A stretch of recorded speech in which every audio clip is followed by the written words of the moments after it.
John Bates Clark. Essentials of Economic Theory. As applied to modern problems of industry and public policy. Preface. Essentials of Economic Theory. Essentials of Economic Theory. Chapter I. Wealth and its Origin. Chapter 2. Varieties of Economic Goods. Chapter 3. The Measure of Consumers' Wealth. Chapter 4. The Socialization of Industry. Chapter V. Production A Synthesis, Distribution and Analysis. Chapter 6. Value and its relation to different incomes. Chapter 7. Normal value. Chapter 8. Wages. Chapter 9. The Law of Interest. Chapter X. Rent. Chapter 11. Land and Artificial Instruments. Chapter 12. Economic Dynamics. Chapter 13. The Limits of an Economic Society. Chapter 14. Effects of Dynamic Influences within the Limited Economic Society. Chapter 15. Perpetual Change of the Social Structure. Chapter 16. Effect of Improvements in Methods of Production. Chapter 17. Further influences which reduce the hardships entailed by dynamic changes. Chapter 18. Capital as affected by changes of method. Chapter 19. The Law of Population. Chapter XX. The Law of Accumulation of Capital. Chapter XXI. Conditions ensuring progress in method and organization. Chapter XXII. Influences which pervert the forces of progress. Chapter XXIII. General economic laws affecting transportation. Chapter XXIV.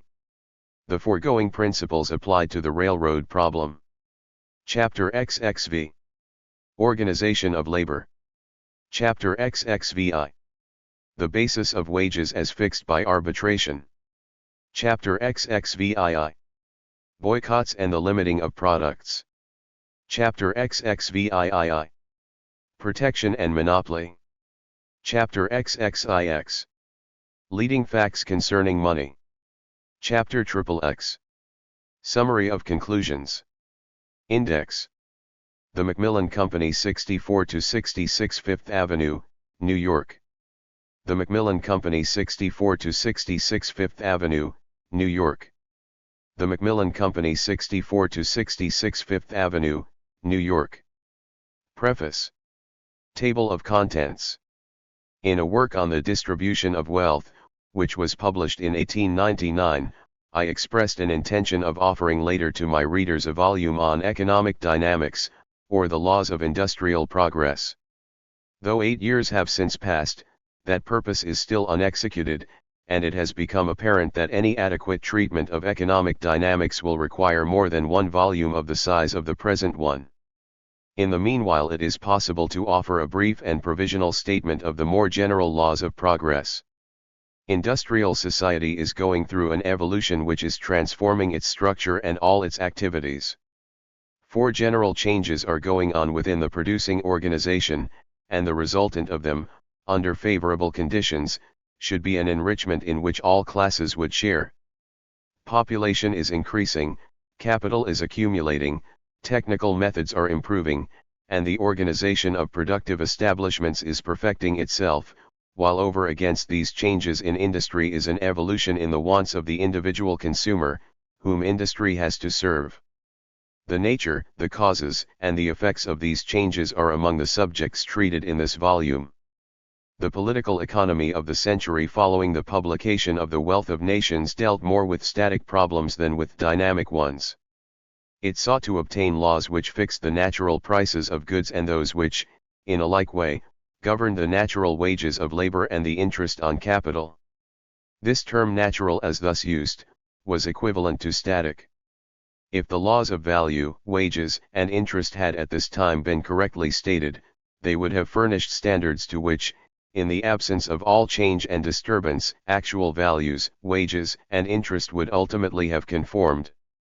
The economic theory of this time succeeded in formulating, correctly or otherwise, Principles of Economic Statics and a fragment or two of a Science of Economic Dynamics, although the distinction between the two divisions of the science was not clearly before the writer's eyes.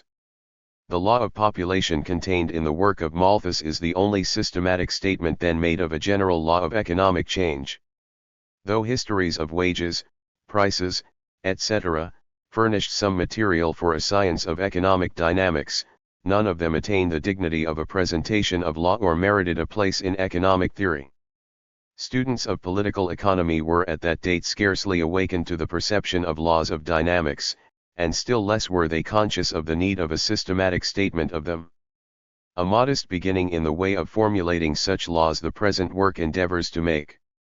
The first fact which becomes apparent when economic progress is studied, is that static laws have a general application and are as efficient in a society which is undergoing rapid transformation as in one that is altogether changeless.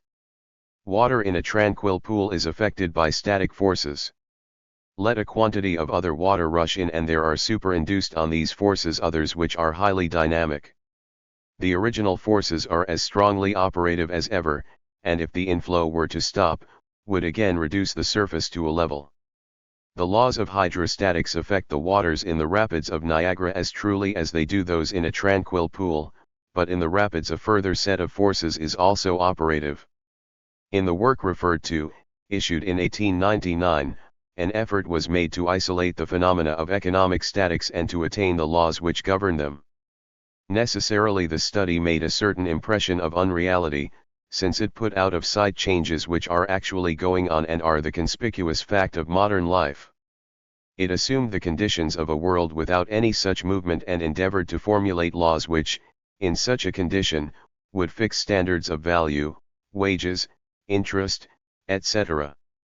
It put actual changes out of sight, intentionally and heroically, but with a full recognition of the fact that they are actually taking place and must in due time be introduced and studied.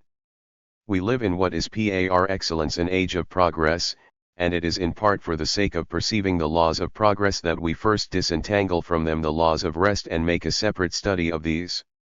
The world from which change is excluded is unreal, but the static laws which can be most clearly discerned by mentally creating such a world have reality.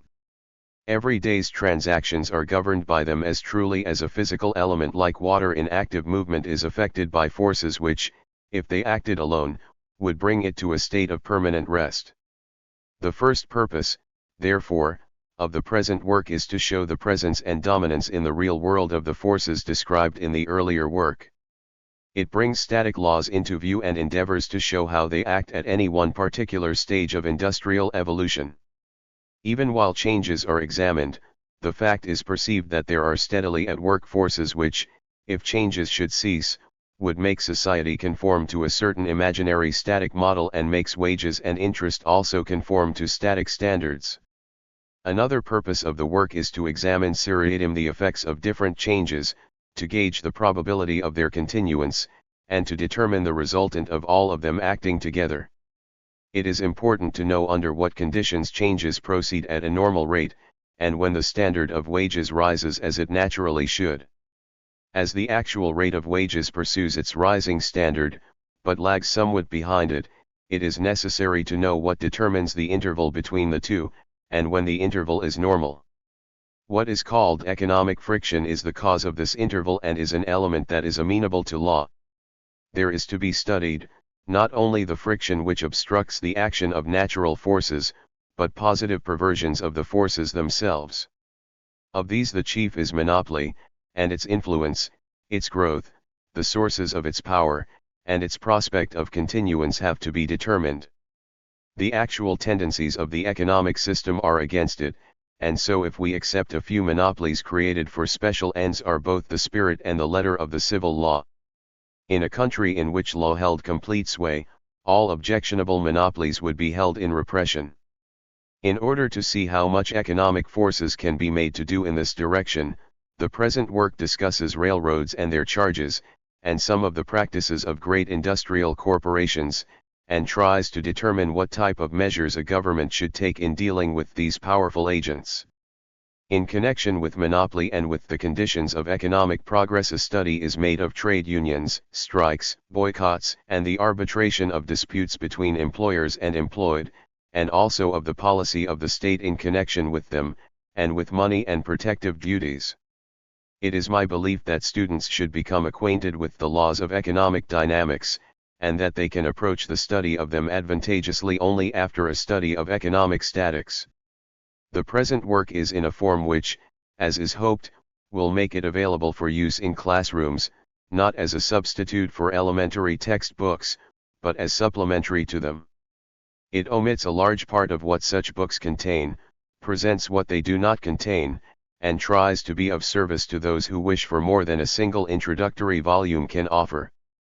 An essential part of the theory of wages here stated was presented in a paper read before the American Economic Association, in December, 1888, and published in a monograph of the American Economic Association in March, 1889, and other parts of this theory were issued at intervals following that date.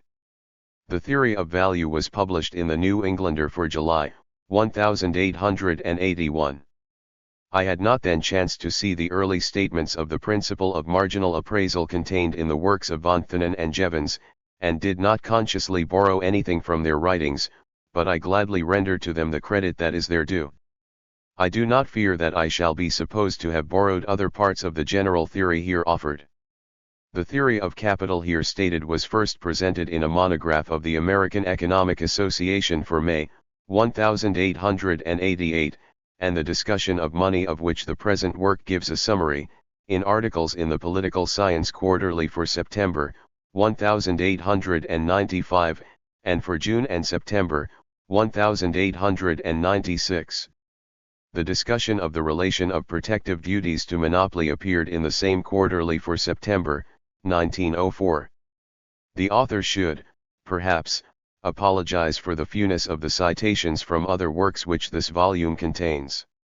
The richness of the recent literature of economic theory, especially in America, would have made it necessary to use much space if the resemblances and the contrasts presented by points in this volume, and corresponding points in other volumes, had been noted. Worthy of special attention, if citations had been given, would have been the writings of Professors Irving Fisher, Simon N. Patton, and Frank A. Fetter of this country, and Professor Friedrich von Wieser of Prague, who have worked in various parts of the same field in which the studies here offered belong, and also those of Minister Eugen von Bombach of Vienna, who has treated some of the same themes in a strongly contrasted way. If merited attention were paid to the works of Hadley, Taussig, Carver, Seligman, Giddings, Seeger, Walker, and a host of eminent foreign scholars, a large part of the space in the book would have to be thus preempted. I desire most gratefully to acknowledge the assistance which in the preparation of this book I have received from my colleague, Professor H. L. Moore of Columbia University, from my son, Mr. John Maurice Clark, Fellow in Economics in Columbia University, and from my former colleague, Professor A. S. Johnson of the University of Nebraska. Besides reading the manuscript and offering valuable suggestions, Professor Johnson has kindly taken upon himself the reading of the proof. John Bates Clark. Essentials of Economic Theory. Table of Contents. Essentials of Economic Theory. Table of Contents. Chapter I. Table of Contents. Wealth and its origin. Table of Contents. The creation and the use of wealth are everywhere governed by natural laws, and these, as discovered and stated, constitute the science of economics.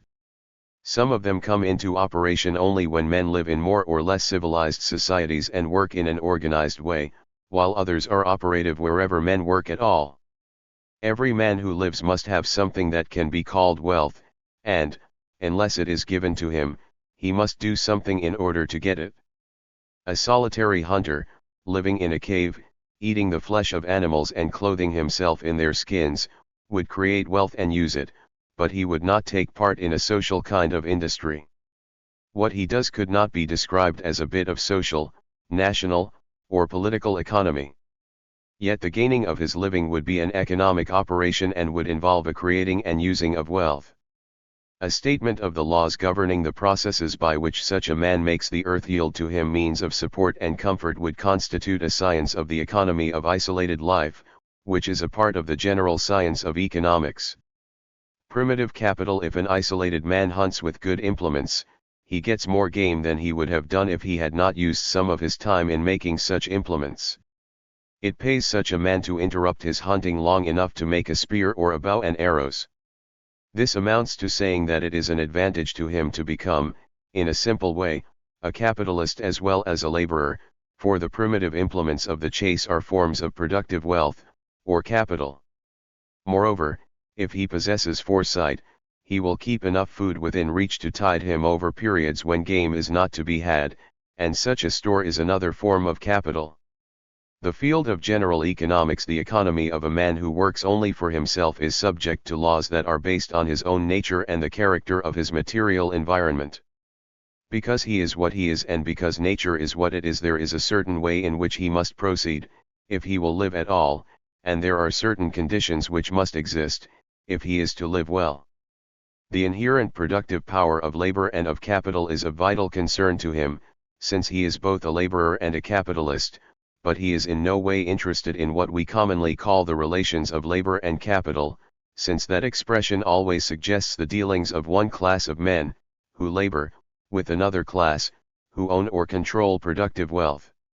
The study of such relations takes us at once into the domain of social economy, but we can study certain universal laws of wealth without at all entering that domain.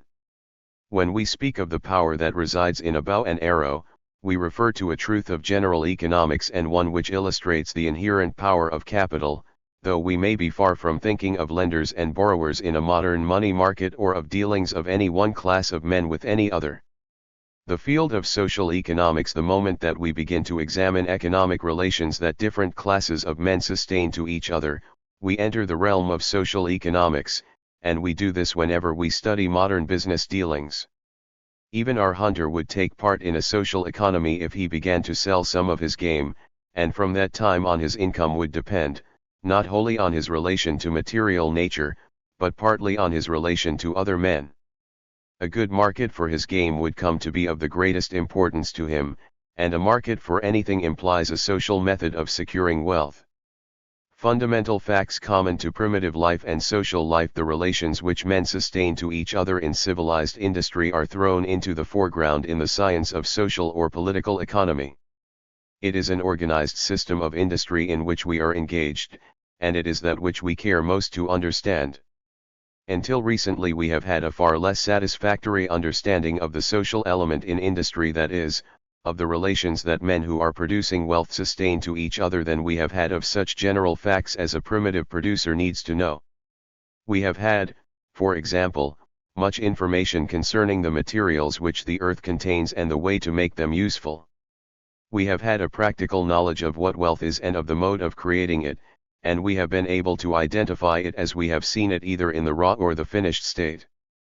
We have known what labor is, how it proceeds and what helps it needs to enable it to make clothing, to prepare food, etc. We have not known as much about the way in which the modern market for such products is regulated, and how a modern tailor or baker shares gains with the man who employs him and provides him with materials and tools, and the main purpose of studying economics is to get an understanding of such social facts, but this cannot be done without first bringing before the mind the more general facts concerning the inherent nature of wealth itself and of the activities that are always necessary in uncivilized life as well as in civilized for creating and using it. General facts first in the natural order of study. The primitive and general facts concerning industry, which, in a broad sense, is the creating of wealth, need to be known before the social facts can profitably be studied, and a statement of the principles of political economy should therefore begin by presenting a body of truth which is independent of politics and sociology and so general that it is illustrated even in that simplest of all conditions, in which no market exists and every man makes by his own labor all the goods that he uses. The wealth of a Crusoe, that of a solitary Eskimo, and that of a pygmy in equatorial Africa have laws as well as that of a European or American employer or bondholder. The qualities in matter which make a share of it important for promoting the welfare of its possessor can be detected in the simplest commodities that are anywhere used. All kinds of industrial products have a common origin. Labor and capital act together in making a birch canoe as truly as they do in producing a transatlantic liner, and the productive power of each of these two agents is everywhere governed by certain general laws. Before ascertaining what is true of wealth when capital has become complex and when laborers have become specialists, each producing one particular part of one product and securing many finished goods in exchange for it, it is well to state some facts relating to wealth which are so general that they appear in all stages of civilization. The nature of wealth. The Old English word will describes a condition of life. It is the state of being well off, or of having one's wants amply supplied. Well-being in a broad sense of the term may depend largely on a man's state of health, his temperament, his conscience, or his relation to his friends, but the will that is so secured is not described as a state of wealth. That depends on the possession of useful and material things, and the rich man has more of them than other men. The term wealth, which originally signified the state of being rich, afterwards came to be applied to the things which make a man rich, and it is thus that the term is used in the science of economics. What things constitute wealth? It is clear that useful things, like air, which are at hand in unlimited quantity, do not make anyone rich in this comparative sense, for they benefit all alike, and, in so far as they are concerned, all men are on the same level of welfare. Moreover, since they are so abundant as to shower benefits everywhere in profusion, the quantity of them that a man has at his disposal may be lost or thrown away with entire impunity. He would only have to help himself again from the abounding supply which nature thrusts on him in order to be as well off as he was before. A bucketful of water on the shore of Lake Superior is of no importance to the man who has it. If it were spilled on the sand, the man would have only to dip up another bucketful, with an expenditure of effort that would be too small to take account of. If, however, fresh water were scarce, every bucketful would have its importance, and the loss of that quantity would make a distinct impression on the man's well-being. Whenever each particular part of the supply has this power to make a possessor better off than he would be without it, the substance is a form of wealth. The quality of being specifically important is, therefore, the essential attribute of all the concrete forms of wealth. Sand by the seashore does not have any specific importance, since it is so abundant that the gain or loss of a wheelbarrow load would not make a man better off or worse off, but a pile of sand by the side of an unfinished building has this quality. There every barrow load is of consequence, for the available quantity is so small that diminutions reduce and additions increase the wealth of the possessor. Sand on the shore has the inherent power to help make mortar, and water in Lake Superior has the power to quench thirst, but neither of them has the attribute which would make it a form of wealth, namely, specific importance. Particular parts of the supply may be lost with impunity. Varieties of utility. We have used the term importance, rather than usefulness or utility, to describe the quality which, if it exists in every particular bit of a substance, makes it all a form of wealth. With due care we may use the term utility. In a way even a cup of water dipped by a fisherman from the lake is useful, for it renders a service. Though the man might lose it and be no poorer, he cannot say that the thing has no utility of any kind. He can say that it has no importance. What it has we may call absolute utility, or the power to do for a man something which he wishes to have done. When the fisherman is thirsty the water will do him good. It has an absolute service-rendering power, and yet this cupful makes the owner no better off than he would be without it, since the service which it is capable of rendering would be rendered whether the man had it or not.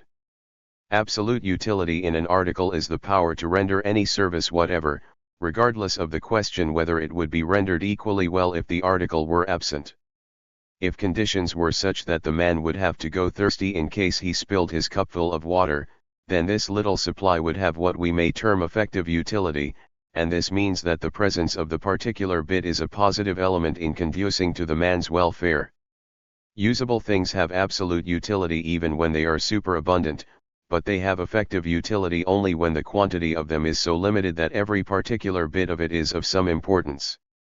Absolute utility and limitation of supply ensure to them this quality, and this principle holds true in the economy of the most primitive state as well as in that of a civilized one. The origin of wealth. Some of the things that have this kind of utility have been given to man by nature. She has furnished some materials that are useful and has not furnished them in quantities sufficient to prevent them from being specifically important. On account of the comparatively niggardly way in which she has doled them out to man, every bit of the supply has a power to benefit him, and if he gains some portions, he goes upward in the scale of well-being, and if he loses some, he goes downward. Wild fruits and fruit trees come in this category, and a savage who should build his hut in a small grove of banana trees, if he could keep other people out of it, would be, by so much, better off than they. The grove and its fruits would constitute their owner's wealth. Land, an original form of wealth. Land is the original gift of nature to humanity, and wherever there are people enough to make the possession of a particular piece of it important, it becomes a form of wealth. It can be valueless only when population is very sparse, and then an increase in the number of people dwelling on it gives to it early the attribute of specific importance. The land that is accessible to a growing population cannot long be superabundant. Forms of wealth produced by labor. Few useful goods are presented to man by nature in a finished state, and it is therefore necessary for man to exert himself in order to get the goods that he needs in the condition in which he can use them. He must make raw substances more useful than they naturally are, and as he does this the things become partly products of his labor. Of course the supply of them is limited, since labor is so. Labor a wealth creator. Labor is a wealth creating effort, and there is no labor that is successful in attaining its purpose that does not help to bring into a serviceable condition something that can be identified as an economic good or a form of wealth. Some effort, indeed, fails in what it attempts to do and therefore produces nothing. We may build a machine that will not work, or make a product that no one wants, but labor that attains a rational purpose is always economically productive. Protective labor and the attribute it imparts to useful matter. Labor may be classed according to the particular result that it accomplishes. In saying that the banana grove in our illustration is wealth to the savage who resides in it, we had to insert the proviso that he is able to keep other persons out of it. Exclusive possession or ownership is necessary in order that things may continue to be effectively useful to any particular person or persons. If they are superabundant, as we have seen, no part of the supply is important, but it is also true that if they are scarce and a man is not able to keep any of them, they will not serve him. In order that an economic good may be effective, it must be appropriable, and where claimants are numerous and lawless it may take much of the owner's time and effort to keep the article in his possession. The savage must personally protect his goods, and to some extent the civilized man must do so, for however well policed a city may be, it will not do to leave purses or portable goods by the wayside. Protective labor is necessary in all stages of social advancement. In civilized life, indeed, we delegate much of it to a special class of persons: policemen, judges, lawyers, and legislators, and this is the most fundamental division of labor that civilization entails, but the work has to be done in any stage of social evolution. Crusoe's goods would have been worth nothing to him if he could not have kept them from the savages who, in time, appeared on his island, and they would have been worth little if he had been forced to spend most of his time in guarding them. Appropriability is, therefore, a further essential attribute of the things which can make particular men richer by reason of their presence. When such things are actually brought into ownership, their utilities become available, as they would not otherwise be. Effort expended in protecting property is wealth creating, since it causes those service rendering powers which otherwise would be only potential in goods to become active. In other words, it gives to things which are otherwise in a condition to be effectively useful a further quality which they require in order that they may actually promote an owner's well-being. Industrial labor is the antithesis of protective labor, and it invariably changes the qualities of material objects in such a way as to make them useful, that is to say, it directly creates utilities. These utilities are of different kinds, and the labor may be classified according to the kind it creates. Elementary utility. An elementary utility is created when a substance is either dug out of the ground, as is done in mining, or when it is secured through the vital forces of the earth, as is done in agriculture. Hunting, fishing, and stock raising should be classed with agriculture, since they use the resources of animate nature to secure for mankind new raw products on which labor will confer further useful qualities. This utility has to be created by men in every stage of industrial development, from that of a tropical savage to that of men in the most advanced civilization. Form utility. A form utility is created when a raw material is fashioned into a new shape, subdivided, or combined with other materials, as is done in manufacturing and, in a certain way, in commerce. Buying goods in bulk and selling them in small quantities is the creating of form utilities and makes an addition to total wealth. Oil in small cans is worth far more for consumption than it would be if each consumer were forced to buy a tank full. Sugar is worth more to a consumer when it is doled out to him in paper sacks than it would be if it were to be had only in hogsheads. Merchants are not mere exchangers, for they make positive additions to the utility of goods. In primitive life no such class exists, and yet form utilities of every kind are created, since men make for themselves the goods that they use and adapt them in shape and in quantity to their current needs. Place utility. Carrying things to places where they become more useful creates place utilities. In primitive life men do their own carrying, but in civilized states the common carrier does most of it, and so imparts place utility to matter on the most extensive scale. All useful transportation creates this quality, which is a general attribute of wealth, and the operation of so moving matter as to create place utility is one of the general functions of labor. Time utility. There is, moreover, a kind of utility which depends on the existence of a good at the time when it is needed. Ice in the warm season, a plow in the spring or the fall, a pleasure boat in summer, and anything which, by the aid of capital, is presented to a user when he needs it, illustrate this quality. We may call it time utility, and creating it is a function of capital. We shall see how capital assists in the production of the other utilities, but the creation of time utility it accomplishes without assistance. Executive and directive labor. Labor involves the whole man, physical, mental, and moral. No labor is so simple that it is not better done when intelligence is used in the performance of it. The savage's hut, his canoe, his bows and arrows, etc., vary in their efficiency and value, not merely according to the time and muscular effort spent in making them, but also according to the efficiency of the thought by which those efforts are guided. There is here the germ of the difference between the executive labor of the modern employee and the directive labor of the manager. Yet no manager directs in more than a general way the muscular movements of his subordinates, and their own intelligence must still be trusted to do much of the directing. The mental labor that guides and controls the physical is universal in industry, but becomes more and more a distinct and dominant factor as civilization increases. Fidelity as affecting the productivity of labor. The fact that all workmen are largely their own directors brings fidelity into the foreground as an element in determining men's earning power, but this element counts for much more in the civilized state than it does in the primitive one, for here fidelity in directive laborers of the highest type is most important and difficult to secure. One of the greatest problems of modern business is how to make directors and executive officers of corporations faithful to the stockholders who employ them. In the primitive state these problems do not arise. When a man is working for himself, mere interest largely takes the place of fidelity.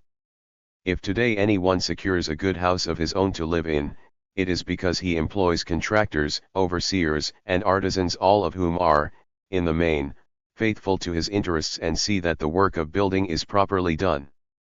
A savage looks after his own interests as his personal work proceeds, and yet even in his case there is the germ of that enthronement of character in the supreme place which is the prominent feature of highly organized industry. In building a hut to shelter his family, a savage puts into his work conscience and affection as well as muscular effort, and when the mother of the family does this work, the altruistic element in it is still more conspicuous. As society becomes highly organized, the importance of the moral element in all labor increases till the further progress, or even the existence, of the social order may be said to depend on it. In the world of business there is now distrust and turmoil, and revolutions are feared, because of the unfaithfulness of a class of men to trusts committed to them. The requisites of production, if we start with nothing but the earth in its natural state, inhabited by empty-handed men, and seek to know what is necessary in order that some wealth may be created, we find that nothing is absolutely necessary except labor. By working for a few minutes it is possible to get something that will minister directly to wants. Yet if men begin operations in a state of such poverty that they have only their bare hands to apply to the elements about them, they do not commonly get the usable goods immediately. If a savage wants fish and makes the rudest net with which to catch them, he makes what is a capital good. This is wanted only for the sake of the consumer's wealth which it will help to produce. The end in view has all the while been fish, but the man works first on an instrument for catching them. He makes the net by mere labor, but he catches the fish by means of labor and the net.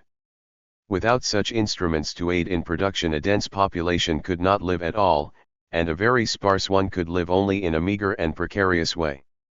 If the instruments are artificially made, or if they are furnished by nature in limited amounts, they are forms of wealth, or goods, but as their function is not to minister directly to consumers' wants, but to help in making things which do this, we distinguish them by the name producers' goods or capital goods. In contrast with them those commodities which directly minister to wants may be called consumers' goods. The production of intermediate goods, all economic goods, are means to an end. Wealth is always mediate. It is usually a connecting link between man's labor and the satisfaction of his wants. Man, the worker, first spends himself on nature, and then nature in turn spends itself on him. In production nature is the recipient, but in consumption the recipient is man. This is saying that man serves himself by means of some element in nature which, under his manipulation, becomes a form of wealth. He thrusts a bit of natural matter between himself as a producer and himself as a consumer. All kinds of wealth, then, stand in an intermediate position between original labor and the gratification that ultimately results from it.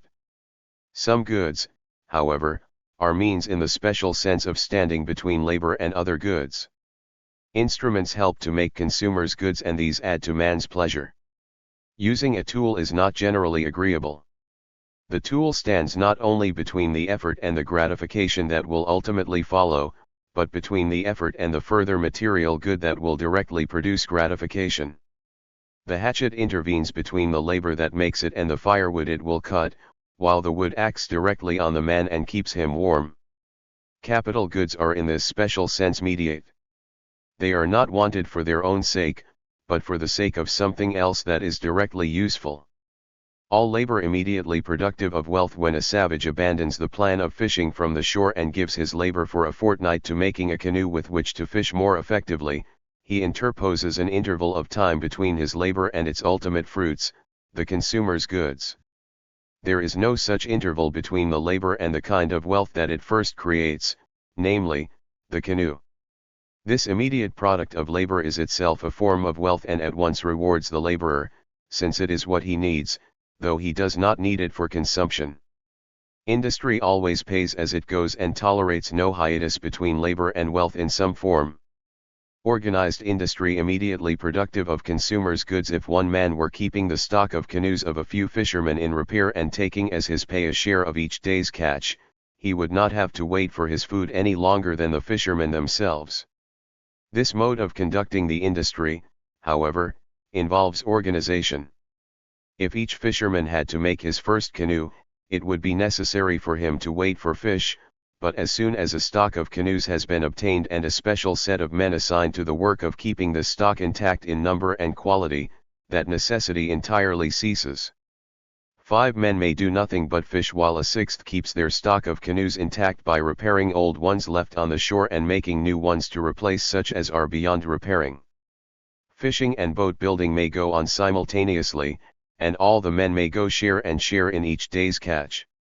This is a type of what goes on in modern industry, where a complex stock of capital goods always exists and is kept intact by the action of a class of persons who share the returns that come from using the stock. None of these persons has to wait for food, although some of them devote themselves exclusively to the production of tools. This fact shows that the necessity for waiting, as well as working, wherever instruments are in the process of manufacture, is not among the universal phenomena of economics, and that it is not present in that organized industry which we chiefly study. Such a permanent stock of capital goods as the fishing community of our illustration possesses would enable it to get its food, the fish, day by working in different ways and using the permanent stock. If we call this permanent supply of canoes, etc., capital, it is, in a causal way, mediate wealth, though it is not so in point of time. Some labor is spent each day on it, and itself creates each day some consumer's wealth. These two operations go on simultaneously, and the men who work to maintain the stock and those who use it get their returns together. In very primitive life, the work spent on capital goods and that spent on consumers' goods are not always synchronous, but organization and the acquiring of a permanent fund of capital make them so. Work today and you eat today food that is a consequence of the working. In point of time, the canoe makers are fed as promptly as the fishermen, and this fact is duplicated in every part of the industrial system. We shall later see more fully what this signifies, but it is clear that any study of this phenomenon, the synchronizing of labor and its reward, takes us out of the field of universal economics, since it does not appear in the industry of primitive beginnings, but is the fruit of organization. Footnote. Past usage renders the somewhat misleading term political economy more available than the more accurately descriptive term social economics, as the title of the science which treats of the creation and use of wealth by an organized society. Either title implies the existence of such an organization, but the word political calls attention to the fact that it is under a government. The fact that, in a study of wealth, is most important is that the exchanges of products which spontaneously take place create an industrial society whose activities, going on as they do under a government, constitute the subject of the studies which are properly indicated by the traditional term, political economy. Government as such is not the subject of those studies. The term final utility is used with much the same significance as specific importance. It is the utility of the last and least important part of the supply, and the use of the term requires us to think of the supply as offered to users unit by unit till the whole amount is in their hands. The first unit, when it stands alone, is more important than any later one will be. The second is of less consequence, and the last is the least important of all. When, however, all have been supplied and are together available for use, one is as important as another. Each one has an effective utility which is measured by the service rendered by the last one. The term specific indicates that we measure the importance of the supply of an article not in its entirety, but bit by bit, while the term effective is the antithesis of absolute and means that each bit of the supply not only renders an absolute service, but renders one which would not be gratuitously rendered by some other part of the supply in case this portion were removed or destroyed. We do not here think of the supply as built up from nothing to its present size bit by bit, but look at it as it stands and measure the importance of any particular quantity.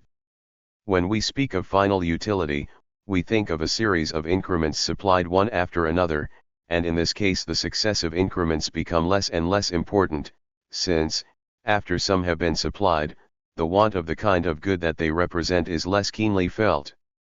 The conception of the series of units is merely a means of isolating one unit from a total number and obtaining a mental measurement of its importance which corresponds with the effective importance of any unit in the entire quantity. The term create is here used in a somewhat loose sense and does not imply that the man originates matter or even that he always transforms it without calling in, as an aid, the forces of nature. The farmer must depend on vital forces in soil and air in order to raise a crop. What he and other laborers do is to cause the product in some way to come into existence, and he and they may in this sense be said to create the products which would not appear without them.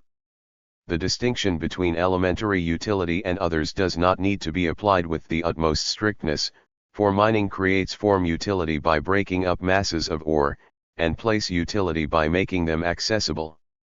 Agriculture shapes its products and moves them to places of storage. it is convenient in practice to adhere to the more general classification suggested in the text. In a way, all kinds of production may be analyzed into the moving of matter. In cutting up raw materials, a manufacturer moves waste portions away from those that are to be utilized, while combining materials, of course, moves them toward each other. Neither of these operations creates place utility.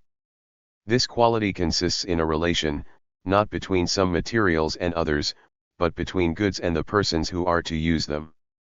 Bringing things to us from a distance changes their local relation to us, and in this is the essence of place utility, and every article that we use must have acquired this quality. The service rendering power which it possesses is only potential until it reaches a place where the power can be exercised. On the ground of convenience, we may classify labor as physical or mental, according as the work of muscle or of brain is especially prominent. Digging a ditch requires more than an average amount of strength and not even an average amount of intelligence, and it is, therefore, physical labor rather than mental, while writing a brief or arguing a case in court requires much power of thought and only a small amount of muscular strength, and is typically mental labor.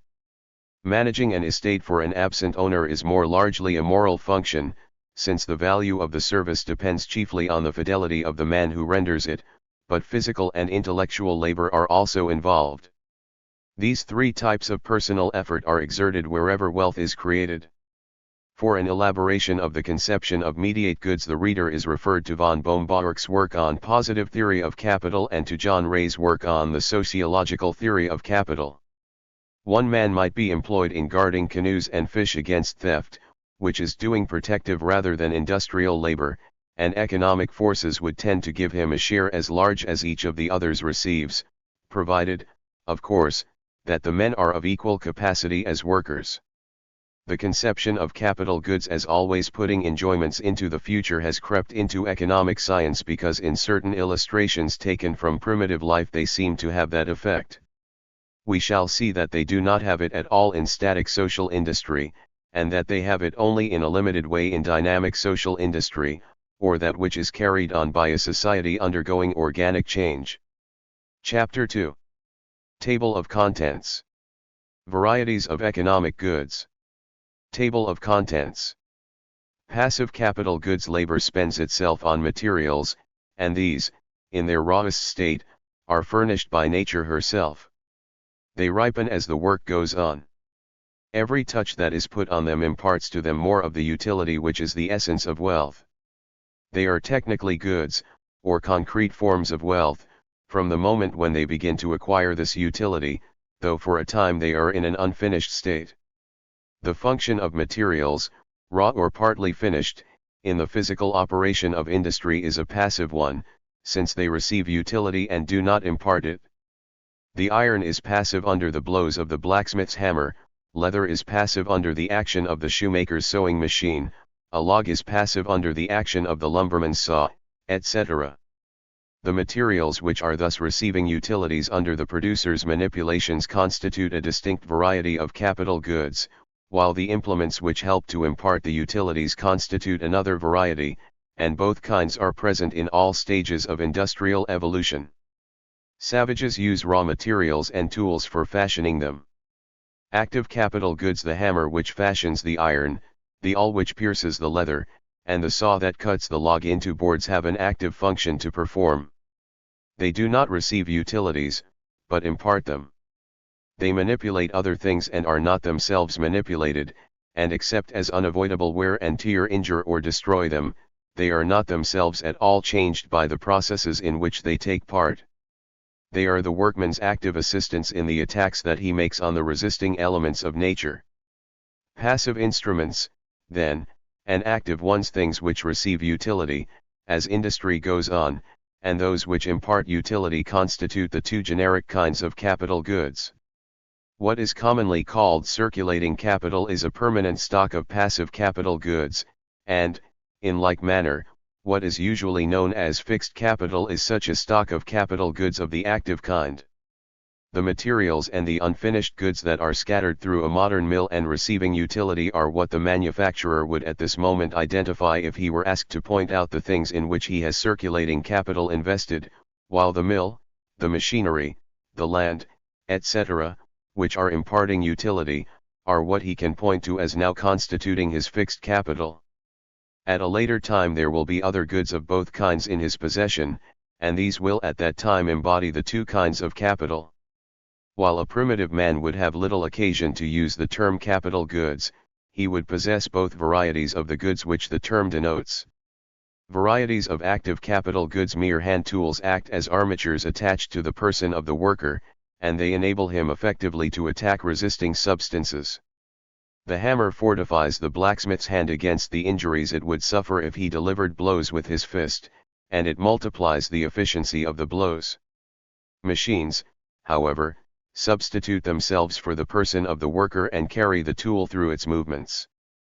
A steam hammer, so called, is an engine that gets power from a boiler and wields an armature, which is the real hammer, much as a smith would do it, though with far greater force and effect. Machines do rapidly and accurately what a manual laborer would, without them, have to do slowly and imperfectly, by carrying the armature in his own hand and moving it by his own muscular strength. Tools and machines impart form utility to materials. Vehicles which carry goods impart place utility to them by putting them where they are more useful than they would be elsewhere. Buildings protect goods and workers alike, and enable the operation of transforming them to go on successfully. They also make it possible to store goods at a time when they are not needed and take them out for use when they are needed. In doing this, buildings help to impart time utility to the merchandise that is put into them by keeping them intact till the time comes when they will be useful. Tools, machines, reservoirs of water, canals, roadways, buildings, and even land itself are active capital goods, and are, for that reason, component elements of that part of the permanent productive fund which is known as fixed capital. They aid workers in their efforts to bring materials into usable shapes, and this is as true of the hole in the earth in which a savage stores provisions as it is of a fireproof warehouse in a modern city. Materials which are at first passive and later pass into the active state. The hammer itself has to be made out of raw material, and, while it is in the making, the material that enters into it is as passive as anything else. While the ore is smelting and while the steel is forging, the future hammer is in a preliminary stage of its existence and is discharging a passive function. When it is completely finished, its period of activity begins, and from this time on it helps to manipulate other things. The materials which enter into consumers' goods go through no such transition. The leather remains passive till, in the form of a pair of shoes, it clothes its user's feet, and at this point it ceases to be a capital good at all. The steel of the hammer is first a passive good and later an active one. The use of capital goods universal. There is no doubt that capital goods are used in the most primitive industry. Implements existed in times too remote for tracing, and even if they had not been used, raw material would have been indispensable. People living in an economic stage so ultra-primitive as to use no mediate goods whatever could sustain life only by plucking wild fruit or gathering fish or other foodstuff by hand, and so long as they could do this their industry might conceivably consist in getting consumers' goods by labor only. The rudest pick, shovel, or axe and the simplest hunting implement are early types of what, in capitalistic production, is represented by mills with their intricate machines, ships, railroads, and the like. Primitive industry has capital but is not highly capitalistic, since labor and a little capital in simple forms are all that it requires. These primitive capital goods are still essential. Capital. It might seem that we have already described the nature of capital, but we have not. We have described the kinds of goods of which it consists. A sharp distinction is to be drawn between two ways of treating capital goods, and only one of these ways affords a treatment of capital properly so called. To attain that concept we must think of goods as in some way constituting a stock which abides as long as the business continues. And yet the things themselves separately considered do not abide. Goods are perishable things, no one lasts forever, and some last only a very short time. Raw materials best serve their purpose when they are quickly transformed into usable goods and taken out of the category of productive instruments. Tools may last longer, but they ultimately wear out and have to be replaced. How capital goods originate and perish. If you watch a particular mediate good of the passive kind, say wood in a growing tree, you see it beginning its career as an absolutely raw material, and then under the hand of labor, aided by tools, receiving utility till it takes its final form in some article for a consumer's use, say a dining table. Little labor is applied to it during the first stage of the process, that in which the tree is guarded and allowed to grow to a size that fits it for conversion into lumber, but the cutting, carrying, sawing, and fashioning are done by labor and tools, and under their manipulations the wood ripens in the economic sense, that is, it becomes quite fit for consumption. It is ready to serve a consumer as a table, and, when this service begins, the wood that up to this point has been a passive capital good, constantly receiving utilities, will cease to be a capital good at all and begin slowly to wear out in the service of its owner. The transition of goods from one state to another, the beginning of its service in the purchaser's dining room, takes the wood of the table out of the category of producer's goods, but there is some raw material that is never destined to emerge from that category and enter another. Its last state of existence as a good will be that in which it is embodied, not in an article for consumer's use, but in an active tool. Our tree might have furnished some of its wood for a wheelbarrow, and if so, that part of it would have been a capital good until it ceased to be an economic good at all. If we watch it as it grows toward its economic maturity, we see it sawed, planed, and otherwise fashioned under the laborer's hand, and maintaining during all this time its passive attitude, just as does the wood that is destined to constitute a table. When the wheelbarrow is completed, it does not, like the table, begin to minister directly to consumers' wants, but begins actively to aid some laborer in a further productive operation. It carries mortar to the wall of an unfinished building and is thus taken out of the list of passive goods recipients of utility and is ranged with other active tools which impart utility. The same thing is true of the steel that is destined to compose the head of a modern woodman's axe, or the stone that is in process of fashioning into the rude hatchet of some primitive savage. As raw or partly wrought material, it is a passive capital good. Later it becomes an instrument of the active sort. The ultimate perishability of all kinds of goods artificially made, in the end both kinds of material will cease to be capital goods. The raw stuff that goes into food, clothing, furnishings, or the like will become consumers' goods, while the raw material of tools will, in its final form, the tools themselves, have one more lease of life as capital goods. In the end, however, as wheelbarrows, axes, hatchets, and the whole long list of active implements are used up, they cease to be capital goods because they cease to be economic goods at all. They are as truly ordained to be ultimately used up as are food and clothing, and this is true of the most durable things that are artificially made. Walls, roadways, bridges, and buildings slowly deteriorate till the time comes when for productive purposes their room is worth more than their company. Why the perishability of capital goods does not put capital out of existence. Perishability is the most striking trait of capital goods. Each particular one comes and goes, but there is always a stock of them on hand, for when one is on the point of going, another is ready to take its place and keep up the succession. New tools replace old tools, new materials replace those that are finished and withdrawn, and so it comes about that a stock of such things abides forever. Not one of the individual instruments is permanent, for each one only does its part in keeping up an endless procession. It is the procession that is always there, a moving series of individual goods, not one of which has more than a transient economic career. Each one helps to keep up the supply of permanent capital, just as each man, taking his turn in an endless succession of laborers, serves during his brief life to keep up the permanent force of laboring humanity. Men come and go, but labor, a mass of working humanity, abides, and so capital goods come and go, but a stock of them abides, kept up by perpetual replacement. We may trace the career of any single instrument from a beginning to an end, but we may, on the other hand, cease to look at any instruments that we single out and identify, and look rather at the procession of them, and if we do this, we look at a body which never wastes away, though the things that compose it are, separately considered, forever wasting. There are many kinds of transient things which, by the same process of renewal, constitute permanent entities. Composing a human body at this moment are certain tissues that can be separately identified, and if we watch any one of them, we shall see it going in a short time to destruction. Yet the body lasts while life continues.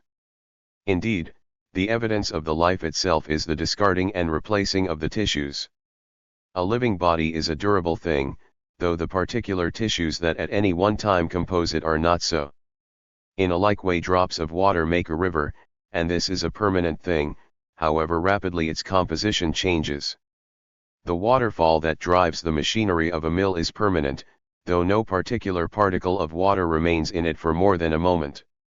Society is permanent, though the men who compose it are short-lived.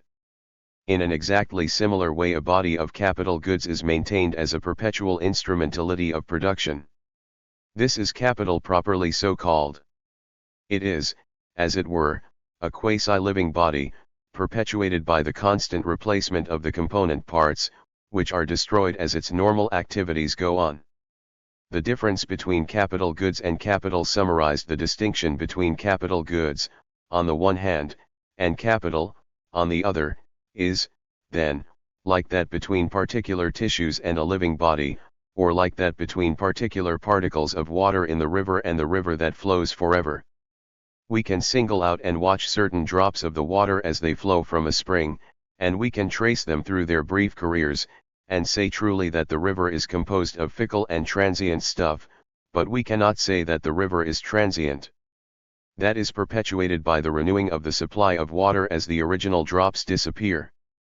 We can mentally watch a particular man, as he enters the social force of workmen, labors for a time, and drops out of the line, and can see that society is composed of transient material, but society itself is an abiding thing.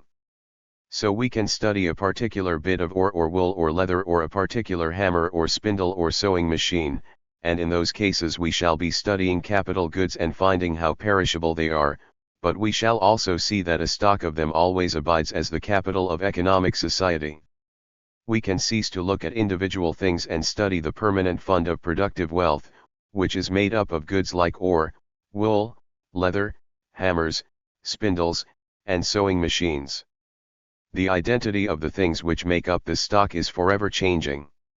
The same list of things we shall never find in the stock on any 2 dates, but a supply of similar things forever abides. Capital is this permanent fund of productive goods, the identity of whose component elements is forever changing. Capital goods are the shifting component parts of this permanent aggregate. They are the particular instruments that, each during its own brief economic lifetime, take their places in the endless procession of things which in its entirety is an abiding productive agent, the co-worker of labor and its perpetual assistant in creating consumers' wealth. The businessman's view of capital, it is as such an abiding entity that a businessman regards capital. He describes it nearly always as a sum of money. Thus the capital of a manufacturer is $1 million because a stock of instruments worth that amount is kept intact in his possession. It is not allowed to waste away, however much the constituent parts of it may shift. The waste and renewal which business entails leave the equivalent of the $1 million always on hand, though never in the literal shape of money. A stock of shifting goods always worth $1 million is, by a figure of speech, described as $1 million invested in the goods. The chief attribute of capital, a chief attribute of capital, properly so called, is permanence. If a man's productive fund does not last, he is impoverished. The farmer keeps on hand a more or less constant supply of the implements he has to use. He takes a part of the proceeds of the sale of his crops, puts it into the shape of implements and materials, and in this way keeps an amount of them on hand as the auxiliary capital of agriculture. Particular goods are not constant, but the sum of money or quantum of wealth invested in the moving procession of them is so. At any one instant the capital is composed of particular instruments which can be sought out and identified, but at no 2 instants are the goods the same. The reasons for describing capital as a sum of money. This fact explains the general practice of describing capital in terms of money. The manufacturer just referred to will speak of his capital as $1 million and consider that sum as a permanent investment because he knows that while the goods that now represent that value will soon pass from him, the dollars, that is, the value which is equivalent to the dollars, will abide. There is, moreover, no failure on his part to discriminate between his capital and literal money, for he knows in what his productive fund consists, and is fully aware that only the minutest part of it is in the shape of actual currency. Instruments of production compose the fund, but the dollars serve to describe it.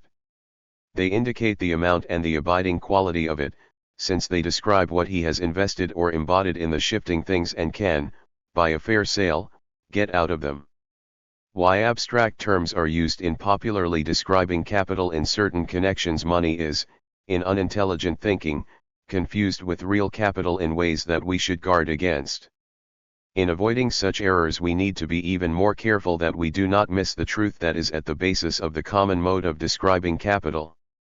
A permanent fund that is spoken of as $1 million invested in a business does not suggest to anyone a literal pile of 1,000,000 silver or paper dollars or of 100,000 gold eagles.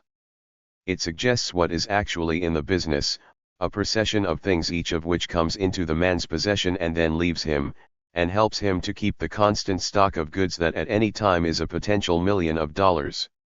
A permanent body of any kind, if it is made up of shifting tissues, is commonly described by the use of an abstract term. A waterfall, made as it is of rapidly changing drops of water, is spoken of as a water power, since the power is the abiding thing. An endless series of living human beings is described as humanity, since that remains through all personal changes. An endless series of workingmen is described as labor, and we study the wages of labor, the relations of labor to capital, etc., because these are permanent relations. Men come and go, but labor continues and is the source of a permanent income. It is actually the fact that in speaking of the labor problem or the relation of capital and labor, we usually think of labor in the abstract, as we might term it, but this is very far from implying that we consider a series of generations of actual workingmen as an abstraction. We may, using terms in a like way, speak of the problem of interest as concerning capital in the abstract, but this is far from meaning that we consider an endless series of material instruments of industry an abstraction. We describe these real things by the use of an abstract term, just as we describe 1,000 other realities. A fund, a value, a permanent quantum of wealth, is capital, but with the abstract notion the mind always merges the thought of the concrete entity. It is the tools of industry that, in their endless march, come into and go out of the industrial field that we think of even when we use the abstract term. This term, however, saves us from the danger of thinking merely of particular tools that we can identify and trace to their final destruction when we form the concept of capital. The importance of discriminating between the concept of capital goods and that of capital very great is the importance of keeping sharply distinct the two concepts of productive wealth, of which one is described by the term capital goods and the other by the term capital. In the one case we think of a particular thing which we identify, keep in mind, and watch as it goes through its transformations, does its final work, and perishes. The brilliant studies of Professor Bohm-Bawerk are based on the idea that such a tracing of the biography of a particular instrument is the true way to solve the problem of interest. Yet the very term interest itself suggests the existence of what we have defined as permanent capital, an abiding fund or sum of wealth that every year yields as an income a certain percentage of itself. The $100 yields $5, that is, the fund yields 1/20th of the amount which, amid all the changes of its constituent parts, it continues to embody. It is true, indeed, that a study of all capital goods which have existed or will exist, with due attention to their relations to each other, would reveal the fact that they maintain such an endless procession as has been here described, and it would thus bring before the mind such a concept of capital as the businessman has and describes by the monetary form of expression. By making a synthetic study of capital goods in general, and not separate studies of particular goods as they come and go, we can obtain a grand resultant of the action of all of them, which is nothing less than permanent capital doing its continuous work. Such a comprehensive study of capital goods, if it is carried far enough, becomes a study of the abiding entity, capital.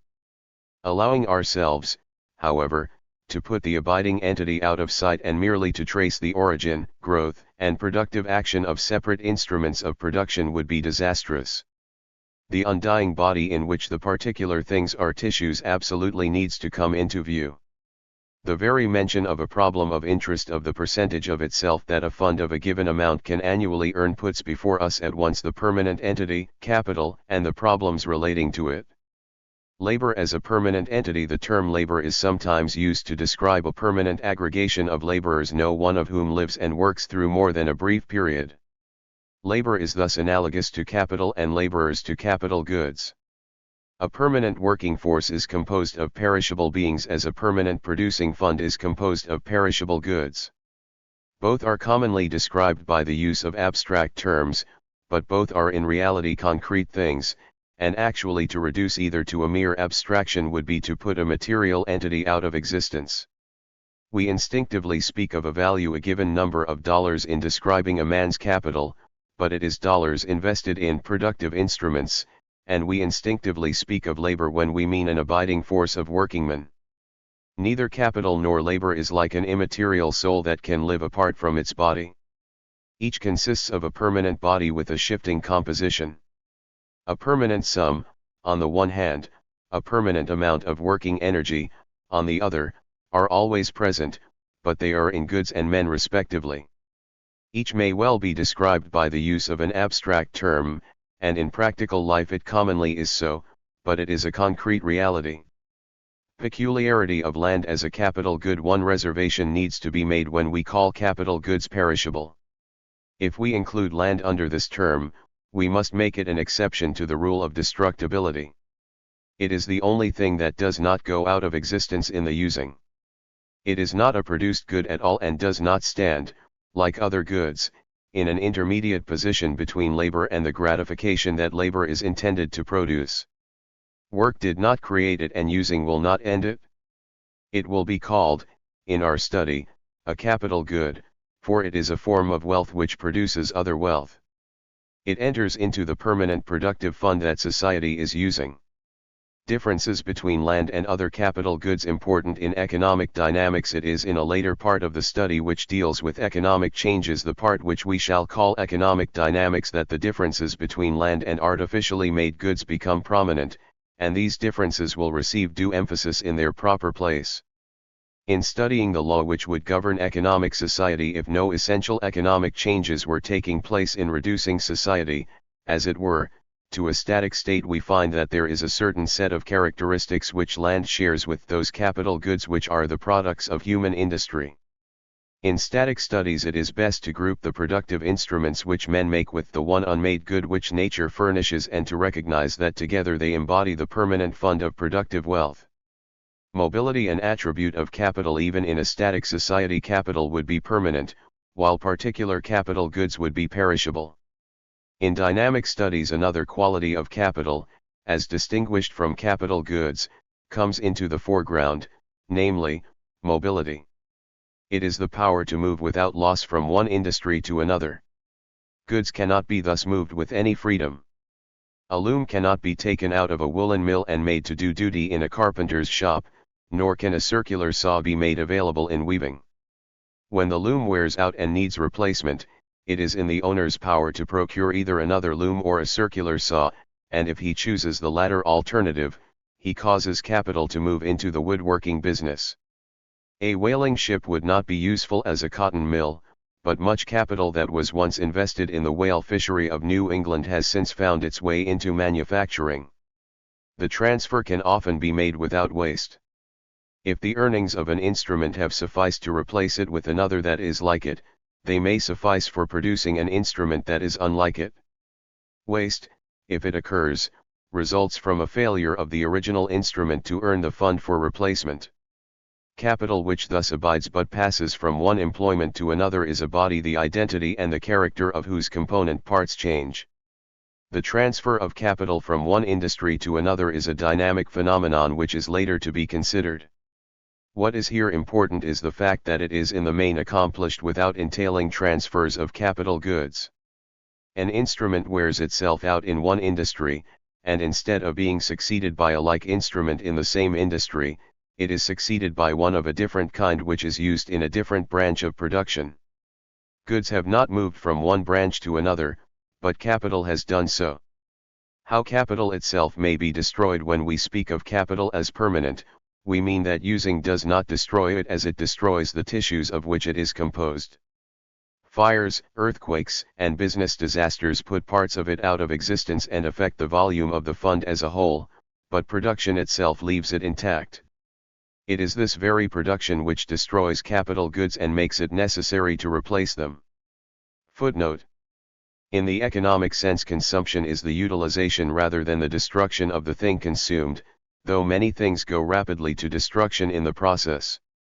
Food is destroyed in the moment of using, clothing perishes more slowly by use, and furniture and dwellings more slowly still. Some things that go gradually to destruction during the process of utilization do not perish the more rapidly because of it.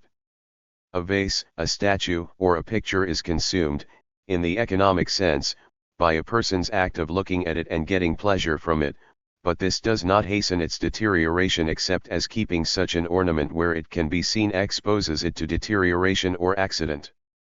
Climbing a hill to get a view consumes the hill in a true sense, and looking from the summit over a wide stretch of picturesque country even consumes, that is, utilizes the landscape, and certainly this act does not injure the thing utilized. The general fact, however, that goods for final use are, as a rule, injured or destroyed either by the act of consumption or by the exposures that are incidental to it, justifies the use of this term to express the receiving of a service from the usable article. It is a process in which the commodity acts on men's sensibilities and, as a general rule, exhausts itself while so doing. It is worth remembering that this exhaustion of the good is not the essential part of consumption. On the man's side, that consists in deriving benefits from the good, while on the side of the good itself it consists in conferring benefit on the man in doing him good and not in doing itself harm. We here put out of sight all questions connected with the changing purchasing power of money. This is, in ordinary times, the businessman's habit. He considers his capital intact if the number of dollars invested originally in his business still appears on his inventory as representing the net surplus of his assets over his liabilities. If a currency were undergoing rapid inflation, a fixed amount of invested money would represent a shrinking stock of capital goods. This stock would last always, but would grow smaller by a true standard of measurement. All that we are at present interested in knowing is that practical usage treats capital as a permanent fund of productive wealth, and most conveniently describes it as a fixed amount of money invested in goods of a productive kind. What is thought of as money abides. Of course, the practical man does not regard it as actually composed of currency. Consumers' goods may be regarded in the two distinct ways in which it is necessary to regard capital goods. We may look at particular articles for consumption, as they begin their careers by ministering to their owners' needs, and follow them as they wear out and finally perish. This gives a conception of them which is analogous to the conception of capital goods rather than to that of capital. On the other hand, we may look at the permanent stock of usable articles, which is maintained by the constant coming of new ones to replace those which are worn out, and in this way we get a conception of permanent consumers' wealth. The flow of finished goods from the shops to the users, offsetting the concurrent destruction of such articles in the user's hands, has the effect of maintaining a permanent fund of consumers' wealth consisting of perishable goods, the identity of which is always changing, and this fund is analogous to permanent capital as we have defined it.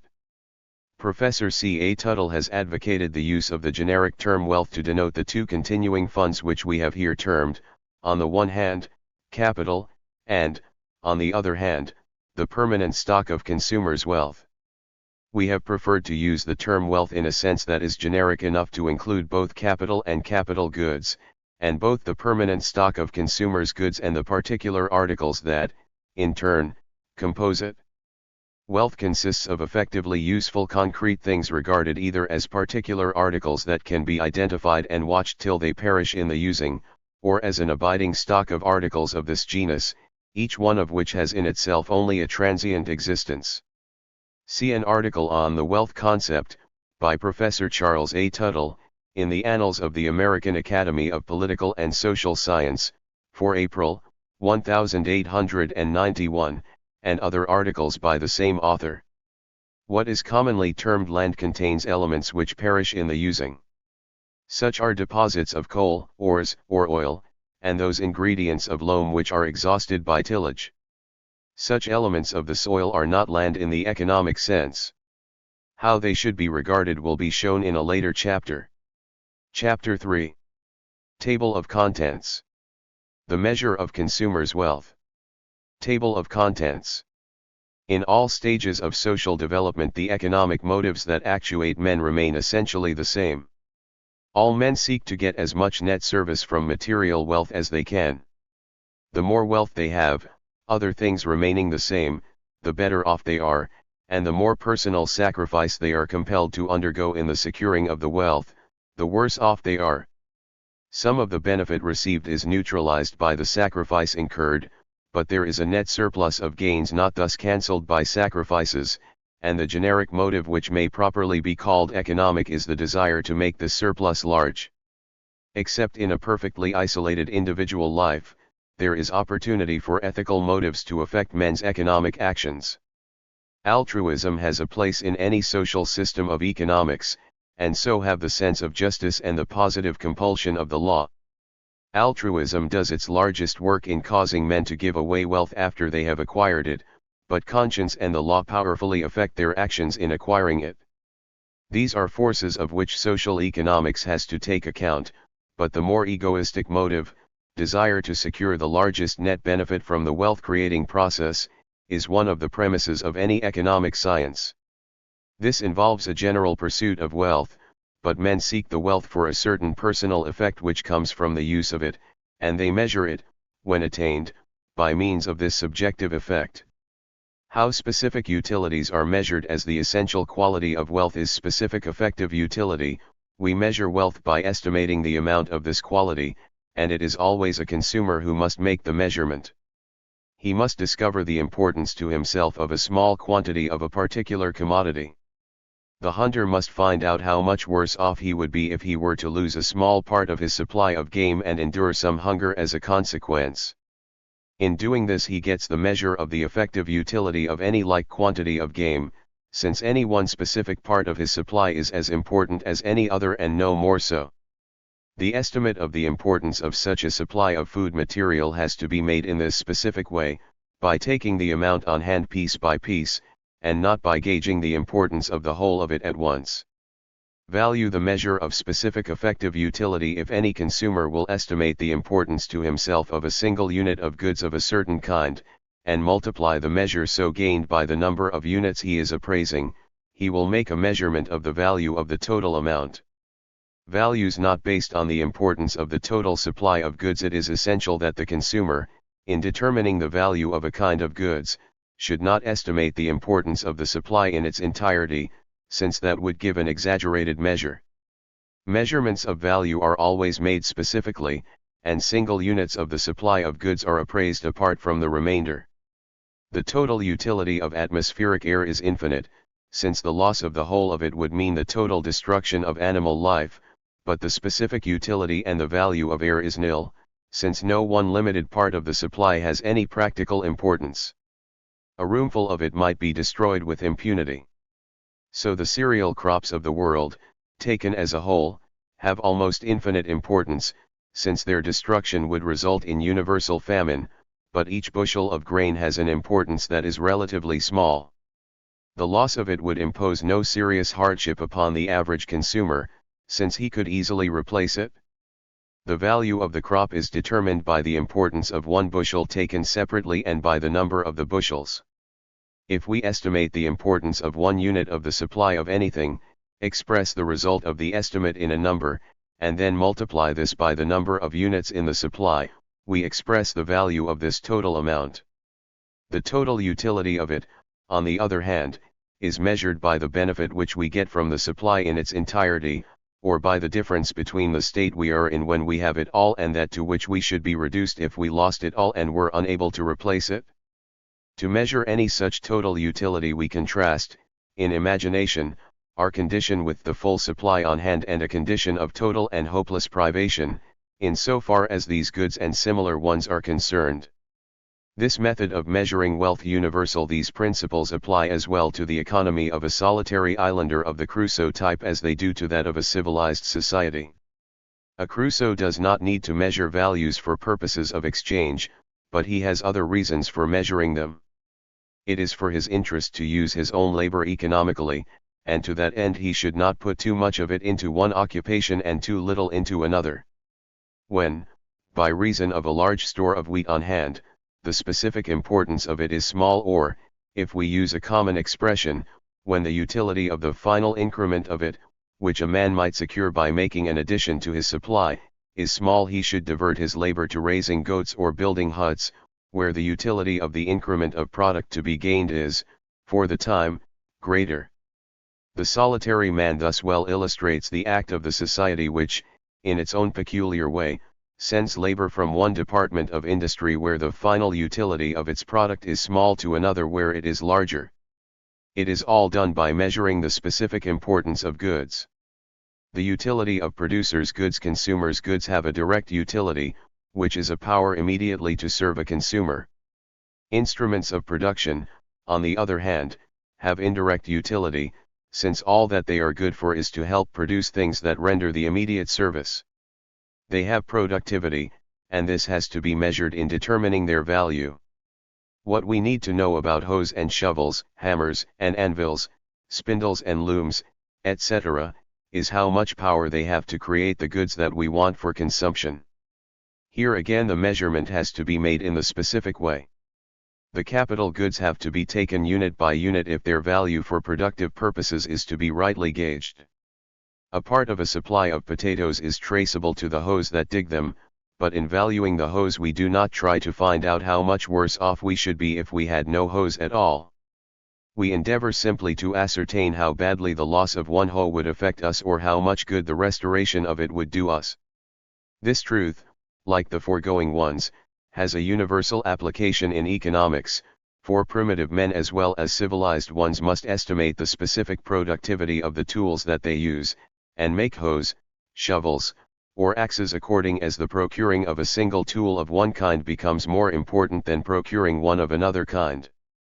Indeed, the measuring of the utility has to be done, as we shall soon see, in a way that is even more specific than this, for the man has to determine not only how many hoes he will make, but how good he shall make them. The quality of each tool has to be determined in a manner that we must hereafter examine with care. The earning power of capital is, as we shall later see, governed by a specific power of productivity which resides in capital goods. Cost and utility. A ripe consumer's good, in exhausting itself on man, benefits him, but during the period in which it is being prepared for use, when it is receiving utilities at the hands of successive producers, it has an opposite relation to the men who handle it. In making the material useful a man confines and tires himself. He is willing to do it if the reward that he expects will more than pay for the sacrifice, but not otherwise. Moreover, this sacrifice itself has to be estimated specifically in a way that is akin to the method of measuring utilities which determines the values of goods. It is necessary for a man to gauge the sacrifice which is entailed on him, not by his labor as a whole, but by a specific part of it. He finds himself in the evening feeling the fatigue and the sense of confinement which the day of labor has imposed and asks himself how much it would burden him to work a little longer. If what he can get by this means pays for the extra sacrifice involved in thus getting it, he will work for the few minutes, but otherwise he will not. His objection to a few minutes of additional work measures what we may call the specific disutility of labor, and men, whether they be primitive or civilized, are forever making such measurements. They consider how much it will cost them to add slightly to the length of their working day or how much it will benefit them to shorten it. In this way they measure the specific disutility of labor rather than the total disutility of it, since they do not gauge the relief that it would afford to cease working altogether. the increasing cost of successive periods of labor. It is easy to work when one is not tired, and the first hour or two of labor may even afford a pleasure that largely offsets the burden that it entails, but it is hard to work when one is tired and painfully conscious of the confinement of the shop. Adding anything to the length of a working day imposes on a man the necessity of working at the time when the burden is greatest, and shortening his day, for a like reason, relieves him of some of his most costly toil. The natural length of the working day any laborer, as his work goes on, hour after hour, is certain to reach a point at which it is unprofitable to go farther. However greatly he may need more goods, he will not need them as much as he needs rest and change. It may be that he has worked 12 hours, and that, by working longer, he can improve his wardrobe, his food, or his furnishings, but if he has a tolerable supply of such things, he will hardly choose to add to it by staying in the shop when his strength has been exhausted and he is eager to reach his home. Specific cost at its maximum, a measure of specific utility. Two very important principles are at work whenever a man is performing labor in order to create wealth. The more consumer's wealth he gets, the less important to him are the successive units of it, and the more do these successive units cost him.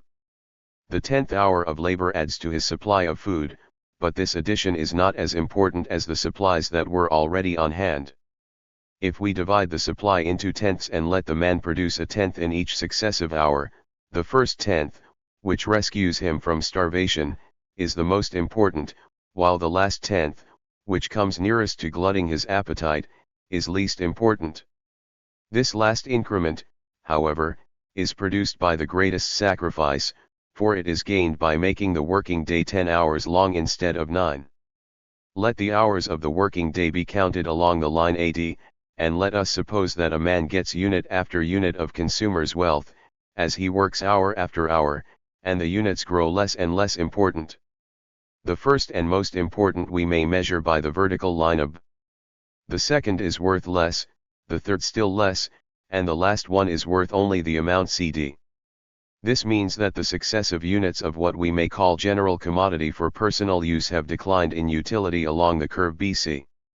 On the other hand, as the man's labor has been prolonged, it has grown more and more wearying and irksome. The sacrifice that it involved at first was almost nothing, but the sacrifice of the succeeding hours has increased until, in the last hour, it amounts to the quantity expressed by CD. As the man has continued to work, the onerousness of working has increased along the ascending line AC until the point has been reached where it is so great that it is barely compensated by the fruits of the labor. The man will then work no longer. If he were to do so, his sacrifice would become still larger and his reward still less. Up to this point it is profitable to work, for every hour of labor has brought him something so useful that it has more than paid for whatever sacrifice he has made in order to get it. Beyond this point this is not the case. The line CD represents the cost of labor at its maximum, and it is this which acts as a measure of effective utility and value. The coincident measure of cost and utility. It now appears that the line CD signifies two different things. It measures the utility of the last unit of the man's consumer's wealth, and it also measures the sacrifice that he has incurred in order to get it. These are opposing influences, but are equally strong. The one, of itself, makes man better off, while the other, of itself alone, makes him worse off. At the last instant of the working day they neutralize each other, though in all the earlier periods the utility secured is greater than the sacrifice incurred and the net gain thus secured has kept the man working.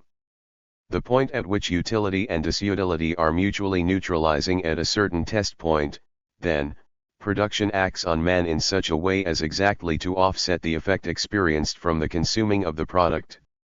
Man, as a consumer, has to measure a beneficial effect on himself, and, as a producer, he has to measure an unpleasant effect. He finds how much he is benefited by the last unit of wealth which he gets for personal use, and also how much he is burdened by the last bit of labor that he performs. If this sacrifice just offsets the benefit derived from the final consumption, it is the best unit for measuring all kinds of utilities. A man secures by means of this final and most costly labor a variety of things, for if he works up to this point every day in the year, he will have at his disposal, say, 100 hours of labor in excess of what he would have had if he had worked a third of an hour less each day. The product of this extra labor will be taken in the shape of goods that are also extra, or additional to whatever he would otherwise have secured. They will represent special comforts and luxuries of many kinds. The values of these goods may be measured and compared by means of the quantity of labor that the man has thought it worthwhile to perform in order to get them. If he values one of them highly enough to think it worthwhile to work for an extra period of 20 minutes at the end of a day in order to get it, it may be said to have 1 unit of value, and if he is anxious enough to get something else by doing this on 2 successive days, this second article may be said to have 2 units of value.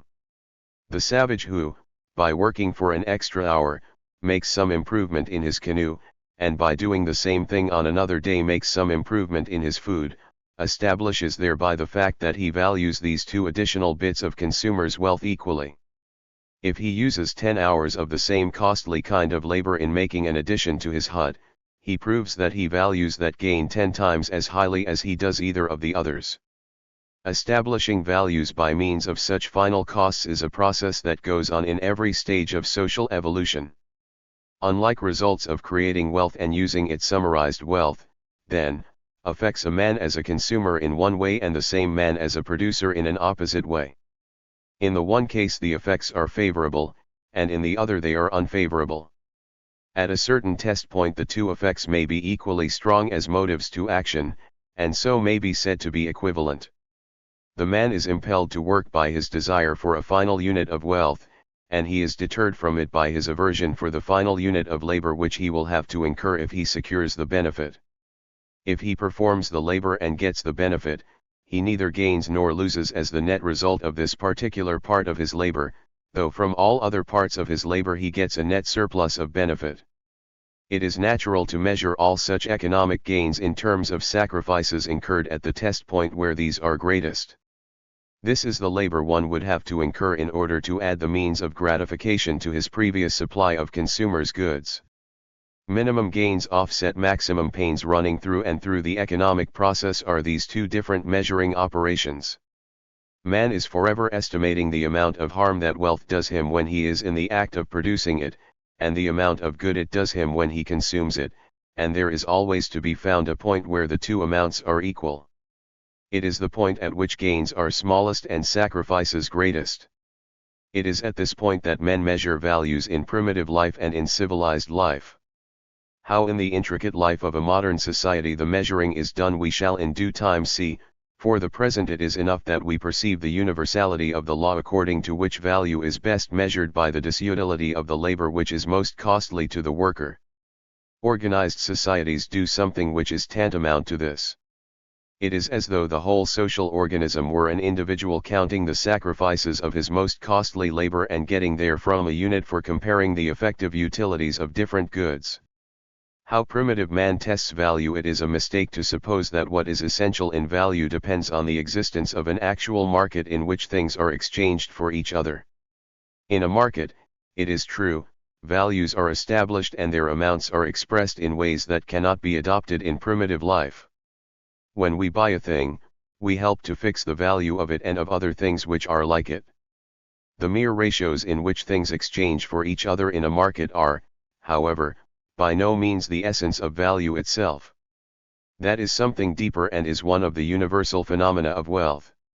Value, as we have said, is the measure of the effective utility of things, a kind of measure that everyone is frequently compelled to employ, whether he is making goods for himself or buying them from others.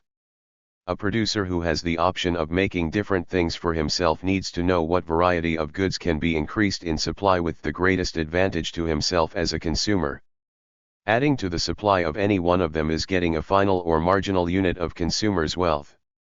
It is something that is needed less than the things that were already on hand.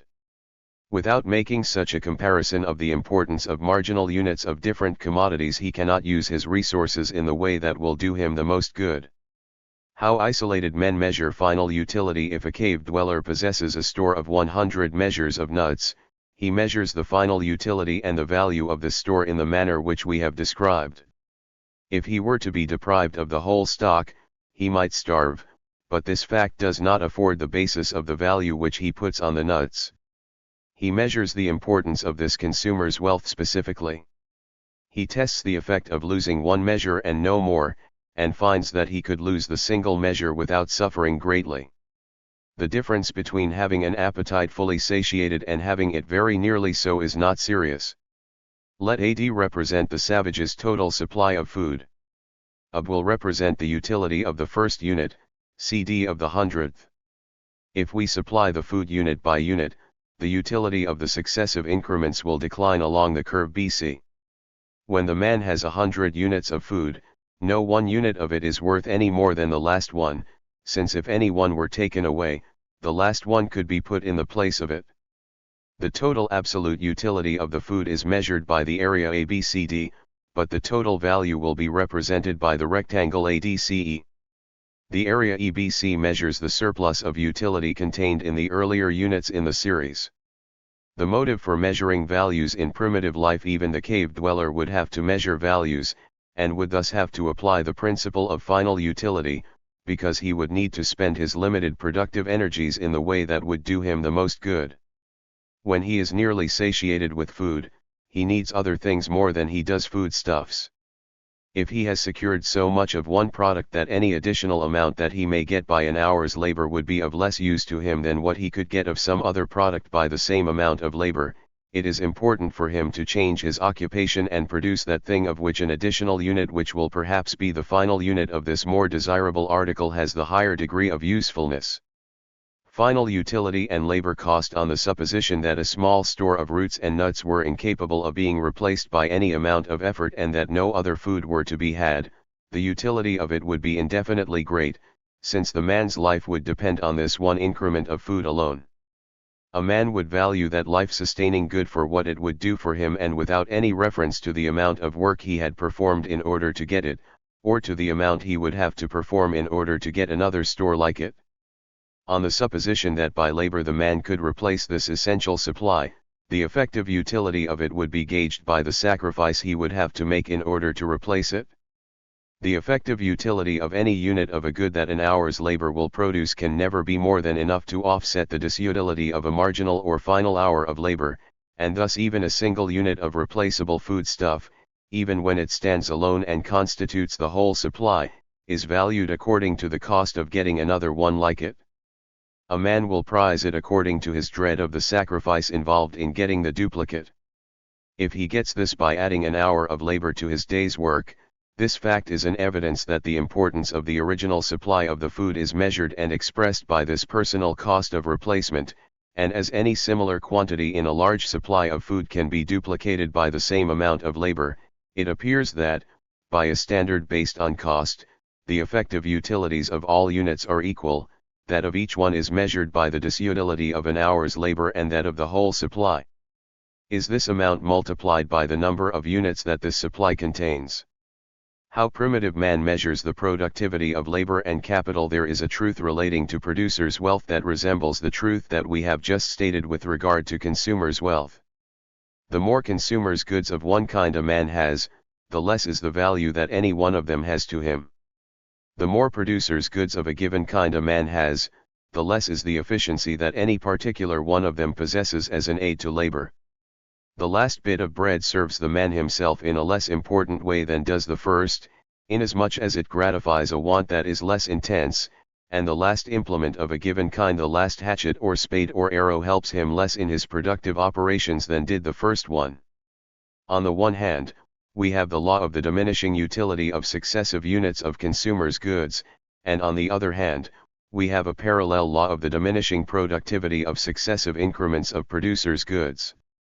The necessity for measuring the productive powers of capital goods even in primitive life now, it is necessary for every producer, though living in the simplest possible manner, to measure in some way the efficiency of the last unit of each kind of productive instrument that he uses. He has, let us say, a certain number of hatchets and of arrows, and he can produce one hatchet with the same amount of labor that would produce an arrow. Now, if a hatchet will do more good than an arrow, he will direct his energies to the making of the hatchet. It is important that any producer should bring the final units of the different parts of his equipment to a certain uniformity of producing power. He must not go on adding to the stock of implement number 1 when implement number 2, which could be had by the same expenditure of labor, would do more good, nor must he add to the stock of either of these after he has acquired such a supply of them that the first unit of implement number 3 would be of greater importance. Measuring the efficiency of producers' goods is necessary in the case of everyone who creates wealth at all, and such measurements reveal the fact that the more producers' goods of one kind a man has, the less is the productive power that resides in one of them. The foregoing truths universal. All the general facts which have been thus far stated hold true wherever wealth is produced. They do not presuppose the facts of a division of labor and a system of exchanges, and they do not even require that there should be any social organization. Men in the most primitive tribes and even men living in Crusoe-like isolation would create wealth by labor aided by capital. The essence of that wealth would be effective utility, and the measure of this, which is value, would be made in the specific way that we have described. The varieties of capital, the distinction between capital and capital goods, and the law of diminishing productivity of such goods would appear in the most primitive economics as well as in the most advanced. These are by no means all of the facts and principles which are thus of universal application. They are merely a few of the more important and may serve as a foundation or a Grundlegung, for further study. If we should extend our list of general and basic truths, it would quickly appear that the incomes that have been treated as rent and the various surplus gains which are analogous to rent are universal economic phenomena which it would be not illogical to discuss in the preliminary part of this treatise. What has been stated, however, concerning the laws of diminishing productivity of successive units of producers' wealth, concerning the diminishing utility of successive units of consumers' wealth, and also concerning the increasing burdensomeness of continuous hours of labor, presents the essential principles on which all rents and quasi-rents rest. It is best to study the applications of these principles as they are made in a civilized state. Universal economic truths independent of the special facts of sociology. This first division of economic science borrows none of its premises from sociology, for the truths which compose it would abide if there were no society in existence. Basic facts it takes from physics, biology, psychology, chemistry, etc. Facts concerning man, nature, and the relation between them are material for it, but relations between man and man come into view only in the later divisions. There, indeed, they do come into the very foreground with results which immeasurably enrich the science. What we may call the socialization of the economic process we shall have next before us, and we shall find it full of critical problems involving the future well-being of humanity. Industry is carried on by a social organism in which men are atomic parts and to which nature has given a constitution with laws of action and development. We have first to study the nature of this industrial organism and the mode in which it would act if it were not subject to any constitutional change, and later we must study it in its process of growth. The economic action of a society which is undergoing no organic changes is the subject of social economic statics, while such changes with their causes and effects constitute the subject of the science of social economic dynamics. Footnote. For extended discussions of the relations of utility and value the reader is referred to the works of Jevons, Menger, von Wieser, von Bombach, and Walras. A study of effective utility and its relations to value, by the writer of the present treatise, is contained in the New Englander for July, 1881. If we should try to describe all the possibilities in the case, we should take account of the fact that a man may get a positive pleasure from his first hour or two of labor and construct a figure thus to express this fact. AC is the curve representing the sacrifice entailed by successive hours of labor. In like manner we should have to recognize the fact that the utility of some kinds of goods may not reach a maximum with the first increment, and should construct a utility curve to express this fact. BC here represents the increase and the following decrease in the specific utility of the supply of an article of this kind. The terms marginal and final mean essentially the same thing, but the modes of conceiving it differ. When utilities are thought of as supplied one after another, the last is the least important. We may represent a man's enlarging gratifications, not by such a mere series of quantitative increments, but by an enlarging area. We may draw a series of concentric circles, beginning with the smallest, and let this central area enclose the most necessary forms of consumers' wealth.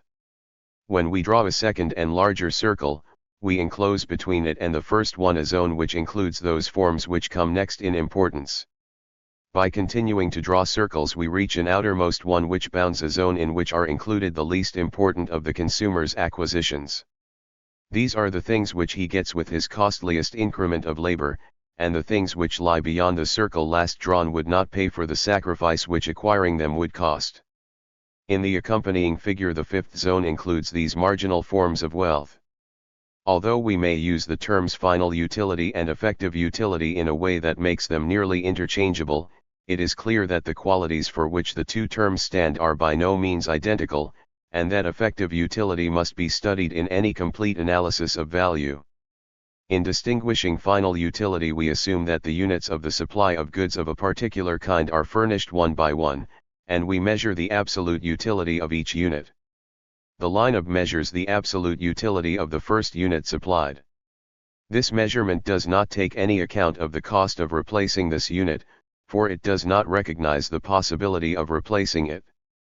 What is estimated is the absolute importance of the service which this first unit of the article renders, on the supposition that, if this first increment of the supply were wanting, the service would not be rendered at all. It is, in like manner, the absolute utility of the successive increments supplied which declines along the curve BC. DC measures the absolute utility of the final increment, and the area ABCD the total absolute utility of the supply.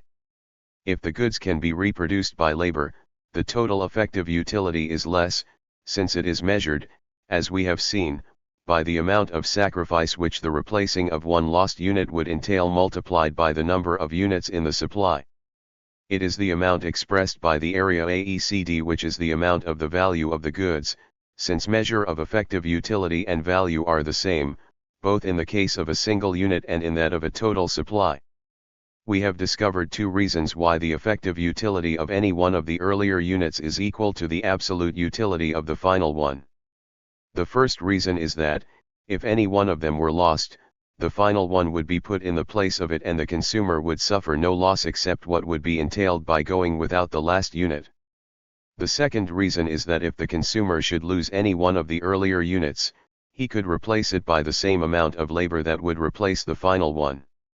We have seen that the line DC of the figure expresses not only the absolute utility of the final unit of goods, but the disutility of the labor of reproducing it or of reproducing any other unit. The cost of replacing the whole supply is expressed by the area AECD, on the supposition that the units are replaced, one at a time, by means of labor performed at the end of several working days when the sacrifice is greatest. Total value is thus quantitatively equivalent to total effective sacrifice of replacement, as well as to total effective utility. If, by adding a brief period to the length of one working day, a man can make good the loss of one unit of the goods, by adding the same period to the length of a number of working days, he can make good the loss of the total supply.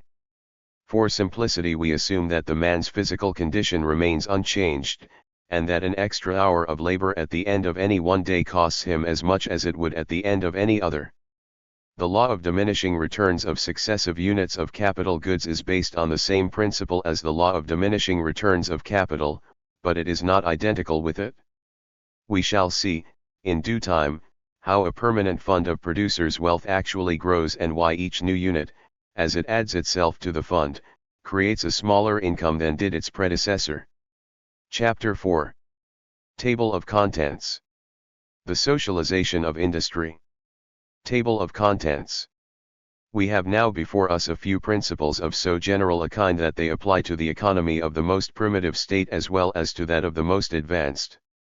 It is not necessary that men should live in any particular relation to each other, in order that, in creating and consuming wealth, they should exemplify these principles.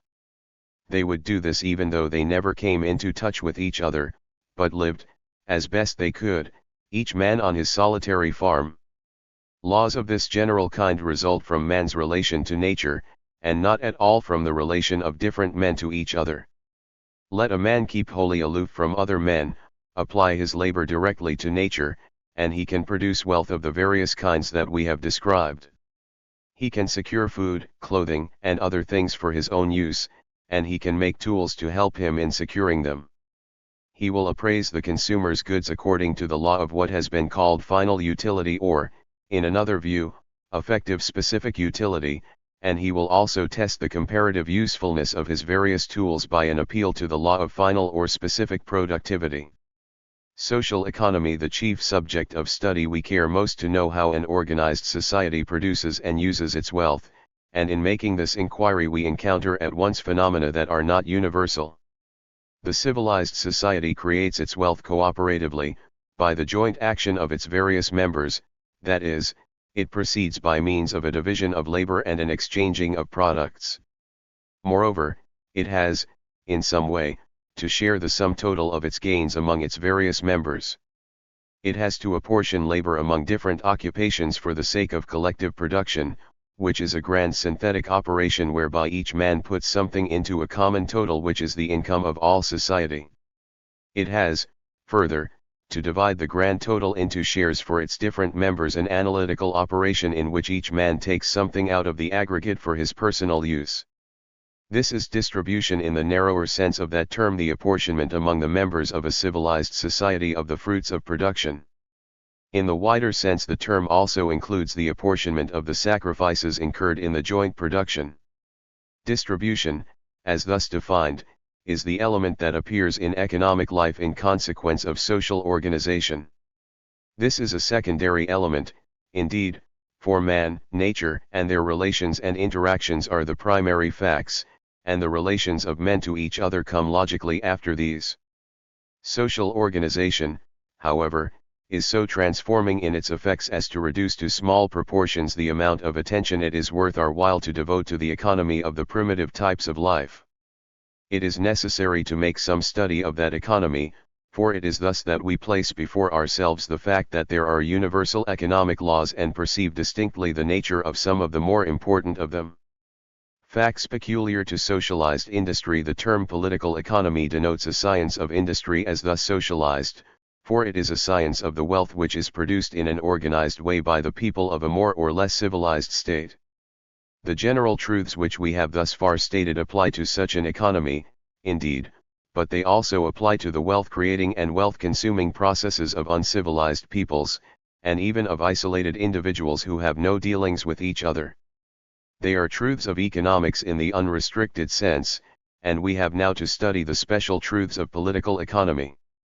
When production goes on by division of labor, as when one man works at one occupation and another at another, phenomena appear that do not appear in more primitive life, and still others appear when, within each occupation, there is a division of functions between the laborer and the capitalist, as is the case whenever one set of men furnish tools of production and another set do the work. The special laws of this highly developed economic system require far more extended study than do those more general laws which are common to it and simpler systems.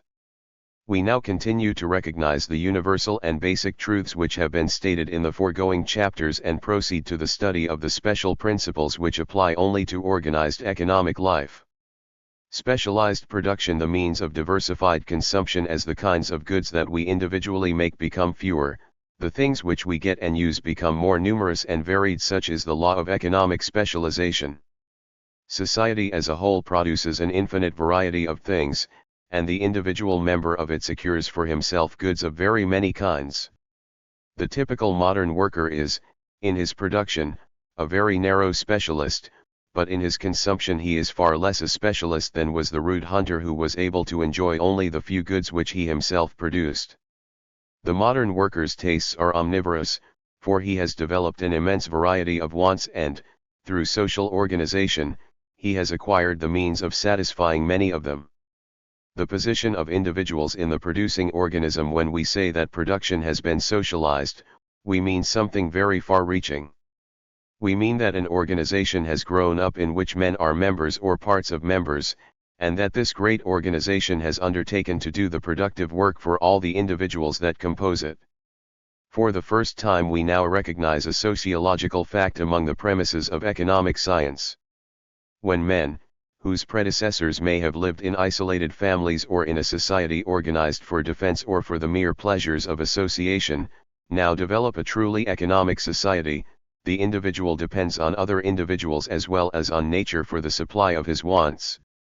Economic independence gives way to interdependence, because the fortune of each man is largely dependent, not merely on his own efforts, but on the relations which he sustains to other men.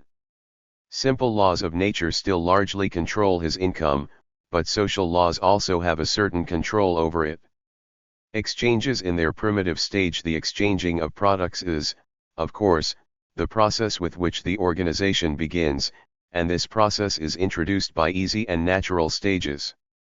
The man who at first makes everything for himself develops a particular aptitude for making some one thing, and, though he may still continue to make most things for himself, he finds it advantageous to barter off a part of the supply of the one article for the making of which he is especially well fitted. He seeks out a neighbor whose special aptitude lies in a different direction and who has a surplus of some other article. It may be that one is a successful fisherman and the other is, by preference, a maker of clothing, and that they can get a mutual benefit by an exchange of food for raiment. The intermediate type of exchanges and the final one in the next stage, a man becomes wholly a specialist, making one kind of product only and bartering it away for others.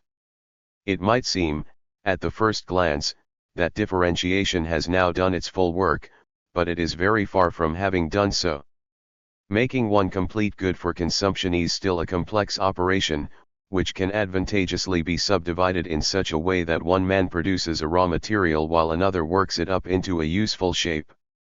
A gain may be made by a further division of the manufacturing process, whereby the first worker makes only the rawest material, another fashions it somewhat, a third carries the process farther, and a fourth or a still later one completes it.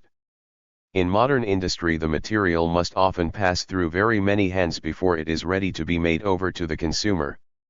Each man in the series puts a touch on it and passes it on to his successor.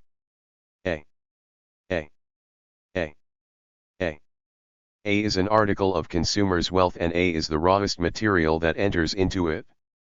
A is this material somewhat transformed, A is the same material after it has received the second transformation and needs only a final touch to convert it into A, in which state it will be ready for the consumer's use. We have here a symbol of what is actually taking place in the industry of the world.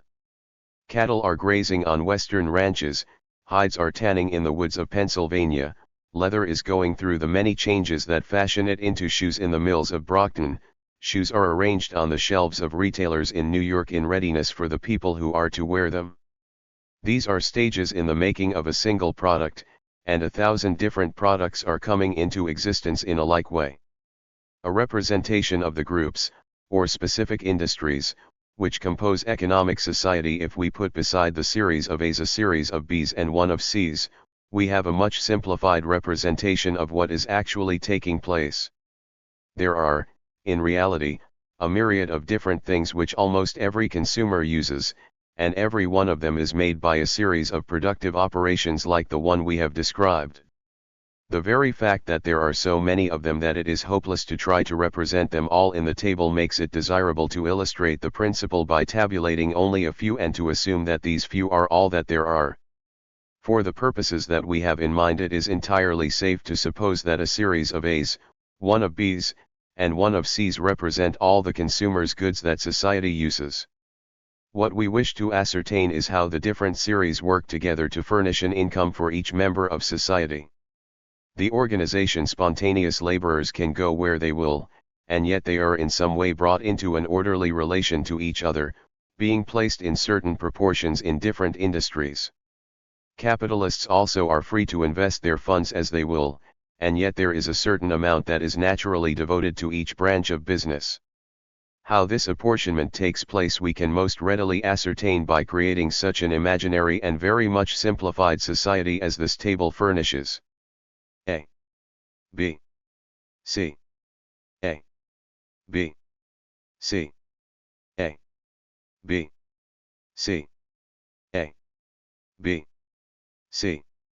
The series of A's, which we have already studied, represents one kind of raw material ripening into a finished product. B represents a second kind of raw material, which, like the A, is produced by its own set of workers and is then passed on to a second, who transform it into B, a partly finished product. These then pass it on, as the corresponding set of men passed on the A. They hand it over to a set of workmen who change it into B, a nearly completed product, and these hand it over to men at B, who, by giving the final fashioning, bring it into the form of a finished consumer's good. The C's represent another general group of workers who transform the raw material, C, into the finished product, C. Industrial groups and subgroups. Each of these more general bodies of workmen and employers, such as the entire series of A's, we may call an industrial group, and the divisions within each of them, such as A or A, we may term subgroups. The product of a group is a complete article, while that of a subgroup is not a complete article nor any part of an article that can be taken bodily from it. Yet it is a distinguishable element in the article. The product of the shoe factory is certainly not complete shoes, for the owners of the factory buy leather which has already passed through the hands of tanners, and the tanners themselves bought it in the shape of raw hides, which were furnished by still earlier producers. What the shoe factory has done is to impart a new utility to dressed leather by transforming it into shoes. It would be impossible ever to get that utility out again, or to point to any one part of the shoe as the only part that contains it. What the factory has really made is therefore a utility, a distinguishable quality which pervades a concrete thing. It makes the difference between the leather and the shoes. What the tanner has created is, in like manner, another utility, which makes the difference between raw hides and leather. Groups, then, in their entirety produce whole articles for direct use, while subgroups produce distinguishable utilities which are embodied in such articles. The sum total of all the different utilities constitutes the article. It is a complex of useful qualities held together by the fact that they are attached to the same original matter. Proportionate production. All the subgroups working together in an orderly way not only produce the consumer's wealth that society needs, but produce the different kinds of consumers' goods in nicely adjusted proportions. Unless the general order of the group system is disturbed, there is a normal amount of A put on the market and also normal amounts of B and C. This result is attained by influences that run through the productive organism and bring about an adjustment of the comparative amounts of labor in the different occupations. If competition worked quite freely, this adjustment would be so nice that no military apportionment of forces among different brigades, regiments, etc., made consciously and by the most intelligent commanding officer, could surpass the perfection of it. There would be also an equally fine adjustment of the comparative amounts of capital devoted to different industries. In the actual productive organism each man goes where he will, capitalist, laborer, and employer of capital and labor alike.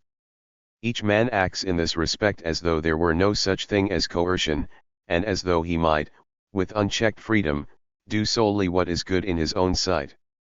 By reason of the fact that all are seeking to produce what they can in order that they may get what they can, there comes into operation an organic law which brings the groups and subgroups into a delicate balance, in point of size and output, whereby the grand total of force that society commands is prevented from making too much of one product and too little of another, and is made to do its utmost in getting a large sum total of wealth for the benefit of its various members. What the division of labor involves, this is the real signification of what it has been common to call the division of labor. It is the socialization of labor, or the gathering of isolated laborers into a great organism that, entirely without coercion, determines in some way what each one shall do, and not only makes the product of the whole a myriad-fold greater than without any organization it could be, but causes this product to take certain well-adjusted shapes which, as we shall later see, serve consumers better than they could be served by products in misadjusted proportions. Capital as well as labor apportioned, as we have said, there is a corresponding division of capital or an assignment of different parts of the total fund to different employments, and this is made in the same way as is the division of labor and results in an equally nice adjustment. Each bit of capital, like each workman, becomes, as it were, a specialist. It may take the shape of an instrument which is capable of performing only its one service, like the loom, which is capable of doing nothing except weaving, but even if the tool is somewhat adaptable, like a hammer which can be used in several trades, it is, as it were, stationed in one trade and held, by economic influences, at that one point in the system. The house carpenter keeps his hammer though the cabinet maker could use it. Each bit of capital helps to create a particular utility, and the number of units of the fund that each subgroup contains is, as we shall see, so arranged as to enable the fund as a whole to do its utmost for the general good. It is all without the use of force, since each bit of capital does what its owner pleases to have it do. A government presupposed, of course there must be a government over it all. Such a method of producing wealth could never continue unless property were secure and unless it were made so without much effort on the part of its owners. A blacksmith who should have at one moment to use his hammer as a tool and at another to wield it as a weapon of defense could make but poor headway, and a society in which such a state of things existed in various trades would be too anarchic to permit the elaborate division of trades which is the key to success in industry. The most noticeable fact about organized production is that man is forever letting go the thing he has made or helped to make and allowing it to pass out of sight and reach without losing or greatly imperiling his title to the amount of wealth it represents. He casts his bread on the waters, but they bring him a return for it. Under these circumstances it is impossible for him to protect his product as the savage protects his tools, his clothing, and his hut. What a modern worker makes passes into the hands of other men and gets completely out of the maker's direct personal control. If he wanted it again, he could never find it, and if he could find it, it would be in a new shape and other men would have claims upon it. The man who has sold some hides that in the end have become shoes can hardly identify his product on the shelves of retail shoe dealers all over the country, or perhaps all over the world.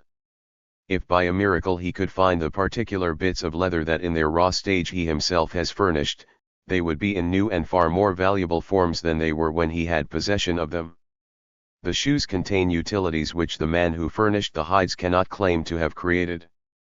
They have been changed and improved by elements contributed by many other persons, such as manufacturers, carriers, merchants, etc., and he could never carry away the concrete thing that he himself produced without carrying with it other men's property.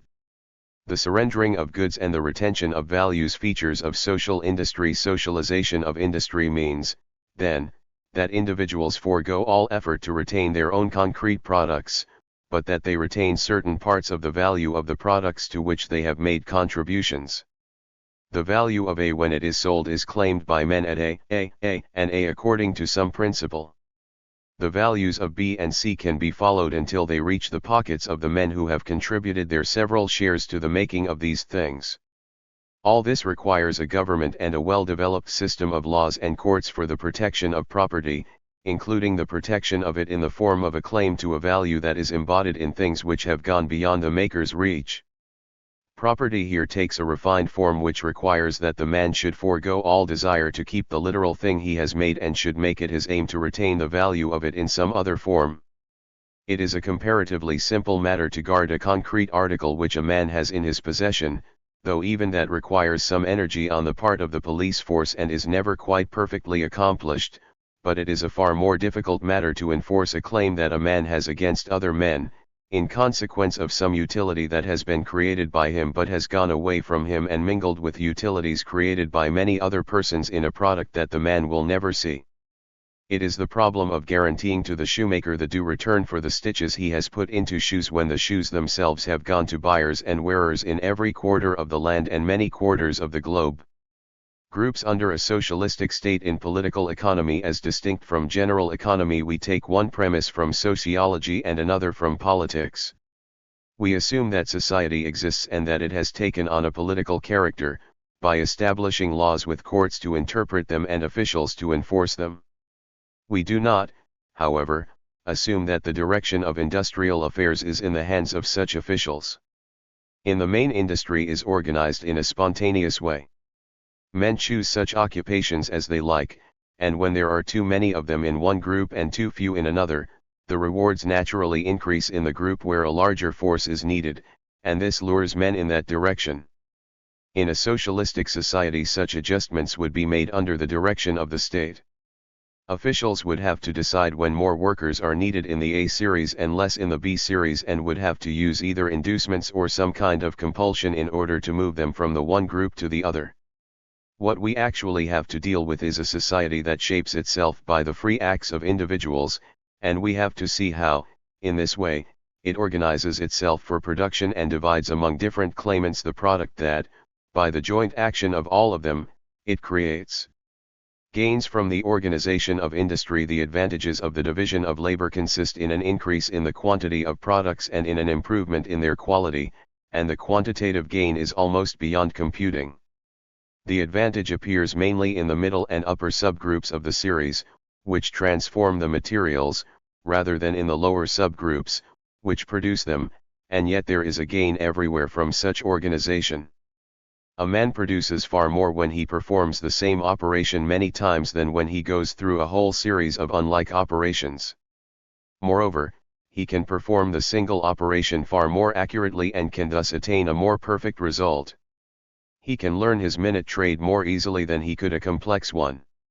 Where unusual strength or skill is required, the work may be given to persons who have the requisite quality so that a good product can be ensured, and none of the labor of these superior workers will need to be wasted on work which inferior labor can perfectly well perform. Improvement in the forms of capital. The greatest of all the advantages that come from this division and subdivision of wealth-creating processes comes in the way of applying machinery. A machine is a hopeless specialist and can, as a rule, put only a single minute touch on the material submitted to it, and the introduction of machines differentiates capital in a way that is parallel to the minute subdivision of labor. If the machine is to work at all economically, it must put its touch quickly on one after another of a series of articles, as they are submitted to it in uninterrupted succession. If only one kind of machine were employed in the making of shoes, if, for instance, the sewing of the uppers to the solace were done on sewing machines, even though all the rest were done by hand, it would be natural and almost necessary to have one class of workers to prepare the uppers, another to prepare the solace, and a third to sew them together by aid of the machine. When the several stages of the process are thus given over to different classes of workers, the situation is ripe for the application of more machines, and inventors readily devise apparatus that will perform one or another minute part of the manufacturing process. In the end, most branches of manufacture take such shapes that the raw material is intrusted to a series of machines and passes from one to another by a nearly continuous movement, till it emerges from the hands of these automata as complete as any manipulation can make it and ready for the merchants who will convey it to their customers. Economy of capital. There is an economy of capital involved in the fact that instruments can be used thus continuously. A worker does not have to have several sets of tools, many of which would be idle the greater part of the time, as would be the case if the man performed several unlike operations, but the greatest economy comes from the energy, rapidity, and accuracy with which the new instruments act. The tools are far more efficient than they could be if human muscles furnished the power and eyes and nerves supplied the deftness and accuracy that the making of the goods requires. Automata which men set working excel hand tools with men wielding them by a greater ratio than can be calculated. Footnote. We use this term in a broad sense, including agriculture and commerce as well as manufacturing. If we were giving a history of the division of labor, we should have to record the effects of differences of climate and of agricultural and mineral resources in occasioning, at an early period, a territorial division of labor. We are here describing the division of labor which occurs within a society and in consequence of what may be called social economic causes. Chapter V. Table of Contents. Production A. Synthesis, Distribution and Analysis. Table of Contents. The essential fact about production, as it is carried on by all society, is that it is a synthetic operation, by which a grand total is made up by the contributions of different industries. There is a corresponding fact about the production which is carried on within a particular line of business, or, as we should express it, within a particular subgroup, for within the subgroup there are laborers, on the one hand, and capitalists, on the other, helping each other to make a joint product. In our table A, B, and C are the goods of which the social income is composed. Subgroups, such as A, etc., help to make this grand total of finished goods, but in A, and all the other subdivisions there are laborers and capitalists working together. Farming, mining, cotton spinning, shoemaking, building, and a myriad of other occupations all work together to create an aggregate of goods which constitute the social income. In each of these branches of business there are men and working appliances contributing each a part to the quota that this branch furnishes. Distribution as an analysis. The essential fact about distribution is that it is an analysis. It reverses the synthetic operation step by step, resolving the grand total produced by society into shares corresponding with the amounts contributed by the specific industries, such as mining, cotton spinning, shoemaking, etc. The men who own and work the mines do not keep the ore they secure, nor do they wish to keep it. The ore goes into a stock of goods for the general use of society, and it constitutes a definite addition to the value of that stock. As ore it is transmuted into a myriad of forms, merged with other materials and lost, but the amount that it adds to the total product of society is definite. It is a certain definable quantity of wealth, and that quantity of wealth the producers of the ore should get for themselves. Distribution further resolves the share of each particular industry into final portions for the use of the laborers and capitalists in that industry, and these correspond with the amounts which these laborers and capitalists contribute.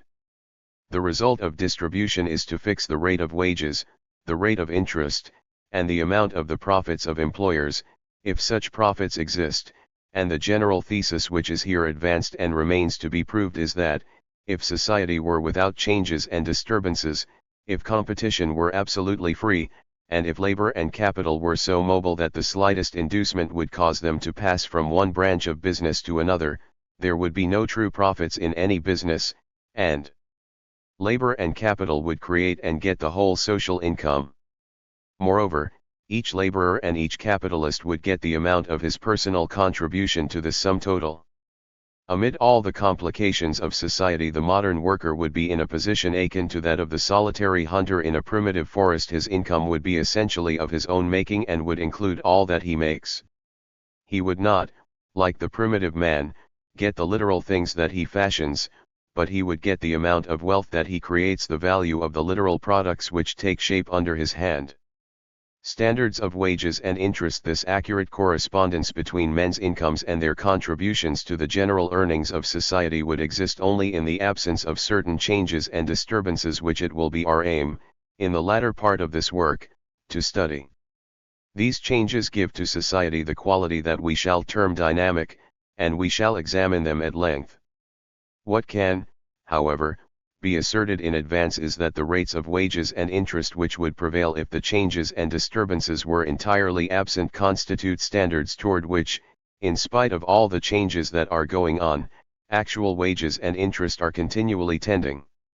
How nearly in practice the earnings of labor and capital approximate the ideal rates which perfect competition would establish is a question which it is not necessary at this point to raise. We have to define the standard rates and show that fundamental forces impel the actual rates toward them. The waters of a pond have an ideal level toward which they tend under the action of gravity, and though a gale were to force them to one end of the pond and cause the surface there to stand much higher than the surface at the other end, the standard level would be unaffected and the steady force of gravity would all the while be drawing the actual surface toward it. In our study of economic dynamics we shall encounter influences which act like the gale in the illustration, but at present we are studying what is more akin to gravity, a fundamental and steady force drawing wages and interest toward certain definable levels. In our present study of economic statics we must seek to discover how these standards are fixed, in the midst of the overturnings which industrial society undergoes. A. B. C. H. A. B. C. H. A. B. C. H. A. B. C. H. We have already represented, in a highly simplified form, the synthesis by which the goods which make up the income of society are produced. A, B, and C represent different raw materials, and they are changed by a series of transmutations into A, B, and C, which stand for all the consumer's goods that the society uses. They represent food, clothing, furnishings, vehicles, and countless means of comfort and pleasure. The making of active instruments of production. It is necessary always to have and use a stock of tools, machines, buildings, and other active instruments of production, and as these wear out in the using, it is necessary that there should be persons who occupy themselves in keeping the stock replenished. Under a system of division of labor there would be special industries devoted to the making of new appliances of production to take the place of those which are worn out and discarded, and also to make repairs on those which are still in use. For illustration, we may let the symbol H represent all active capital goods that the society uses, the various raw materials which enter into such active goods being represented by H and the partly made instruments by H and H. If the stock of appliances is not growing larger, just enough of the articles H are made to replace the discarded ones. No producer gets new machinery, but every one keeps his stock intact. The simplified representation correct in principle. We have now a very simple representation of what actually goes on under the name of the division of labor, and yet the representation is in essential points accurate. In reality a very detailed and minute division and subdivision of industries takes place, and the varieties of goods produced are innumerable. Society, as a whole, is making the most highly composite product that can be conceived, namely, consumers' wealth in its countless forms. Each of the grand divisions of society, the general groups that we have represented by the series of A's or of B's, makes a complete article, but even that is in its own way far more composite than the symbol indicates, for it is apt to contain several kinds of raw material and to be made up of a large number of distinct utilities, each of which has its own set of producers. This complexity of the process of production does not change the principle of distribution, by which the product is virtually analyzed into its component elements and the value of each element is assigned to those who create it. This principle can be clearly represented by assuming that each subgroup has one distinct utility to create and that it takes only four of these to make an A, AB or AC. A synthesis within each subgroup. There is within each subgroup a synthesis going on, and this also may be complex. Labor and capital dig ore from the ground, an unusually simple process, and yet there are several distinct operations to be performed before the ore is ready for smelting. When it comes to fashioning the metal into useful shapes, the operations become very numerous and require many subordinate trades even for the making of one product. How many mechanical operations go to the making of a bicycle, an automobile, or a steam yacht? Too many to be represented in any table, but not enough to change at all the principle according to which those who help to make one of these composite products are paid according to their contributions to it. We may consider that all the work that is done in one kind of mill creates one utility. Though there are many sub-trades in making a shoe and many more in making a watch, we may proceed as though there were only one transformation of the raw material required in each case. We may let the division between the contiguous subgroups be made commercially rather than merely mechanically, and regard the establishments that buy material and sell it in a more highly wrought condition as moving it forward by one stage on the road to completion, however many changes they may have made in it in the different departments of their several mills. The difference between shoes, on the one hand, and the leather and findings of which they are made, on the other, thus passes for one utility. A manufacturer of shoes puts his leather and findings through many operations before he has shoes for sale, but it is convenient to call all that the manufacturer imparts to these raw elements before he makes them over in their new form to the merchant, one subproduct. Further complexities which may be disregarded. One man may be in several of the general groups. It is possible, for example, that he may furnish raw materials which enter into more than one finished article. Iron is so extensively used that it goes into more products than can easily be counted. The man who digs iron ore contributes to the making of bridges, rails, locomotives, buildings, machines, ships, and tools in indefinite number and variety.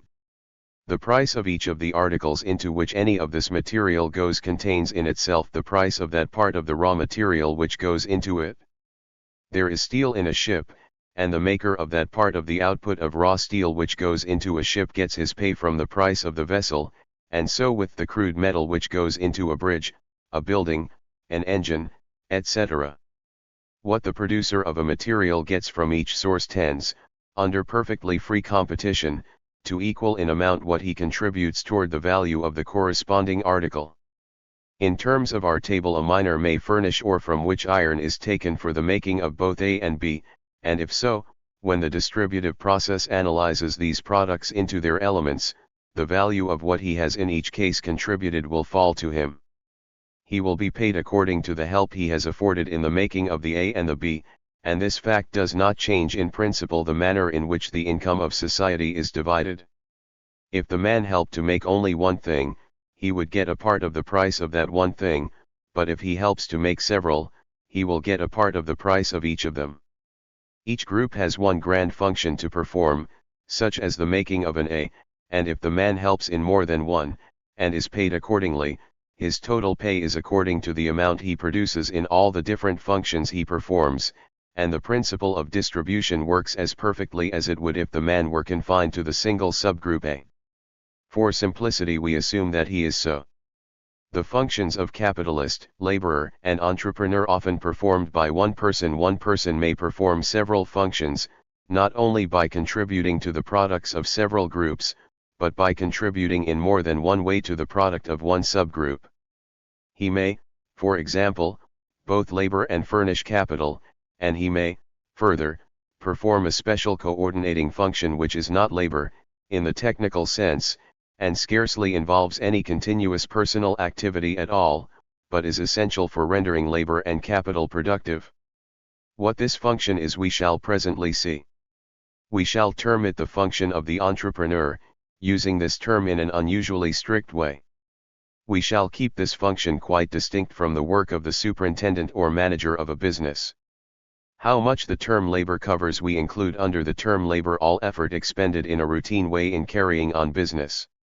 The overseers in the shops, the bookkeepers, clerks, secretaries, treasurers, agents, and, in short, all who perform any of the labor of management for which they get or can get salaries are laborers in the comprehensive sense in which we use the word. It comes about that the employer usually labors, for he does the highest and most responsible work in his own mill or shop. It is not, however, in his capacity as entrepreneur, or undertaker, that he labors, for, as the entrepreneur, properly speaking, he employs and pays for all the work that receives a stipend. He may employ himself, indeed, and set aside a stated sum to pay his own salary, but this means that in his capacity as entrepreneur he needs a good manager and hires himself to act in that capacity. Scrupulous fidelity is the most important quality that a manager can possess, and the employer can always trust himself to possess it so long as it is his own interests that he controls. Entrepreneur and capitalist in the same way we include in the capital of an establishment whatever invested funds the employer himself supplies, as well as what he hires from others. Here again a man is likely to serve in more than one capacity, for as an entrepreneur he hires capital and as a capitalist he lets it out for hire, so that in the one capacity he hires capital from himself acting in the other capacity. The man puts money into his own business and gets interest for the use of it. The different functions of the same man distinguished in business. This distinction between the different functions that one person may perform is not a mere refinement of theory, but is something that is recognized in business and has great practical importance. In a corporation, officials who are also stockholders receive salaries that are usually reckoned on the basis of the amount that they could get in the market if they were to enter the employment of other corporations and do the same kind of work they are now doing. Favoritism may give them considerably more than this amount, but even then this amount is the basis of the calculation which fixes their stipend. If they are paid more than their work is worth to their own corporations, what they get is something besides wages or any other normal and legitimate income. If they accept for their time less than they are worth, they make a donation to the corporation. Neither filching something for nothing out of the returns of the corporation, nor giving it a gratuity, is to be here assumed as existent, since we are not dealing with the phenomena of quasi-plunder or eccentric benevolence. The character of wages of management, as the reward for a high grade of labor, is recognized in business life, and the salary of the manager, whether he is a stockholder or not, is usually expressed in a definite sum of money and is gauged, crudely or accurately, according to his value as a servant of the company. Dividends often composite in like manner. It is important in the bookkeeping of a company to ascertain how much of the return to the stockholders is merely interest on the capital they have themselves invested and how much is true profit, or the net gain which is over and above interest. In business life a distinction is pretty clearly maintained between the three kinds of income that have been described, namely, the reward of labor in all its forms, the reward of capital, going to whoever furnishes it, and the reward of a coordinating function, or the function of hiring both labor and capital and getting whatever their joint product is worth above the cost of the elements which enter into it. This essentially commercial margin of returns from production above all costs of production is profits in the strict sense and would be non-existent in an absolutely static industry. It comes into existence in consequence of the changes with which social economic dynamics deals. Three incomes entirely distinct: wages, interest, and profits, then, are the three incomes that we shall distinguish. We shall keep profits completely separated from the wages of any kind of labor and from the interest on any kind of capital. This income falls to the entrepreneur, otherwise called the undertaker, or the employer and coordinator of labor and capital, and it comes only when the product of the operations carried on in his establishment exceeds all wages and all interest that he has to pay. How a man could be an entrepreneur only if a man should hire all the capital that he needs in a business and also all the labor, including the labor of every man in the office force, and reside thereafter in a distant country, holding no consultations with his managers. Whatever income he might get would be purely an entrepreneur's profit. It would not be interest, for that amount would have to be paid to the men who had loaned the capital, and it would not be wages, for they would have to be made over to the men actually doing the work. The absent entrepreneur would be, in the eye of the law, the purchaser of all the elements which go into the product, since all the purchases are made in his name. The managers are only his agents, and when they buy raw materials or supplies for the mill, they buy them for him and by his authority, and he is under the obligation to pay for them. Moreover, paying wages is, in reality, buying the share which labor contributes to the product of the mill. The workmen have a natural right to the value which their work, of itself and aside from the aid furnished by others, imparts to the material that is put into their hands, and when they sell their labor, they are really selling their part of the product of the mill. In like manner, paying interest is buying the share which capital contributes to the product. The owners of the capital have an original right to what the machines, the tools, the buildings, the land, and the raw materials, of themselves and apart from other contributions, put into the joint product. In reality, they sell this share for a consideration in the form of interest. In a static state, labor and capital together create the whole product of the mill. Wages and interest are the prices that they get for their several contributions, and the entrepreneur pays these purchase prices and by virtue of this becomes the owner of the whole product. Having the product, he sells it in the market for what he can get. If this were more than the cost to him of all the elements that have gone into it, he would have a net profit remaining. It would be a remainder accruing to the owner and seller of the product after the costs of getting a title to it have been defrayed. Whether the absent entrepreneur of our illustration gets anything from his business or not depends on the question whether such a remainder of returns above costs is afforded. Profits nil. In a static society, we shall see that if labor and capital can move about in the system of groups so freely that each agent is as productive in one place as it is in another, there will be no product anywhere in excess of wages and interest. Labor and capital then create and claim for themselves the whole output of their industries. When the entrepreneur has given them their shares, by paying wages and interest, and has paid for raw materials, he has nothing left. In actual business, competition is often sharp enough to prevent men from getting more than interest on their capital and a fair return for the labor they spend in directing their business, and pure theory here assumes that competition is always and everywhere sharp enough to do this. It is ideally efficient. Labor and capital are ideally mobile and ready to flow at once to the points where any net profits can be made. Such a condition implies that society is in a static state, and we shall see what this condition is. It implies an absence of organic change in society.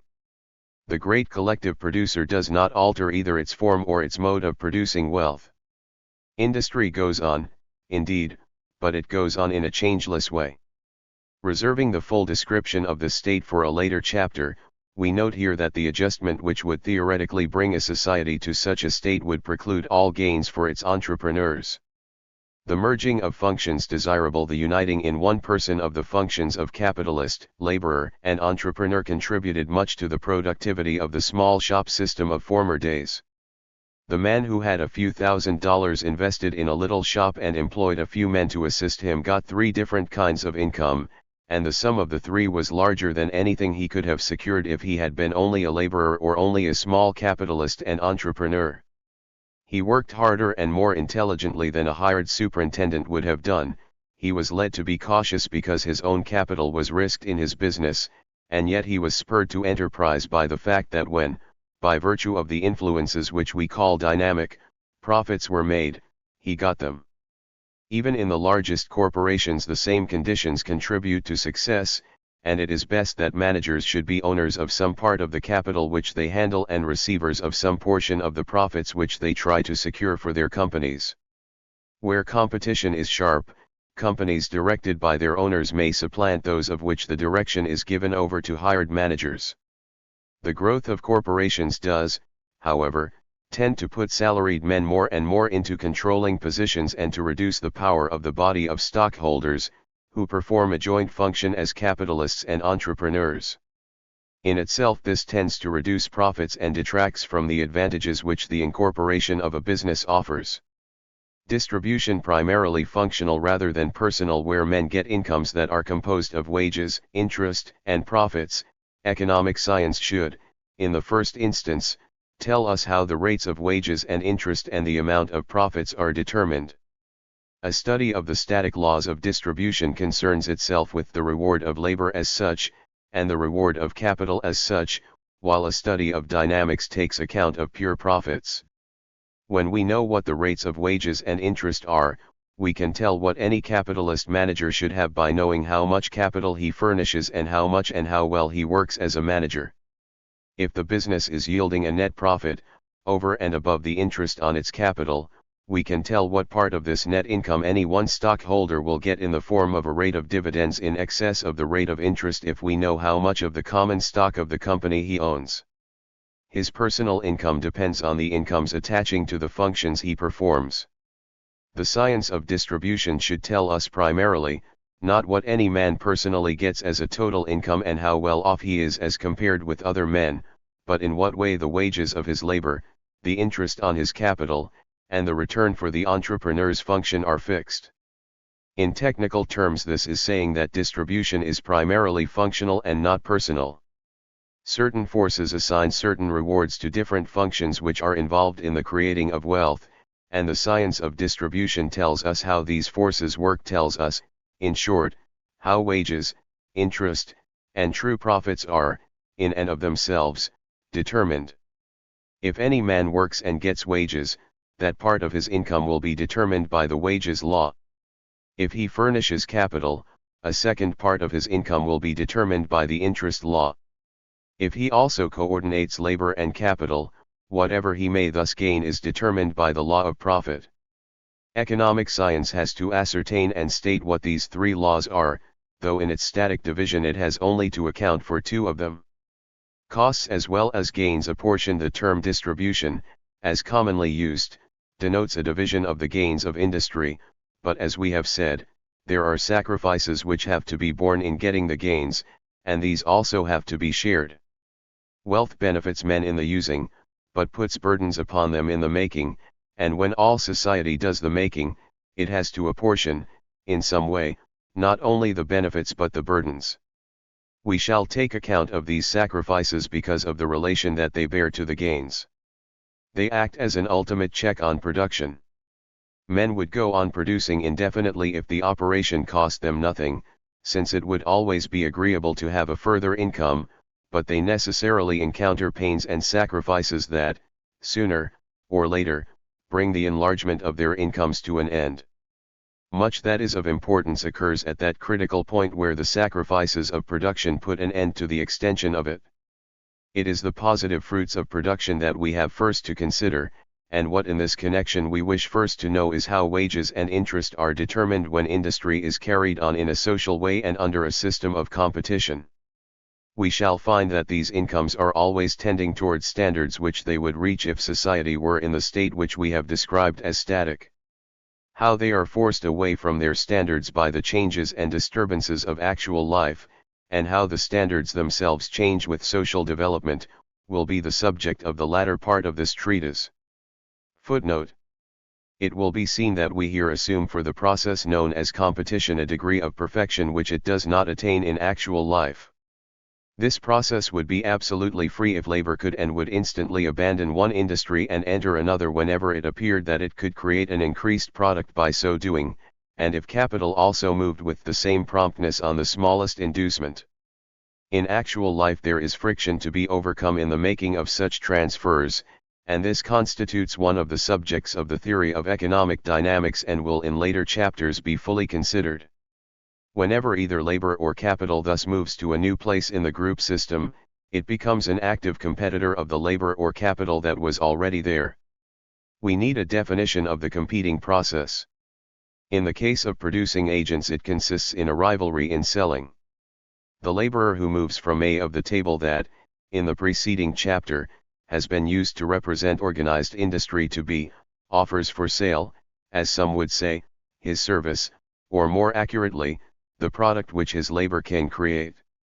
The purchasers are the employers in the subgroup B, and in order to induce them to accept the new labor it is necessary to offer it at a rate of pay which will make it worth their while to take it.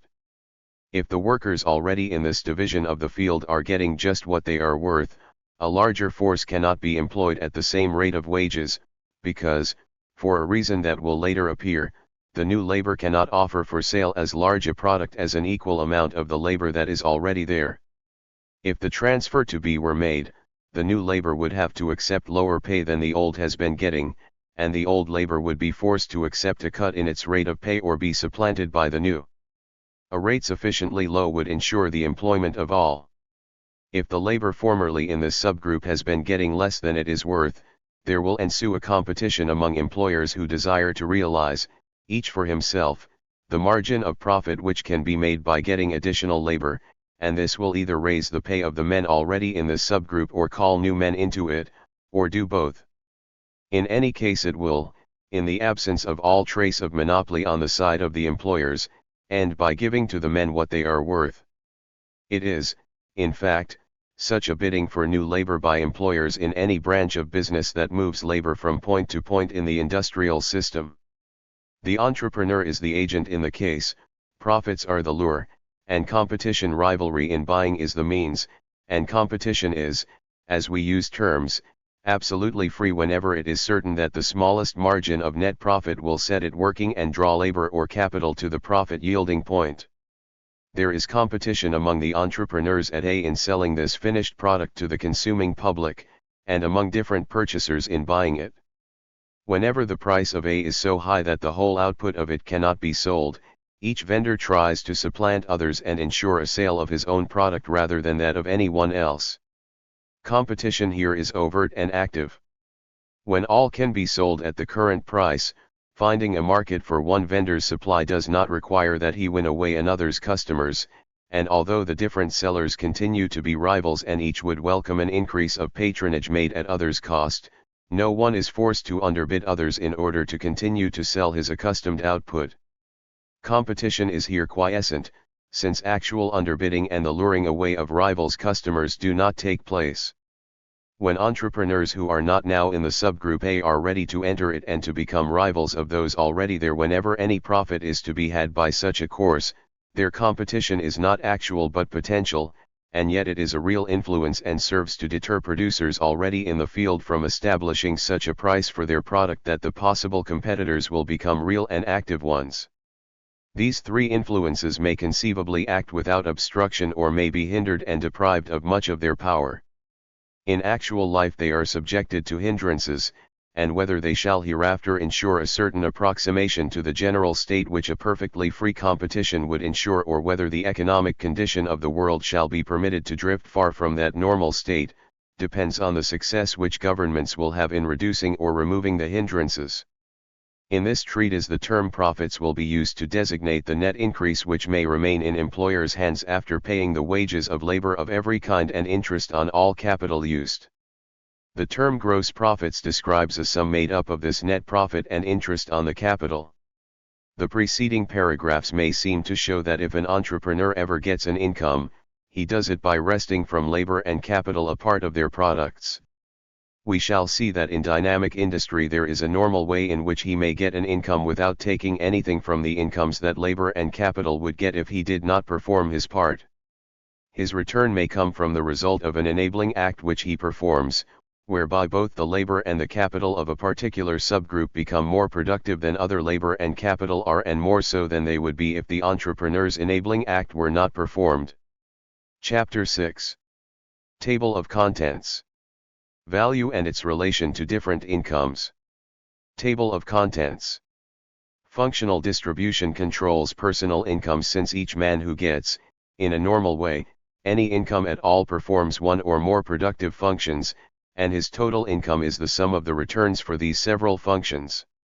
Moreover, under such a condition of ideally perfect competition as we have assumed, each of these functions is rewarded according to the product that it creates, and each man accordingly is paid an amount that equals the total product which he personally creates.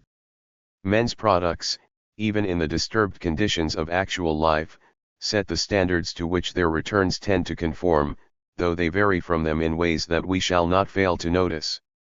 Group distribution. The grand total of the social income has to go through a preliminary division before it is shared by laborers, capitalists, and entrepreneurs.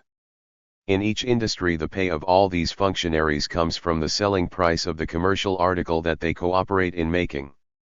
The price of shoes pays all shoemakers, whether what they contribute to the manufacturing is labor, capital, or mere coordination, and it also pays ranchmen and tanners for what they contribute in the shape of leather, raw and dressed.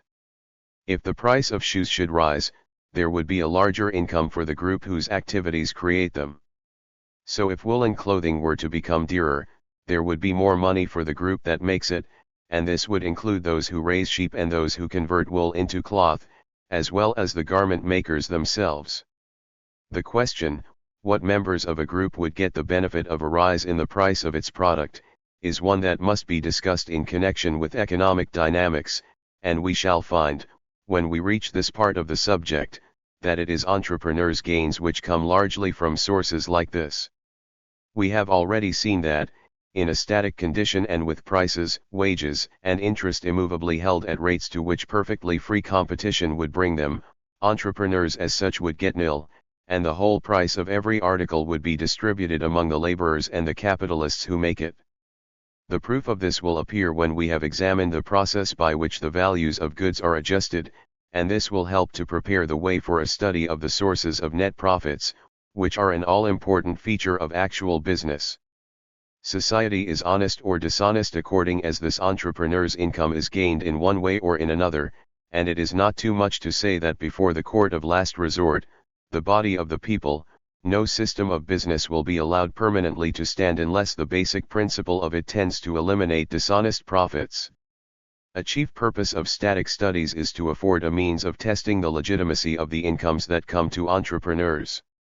Market price. The old phrase supply and demand describes the process by which the market price of anything is determined. The total mercantile stock of goods of a particular kind at any one time on hand is, of course, an exact quantity, and the law of market value, when these words are used in a restricted and technical sense, determines the price at which this predetermined amount can be sold. How a normal supply is determined. This present stock, however, was brought into existence by producers who looked forward to the time when they could probably sell it at a certain price, and the higher this anticipated return for the article, the more of it they were induced to make.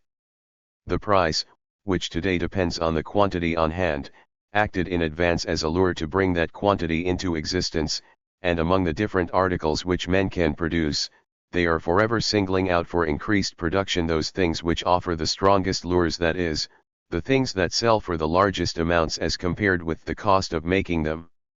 The ultimate tendency of all this is a certain adjustment of the relative supplies of different commodities. It is that adjustment which brings all prices to a level determined by cost.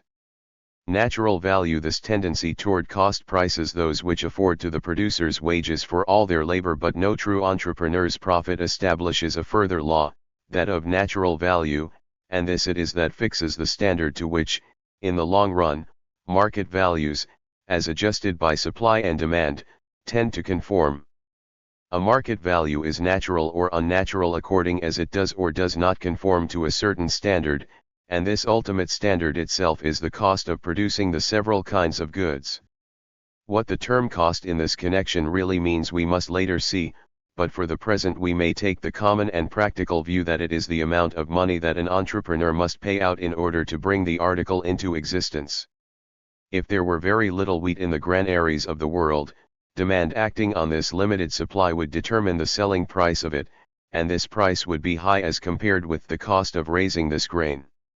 It would also be higher than the selling prices of other things which are produced by the same expenditure of labor and capital that has to be made in raising the wheat. The market price would, for the time being, be unnatural and would in due time be brought down, but this would have to be done by the raising of more wheat. In other words, though the selling price of a small supply of wheat may be normal for that amount, the amount supplied is itself abnormally small, and in view of that fact the resulting price is too high to be allowed to continue. As a permanent price it would not be natural. The quantity supplied tends to increase till the market price conforms to the cost of raising the wheat. We have to see, first, how demand fixes the price of a definite amount of anything which is offered for sale, and, later, how the quantity offered is controlled. How prices are determined. It is certain that if, in a given market, we increase the quantity of goods that are to be sold, we lower the price, while, if we diminish the quantity, we raise the price. That is the commercial fact, and it furnishes a beginning for a theory of value. Let us suppose that we have a fixed quantity of goods on hand, that all must be sold, and that no one knows at the outset what price they will bring. There might conceivably go on an inverted kind of auctioning process, in which the sellers at the outset would ask a high rate, sell a few of their goods, and then gradually reduce the price till the last article should be sold. At each reduction of the price the effectual demand, so called, would increase. This means that the people who want the article are actually willing to take and pay for larger quantities the lower the price falls. Mere desire does not influence the market, but an effectual demand means a desire and a tender of the money that is asked for the goods. It is, in short, an actual purchase, and the amount of it becomes larger as the price goes down. People who did not buy the article before now add it to the list of goods that they take for use, and the people who were already taking a certain quantity of it now take more. Equation of supply and effective demand. If this effective demand, or amount of goods actually bought and paid for, becomes steadily larger the lower the price becomes, it is clear that, however large the total supply may be, it can all be sold by making the price low enough. It was once thought that this is all we need to know of prices, current or market values. At some selling rate or other the quantity actually offered will come to equal the quantity that is actually bought. This is the equation of demand and supply. The quantity offered is here supposed to be fixed and to include all of the article that is in dealers' hands and that has to be sold, and the price, starting at a high rate, is supposed to go down till the sale of the entire quantity is effected. Varying demand and price. The facts that have just been stated account only in a partial way for the adjustment of market price. One who wishes to trace phenomena to their causes cannot help asking why demand and supply ensure the selling of a given amount of goods at one rate rather than at another. If apples are offering at $2 a barrel, why is it that, in a particular local market, 1,000 barrels and no more can, at that rate, be sold?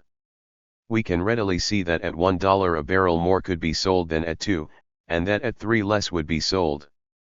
But why is it that, at $2, the definite number of 1,000 barrels is the amount that is taken and paid for? Why is the equation of demand and supply established at exactly that price? Demand and final utility. We come nearer to the cause that acts in adjusting the price of apples when we say that they sell at $2 a barrel, because that sum expresses their final utility. This means that, if such an auctioning process as we have described were resorted to, the last barrel of apples which would be sold would have to the buyer an amount of utility just equal to that of the final unit of any other article that could have been had for the same money. The auctioning, however, would cause different barrels of apples to sell at different prices, whereas there is something in the working of competition which causes all of them to sell at the same price. It is necessary to see, first, how the price of the final one is adjusted, and, secondly, how that fixes the price of all the others. The law of diminishing utility. We revert here to one of those general laws of economics that we have already stated and see it acting under the conditions of distinctly social life. Goods of a given kind have less and less utility, per unit, the more the user has of them. If you offer him apples in increased quantity, he will value the first part of the supply highly, but will attach less value to the later parts. When the desire for this fruit is fairly well satisfied, he will find other articles of more importance. At the price of $2 a barrel, it is just worth his while to buy a final barrel of them. That quantity, as added to his winter's supply, will give him $2 worth of benefit. This means that it will do him as much good as anything else which he can get for the same amount of money. The equalization of final utilities, $2 spent in adding to his previous stock of other things, will do the man in the illustration the same amount of good that he can get from a final barrel of apples, and no more.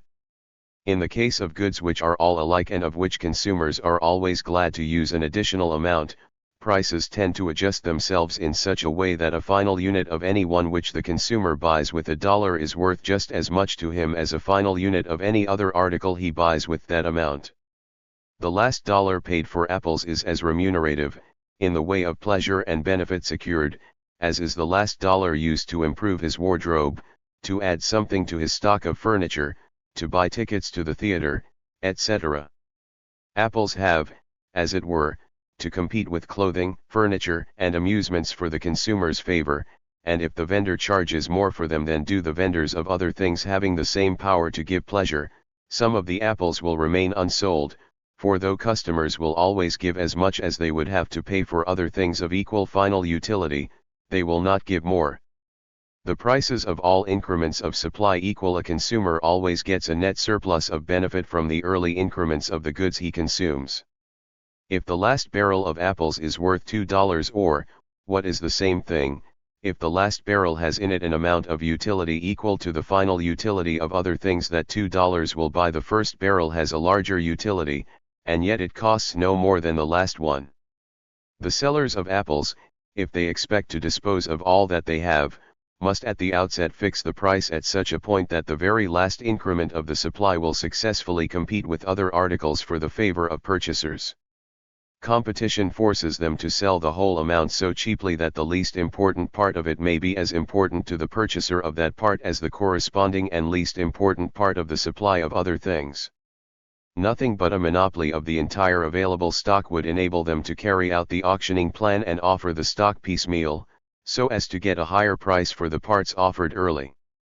Even then, buyers who should perceive the fact that a large part of the stock remained in reserve and that it must ultimately be sold would be able, by delaying their purchases, to get the benefit of a later and lower rate, so that the monopoly itself would be only partially successful in its policy. In the absence of a monopoly, vendors are compelled to sell all articles of one kind and quality at one price. The man who should fix a higher price on his portion of the supply would be passed by in favor of other sellers who were disposing of their final increments, and his business would quietly drift away from him. There cannot be two prices for one commodity in the same market at the same time.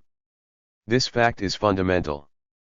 Even the monopoly is able to get different prices for different parts of its output only by offering them at different times, and competing producers cannot do this. They are forced to keep the price of all they offer at a level that expresses its final utility. The law of value affected by the difficulty of using two similar goods at once. There are two imperfections in the common statement of this law of final utility which need to be removed in order that the theory of value, which is based on the law, may be true and useful.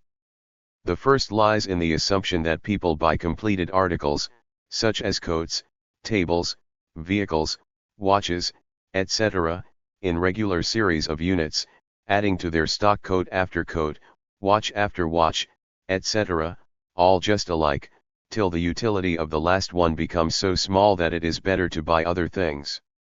On this supposition, the price of the whole supply of any such thing corresponds with the utility of the last one in the consumer's series. This fairly well describes the case of commodities like apples, of which men consume now more and now less per day or per week and are always glad to increase the amount they use.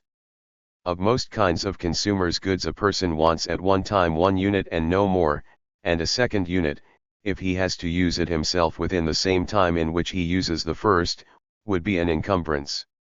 Its utility would be a negative quantity. Two quite similar coats would never be bought by the same person if he had only his own needs in view and must use both coats through the same period. The first unit of his supply is, for this period, also the last.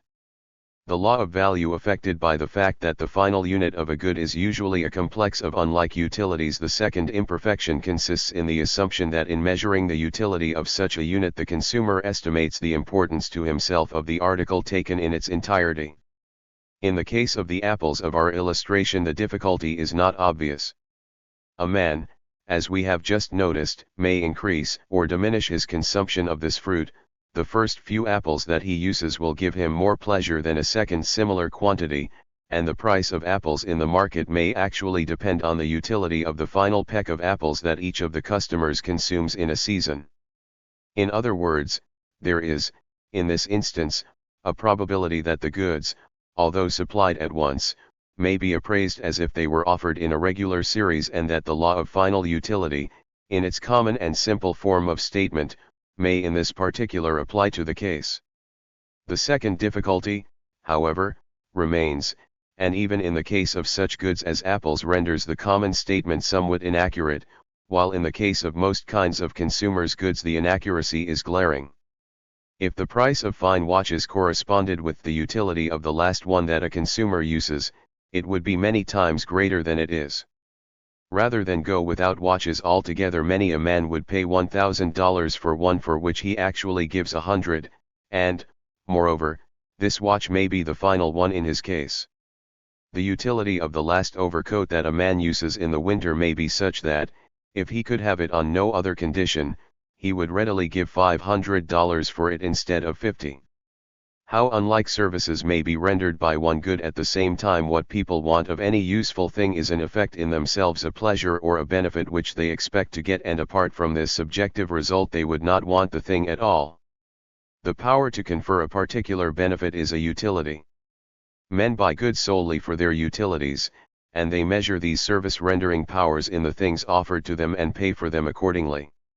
Now, it happens that articles often combine in themselves a considerable number of different utilities, or service-rendering powers, and that in buying an article the man pays for them all. It is as though 4 or 5 different servants, each having his own specialty, were to offer themselves for hire and invite an employer to consider what each one could do for him. In buying an article which will serve him in several ways, a man appraises all the unlike services that the article will render. He secures several services at once, as he would do if he hired, in a body, several actual servants. The same thing would happen if, instead of hiring human servants with different aptitudes, one should buy different commodities, each of which is, in reality, an inanimate servant, able, in its own way, to do something useful or agreeable for the purchaser. We could bunch a lot of these goods and buy them collectively. Vendors of the goods could tie them together in bundles and offer them thus for sale. If the different goods were also sold separately in the market, they would command in the bundles the same prices that they would command when sold each by itself, and a bundle would bring the sum of the several prices of its component articles. In just this way in which an aggregate of different goods would get its valuation does any one article which is made up of different utilities get its rating. The utilities are appraised separately. In buying an article which is a composite of different utilities, we virtually employ a company of servants who have different specialties and insist on being hired all together or not at all. How the normal price of a bundle of unlike goods would be fixed, we have now to see how the action of the market analyzes an article and puts a price on the several utilities which compose it. The market does this in exactly the same way in which it would appraise a bundle of dissimilar articles which had to be sold separately, and we will therefore trace the operation by which a package containing the commodities A, B, C, and D would get its value in an actual market. How the normal price of a single good in a bundle of unlike goods would be fixed. Let us see how a bundle made up of commodities A, B, C, and D would get its value in the market. We will suppose that these articles are here named in the order of their importance, and that A has the highest utility, since it renders the most important service, and that D has the least. It may be that the article A has a utility rated at $100 in a particular man's esteem. He would give $100 for it rather than do without it altogether. The service, then, that one article of this kind can render is expressed by the sum $100. Article B taken separately may be worth $50, since it may render such services that the man would give $50 rather than be without it. A third article, C, may in the same way be valued at $20 and a fourth at $10. Now, if a man has to buy the whole bundle, must he pay $100 plus 50 plus 20 plus 10, or 180 for the whole? This does not by any means follow. The first article may be sold separately at a price far below $100. There may be so large a supply of it that, in order to find a market for it all, the makers must take $10 for it. This fixes the market price of that amount of this commodity at $10. If we now glance beyond the question of the market price of the goods and consider their more permanent or normal price, the inquiry requires us to do more than ascertain why a definite quantity of the goods offered at a certain time sells for a certain amount. An appeal to the law of final utility answers that question. To know, however, why the permanent price is what it is, we have to know what fixes the permanent supply, and we discover that the cost of making the goods is here a dominant influence. For the present we assume that this cost does not change, since such changes are a subject for the dynamic studies which will come later. The present fact is that production has been carried to such a point that no more of these goods can be sold at the cost price, and there the enlargement of the output has stopped. The supply has at some time in the past reached this normal point and now remains there. $10 represents the final utility of the article, and this sum is what it costs to make it.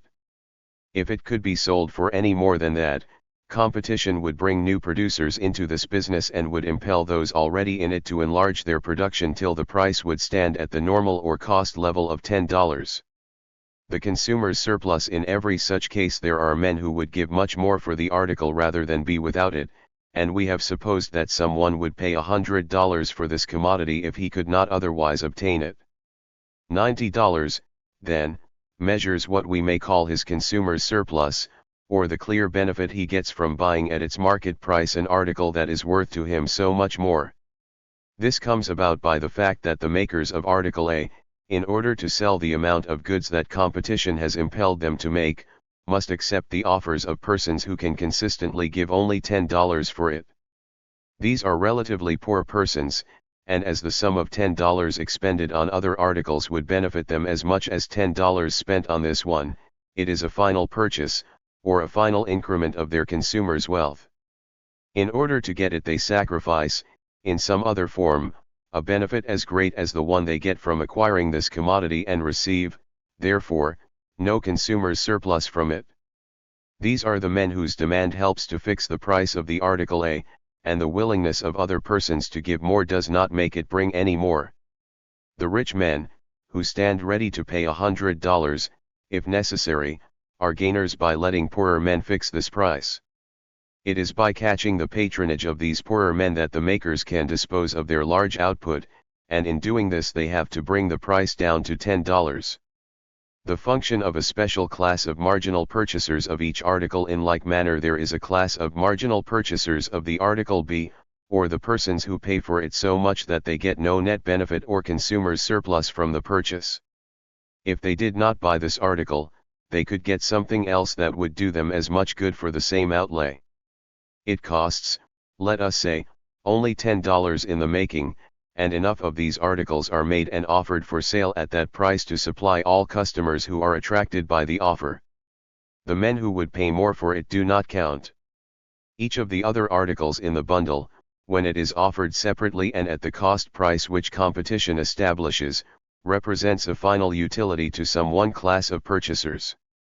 Competition has made the whole supply so large that, in order to dispose of it, vendors must attract the particular class who will take it at the $10 rate.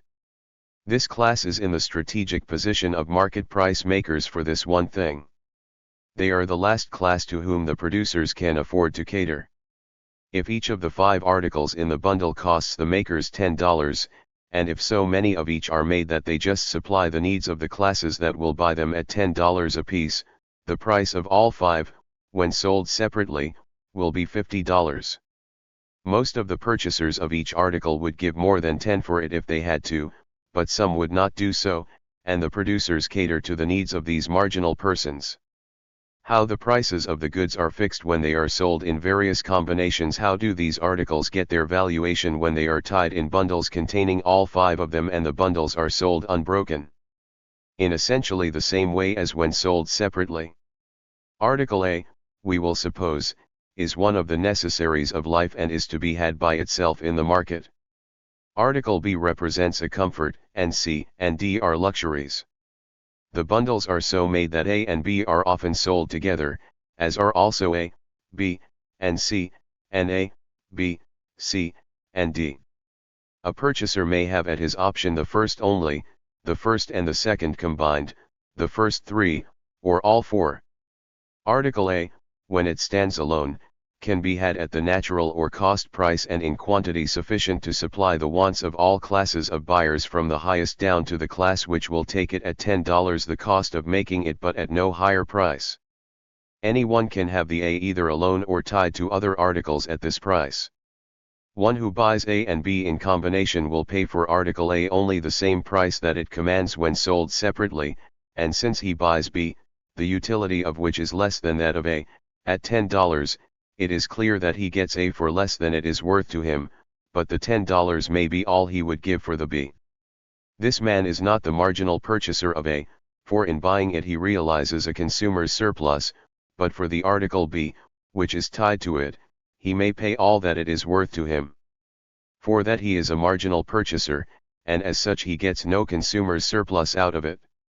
What he pays for B will just suffice to buy something else which is equally important to him. The price of this bundle of 2 articles is ultimately determined by the cost of the 2 components, which is $20, and enough of each component is made and offered in the market to supply the wants of a class of persons who will barely decide to take it at the cost rate. The class that hesitates at taking A will not consider B, but the class that hesitates at taking B gets a clear benefit from buying A at the price that expresses the utility of A to a poorer class of persons. How different classes of purchasers cooperate in this price making. The rule of one price for one article of course holds, and the man who would have a clear and decisive motive for buying the A for more than $10, if he had to do so, gets the benefit of 2 facts: first, that it costs only that amount in the producing, and secondly, that competition makes the supply of it so large that it is brought within the reach of those persons who value it at only $10. It takes 2 different classes of purchasers to fix the price of this package of 2 articles, and their ratings fix it at $20. Exactly the same influences regulate the price of the bundle, which includes A, B, and C. Men who buy C can afford to have a luxury, and therefore, if they had had to do so, would have given more than they do give for the articles of necessity and comfort. If the price of A and B were higher than it is, they would still buy these 2 things, but they would not raise their bids for C, since for this they are marginal purchasers. This commodity is therefore sold at the price that will just induce this class of persons to add it to their list of consumers' goods. There is a further class in whose list of purchases D is marginal, while A, B, and C. Yield a consumer's surplus in the form of an uncompensated personal benefit. Different utilities in an article appraised as are different goods in a package. It is an actual fact that most commodities are like these packages of unlike articles. They are bundles of unlike utilities, and the market actually finds a way to analyze composite things and put a separate price on each utility. It may seem very theoretical to say that a concrete thing, like a watch, a coat, a dining table, or a roast fowl, is made up of such abstract things as utilities and that each of these has its separate price, yet such is actually the fact, and if goods were not valued in the market in this way, the prices of all articles of comfort and luxury would be very much higher than they are. A man pays $75 for an overcoat, but if he could not get the service that the coat as a whole renders without paying $500 for it, he would pay it, for otherwise he could hardly get through a winter. No man who buys an overcoat worth $75 would refuse to pay more if that were the necessary condition of having an overcoat at all. The garment as a whole is far from being a marginal utility to anyone, and yet there is something in it that is so. This element is like the article D in the fourth bundle referred to in our illustration. There is a particular utility in the composite good for which the man pays all that it is worth to him, and he would go without that utility if the seller charged more than he does. The most important service that the coat renders is that of keeping the man warm, but a very cheap garment would render that service, and $6 will buy such a garment. The man does not need to pay more than $6 for that one service. The supply of cheap coats is such that the final one must be offered for $6 in order to induce certain poor purchasers to buy it, and that, moreover, is all that it costs to make it. No one, therefore, is obliged to pay more than $6 for something that will keep him warm, however much such a service may be worth to him. Coats of another grade have a second utility combined with this one, since they are made of better cloth and are more comely in appearance. Utilities of an aesthetic kind are combined with the crude qualities represented by the cheapest coats. The supply of coats of this grade is such that they must be offered for $20 in order to induce someone to take the final or marginal one. What does this mean? It means that this purchaser will pay $14 and no more in order to have the second utility, consisting in comeliness, added to the first utility, capacity to keep him warm. This man would give more than $20 rather than go uncloaked, for it is plain that, if he will pay $14 for comeliness, he will give more than $6 for warmth. Probably he would pay $100 for the article if he had to, and in getting it for $20 he gets a large consumer's surplus. This is because he secures the first utility for less than it is worth to him, for just what it costs in the making, and for just what it is worth to the poorer purchasers. He is willing to pay only $14 for the comeliness, which is the second utility that the garment contains, and he is therefore a marginal purchaser of this second utility. It costs only the sum of $14 to add the second utility to the first, and enough coats of the second grade are made to catch the patronage of the class of buyers who will give so much and no more for it. They are the persons whose demand figures in adjusting the market price of this second utility. Competing producers of coats cause the supply of those of the second grade to be so large that they could not all be sold unless the second utility were offered for $14. This makes the price of the entire coat $20 as the result of catering in a detailed way to the demand of two different classes of buyers. In exactly the same way the price of the third grade is fixed at $40 and that of the still higher grade at $75. In the third grade there is a utility which it costs $20 to add to those possessed by garments of the second grade, and this is added to enough of them to supply all persons who will pay $20 or more for it. These coats are made of more highly finished goods and have better linings, and this gives them the third utility which the market appraises at its cost, which is $20. The men who buy the $40 coats get a surplus of benefit in securing the first two of the utilities that are embodied in them, since for these they pay less than they would pay if they had to, but they get no surplus over the cost of the third utility. It is to secure their custom that the vendor must sell it for $20. In a like manner a coat of the next grade, which is a more fashionable garment, sells for $75 because it has a fourth utility which costs another sum of $35 and, to the marginal buyers, is worth that amount. These men get a surplus from buying the first three utilities at what they cost their producers and what they are worth to poorer purchasers. It appears, then, that a $75 coat is a bundle of distinct elements, or utilities, each of which has its separate cost and is sold at that cost price to a particular marginal class of purchasers. Each element is valued exactly as if it were in itself a complete article tied in this case to others, but also offered separately in the market. Persons of one class are final purchasers of the first utility when it is offered at its cost, $6. Another class, in a like manner, helps to set the price of the second utility at $14, and still other classes figure in the adjustment of the prices of the third and fourth utilities. These cost the manufacturers $20 and $35 respectively, and competition ensures the making of enough of them to catch the patronage of those who will pay just these amounts. Members of one class act as marginal purchasers in price making in the case of one utility only. The concurrent action of all of them results in setting the price of the best coat at $80. It is a very practical fact that the rates at which all fine articles sell in the market are fixed in this way. Such articles contain utilities unlike each other.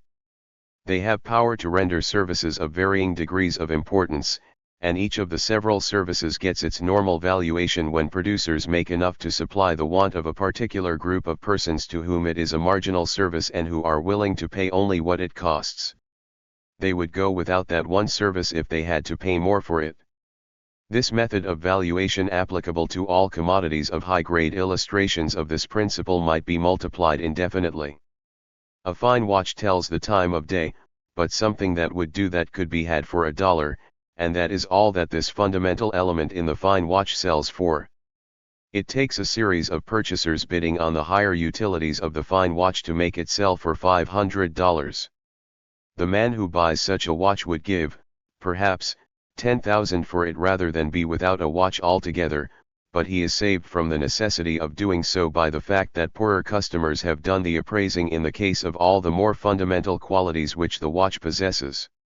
So long as an Ingersoll dollar watch will tell the time of day, no one will pay more than $1 for exactly that same service rendered by any watch whatever, and the same thing is true of other services. Social in a very concrete and literal sense is the operation of fixing prices. Only the simplest and cheapest things that are sold in the market at all bring just what they are worth to the buyers, and all articles of higher grade offer to all who buy them a surplus of service not offset by what is paid for them. If we rule out the cheapest and poorest grades of articles, we find all others affording a consumer's surplus. Footnote. The term market, as used in this discussion, means a local area within which goods of given kinds are bought and sold, and for different purposes we may make the area small or large. For some purposes it is necessary to take a world market into consideration, while for others it is desirable to include only that part of the world within which competition is very active and within which also goods and persons move freely and cheaply from place to place. A single country like the United States affords a market large enough to illustrate the laws of value, though one must always keep in view the relation of this circumscribed area to its environment. How local areas may, in a scientific way, be delimited and isolated for purposes of study will appear in a later chapter. It will be seen that to a man who buys the $75 coat, that article in its entirety is the final one of its kind which he will buy. He does not want a second coat exactly like the first. The same thing is true of the man who buys the $500 watch, since he does not think of buying more than one. In each case the first unit of the article bought is the last one, and it contains utilities which are worth more than they cost. It contains one utility only which is marginal in the true sense of affording no surplus of gain above cost. This utility stands on the boundary line where consumers' surpluses stop. Chapter 7. Table of Contents. Normal value. Table of Contents. Natural supply. We have attained a law of market value, which determines the price at which a given amount of any commodity will sell, and have taken a quick glance at the influence which fixes the amount that is offered and thus furnishes a natural standard to which the market value tends to conform. At any one moment the amount which is supplied is an exact quantity, and if it all has to be sold, it will bring a price which is fixed by the final utility of that amount of the commodity. If the quantity offered for sale should become greater or less, the final utility and the price would change. Final utility controls the immediate selling price, and if that is above the cost of production, a margin of gain is afforded which appeals to producers, sets competition working, and brings the quantity made up to the full amount which can be sold at cost. The amount of the supply itself is therefore not a matter of chance or caprice. It is natural that a certain quantity of each article should be supplied, and that the price should hover about the level which the final utility of that quantity of the good fixes. Natural or normal price is, in this view, the market price of a natural quantity. Cost as a standard of normal price. It is commonly and correctly stated that the normal price of anything is that which just covers the cost of producing it. Cost in this case is the total amount of money that the entrepreneur pays out in order to bring the commodity into existence. He buys raw materials and pays for all the labor and capital that transform them into a new and saleable shape. If he can make a net profit, he does so, but competition tends to adjust the quantity produced and the consequent price in such a way that he can make no net profit. What he gets for the article will then reimburse him for his total outlay, but it will do no more. Since the quantity produced is normal when it brings the market price to this level of cost, it appears that the cost is the ultimate standard in the case. The quantity supplied varies till it causes the market price just to cover the cost, and so long as the quantity supplied is thus natural, other influences remaining the same, the price is so. This states the cost of production in terms of money paid by an entrepreneur and the returns from the operation as money received by him, but there is a more philosophical way of conceiving the law of cost, and to this we shall soon recur. Elements of cost. Whatever the entrepreneur has to pay for in the production of an article is of course an element in its monetary cost to him. If he does not begin the making of it by drawing his raw materials from what nature freely furnishes, he must pay someone for the raw material. He must also pay for the labor, and this is equivalent to buying the fraction of the article that is produced by labor, for the laborer, as we have seen, is the producer of a certain fractional share of the article and the natural owner of that share, and when he agrees to let his labor for hire, what he really does is to sell out his individual interest in the forthcoming product of the industry in which he is about to engage.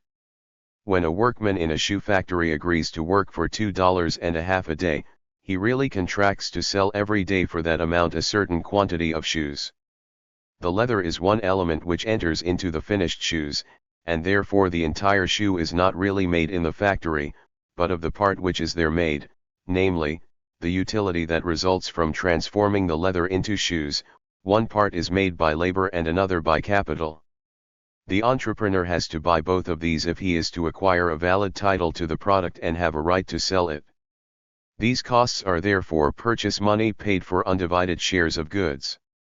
Labor of management. It usually happens that an entrepreneur, or employer of labor and capital, performs some labor himself, and we have already noted the reason for this in the fact that the kind of labor that he performs is so important that the fate of the business often depends on it.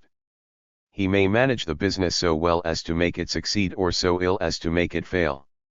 He pays himself for this labor when he draws a salary for his services.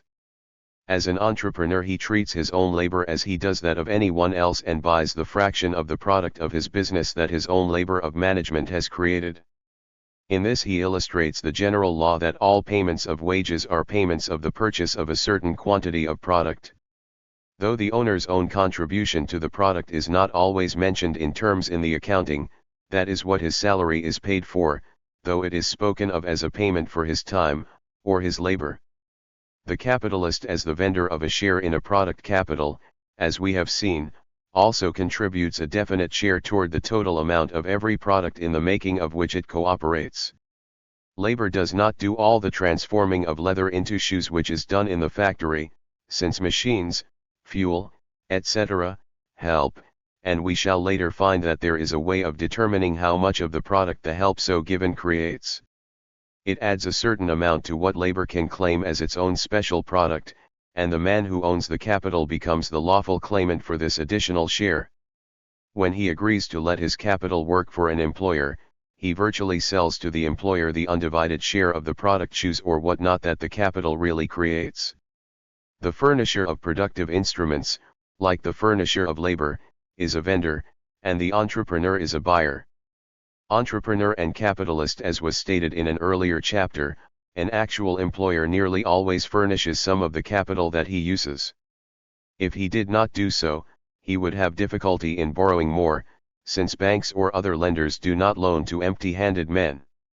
It is clear that what the employer gets in return for such capital as he may put into the business is in reality a payment for a contribution which that particular part of the capital makes to the product.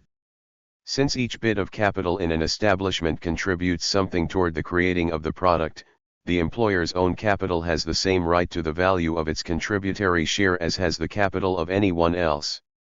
What the employer capitalist gets for capital the employer, pure and simple, pays. As the furnisher of instruments the man is a vendor of the product of these instruments, while as an entrepreneur proper he is the buyer. He must purchase the product of his own capital just as he purchased the product of his own labor.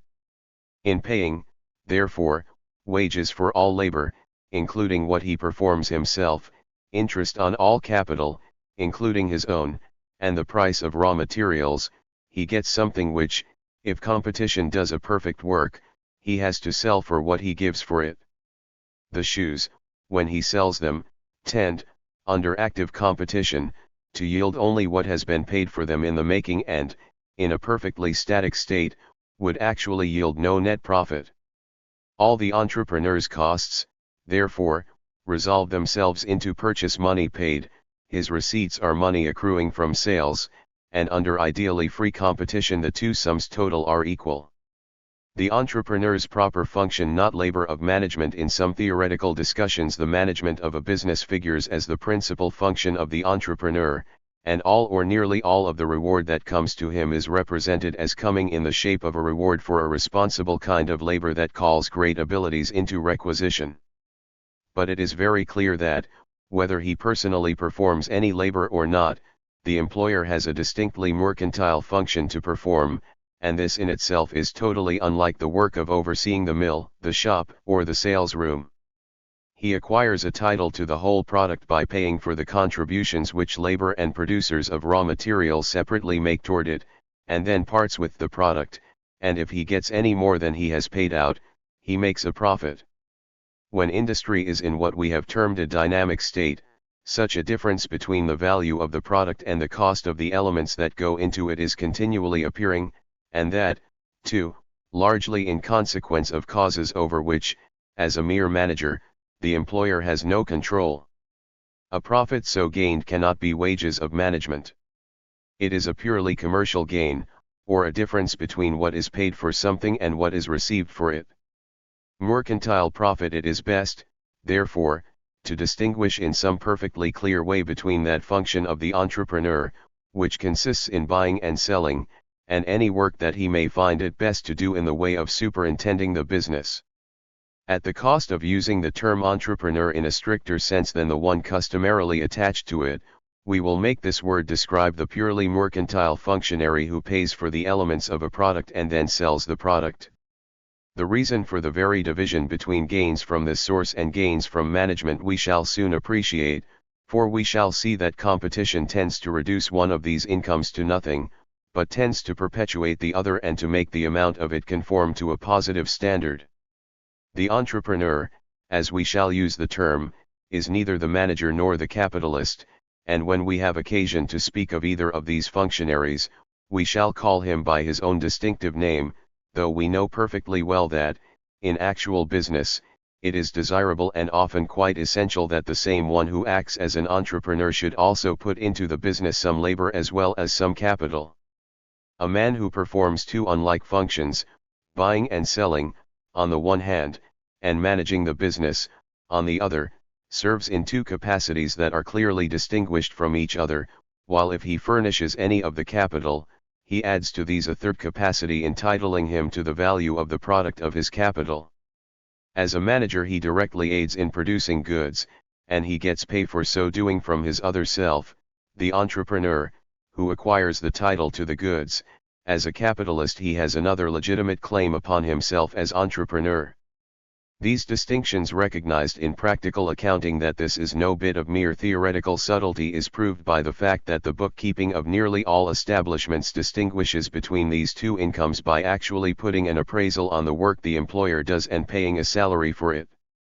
A man may be a large owner of stock in a corporation and yet receive a salary that is fixed by an estimate of what an equally useful man could be hired for. If personal influence secures more for him than this, the excess is taken from the pockets of the stockholders, and the amount of it is accounted for in a way that does not fall within the scope of pure economic law. How natural prices exclude entrepreneurs' profits? The old and correct view is that the tendency of competition is to make things sell for enough to cover all costs, as we have defined them, and no more. Under a different phraseology, this is what Ricardo and others have rightly claimed. They were unconsciously explaining what would happen in a static state, for if society were actually in this state, the goods that come out of the factory would be worth just enough to reimburse the owner for all the outlays that can be called costs. If they sell for more than this, there is to be had from the business an income that costs nothing. It is a net profit above all claims based on personal labor or on the aid furnished by capital, and it furnishes an incentive for enlarging the business, and labor and capital are therefore drawn into it. Entrepreneurs bring them and for a time make a profit by this means, but as their presence increases the output of goods that are here made, it brings down the price till there is no inducement to move any more labor and capital in this direction. The significance of a natural adjustment of different industries. The natural state of general industry is that in which each particular branch of it is in the no-profit state. It is as though laborers and capitalists in a shoe factory took all the shoes that, it turns out, sold them in a market, paid for the raw material out of the proceeds, and kept the remainder, dividing it between themselves in proportions which corresponded with the amounts they had severally contributed toward the making of this product, and as though the laborers in cotton mills and iron foundries received the goods there made and dealt with them in a like manner. It is as though in every branch of business the whole product were turned over in kind to the furnishers of labor and capital. The entrepreneur, a passive functionary under static conditions. Purely passive is the function of the entrepreneur under static conditions. In so far as any effect on his income is concerned, he might as well reside in a foreign land as in the one where his business is located, provided always that the management were unaffected. When the same man is both entrepreneur and manager, the absence of the first of these functionaries would mean the absence also of the second, and that would cause trouble, but the purely mercantile operation of getting a title to a product and then surrendering it can be carried on as well in one place as in another. The entrepreneur in his capacity of buyer and seller does not even do the work which purchases and sales involve. That is commonly done by agents. Some of it, of course, may be done by the responsible manager himself, and if that person is also the entrepreneur, it follows that he does a part of the commercial labor of his business. In this, however, he goes beyond his function as entrepreneur. In that capacity he does, as we have said, no labor of any kind. Sales and purchases are made in his name, but he does none of the work that leads up to them. How the entrepreneur contributes to production under dynamic conditions. In a dynamic state, the entrepreneur emerges from this passive position. He makes the supreme decisions which now and again lead to changes in the business. Shall we adopt this new machine? Shall we make this new product? Shall we enter this new market? Are questions which are referred to him, and on the decisions he reaches depends the prospects of profit for the business. This activity is not ordinary labor, but in a true sense it is a productive activity, since it results in placing labor and capital where they can produce more than they have done and more than they could do were it not for the enabling act of the entrepreneur which places them on a vantage ground of superiority. This subject will be discussed in a later chapter and in connection with other phases of economic dynamics. Values at a static level only when entrepreneur's gains are nil. Any net profit on an entrepreneur's part means that his product is selling for more than the elements of it have cost him. But this is a condition which, if labor and capital are as mobile as the static hypothesis requires that they should be, will cause this entrepreneur and others to move labor and capital into his industry, thus increasing its output and lowering the selling price of its product. If there is no such action going on, it shows that the entrepreneurs have no incentive for taking it. Values at a static level only when the gains of labor in the different industries are equalized. If labor is creating more in one subgroup than in others, as it often is in a dynamic condition, that fact means that some entrepreneurs are making a profit, and, according to the principle stated in the preceding paragraph, this means that values are not at their static or natural level. If, owing to new methods or to some other cause, a given amount of labor in the subgroup that produced the A of our table creates an amount of that product which sells for more than the B or the C which labor of like quantity makes, then the manufacturers of A would obviously get a margin of profit. They would not be obliged to pay for labor any more than the market rate, and that, as we shall see, cannot exceed what labor produces in the groups B and C. In A the labor creates more and the employer pockets the difference. In saying this we assume one fact which we undertake later to prove, namely, that there is a definite amount of each product which can be attributed to labor alone as its producer. Capital and labor work together, but each is, in effect, the creator of a certain fraction of their joint product. Values static only when the gains of capital in different industries are equalized. If capital is creating more in one industry than in another, there is a margin of profit for the entrepreneurs in the exceptionally productive industry. They pay as interest on the capital they use only the market rate, which is what equal amounts of capital can produce and get elsewhere. If they produce more in the one group, the entrepreneurs there can pocket the excess as they did in the case of the product of labor. We assume that there is everywhere a definite product that can be attributed to capital alone. Values normal when monies paid out by entrepreneurs equal monies received. In the preceding paragraphs we have spoken of exchange values as being static under certain conditions, but we might have expressed the essential fact by saying that prices are static under these conditions since the money a product brings is a true expression of its value. If A sells for as many dollars as does B, the two things exchange for each other. In like manner the product of labor and that of capital may be expressed in terms of money, since the quantities of goods which they respectively make sell for certain sums. Wages and interest are nearly always conceived in terms of money. The commercial mode of computing costs of production and returns from production is to translate them into monies paid by entrepreneurs and monies received. Costs of production as related to static incomes. What to an entrepreneur are costs are to workmen and capitalists incomes. The one pays out wages and interest, and the others get them, and these two sums are normal when together they equal the prices received for goods produced. The entrepreneur is the universal paymaster, and in a static condition all incomes come from his hand.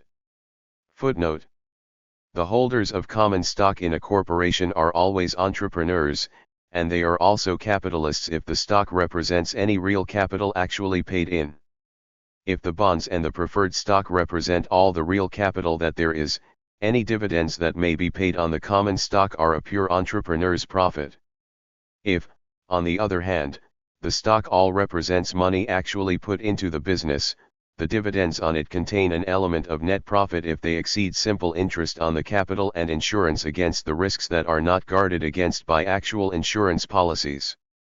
If the rate of simple interest is 4%, and the value of the unavoidable risk is 1%, then a dividend of 6% contains a pure entrepreneur's profit of 1%.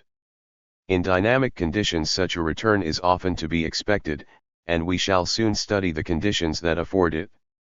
In the present study we do not need to consider risks, inasmuch as the greater part of them arise from dynamic causes, that is, from the changes and disturbances to which the business world is subject. An invention promises greatly to cheapen the production of some article and, for a time, to ensure large returns for the men who first utilize it. A capitalist may be willing to take a risk for the sake of sharing this gain, but in time both the risk and the gain will vanish. The capacity of the new appliances will have to be tested, a market for their output found, etc. A small remainder of risk is still entailed upon the capitalist if he leaves his money in this business. The death of the managing partner, the defaulting of payments for goods sold, the chances of unwise or dishonest conduct on the part of clerks or overseers, always impend over a business, but these dangers are at a minimum when the man who is at the head of the force of managers has capital of his own in the business. Risks are at a static level only when they are thus reduced, and for our present purpose it is best to consider that competition has eliminated the establishments where any recklessness has been shown in the management, and that the unavoidable remainder of risk resolves itself, nearly enough for practical purposes, into a deduction from the product which the surviving establishments turn out in a long period of time. A small percentage of their annual gains, set aside for meeting unavoidable losses, will make good these losses as they occur and leave the businesses in a condition in which they can yield as a steady return to owners of stock, to lenders of further capital, and to laborers all of their real product. In measuring labor we, of course, take account of the quality of the men who perform it, and the work of a skillful man is counted as more units of labor than that of an unskillful one. Chapter 8. Table of Contents. Wages. Table of Contents. The equilibrium of industrial groups. The different industrial groups are in equilibrium when they attract labor and capital equally, and that occurs when these agents produce as much per unit employed in one group as in another. Such equalized productivity is the bottom fact of a static condition, and equalized pay follows from it.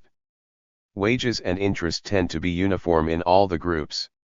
Efficient labor, of course, gets in any employment more than inefficient, but labor of a given grade gets in all the groups that make up industrial society a uniform rate of pay, and nothing is to be gained by any capitalist or by any laborer by moving from one employment to another. They all therefore stay where they are, not because they cannot move freely if they wish to do so, but because no inducement to move is offered to them. This is a condition of perfect mobility without motion of atoms ready to move at a touch without the touch that would move them. The paradox indeed holds that it is the ideally perfect mobility which has existed in the past which positively excludes motion in the present. At some time in the past labor and capital have gone from group to group till they have brought about an adjustment in which they have no incentive for moving farther.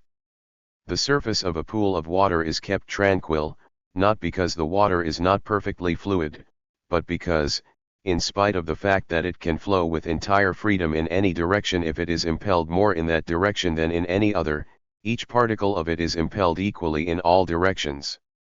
It is the perfect equilibrium that keeps the particles from changing their places, and fluidity has caused the equilibrium. In like manner, when labor and capital can create and get just as much in one place as in another, they are attracted as strongly in one direction as in another and therefore do not move. A young man of average capacity, who is deliberating upon the choice of an occupation, will find that he can do as well in a cotton mill as he can in a shoe factory, a machine shop, a lumber mill, a flouring mill, or any other industrial establishment requiring his particular grade of capacity. This is the picture of a perfectly static industrial condition. Economic science has to account for values, wages, and interest as they would be in such a condition, however impossible it is that society should ever reach exactly such a state. The values, wages, and interest in a real market are forever tending toward the rates that would be established if the static condition were realized. The sign of a static state, the sign of the existence of a static condition is, therefore, that labor and capital, though they are perfectly free to move from one employment to another and would actually do so on the slightest inducement, still do not move. They stay where they are because they cannot find places where they can produce the slightest amount in excess of what they now produce, and no employer will anywhere offer any excess above the prevailing rate of pay. Profits and the movements they induce, the sign of a dynamic state. Entrepreneurs' profits, when they exist, mean that this equilibrium is disturbed, and when it is so, mobility of labor and capital affords the guarantee that a new equilibrium will be established if no further disturbances follow. As we have said, profits attract labor and capital, increase the output of those goods which yield the profit, and reduce the prices of them to the no-profit level. Workmen and capitalists then get from the entrepreneur as wages and interest all that he gets from the public as the price of his goods, except what he pays for raw materials. In other words, the employer sells his goods at cost. How costs are determined. The early studies of natural values, or values which conform to costs of production, were unconscious and imperfect attempts to attain the laws of value in a static state. In such a state costs resolve themselves into wages and interest, and the conception of such a static state is therefore not complete unless we know how wages and interest themselves are determined. What we have already said implies that they fluctuate about certain standards, just as do the prices of goods, and that they would remain at these standards if society were reduced to a static condition. Significance of static law in a dynamic state. An actual society is undergoing constant disturbances. It is very far from being static, and yet values of goods, on the one hand, and the earnings of labor and capital, on the other, hover within a certain distance of the standards which would be realized if the society became static. In spite of active dynamic movements, the general returns of labor and capital can never range so far from these theoretical amounts that the distance from them cannot in some way be measured and accounted for. The sea, when gales are blowing and tides are rising and falling, is anything but a static object, and yet it keeps a general level in spite of storms and tides, and the surface of it as a whole is surprisingly near to the ideal mathematical surface that would be presented if all disturbances were to cease. In like manner, there are certain influences that are disturbing the economic equilibrium just as storms and tidal waves disturb the equilibrium of the sea. We cannot actually stop these influences any more than we can stay the winds and the lunar attraction, but we can create an imaginary static state for scientific purposes, just as a physicist by a process of calculation can create a hypothetical static condition of the sea and discover the level from which heights and depths should be measured. No more than the economist can he actually bring the subject he is dealing with to a motionless condition. The economic ocean will defy any modern canoe who may try to stop its movements, but it is necessary to know what shape and level it would take if this were done. Influences that disturb the static equilibrium. The influences that disturb the economic equilibrium are, in general, 5. The population of the world increases, and this is one influence which prevents values, wages, and interest from subsiding to perfectly natural standards. Capital is increasing, and this influence also acts as a disturbing factor. The methods of producing things change, and the changes have a very powerful effect in preventing the attainment of a static equilibrium. New modes of organizing different industries are coming into vogue, and this causes a further disturbance of the economic adjustment. The wants of men are by no means fixed, they change, multiply, and act on the economic condition of society in a way that affects the static adjustment. Even physical nature undergoes change, and the perishable part of the earth does so in a disquieting way. We are using up much of our natural inheritance. As the effect of this appears chiefly in forcing us to change our processes of production, we shall, for convenience, limit our study to the 5 changes here enumerated. Movement inevitable in the dynamic state. These influences reveal their presence by making labor and capital more productive in some places than they are in others, and by causing them ever and anon to move from places of less productiveness to places where gains are greater. As we have said, this moving of labor and capital to and fro is, like currents in the sea, a sign of a dynamic condition. As in the static state these agents would not thus move, however fluid and mobile they might be, so in a dynamic state they are bound to move, because their earning powers do not remain long exactly equal in any 2 employments, and they go now hither and now yon, as, in the changeful system, openings for increased gains present themselves. If commodities were everywhere selling at cost prices and if wages and interest were everywhere normal and uniform, labor and capital would not move to and fro, and this would be a proof that dynamic influences were absent. How an imaginary static society is created. If we wish to discover to what standard the values of goods, on the one hand, and the rewards of labor and capital, on the other, continually tend to conform, we must create an imaginary society in which population neither increases nor diminishes, in which capital is fixed in amount, in which the method of making goods does not change, in which the mode of organizing industry continues without alteration, and in which the wants of consumers never vary in number, in kind, or in intensity. Costs of production in a static state. We have said that in such a static state the prices of different products are just high enough to cover the wages and interest which are generally paid. There are uniform or all-around rates of pay for labor and for capital, and every man who hires workmen or gets loans from a bank has to pay them. In the real world, full as it is of disturbances, and given over as it is to forces of change and progress, we find that values, wages, and interest are in general surprisingly near to these standards. In a particular business, products may for a time sell for enough to afford a large surplus above prevailing wages and interest, and business as a whole may, for a time, yield some such surplus, but in the absence of monopolistic privileges no one business yields a large surplus for a long time, and still less does business as a whole do so, though profits may always be found somewhere within the system. The final productivity of labor. If we assume that the capital of society is a fixed amount, we may perform an imaginary experiment which will show how much labor really produces. We may set men at work, a few at a time, until they are all employed, and we may measure the product of each of the detachments. We should make the different sections of the working force as similar to each other as it is possible to make them, and call each section a unit of labor. If there were 10 such divisions, and if the quantity of capital were sufficient to equip them all on the scale on which laborers are at present actually equipped, it is clear that this amount of capital, when it was lavished on one single section, must have supplied it with instruments of production in nearly inconceivable profusion. What we should today regard as a fair complement of capital for 1,000 men would nearly glut the wants of 100, and yet it is thinkable that it should take such forms that they would be able to use it.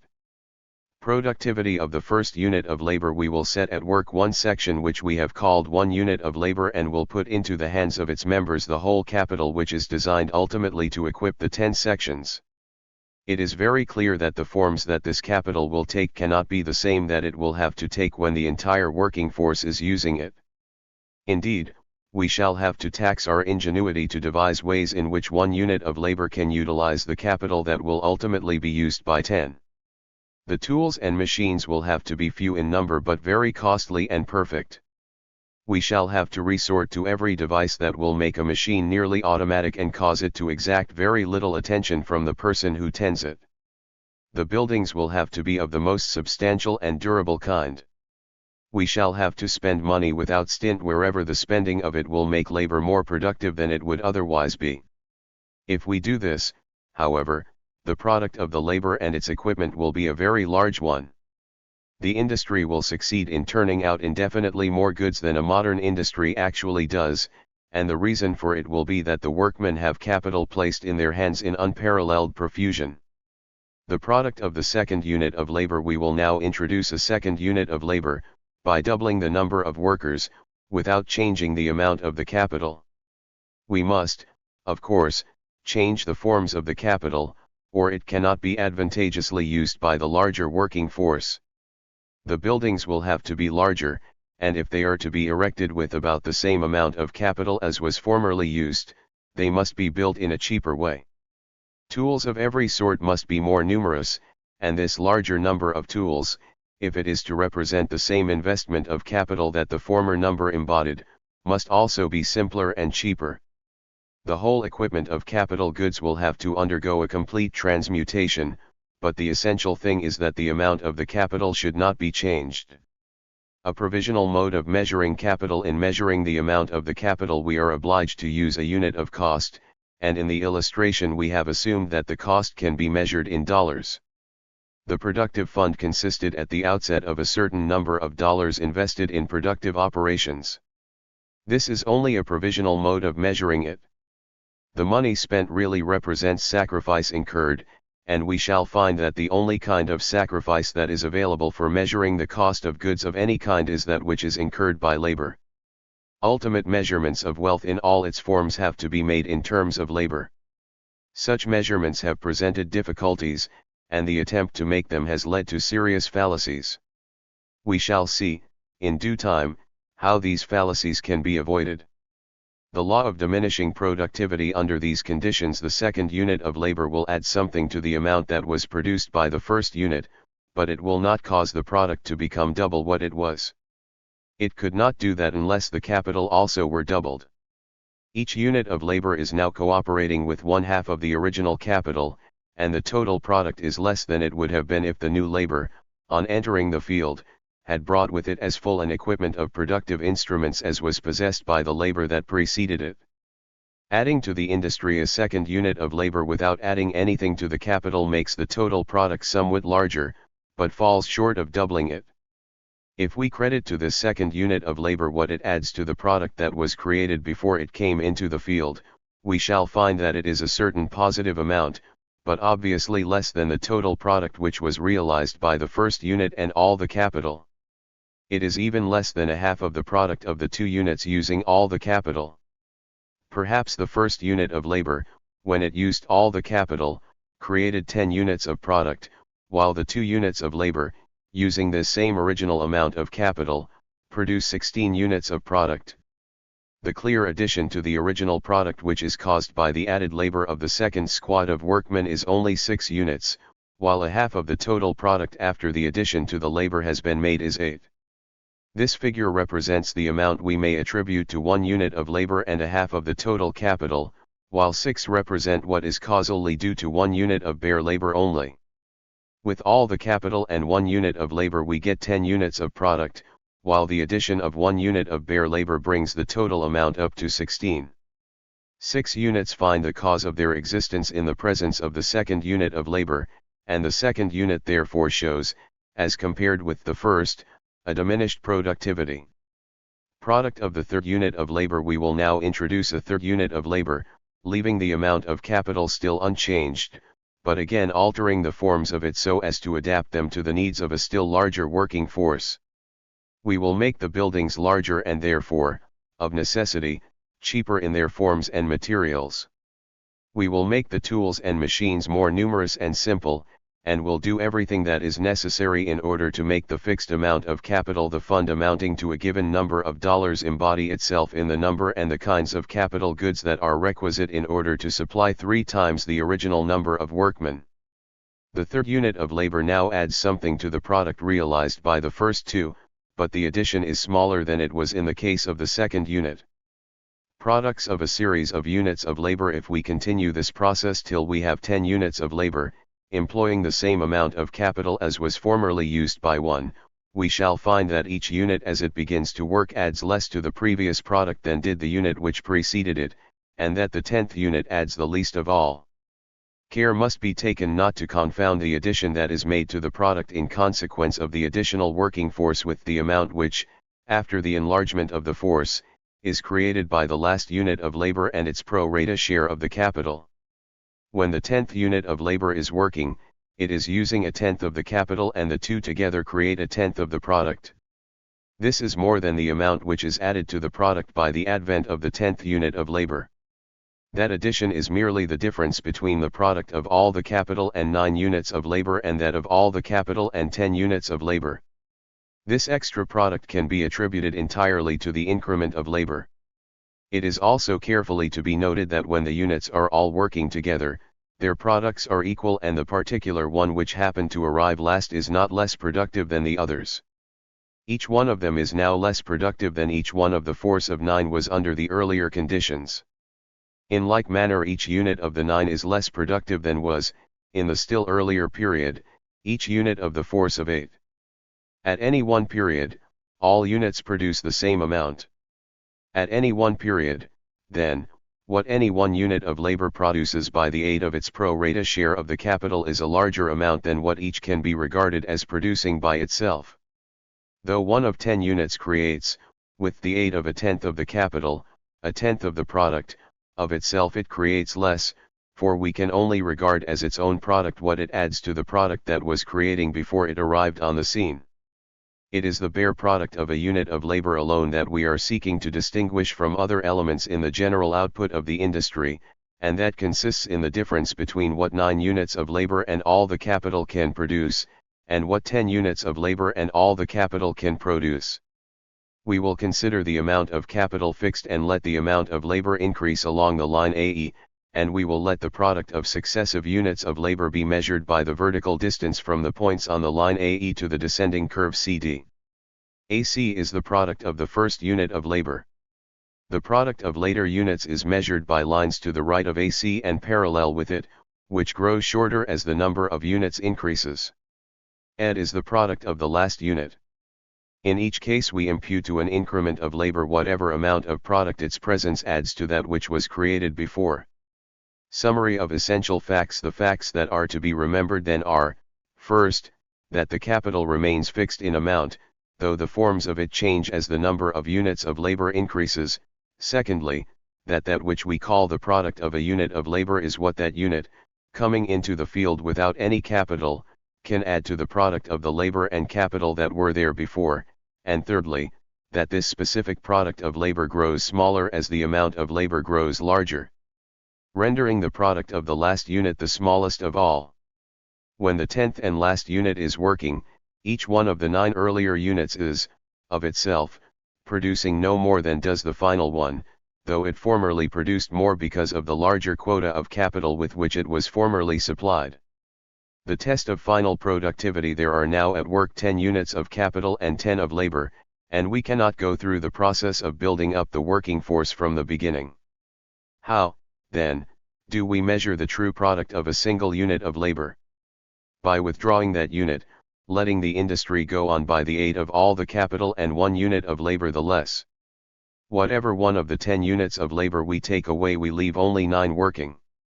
If the forms of the capital change so as to allow the 9 units to use it advantageously, the product will not be reduced to 9/10 of its former size, but it will still be reduced, and the amount of the diminution measures the amount of product that can be attributed to 1 unit of bare labor. Or we may add a certain number of workmen to a social force already at work, making no change in the amount of the capital though changing its forms, and see how much additional product we get. That also is a test of final productivity. It gives the same measurement as does the experiment of taking away the little detachment of men and seeing how much the product shrinks. By either process we measure an amount that is attributable altogether to bare labor and not to capital.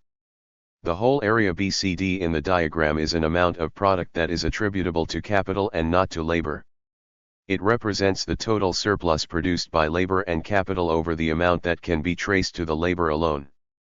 The product of all the capital and all the labor minus 10 times the product of a single unit of labor is the amount that is attributable to the productive fund only. The area ABDE represents this amount. The last unit of labor creates the amount and the number of units is represented by the amount AE. All of them are now equally productive, and what all create, as apart from what capital creates, is the amount ABDE.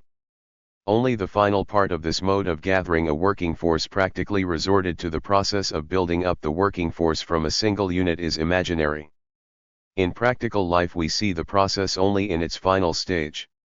Entrepreneurs do continually have to test the effect of making their working forces a little larger or a little smaller, and in so doing they test the final productivity of labor, and this is all that is necessary.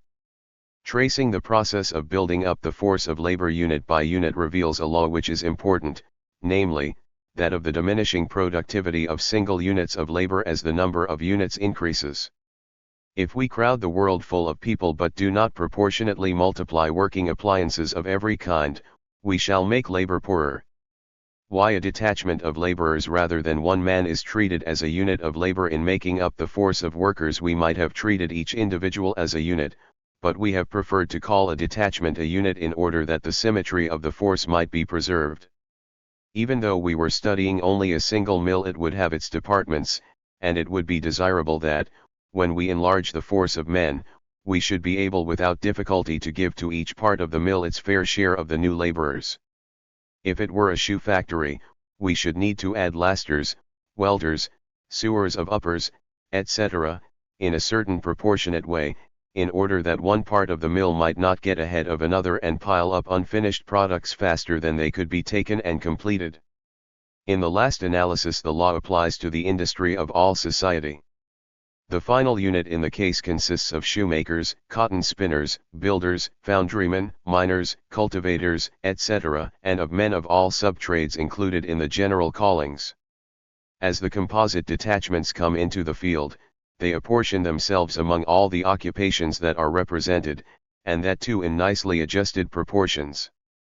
We shall see in due time how this adjustment of the several shares of the social force of laborers is practically made. The law of final productivity applicable to the labor of society. The law of final productivity applies to every mill, shop, or mine separately considered. If its capital remains fixed in amount, units of labor produce less and less as they become more numerous.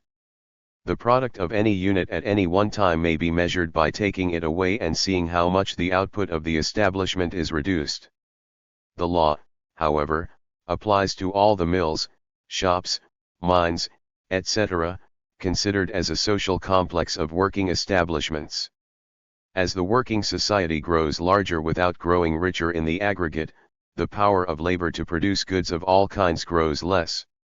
At any one time this producing power is measured by taking away from every working establishment a number of its operatives and ascertaining how much less is produced after the withdrawal. Such a test on the social scale is never made consciously. Each employer can test in an approximate way the effect of reducing his own force, and the effect of gradually enlarging it, and there are influences at work which result in enlarging one industry when others are enlarged and in causing the final productivity of labor to be uniform in all. A shoe manufacturer can tell, in a general way, how much an extra man or two will be worth to him. It is possible to ascertain by experience about what number of shoes that additional labor will, in a year, add to the output of the shoe factory or the number of tons of steel it will add to the present annual output of a furnace. When these products vary in the case of different shops, the men are called to the points where the apparent additions are largest, and the constant tendency is toward a level of productive power. The building up of an imaginary force from the beginning presents, in a clear and emphatic way, the fact that the specific productivity of labor grows less as, other things remaining the same, workers become more numerous. We should know on a priori grounds that this must be the fact, but we can verify it by observation and statistical inquiry. Where men are numerous and land and tools are scarce, labor is comparatively unproductive, and it is highly productive where land and tools are plentiful. There is no doubt that crowding the world full of people, without providing the world with capital in a proportionate way, would impoverish everybody whose income depends on labor. The law of wages. Even though labor creates the amount ABDE, it is not yet perfectly clear that it will be able to get that amount. For aught we now know, the entrepreneur may keep some of it, and for aught we know he may keep some of the quantity BCD which is distinctly the product of capital. Let us see whether he can in reality withhold any part of ABDE, which is the product of labor. Wages. Under perfect competition in the static state that we have assumed, competition works without let or hindrance. It does not work thus in the actual world, and we shall in due time take account of the obstacles it encounters, but what we are now studying is the standards to which such competition as there is, and it is in reality very active, is tending to make wages conform. We want to know what would happen in case this competition encountered no hindrance at all. This would require that a workman should be able to set employers bidding against each other for his services just as actively as an employer can make laborers bid against each other in selling their services. If this were the case, every unit of labor could get what it produces, no more and no less. Even a single man, offering himself to one employer after another, would virtually carry in his hands a potential product for sale. His coming to any man's mill would mean more goods turned out in a year by the mill, and if one employer would not pay him for them at their market value, another one would. The final unit of social labor can get, under perfectly free competition, the value of whatever things that labor, considered apart from capital, brings into existence.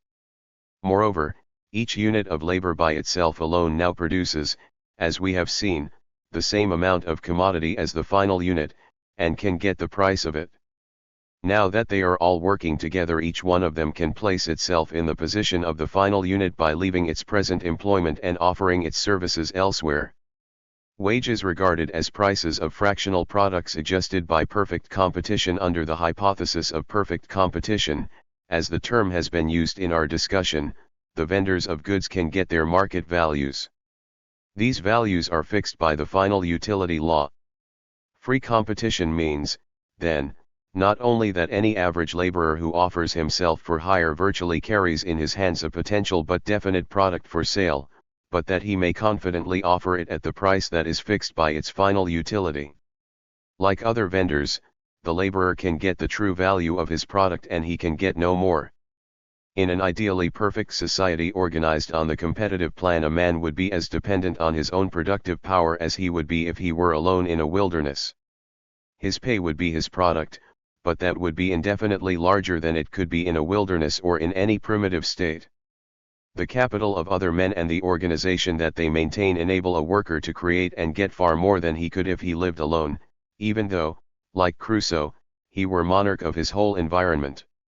It would be a losing bargain for the worker to surrender the product of mere labor in a state of civilization in exchange for what both labor and capital create in a state of savagery. Footnote: the entrepreneur of A of our table must buy the A in order to impart to it that utility which is his own particular contribution. He pays as wages and interest all that he gets for this contribution. The true product of the entrepreneur is not the entire price of the A, but is the difference between that and the price of the A. The entire amount received for the A resolves itself into wages, interest, and cost of A, but as a rule the price of A resolves itself practically into wages and interest only, and when it does so, all that is paid for the A ultimately takes these forms. The same is then true of the finished product A. The entire price of it is ultimately resolvable into wages and interest, and in speaking of the product of an entire group we do not need to make any reservation for raw materials. The case in which the statement requires qualification is that in which the material in its rawest state still has value, as is the case with ore and mineral oil contained in the earth but not a true part of land in the economic sense, since they are exhausted in the using. The price of a product into which these elements enter includes something that represents the value which they have in situ and before any labor has been expended on them. It is true even in these cases that the value of the product is measured in terms of wages and interest, provided that the exhaustible elements such as ore, oil, etc., are capable of being replenished, or provided that an effective substitute for them is in process of production by means of labor and capital. The natural raw material is then worth what the artificial substitute costs in terms of capital and labor, and the finished product which contains some of the natural material sells for the amount which the finished product costs, which is made altogether by labor and capital applied to valueless elements in nature. Chapter 9. Table of Contents. The Law of Interest. Table of Contents.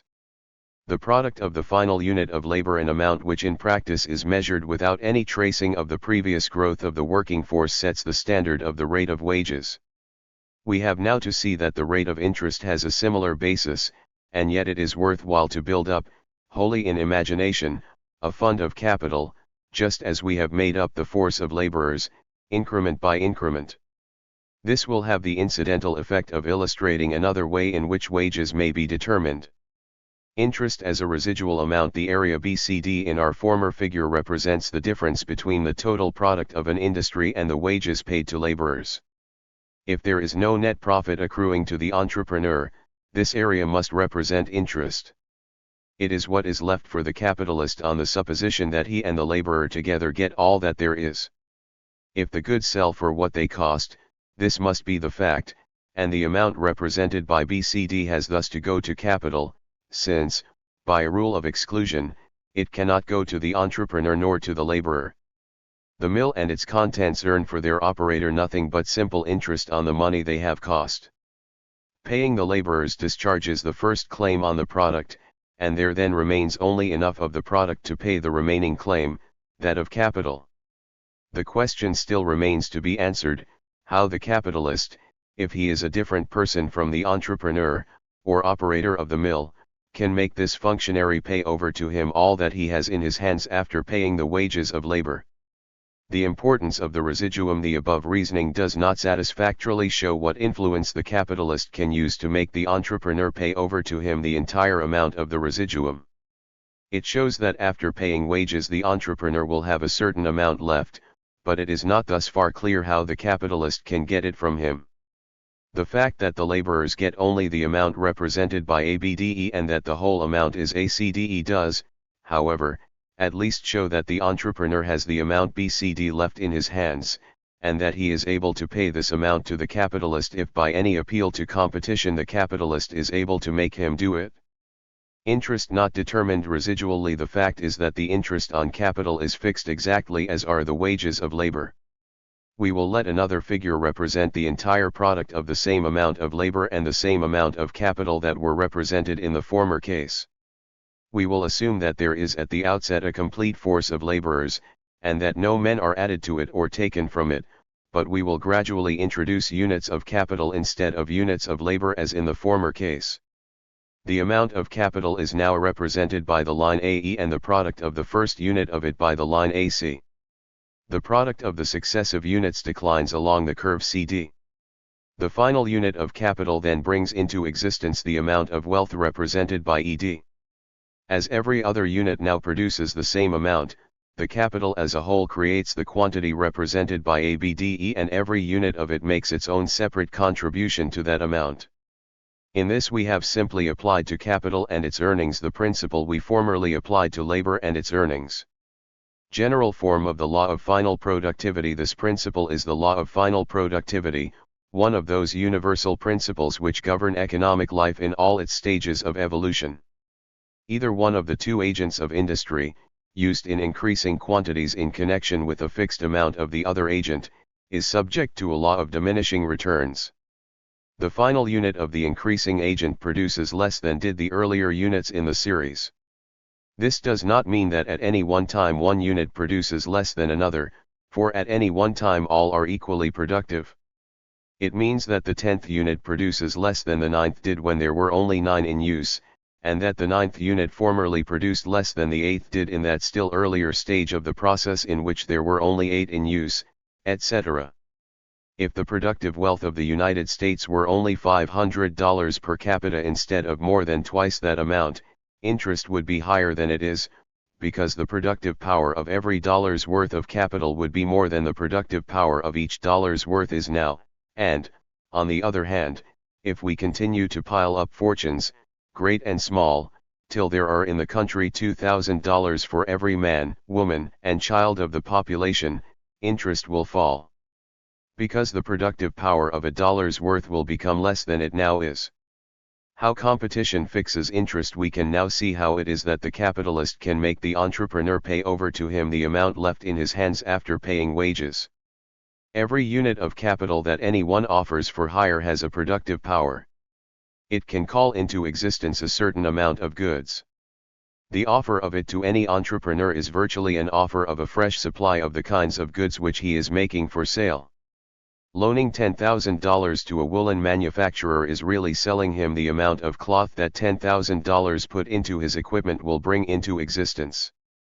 Loaning $100,000 to the manufacturer of steel, so as to enable him in some way to perfect his equipment, is virtually selling him the number of additional tons of steel, ingots, or rails that he can make by virtue of this accession to his plant. The significance of free competition. Now, the tender of capital may be made to any entrepreneur in a particular industry, and the existence of free competition between these entrepreneurs implies that a lender of capital can get from one or another of them the whole value of the product that this capital is able to create.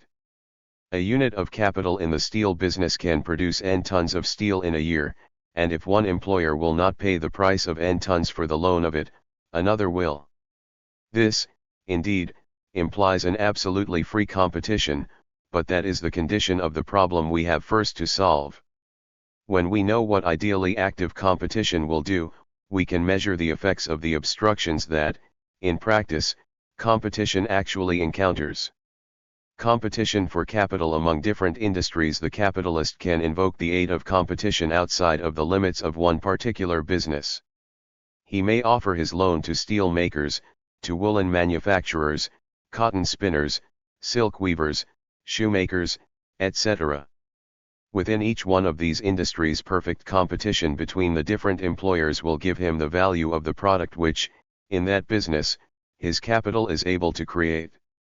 If, however, what in this way he offers to men in one occupation is worth more than what he offers to men in another line, if capital is worth more to steel makers than it is to cotton spinners, he will find a market for his capital in the former industry, and this process of seeking out the employment in which capital is the more productive and there bestowing the loans of capital, will go on until every such local excess of productive power is removed and capital can produce as much wealth in one business as it can in another. Everywhere capital will then be both producing and receiving the same amount, and general interest will everywhere be determined by the final productivity principle acting all through the business world. When interest as directly determined equals interest as residually measured, the area BCD of the first figure measures what the entrepreneur has left after paying wages. This amount and no more he can pay as interest, and he will pay it if he has to. The area ABDE of the second figure represents what he must pay as interest, and we can now see that, if competition is perfectly free, this amount equals the amount BCD of the first figure. If, after paying wages, there is any more left in the entrepreneur's hands than competition compels him to pay out as interest, he is realizing a net profit, he is selling his goods for more than they cost him, and this, as we saw at the outset, is a condition that under perfect competition cannot continue. The natural price of goods is the cost price. If the market price of anything is in excess of cost, entrepreneurs receive a profit, and in order to do more business and make a larger aggregate of such profit, they bring new labor and capital into their industry. The increased output lowers prices, and the excess of gain is thus taken from the entrepreneur. If BCD is smaller than ABDE, the entrepreneur incurs a loss and will curtail his business and let some labor and capital go where they can produce more. Taking this remainder of income from the entrepreneur by means of an addition to the output of goods and a reduction of the price of them does not annihilate the income, but bestows it on other recipients, for the reduction in price which destroys an employer's profit can come only in a way that benefits consumers. It means that enlarged production of which we have just spoken, which scatters more goods throughout the community and ensures an addition to the real incomes of both laborers and permanent investors.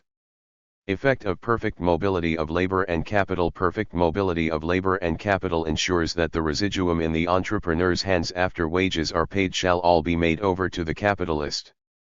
We encounter here again the static law that, with competition working without let or hindrance, the entrepreneur as such can keep nothing for himself, though if he is also a worker he will get wages, and if he is also a capitalist he will get interest.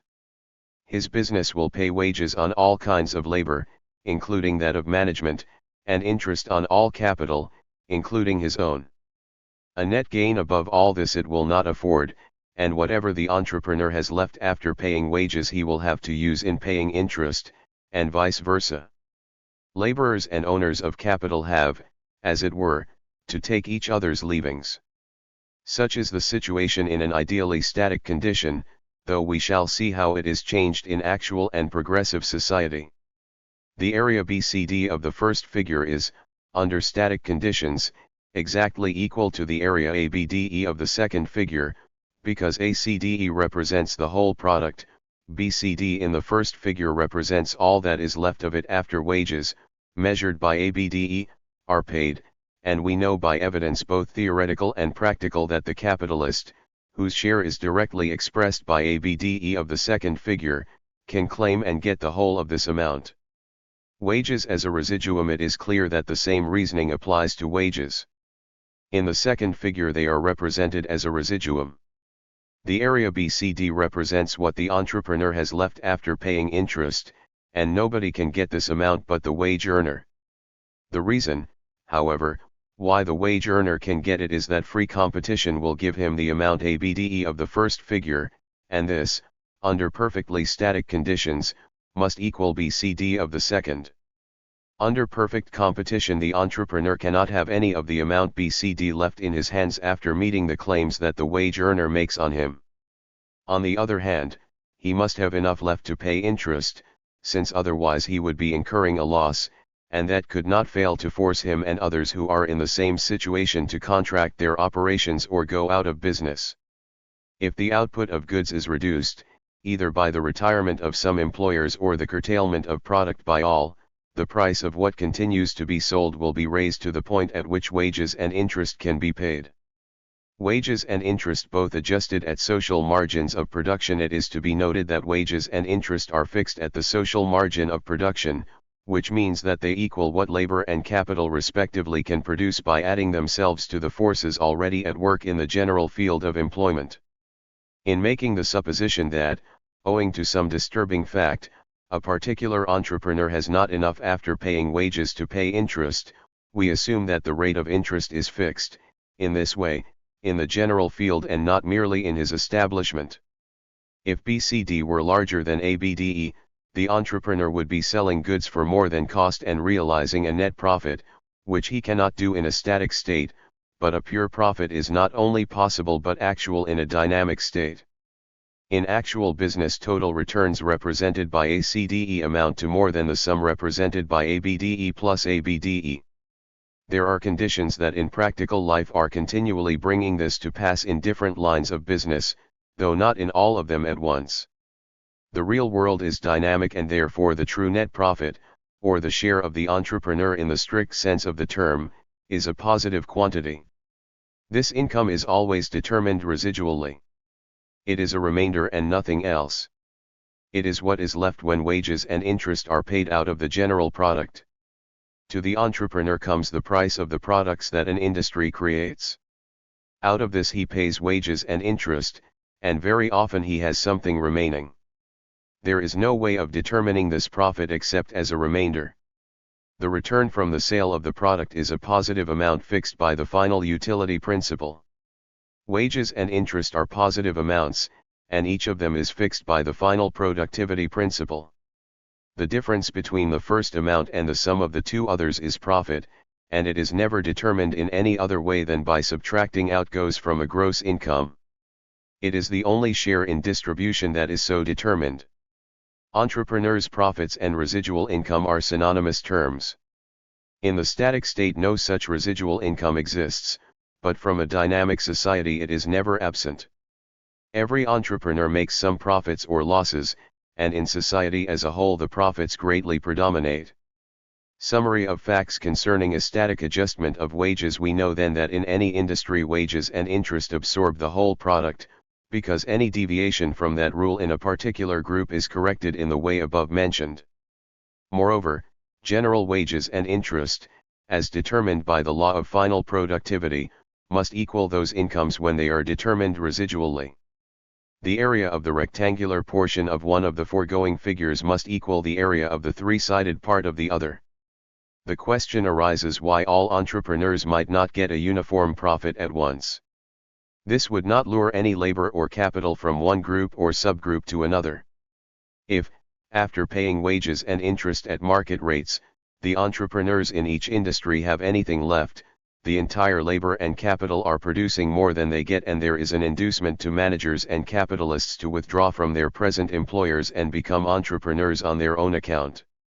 Such an entrepreneur entering the field, drawing marginal labor and capital away from the entrepreneurs who are already there and combining them in a new establishment, can make them produce more than he will have to pay them and pocket the difference.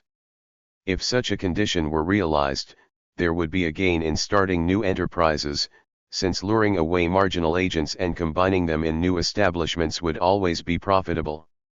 When we introduce into the problem dynamic elements, we shall see that centralization, which makes shops larger instead of smaller, makes industries more productive, and that what happens when net profits appear is more often the enlarging of one establishment than the creation of new ones. Entrepreneurs in the large establishments can afford to resist the effort made by others to lure away any of the labor or capital which they are employing, and they will do this for the sake of retaining their profits. They can do it by bidding against each other, in case any of them are making additions to their mills or shops, and also by bidding against any new employers who may appear. Perfect competition requires that this bidding for labor and capital shall continue up to the profit annihilating point.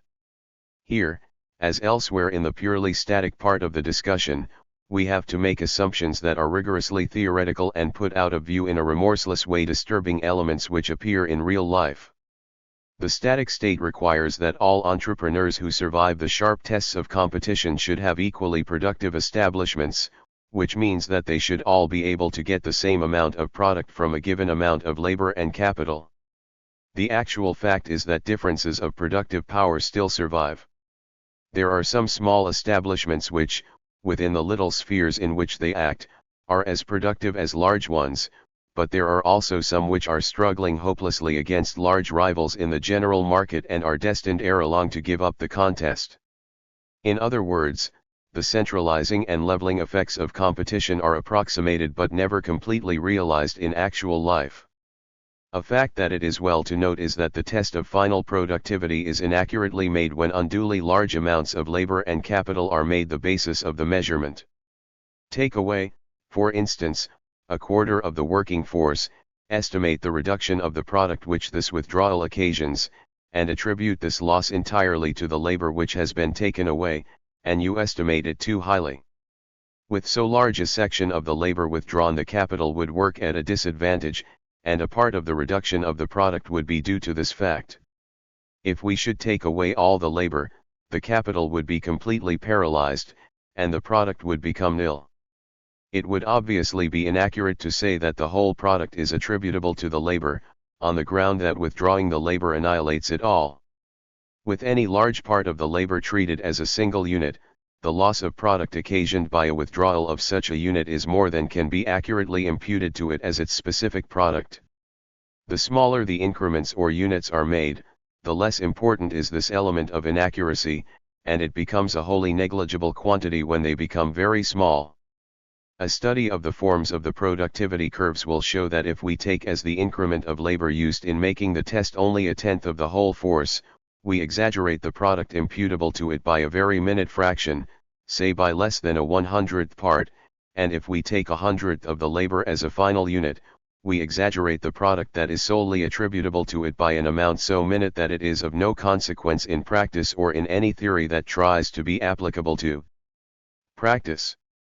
A question may be raised as to whether we are correct in saying that the entrepreneur's profit is residual, in view of the fact that the entire product of a business is at the mercy of the management, so that a bad manager may reduce it or a good one may increase it. It may be further claimed that that part of the management of a business which consists in making the most far-reaching decisions cannot safely be entrusted to a salaried superintendent or other paid official and must get its returns, if at all, in the form of profits. Even in this case the gains are secured by making the gross return, which is the minuend in the case, large, leaving the two subtrahends, wages and interest, unchanged, and thus creating a remainder or residuum. We shall later see to what extent entrepreneurs do in fact create the profits that come to them.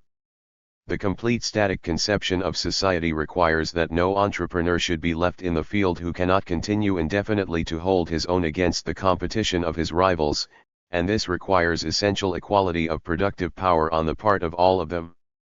It is not necessary, however, that all should operate upon an equal scale of magnitude, for an interesting feature of modern life is the need of many small productive establishments that cater to local demands and to wants which, without being local, call for only a few articles of a kind.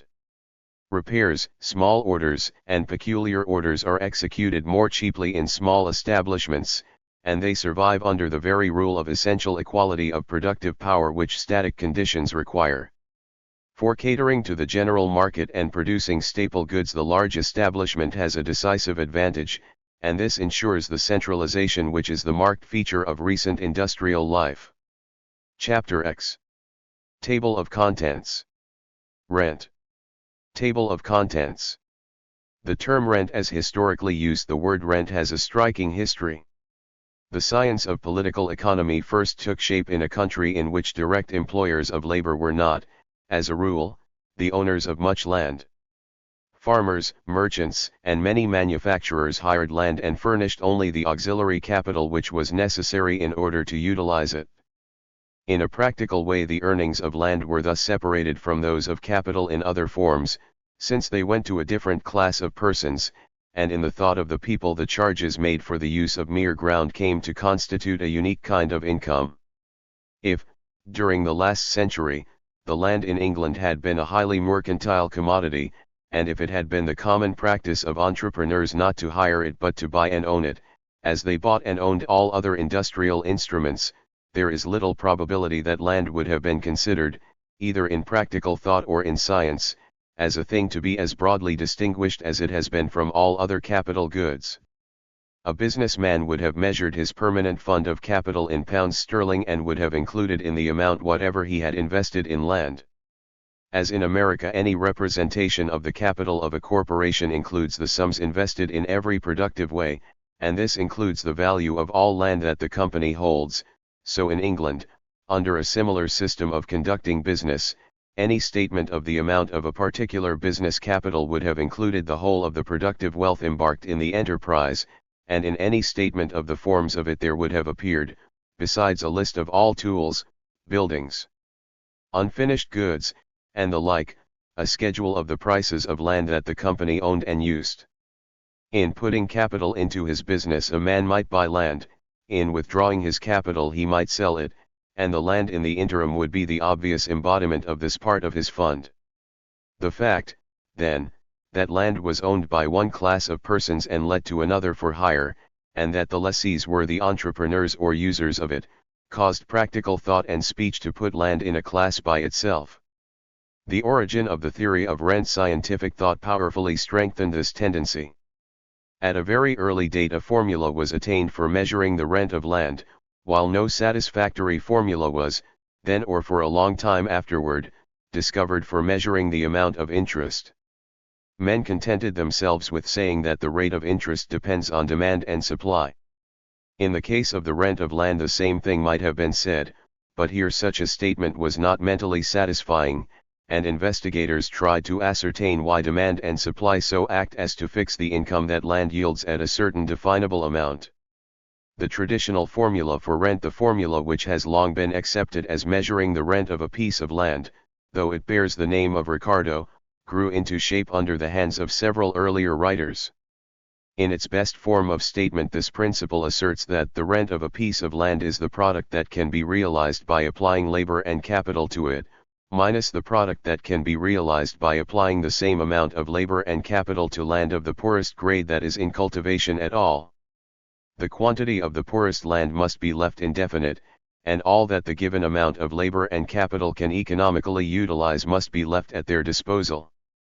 It would not do to say that the rent of an acre of good land equals its product less that of an acre of the poorest land in cultivation tilled with the same expenditure of labor and capital.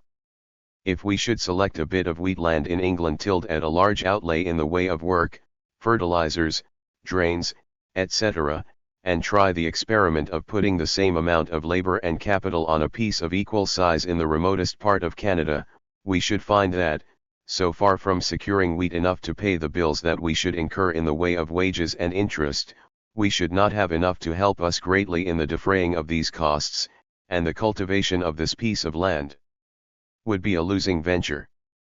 Instead of being no rent land, yielding merely wages and interest for the labor and capital used in connection with it, it would be minus rent land, deducting something from the earnings which the agents combined with it might elsewhere secure. In order to utilize such land at all, one must till it in what is termed an extensive rather than an intensive way, putting a small amount rather than a large amount of work and expenditure on it. By tilling 10 acres of a remote and sterile farm with as much labor and other outlay as a very good acre of land in England receives, one can perhaps get enough to pay the required wages and interest.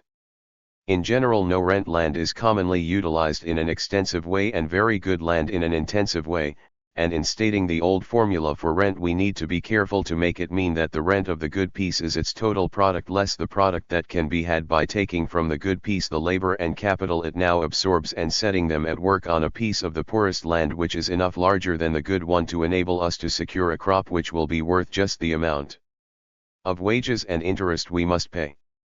The larger size of the poor piece of land is an essential condition. Real significance of rent formula. It will be seen that this formula amounts to saying that the rent of land is what the land itself adds to the marginal product of labor and capital. Put a certain amount of labor and capital on a piece of land of good quality, and you get a certain amount of product. Withdraw the land from the combination, and you force the labor and capital to become marginal increments of these agents. They must go elsewhere and get what they can. One alternative that is open to them is that of seeking out land of a grade so poor that it has not been previously utilized and doing what they can to get a product out of it. Whatever they can make such land yield is, in an economic sense, wholly their own product. There is an indefinite quantity of this kind of land to be had, and wherever labor and capital utilize any part of it, they can have all that they produce. Now if we subtract what they there create from what was created when they were working on the good land, we have the rent of that land. Rent as a product imputable to land. The difference between what the labor and capital produce at the margin of cultivation of land and what they can produce on good land, or land that lies within the margin, is clearly attributable to the qualities of the land itself. Given X units of labor and Y units of capital, combine with them no land except such as is too poor to have been previously utilized, and you get a certain product. It is the product of the labor and capital using something which is free to anyone. Now put a piece of good land into the combination, to the X units of labor and Y units of capital add a piece of productive land and see what you can create.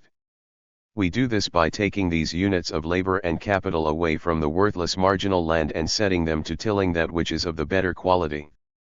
The product is of course larger than they got before, and the difference measures what the land itself adds to the output of the other agents in the combination.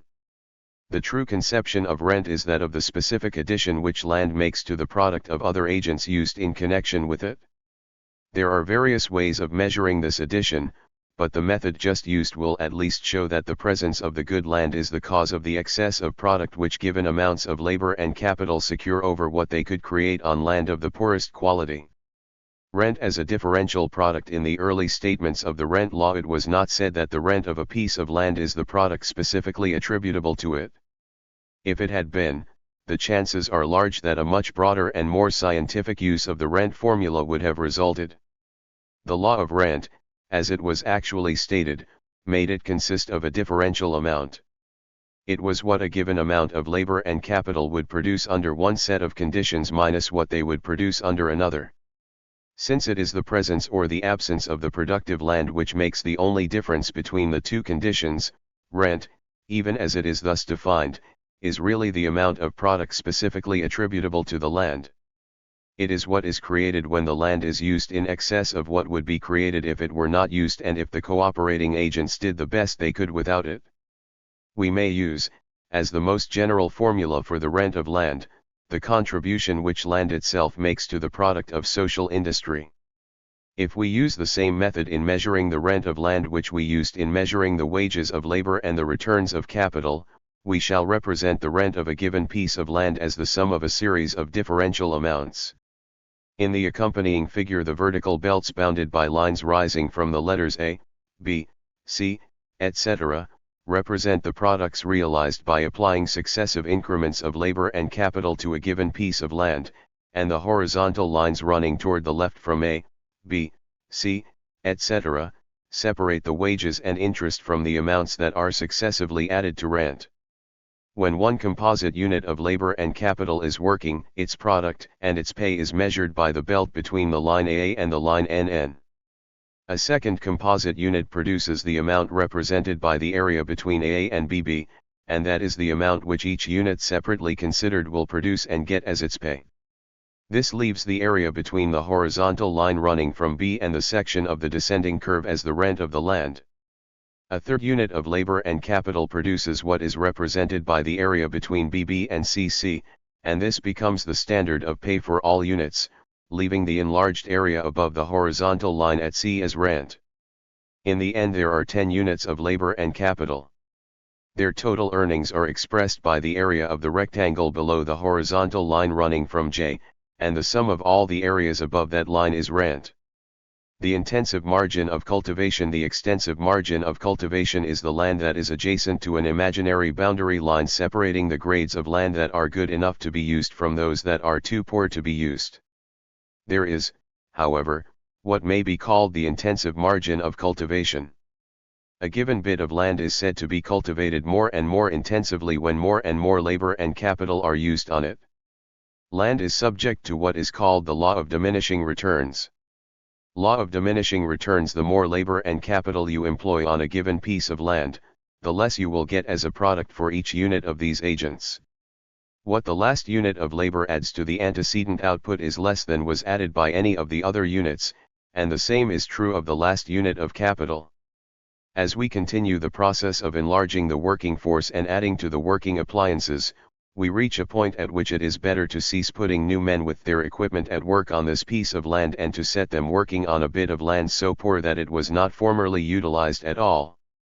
We may assume here that what a man needs, in the way of auxiliary capital, goes with him, whether he joins a force that is working on good land or migrates to a less productive region. He will go if it will pay him to do it. In this way we make a sort of dual unit of labor and capital and apply a series of such units to land. Ground capital and auxiliary capital. Distinguished land itself is a component part of the permanent fund of productive wealth to which we have given the generic name capital. It differs from other capital goods in that it does not wear out and require renewing. Working appliances, however, as they wear out and are replaced, constitute a permanent fund of auxiliary capital, and we shall apply this term to the abiding stock of such instruments except in connections in which the adjective is not needed, because it is clear that the land, or ground capital, cannot be referred to. In dynamic studies the distinction between land and auxiliary capital becomes very important. How the intensive margin locates the extensive one. The labor and the auxiliary capital that betake themselves to new land of the inferior quality represent an overflow from the better land. As long as men can do as well by staying where they are as they can by migrating to new regions, where inferior lands are to be had, they will stay, but when they incur a loss by staying, they move. What a laborer can create by securing the use of an equipment and adding himself to the force that is at work on some good farm, can be approximately estimated, and if there is somewhere a piece of land not thus far used to which he can remove, and if, by going to work upon it, he can create any more than he created while working on the older farm and taking his products as his pay, he will till that poor piece. But neither he nor anyone else will till a piece that is still less productive. If anyone were to set himself working on land of still poorer quality, he would lose and not gain by the change, since there he would produce even less than he can when he is the last man set working on the good piece. To what extent the movement of labor and that of capital are interdependent. The early statements of the law of rent did not usually define the intensive margin of cultivation in connection with labor and capital separately, but spoke of these two agents as employed together upon land in quantities increasing up to a limit beyond which both labor and capital would best be employed elsewhere. The supposition that labor and capital go thus together from one grade of land to another is only approximately accurate. If we consider one man and $500 worth of productive wealth as a dual unit of labor and capital, and add such units, one after another, to the forces at work on a tract of good land, we shall reach a point at which it will not be profitable to increase the amount of one of the agents, while it will still be profitable to increase the amount of the other. It will perhaps not pay to use any more capital, but it may still pay to add to the number of workers. On land that is tilled more and more intensively, labor and capital are not tied together in fixed proportions in such a way that, when there is more of one of them used, there is proportionately more of the other. Moreover, when a unit of one of them abandons a piece of land and goes elsewhere, there is no probability that exactly one unit of the other will do the same. There is, indeed, no such thing as a dual unit of labor and capital that can be thought of as moving to and fro among different employments till it finds the point at which, as a dual unit, it can create its largest product. These two agents so locate themselves that a final unit of each one, separately considered, produces as much where it is as it can produce anywhere else. It is, however, To be noted that the amount of labor that can profitably be employed on a piece of land grows larger the more capital there is employed in connection with it. An acre of land and $1,000 worth of auxiliary funds can enable more men to get good returns than can an acre combined with a fund of $500. Conversely, the more men there are working on the area, the more auxiliary capital it pays to use there. If there are 5 men working on a small field, it may be that $1,000 may be well invested in aiding them, while with only 1 man it would not pay to use so large an amount. The capital and the labor, as it were, attract each other. Additional capital attracts further labor, and vice versa, till a condition is reached in which neither of them can so well be used on that particular piece of land as it can elsewhere. Each one has then been used on this area up to its own intensive marginal limit. So also when one of these agents betakes itself to marginal land, it attracts the other agent thither. When there are 10 men on the poorest piece of land in a locality, it is possible to make a considerable amount of capital at that point pay the return generally prevailing, whereas only a small amount would pay it if there were only 5 men working. With $1,000 invested on that land, more laborers will be lured thither by the prospect of fair returns than would be lured thither if there were only half as much capital. The general apportionment of both agents tends to be such that a unit of either is as well off on one piece of land as on another, and each is as well off at the extensive margin of cultivation of land as it is on the intensive margin. Labor and capital combined in varying amounts. The amount of capital that is combined with a unit of labor is not often the same on good land as it is on poor. The proportions in which labor and capital will be combined on the marginal field will be almost certain to vary from those in which they were combined in the better field from which they came. It may be that they leave industries in which an average man uses an equipment worth $1,000. When they reach the margin of cultivation, capital may be so scarce that the $1,000 will not stay in the hands of the one man but will divide itself among several. The general law of the extension of the margin of cultivation: sometimes, when labor moves to new land that is now at the margin, it takes its new equipment with it, but such land is not always tilled by independent settlers. Employing farmers may set men working on it and pay them all that they produce, and the farmers may furnish the men with capital of their own or borrow capital for them to use. In either case, a static condition requires the equalizing of the productivity of labor at the intensive margin with that of labor at the extensive margin, and it requires a similar leveling of the productivity of capital at the two margins. When this leveling has taken place in both cases, the all-around marginal product of labor fixes the rate of wages, and that of capital fixes the rate of interest. What a man creates on the good land and with the adequate capital, or on poor land with proportionate capital in any occupation on land of either grade, determines the pay that he and other men can get. It constitutes in itself the wages of labor. In so far as the overflow of labor and capital into any one limited region of marginal land is concerned, the full statement is this: that the margin of utilization of land will be extended to the point at which a unit of labor, using as much of the marginal land as it is economical to use, and such amount of auxiliary capital as is economical to combine with this unit of labor and the land it occupies, will create a product equal to the wages of the unit of labor as they are determined by the product it created when it was employed on the good land and in connection with the full equipment of auxiliary capital. The rent of a fund of capital: we saw that one unit of labor employed in connection with a given amount of capital produces more than does a second, that the second produces more than the third, and that, if we continue to supply units one at a time, the last unit in the series produces the least of all. Wages are fixed by the amount that one unit of labor produces when the working force is complete, and that is what is contributed to the general product by the unit of labor which comes last in the imaginary series by which the force is built up. Owing to the more favorable conditions under which, in their time, the earlier units worked, they were able to produce surpluses above the amount produced by the last one. When they entered the field, they were supplied with excessive amounts of capital. The first one had the whole fund cooperating with it, till it had to share it with the second, and after that each had a half of it till they had to share evenly with the third, etc. We have seen that all the surpluses appearing in connection with the earlier units are attributable in reality to capital.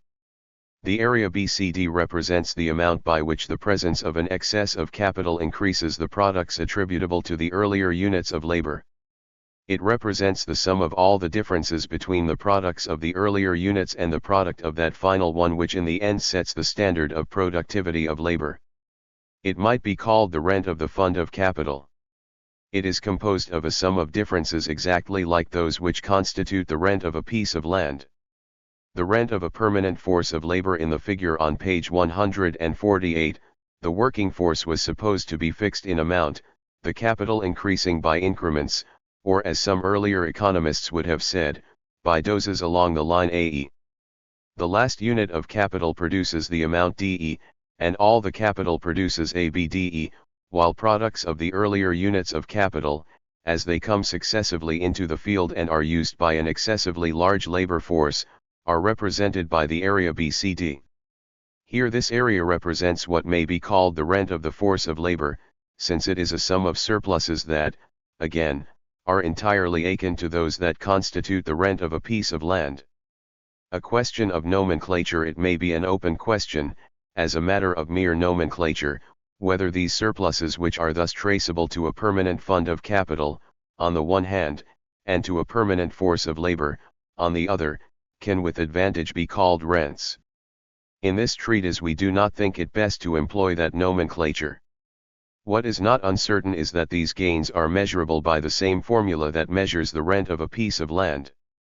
If the essential thing about rent were that it is a material product and consists of a sum of differential quantities, these incomes certainly would be rents. Popular thought, however, attaches another meaning to this term, and we therefore limit ourselves to saying that these differential incomes or surpluses may be determined in amount by the principle of rent. They can be described and measured exactly as the Ricardians described the income of landlords. Footnote. The term rent has even been applied to surpluses of a psychological kind. Certain gains that men get consist purely in pleasures or in reduced pains or sacrifices, and a few writers have applied to such subjective gains the term rent. If a man buys a barrel of flour for $5 and gets out of it a service that is 100 times as great as he could get from some other article which he buys for the same amount, this surplus of pleasure may be called, by a figure of speech, consumer's rent, and if the essence of rent were the fact that it can be made to take the form of a surplus or difference, the name would be well chosen, though there is danger that by this use of the term science may divorce itself from practical thought and life. If we take all the barrels of flour that a man uses in 10 years, there is one which is marginal, because it is worth to the man only enough to offset the sacrifice he incurs in getting it. All the others are worth more. We can arrange them in a scale in the order of their importance, the most necessary one coming first and the least important one last, and we can compare the service which each one renders with that rendered by the last, and measure the surplus of good which each one does to the user. There is here in operation a law of diminishing subjective returns. Early units consumed afford more pleasure than do later ones. There results a series of surplus gains, and the sum of all these surpluses makes a total of net benefit is a gain that is not offset by a compensatory sacrifice. The last barrel of flour on the list is worth just what it costs, and all the others are worth more. They give the consumer a surplus of satisfaction for which he pays nothing. The sum of the excesses of service rendered by all the earlier barrels constitutes what has been called the consumer's rent, realized in this case from the entire supply of flour used by the man. In the manner in which it is conceived and measured, this gain has a kinship to genuine rent. This surplus is an effect on a man himself. It is not anything outward or tangible. It exists only in the man's sensations, and is as far as possible from being a concrete income in material form traceable to some particular agent. It can be measured and described in ways that are quite akin to the manner in which the product of land is measured and described. Each consists of the sum of a series of surpluses or differential amounts, and each, moreover, represents a gain which is not offset by any corresponding subjective cost. The rent of land must be paid by an entrepreneur and is a cost in the same sense in which wages and interest are so, but the owner of the land did not create it by personal effort or sacrifice. Analogies between the product of land, or rent, and the special gains of consumers from the more important parts of their consumption do exist, but they are overbalanced by essential differences, and it is better to use the term rent only in describing the specific contribution to the material product of industry which a concrete and material agent makes. Chapter 11. Table of Contents. Land and Artificial Instruments. Table of Contents. One may hire many things besides land and pay what is commonly called rent for them. No one would think of calling by any other term the amount paid for the use of a building, a room in a building, or the furniture in the room. All these things yield rent to their owners, and if the intuitions which govern the common use of terms are to be trusted, the income derived from such things and that derived from land have some essential qualities in common. Every such income is paid for the use of some concrete instrument, and is measured, not by a percentage on the value of the instrument, but by a lump sum, a certain number of dollars per month or per year. The mode of calculating the rent of concrete instruments, now the rent of such instruments of production, whether artificial or not, can be measured in exactly the same way in which the rent of land is measured. We saw that there are two margins of utilization of land, an extensive and an intensive one, and that the product of labor and capital at either of these margins may be used as a basis for computing the surpluses which constitute the rent of the land. The landlord gets from a good field what it produces minus what the labor and capital that are used on this field would produce if they were used on the poorest land in cultivation, or, what is the same thing, he gets from the field what it produces minus what this labor and capital would produce if they were set working somewhere on the intensive margin of cultivation. Take the men out of this field, add them in small detachments to the men who are already cultivating other fields, in order that such fields may be tilled a little more intensively, and measure the product which the laborers create when they are so placed. Withdraw also the capital from the field, add it, in small amounts, to the capital that is working elsewhere, and measure its specific product. The sum of these two specific products is the same amount that is arrived at by using the former standard. This labor and capital, formerly used on the good field, scattered as they now are among the users of other good land, will create the same amount that they would have created if they had been employed on the poorest land in cultivation.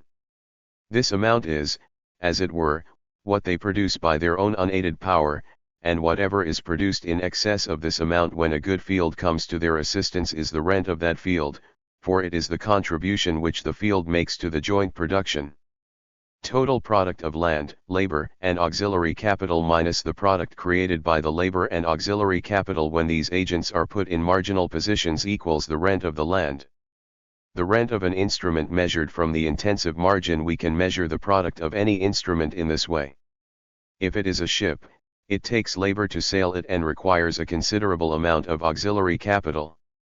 We must fill the bunkers with coal, stock the steward's department with provisions, furnish and light the staterooms and the saloons, and provide cordage and a wide variety of other ship stores. All this labor and all this capital we could take out of the ship and use elsewhere. We could convert them into marginal labor and capital. We could divide them among the owners of other ships where they would be used in a way that would make these other ships somewhat more efficient and cause each of them to earn a little more than it now earns. Whatever the labor and capital could, in this way, produce furnishes the basis for computing the rent of the ship. Subtracted from the total joint product of labor, capital, and ship, and you have what the vessel separately earns. The mode of testing the productive power of a ship: put the labor and capital into the ship and set it doing its proper work of carrying freight and passengers, and you cause a certain product to be created. The steamship company gets an aggregate amount for the service it renders by means of the labor, the auxiliary capital, and the ship. A certain smaller amount would be realized if the labor and the auxiliary capital were taken out of the ship, distributed, and used in the way we have just described. The difference between the two amounts is the rent of the ship, or its particular contribution to the general product. This gives us a formula for computing the rent, not only of land, but of buildings, tools, machines, vehicles, and every other concrete instrument of production. The formula, indeed, is so general that it enables us to compute the earnings of any agent whatsoever. The rent of any such agent is what it adds to the marginal product of labor and capital used in connection with it. No rent instruments. The majority of instruments that are in use add something to the marginal product of the labor and capital used in connection with them. Some add more and some add less, according to their several qualities. As a rule, any tool of trade produces most when it is new and less as it grows older. In the end it is discarded because it has so deteriorated that it no longer adds anything to the marginal product of the labor and capital that are used in connection with it. A wagon has become so rickety that it no longer pays to furnish a horse, a harness, and a driver for it. The capital and labor that these represent would earn as much if they were detached from the old vehicle and added to the equipment of some person who has a stock of good ones. The rent of this old wagon is nothing. As in the case of the poorest land in cultivation, it is a matter of indifference whether certain amounts of labor and capital are used in connection with it, or whether they are withdrawn and employed elsewhere. This poor vehicle, like the poor land, may be used without positive loss, but if it is so used, nobody gets any income from it. It has no power to enter in a really productive way into combination with labor and capital, for it cannot so combine with them as to add anything to those marginal products which the labor and capital could create if they remained detached from it. The universality of the test of rent. This test, whether an instrument can or cannot add something to the marginal product of labor and capital, may be universally used. It may be applied to everything that is made as an aid to labor. There are no rent buildings, locomotives, cars, tracks, ships, wagons, furnaces, engines, boilers, and, in short, instruments of every description that figure in production. Combine any one of them with labor and capital and see what you get out of the combination, then take the labor and capital away and see what they will produce as marginal labor and capital, and the difference between the two amounts, whatever it is the rent of the instrument. If the difference is nil, the instrument is at the point of being abandoned. True capital rather than capital goods. Moved in making such tests of productivity. In applying these tests with scientific accuracy, we should take away the true capital used in connection with the rent-paying instrument and use it as marginal capital elsewhere, rather than take away the particular concrete thing in which that capital is now embodied. In the case of the ship, the accurate test is made, not by taking stores, etc., bodily out of it and putting them into other ships, but by letting the stores first earn what they can where they are, converting the earnings into money, and, when the stores are completely used up, spending the money to procure marginal additions to the outfit provided for the other ships. One difference between land and artificial capital goods. In the case of land, a particular area is marginal or no rent land, and, in a static state, it remains so. Any particular ship, wagon, engine, or other made tool begins its career as a rent payer and ends it as a no-rent instrument. If we watch the whole social stock of instruments of production, we shall see the no-rent points not fixed in location, but shifting from place to place. Now this machine, now another, and now still another reaches the unproductive state and is supplanted by instruments of similar kind that are new and efficient. Original elements in the soil. The real difference between the rent of a piece of land and that of a building, machine, vehicle, or any similar instrument arises from the fact that the land is not going to destruction and the artificial instrument is. There are elements in what is commonly called land that wear out as do the tools that are used in tilling it, but these elements are not land in the economic sense. Land, as Ricardo long ago said, consists in the original and indestructible powers of the soil. He singles out certain constituent elements of every farm, forest, building site, or other piece of what is called land in ordinary usage, and gives to this new concept the name land in an economic sense.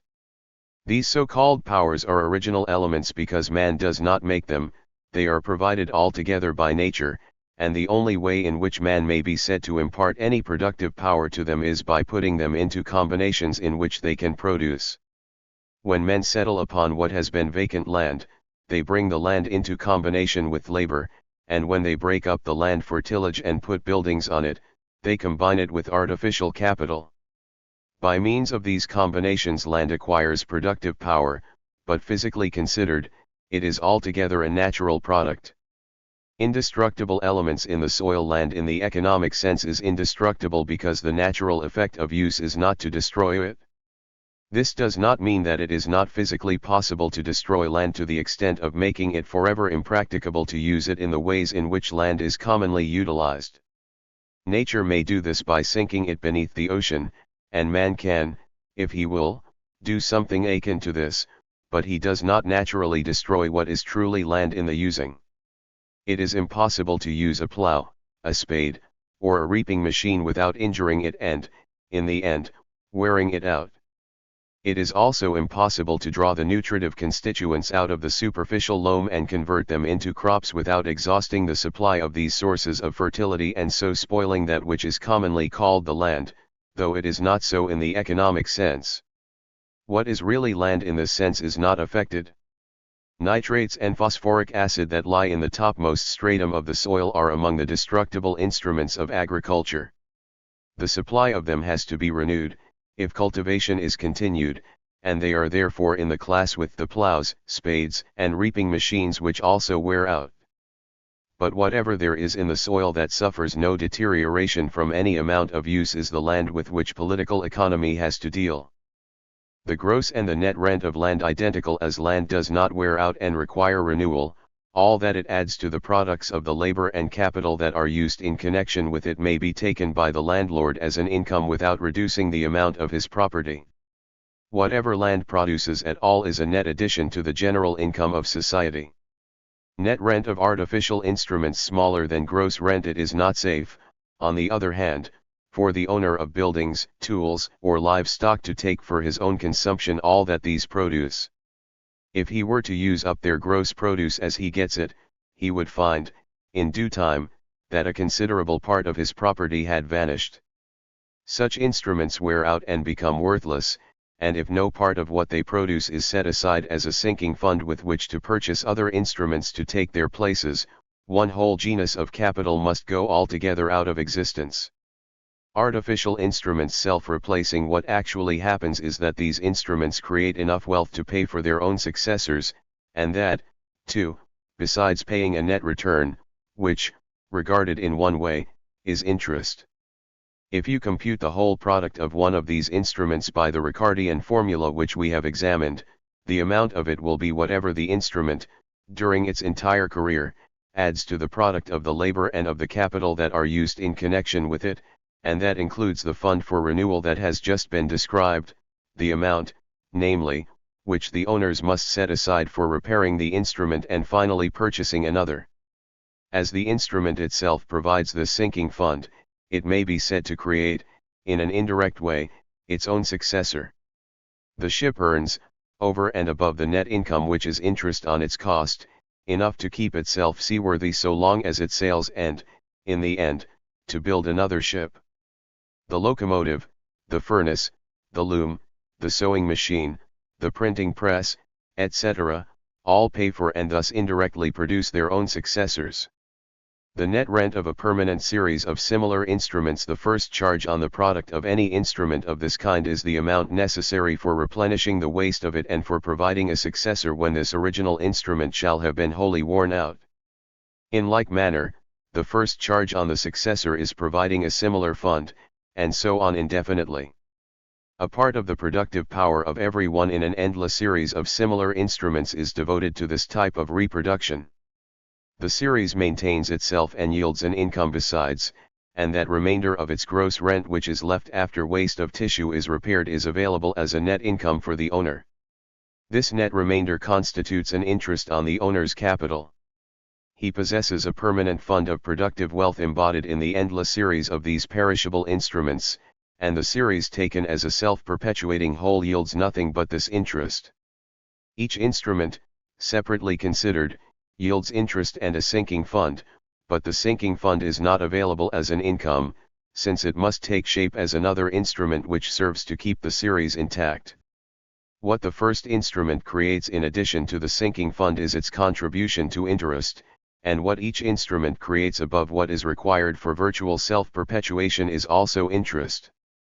Interest and net rent identical. We may therefore reduce interest to the form of a net rent by calculating the gross rent afforded by each instrument in such a series and by ascertaining how much of this merely repairs waste and how much is true income. As interest is usually expressed in the form of a percentage, we may reduce the net rent to this form by comparing it with the cost of the first instrument, which is the amount originally invested. The series of instruments will yield a net return every year. We can compute the gross return of each instrument according to the Ricardian formula for measuring the product of the land. It will diminish from year to year and will ultimately vanish. We can add the several annual gross earnings of the instrument during its economic lifetime in the form of an absolute sum, which is the total rent of the instrument. From this we can deduct the cost of replacing this worn-out capital good, and the remainder will be the net rent of the instrument. We can, in a like way, get the net rent of all the following instruments in the series for a long period, add these net rents together, and get the true net earnings of the series for the time covered by the calculation. If this chances to be 10 years, we may compare a tenth of this total, or the earnings of the series for one average year, with the cost of the first instrument, which is the capitalist's original investment, and we shall thus get the fraction which represents the annual rate of interest on that investment. Perhaps in an average year the series has earned, above what is required to repair waste, 5/100ths of what the first instrument cost. That is, then, the rate of interest that the series as a whole, or the permanent capital, is yielding. The whole procession of instruments in which permanent capital is invested creates every year this fraction of its own value, over and above the sum that is needed to offset the wear and tear of an average year's use. General interest as rent. If you compute the net income of all tools, machines, and other like things in the world, add the amounts, and get the grand total of them all, you have the entire income from this part of the capital of the world in the form of net rent. If then you compute the value of all this class of instruments and see how large a part of this value the net rent is, you translate this total rent into the form of interest, and therefore net rent and interest are the same income regarded in two different ways. Stocks of made instruments graded in quality as is land. It is necessary to notice the fact that the permanent series of tools, buildings, and other active capital goods shows forever the same gradations of quality that are found in the case of land. There are always to be found some instruments which are producing a large amount, that is, they are adding a large amount to the product of the labor and the further capital that are combined with them in production. A given amount of labor and capital creates much more wealth when working with a machine of the highest class than it would if distributed in marginal positions, and this is equivalent to saying that such an instrument is itself highly productive. Other instruments are to be found which are creating less, and there is never wanting a grade of no-rent instruments which are adding nothing to the marginal product of the other agents. It would be as well for the labor that used them if it should drop them and add itself to the force which is working with good instruments. Any one manufactured instrument begins its career as a maximum rent instrument and ends it as a no-rent one. The ship is at its best when it starts on its first voyage, and the mill is at its best in the first year of its running. Each instrument goes gradually downward in the scale till it reaches a stage in which it really produces nothing, since it adds nothing to what would be produced without it. The permanent series of instruments never thus deteriorates. All the depreciation of particular things is made good by the repairing and the replenishing which go on. In the series as a whole there are forever present grade number 1, grade number 2, grade number 3, etc., exactly as in the case of land. If we wish, we can reckon the income that is to be gotten from each part of the series according to the old-time formula that is familiarly used in the case of land, what labor and capital create by the use of this piece of ground in excess of what they would create if they were applied to the poorest land in use. For a grade of land read a grade of the self-perpetuating series of artificial instruments, and it will appear that each grade above the poorest yields, with the labor and capital that are combined with it, a surplus above what this labor and this capital could create if they were combined with the poorest grade in the permanent series. Different modes of destroying and replenishing stocks of capital goods of the two general classes. The process of keeping up a stock of tools of trade is unlike the process of keeping intact a stock of materials and unfinished goods, because the modes in which the two kinds of capital goods deteriorate and perish are unlike. In the case of the raw materials that gradually ripen into articles for consumption and which we have called passive capital goods, the waste of tissues that takes place is quite unlike that which takes place in the case of active capital goods, the tools and implements that are used in the process. The raw material acquires value through the whole process, and in the end it gives itself, with all its acquired value, into the hands of the consumer. In a static state, such goods embody the whole income of society, including the products of all labor and of all capital. A. The series of A's represents the process of creating consumers' goods from the rawest material. The A as taken away for consumption represents, as it were, the wasting tissue of passive capital goods, and it contains in itself the wages of all the labor in the series of subgroups, the interest on all the capital there used, and, in addition to these, the sinking fund that is necessary in order to keep the active capital intact. Some of the articles of the kind A will have to be given over to the men who keep the tools, buildings, etc., in repair and replace them when they are worn out. The whole force of the industry of this group expends itself simply in making good the loss that the withdrawal of the A for use occasions. It does, in short, nothing but replace the perpetually wasting tissue of the A's. All industry, except that of the makers of active instruments, may be considered in the light of an operation, the aim of which is to keep the stock of passive capital goods intact, or, what is the same thing, to keep the fund of circulating capital undiminished. Whoever puts anything into this fund enables it to overflow and to furnish an income without suffering any diminution. The sole purpose of such capital is to overflow, that is, to suffer, at one and the same time, a loss and a replenishment which neutralizes the loss. It exists for nothing else except to ripen into consumers' wealth. Nevertheless, though the ripened A's are perpetually consumed, the series of A's is abiding capital, is entitled to its share of interest, and is certain to get it. A part of the perpetual flow of A's is this interest. As the whole income of the society consists in A's, a certain number of the A's that are withdrawn for consumption go to capitalists as interest on the permanent fund which is kept in existence in the form of A, and A. A certain other part of the outflow of A's goes also to capitalists as interest on that other permanent fund which is maintained in the form of tools, machines, and buildings, such as must everywhere be used in the series. A third part of the flow of A's is wages of labor in this group, and a final portion is what we have called the sinking fund, the amount that is given over as an income to the producers in another group, not here represented, who keep the stock of buildings, tools, etc., intact. These four withdrawals of income constitute the process by which the stock of passive goods is depleted, and the grand resultant of all industry is to atone for that depletion. Labor and the obtaining of its product, in static industry, synchronous. One function of the permanent series of A's is to enable labor everywhere to get its virtual product without waiting, and that too in the form in which it needs it for use. The labor that converts A into A supplies the waste of tissue that takes place at that end of the line by withdrawal of an A. The labor that turns A into A replaces the waste that takes place at that point when an earlier A becomes an A. The labor at A replaces the waste at that point, and that at A replaces the waste at still another point. They are all at work keeping the stock of A's unimpaired, and one of them does as much toward keeping up the perpetual flow of A's as any other. If we pump water in at one end of a full reservoir, we instantly cause it to overflow at the other end, and every worker in such a series as we have described may be thought of as putting something into the permanent reservoir of capital and so causing a corresponding overflow. He gets his reward day by day as the work proceeds. Wherever a laborer may be in such a series, his work creates a ripened product as it goes on. He has not to wait for it. His work and its fruit are synchronous. Differences between land and made instruments apparent in dynamic conditions. A point that has great theoretical interest is the nature of the difference between land and other productive instruments.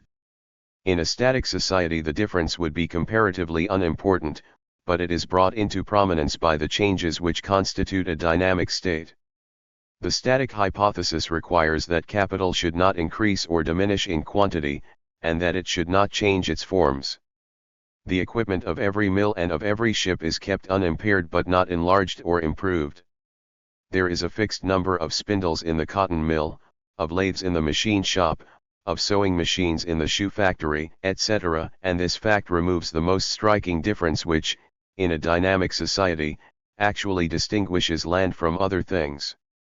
Land, in the economic sense, does not increase in quantity, however changeful and progressive a society may be. The chief distinguishing mark of land that of being fixed in amount separates it from other things only in a dynamic state and because of the action of the forces which produce organic changes. These are subjects to be studied in the dynamic division of economic theory.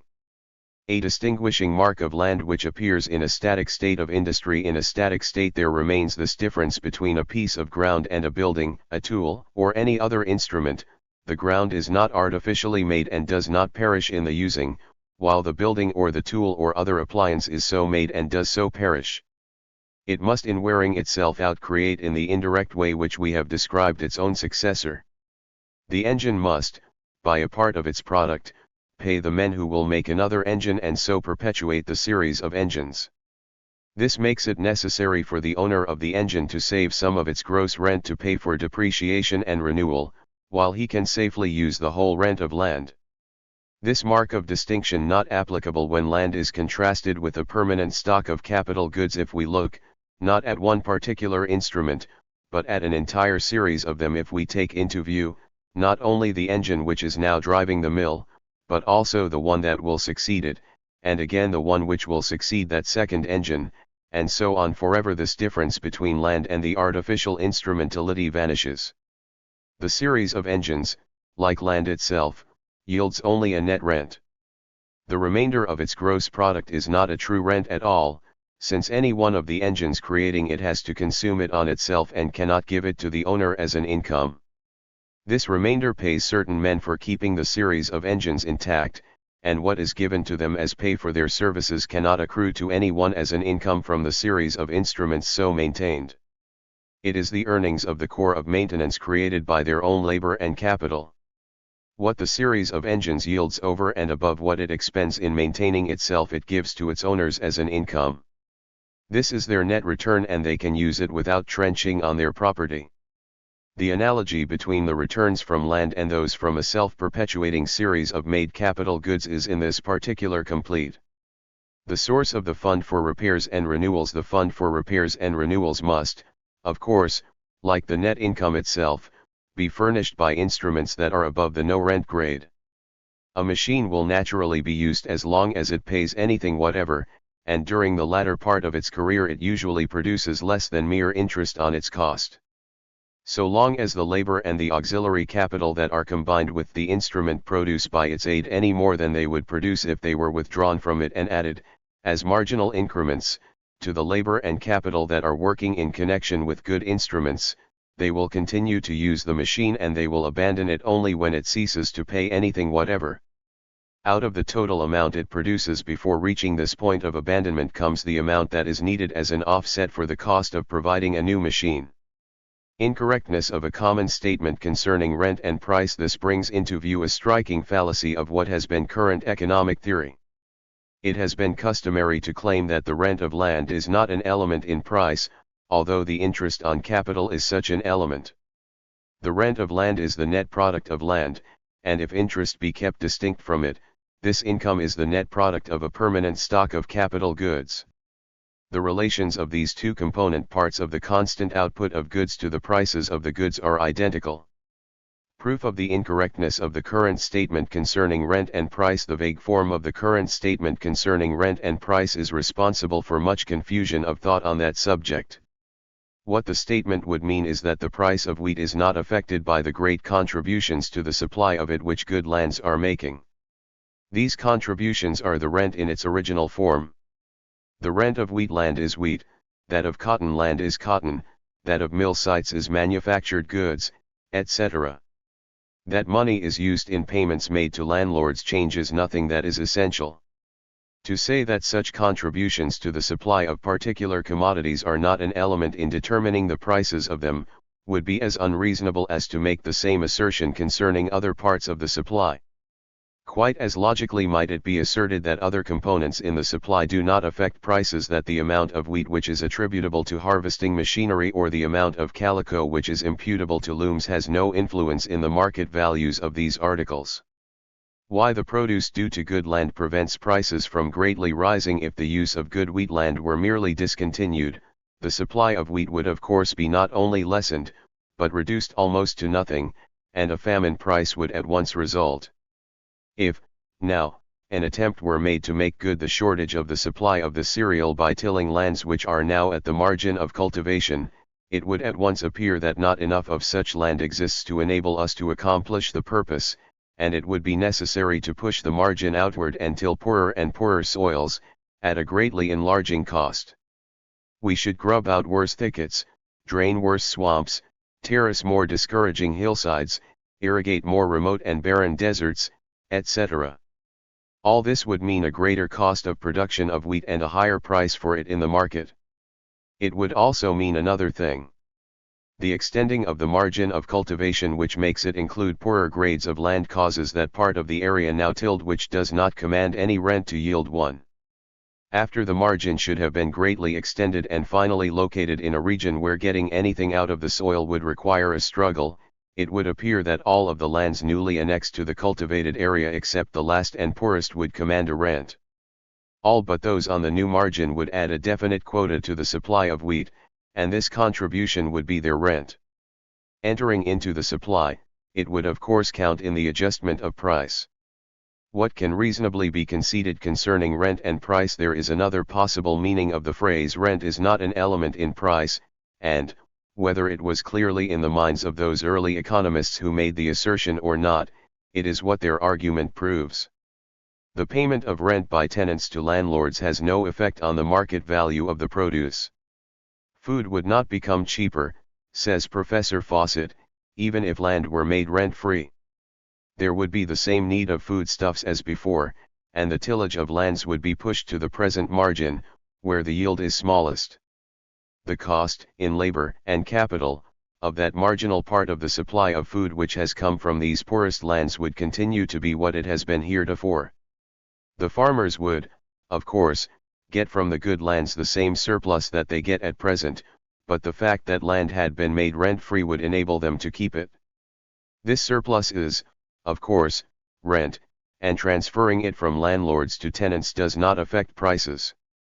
So much of the doctrine formerly current is true, and it would have forestalled much confused thought as well as much controversy if the statement concerning rent and price had made it clear that any rent in its original form is an element in the supply of produce, and the existence of it helps to determine prices, while the payments made by tenants to landlords do not affect them. If these payments should cease and the tenants should retain the rent, prices would continue to be what they now are. Footnote. Whether such an instrument should or should not be called a capital good is a question of mere nomenclature, but in this treatise we consider that every part of what we term capital produces an income, and therefore a no-rent instrument is not a capital constituting good otherwise termed a capital good. If the fund for replacing a costly capital good, such as a ship or a building, were allowed to accumulate for a term of years before being spent, the parts of it remaining on hand for some time would earn interest for their owner, and in his bookkeeping this would figure as reducing the amount he must save from the product of the ship or the building in order to replace it. This does not affect the general law of self-replacement, for the ship or building really produces what results from this compounding. In computing both of these values for comparison one should use a labor cost standard, and we shall later see under what limitations such a standard may legitimately be used. The claim that rent is not an element in price making might be made in the case of artificial instruments of production as reasonably as it can be made in the case of land. If it means that the existence of the rent has no effect on price, it is wholly incorrect in both cases.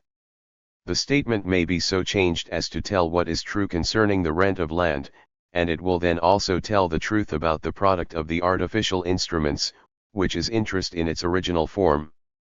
These statements may be made in parallel columns, and one will be as true as the other and no truer. A needed part of the supply of wheat is grown on marginal land. A needed part of the supply of woolen cloth is woven on marginal looms. The price of the wheat must pay for the labor and capital used on this land. The price of the cloth must pay for the labor and capital that, in the woolen manufacture, are combined with these looms. The price of wheat raised on good land is the same as that of wheat raised on the marginal zone, and it affords a surplus above wages and interest paid by farmers for labor and capital used in the tilling of the good land. The price of cloth woven on good looms is the same as that of equally good cloth woven on marginal ones, and it affords a net surplus above the cost of maintaining the stock of looms and the wages and interest paid by manufacturers for further capital used in connection with the good looms. The existence of this surplus in its original form, that of wheat, affects the supply and the price of that product. The existence of this surplus in its original form, that of cloth, affects the supply and the price of this product. The fact that farmers pay landlords for this surplus has no effect on the price of wheat. The fact that entrepreneurs pay capitalists for this surplus has no effect on the price of cloth. The more important facts concerning rent have reference to the original form of it, namely, a product in kind. Whatever constitutes a part of the supply of anything affects the price of it.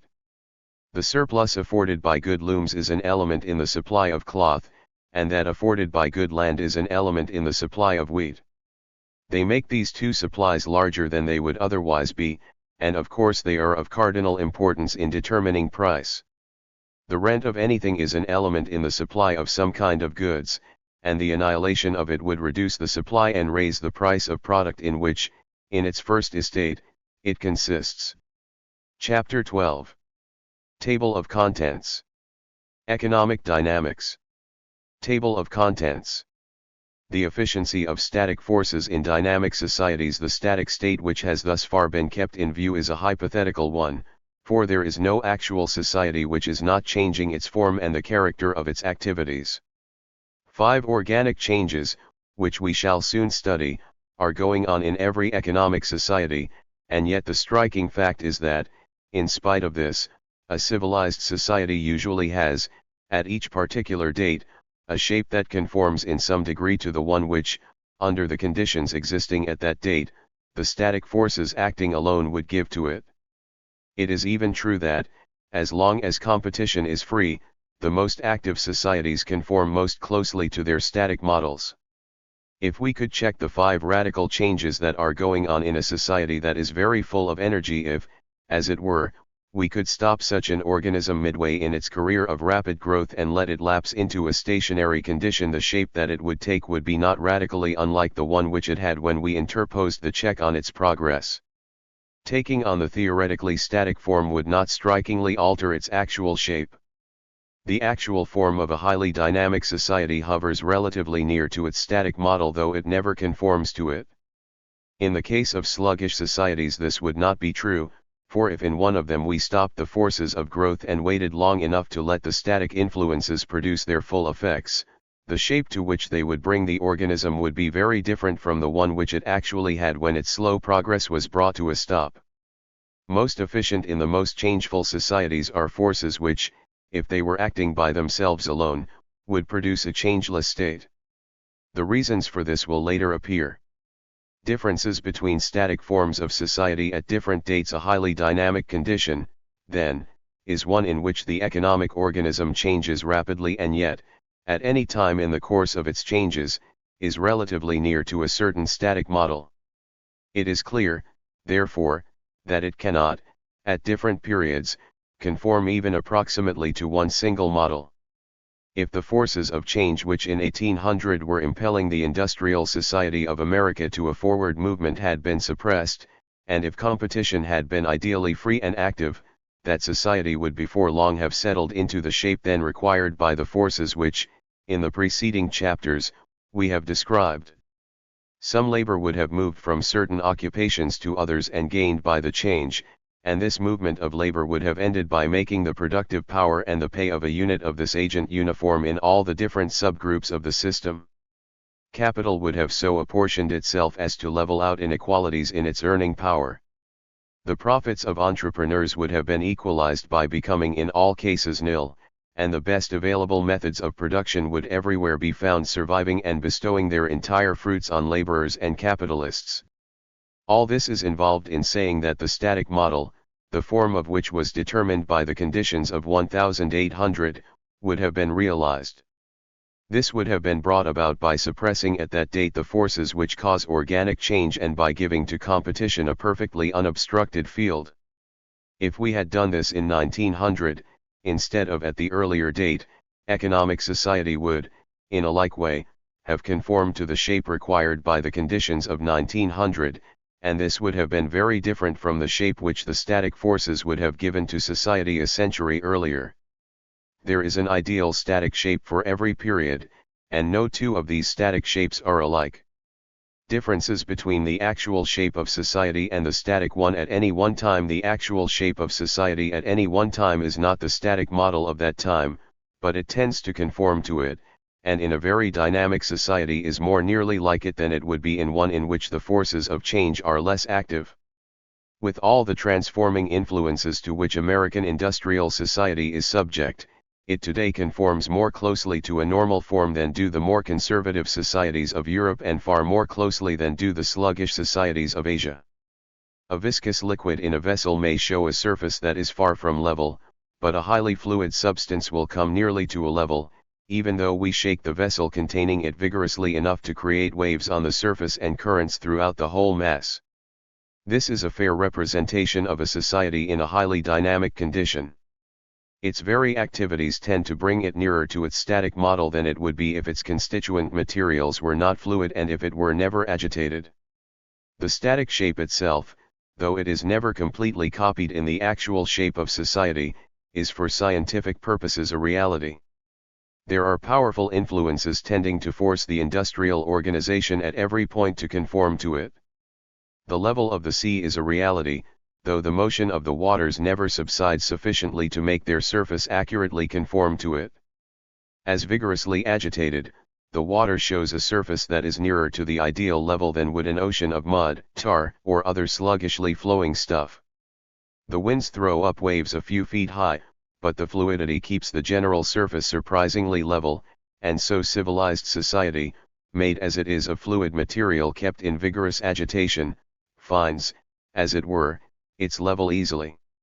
If in any year we could and should stop the dynamic disturbances, the economic society would assume the static shape which the conditions of that year called for as readily as the sea would find its normal level if winds and tides should completely cease.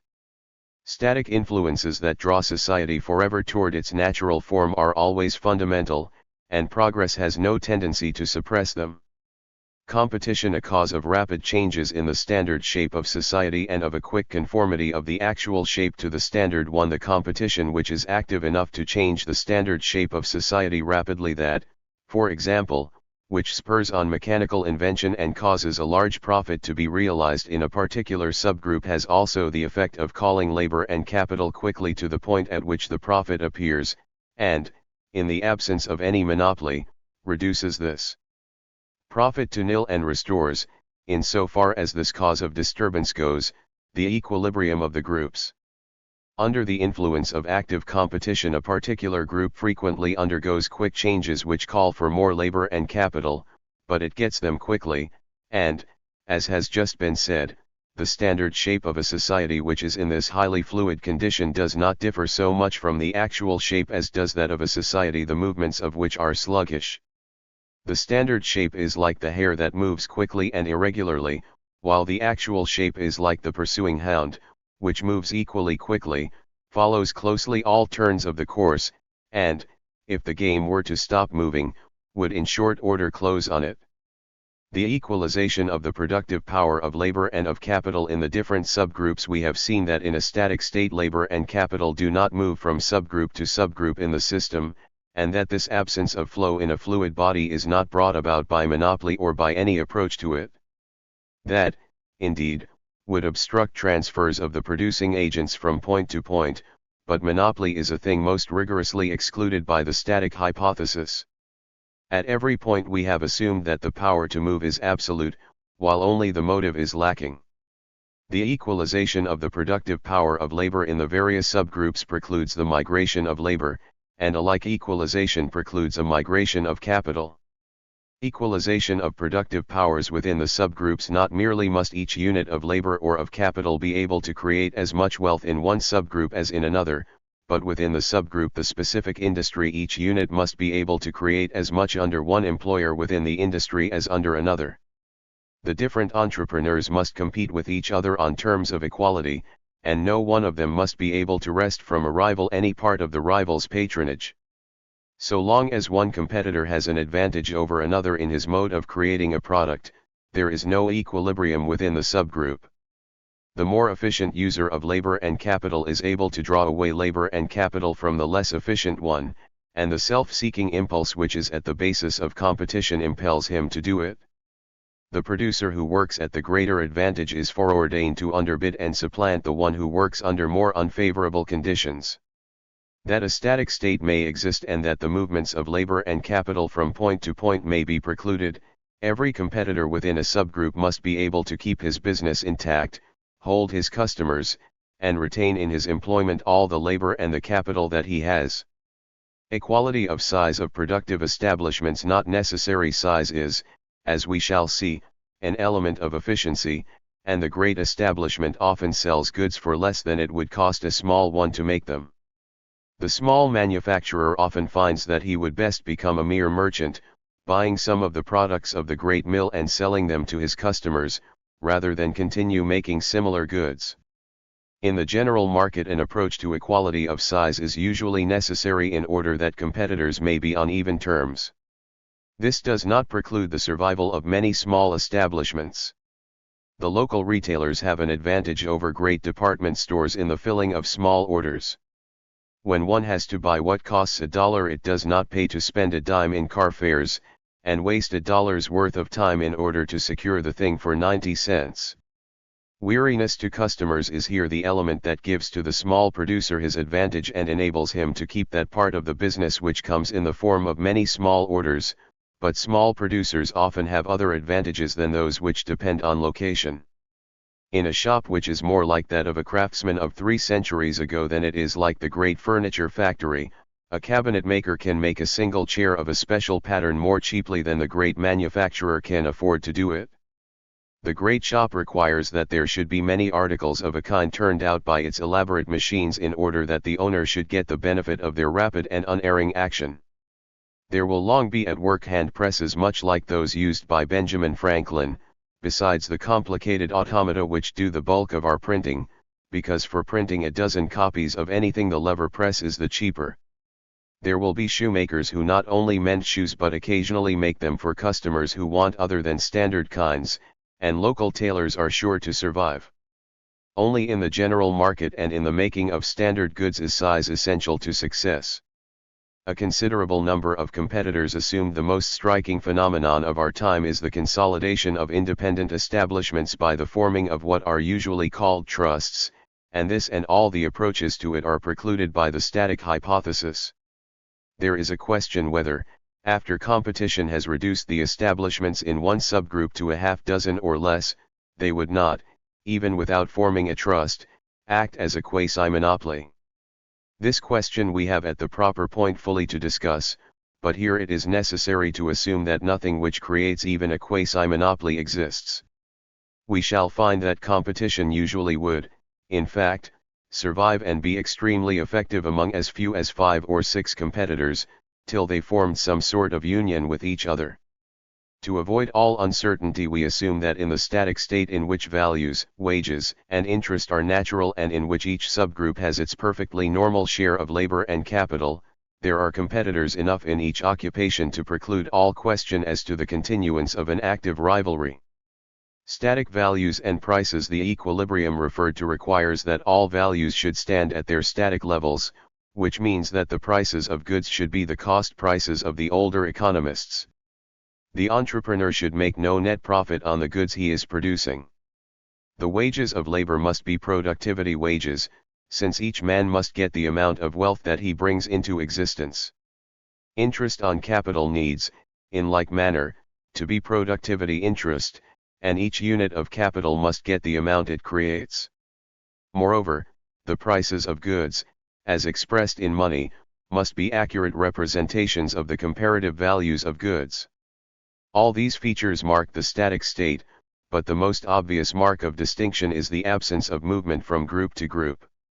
We shall see that values are ultimately measured in marginal labor, and as the value of money is measured in the same way, it follows that the price of each article, as expressed in money, is in a static state a correct expression of the comparative amount of labor that will make it.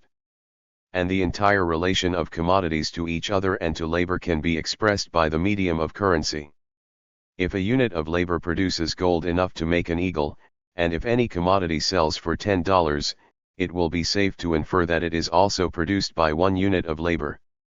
If one commodity sells for $10 and another for $5, the former is the product of twice as many units of marginal labor as is the latter. This remains true only while currency continues to be in its normal state and all other static adjustments continue complete. Influences that disturb the static equilibrium. It might seem that the influences that disturb such a static equilibrium are too numerous to be described, and yet these changes may be classed under 5 general types. 1. Growth of population. The supply of labor is increasing, and this fact of itself calls for continual readjustment of the group system. 2. Increase of capital. The amount of capital is increasing, and this change also disturbs the static equilibrium and calls for a rearrangement. As far as wages and interest are concerned, the effect of this latter change is the opposite of that which follows an increase in the amount of labor. When people become more numerous, other things remaining equal, their individual earning capacity becomes smaller. The increase of capital reduces the earning power of each unit of the supply of it and depresses the rate of interest, but it raises the rate of wages, for it causes labor itself to act more efficiently. It is to be noted, indeed, that when new laborers enter society they become consumers as well as producers, and this affects the utility and the value of goods. When more people use a given amount of consumers' wealth, values, measured in ultimate units of utility or disutility, rise. An increase of capital does not directly neutralize this effect, since it does not change the number of consumers, but it multiplies commodities and brings down their utilities and their values. The rise of subjective values which follows an influx of laborers is an indication of diminished wealth per capita, and the reduction of values which follows an influx of capital is a sign of increased wealth per capita. 3. Changes of method. Changes take place in the methods of production. New processes are devised, improved machines are invented, cheap motive powers are utilized, and cheap and available raw materials are discovered, and these changes continually disturb the static state. There are certain to be improvements on the older methods of production, for a law of the survival of the fittest ensures this. Under competition, the process that, with a given amount of labor and capital, turns out a larger product inevitably displaces one that turns out less. The employer who is using the better method undersells those who use inferior ones, and forces them either to improve their own methods or to go out of business. Working humanity as a whole is therefore making a constant gain in producing power, as man's appliances equip him more and more effectively for his conflict with nature and enable him to subjugate it more rapidly and thoroughly. It would seem that they ought to have only good effects on wages, and in the long run they invariably do have such effects. In the absence of improvements there would be little hope for the future of wage earners. The immediate effects of improvements upon individual workers, as we shall see, are not always unqualifiedly good, but the essential effect is the general and permanent one, and the character of this has been attested by past experience too fully to be in doubt. In improvements in production lies the hope of laboring humanity. Nearly the whole earning power of the labor of the present day is the result of improvements that have taken place in the past, though these gains have not been secured without causing local and temporary hardships.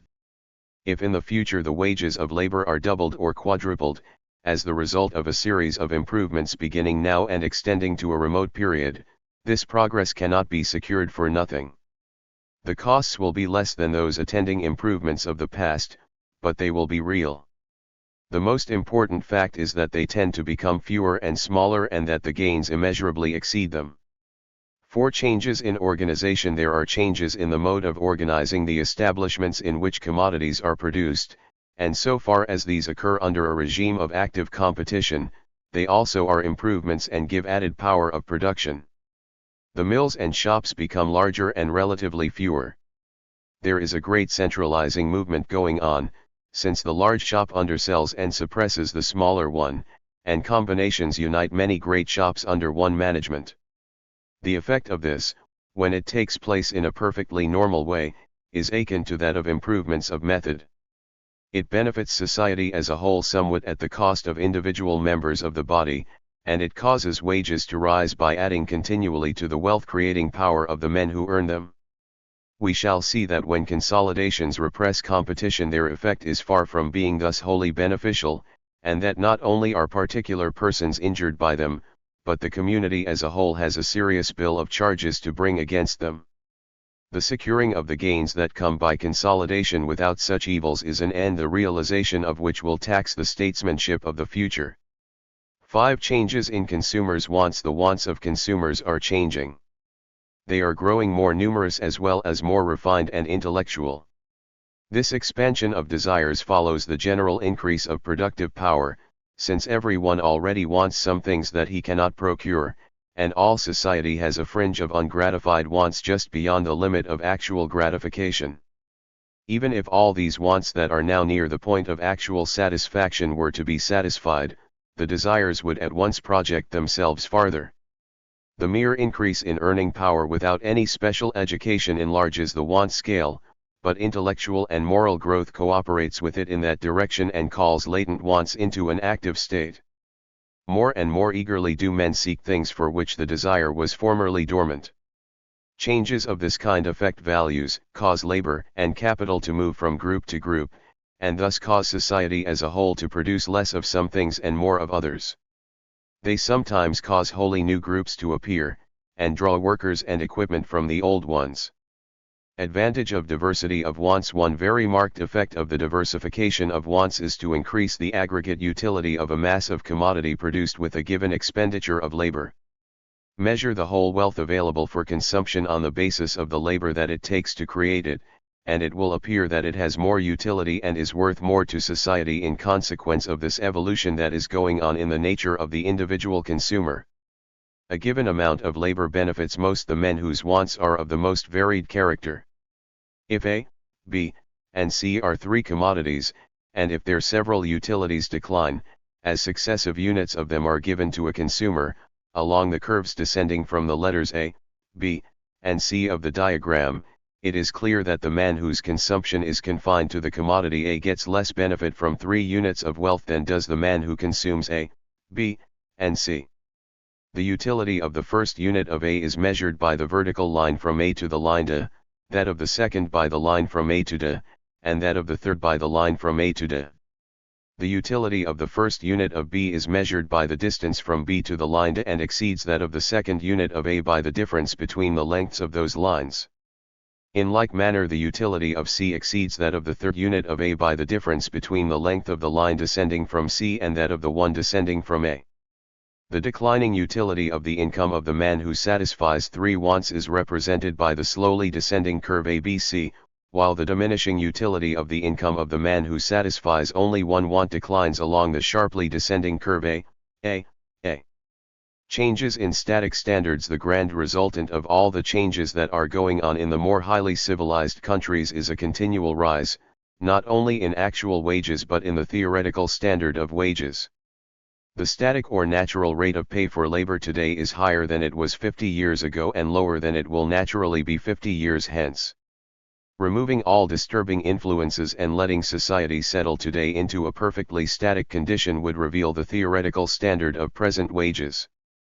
Doing the same thing after a lapse of 50 years would show what would then be the natural or standard rate, and this would be higher than the present one.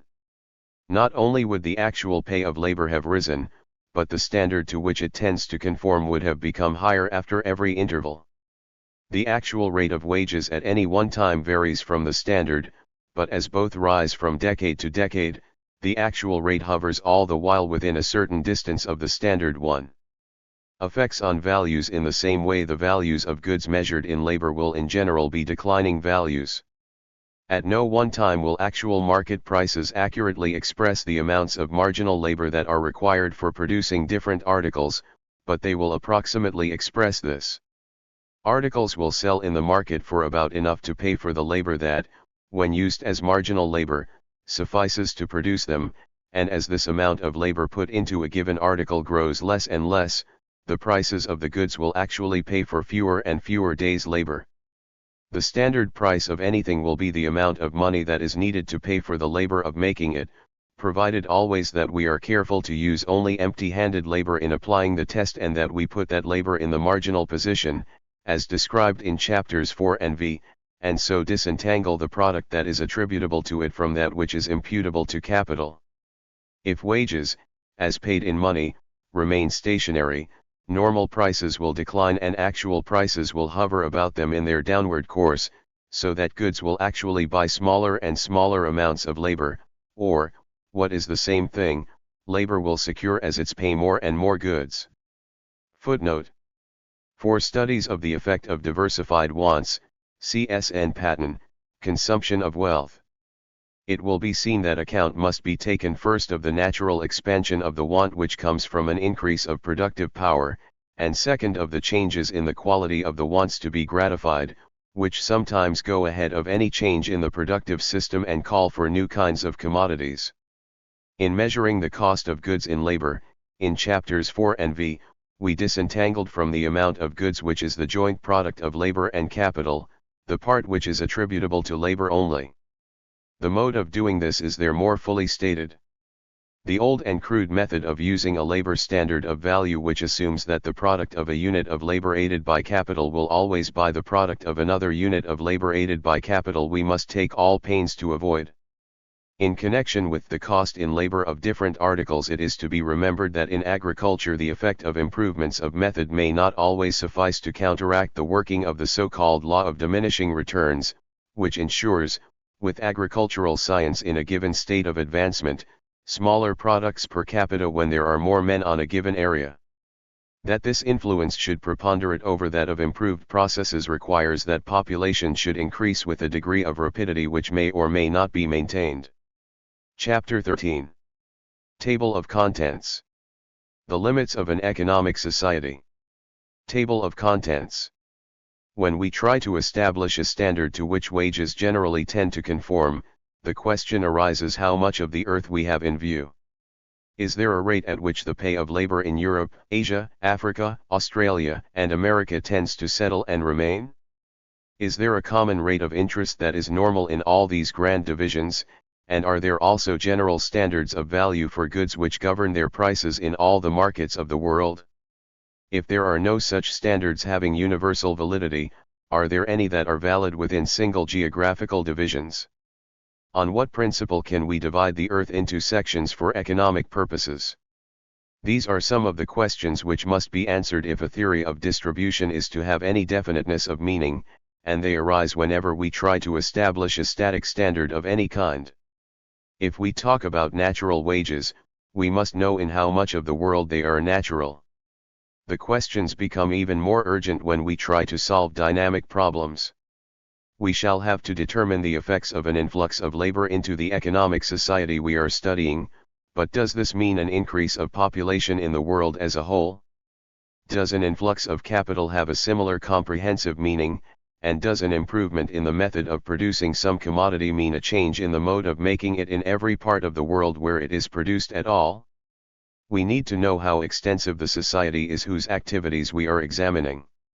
Characteristics of an economic society: we have said that there are natural rates of wages, etc., within some area, which we have regarded as containing an economic society, and we have treated this social organism much as though it were as isolated and self-contained as would be an inaccessible island with its population. It has one general market where values are fixed. A farmer within the area covered by our studies produces wheat for the whole society, and in one way or another, every person within the area is a bidder for it. A shoemaker makes shoes and a weaver makes cloth to offer to everybody. Each part of the organism ministers to the whole and is ministered to by the whole. Competition is ideally free and in a sense is universal. The general system of groups made up of the A's, the B's, the C's, and the H's of our table illustrates the manner in which this complete and self-contained society is organized. In the static state there is one standard of wages for all these groups and their subdivisions and one equally general standard of interest. The price of a commodity, barring some allowance for cost of carrying it, is uniform everywhere. A reduced price for AM in any part of the area where the society dwells would set men bidding for it from every quarter of that area and would thus bring the local prices to uniformity. So a high rate of pay for labor in one part would at once lure men from every other part and reduce the high pay to the standard generally prevailing. The picture is that of a social body having a large geographical extension and yet intensely sensitive at every point to economic influences. Prices, wages, and interest everywhere respond at once to an influence that originates in any part of the extended area. In technical terms this means that there is perfect mobility of labor and capital within the group system represented by the table, and that this involves equally perfect mobility as between parts of the area that the groups inhabit. Men move from one section of the country to another in response to an economic inducement as readily as they do from the group A to the group B. Barriers which divide the world into economic sections. Now it is clear that in the actual world changing one's place of abode is difficult, and even sending capital from place to place is somewhat so. Inequalities of earning power are not leveled out by a quick migration of laborers from China to Europe or to America. In their methods of production the different regions are not brought to a uniformity, for there is machine labor here and hand labor there, and it is vain to expect that machines will quickly become universal and that the practical arts in America, Africa, and Asia will be rendered uniform by such a quick adoption of the most efficient processes as economic law, in the absence of friction, requires. Boundaries of the society which is here studied. If we take the world as a whole into the circle covered by our studies, we find that labor, compared with other economic elements, decidedly lacks fluidity and does not easily move. So far from being like water, which flows readily and finds its level quickly, it is more like tar or other viscous stuff, which flows slowly and is long in leveling out local irregularities in its surface. In the world as a whole there are regions crowded with people and other regions nearly unpeopled, and long will it be before some of these differences will be much reduced. Many centuries, indeed, must pass before they are entirely removed. If, however, we take the most active part of the world, Western Europe, most of North America, Japan, and the more fully settled parts of Australia, labor will show a degree of mobility that makes it more like the water of the illustration, and capital within this active center of industrial operations will be more fluid still. Prices here tend towards certain general standards, and processes of production and methods of organizing the forces which do the producing work tend strongly toward uniformity. The best processes and the best forms of organization tend generally to survive. There are imperative reasons for studying the economy of this highly civilized region, the center of the economic activities of the world, apart from that of the more undeveloped regions. The need of a rule by which a part of the world may be treated as an economic society. This involves finding a way by which we can treat a limited part of the world much as though it were, for our purposes, the whole of it. In essential ways the economic center that we have described does act somewhat as if it were an organism complete in itself. We must draw a boundary line about the area of active movement, of lively interchanges, and of general sensitiveness to economic influences, thus separating it from the broader zone of sluggish movement of capital and population, of slow response to economic stimuli, and of generally backward conditions. Freedom of movement as a test. In Europe, America, and the other advanced regions, goods are carried from place to place so easily and quickly that there is a tendency toward uniform prices, and such local differences of price as exist in the case of any commodity do not much exceed the cost of getting it carried from one place to another, though in the cost of moving it there must often be reckoned the toll which a government takes at the custom house. Capital moves freely, and there is a certain approach to a general level of interest, though here also local differences of course survive. The obstacle to the moving of capital from one place to another, if the owner does not go with it, is occasioned mainly by the risk it encounters and by a virtual bill for insurance. With allowance for this cost, rates of interest in the region we have described tend toward a general level. Though labor migrates more slowly than capital, it moves far more rapidly within the economic center than in the outer zones. Processes of production are not brought to a complete uniformity within the center, but they tend powerfully toward it, for while obstructions exist, they surely and not always slowly yield. With due regard for such differences of method as those existing between the European ways of making products and the American ways, we may say that the tendency toward the general survival of the best methods is too strong to allow any important differences to be permanent. Everywhere, in short, within the central area there is a strong tendency to conform to economic standards in the matter of prices, wages, interest, industrial processes, and forms of economic organization. The standards are what we have defined as the static ones. If we should stop progress and all disturbing influences and wait long enough, we should see values, wages, interest, etc., take a static level throughout the vast area. This, however, would require that migrations should go on till all inducement to move from place to place should have ceased to exist.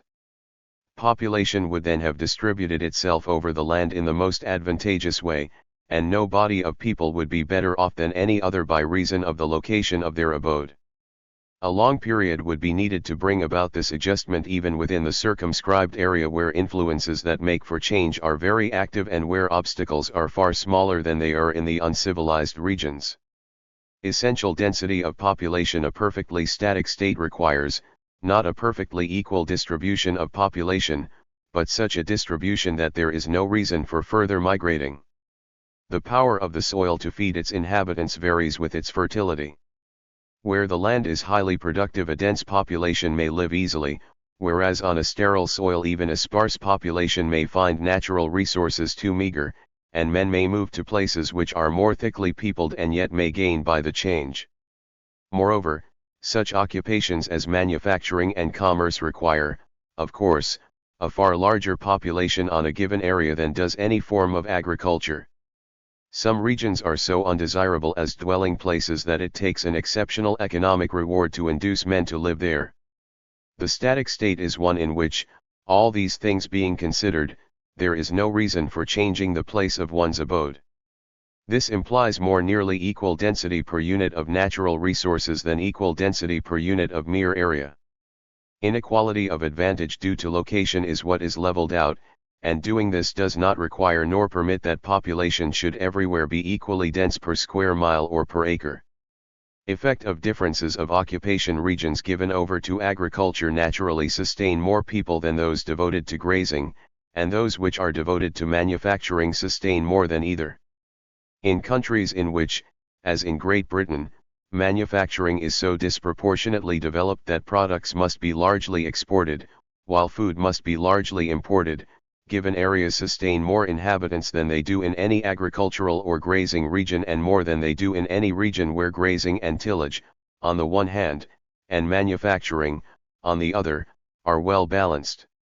In mills and shops auxiliary capital so abounds as to take the place of the abundant land that is available in the other cases for making labor fruitful, and in villages and cities labor does not overtax the resources of the soil any more than it does on farms. It has area enough to live and to work on and tools and materials enough to work with. In a generally crowded country, the resort to commerce and manufacturing relieves the pressure on the land, cities abound, and an abundance of capital averts the danger of a disastrous overcrowding.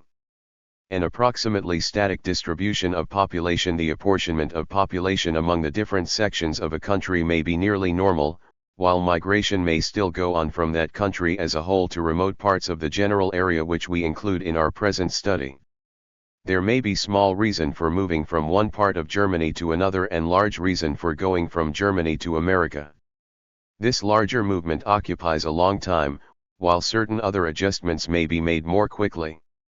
Within Germany and within the United States labor may be well apportioned among the different occupations. There may be in each country about the right comparative numbers of cotton spinners, iron workers, gardeners, wheat raisers, etc., or in other words, the distribution of labor among the industrial groups may be approximately normal both within the one country and within the other. It may further be true that the division of occupations between the two countries in their entirety is about what, in the conditions now prevailing, economic law calls for.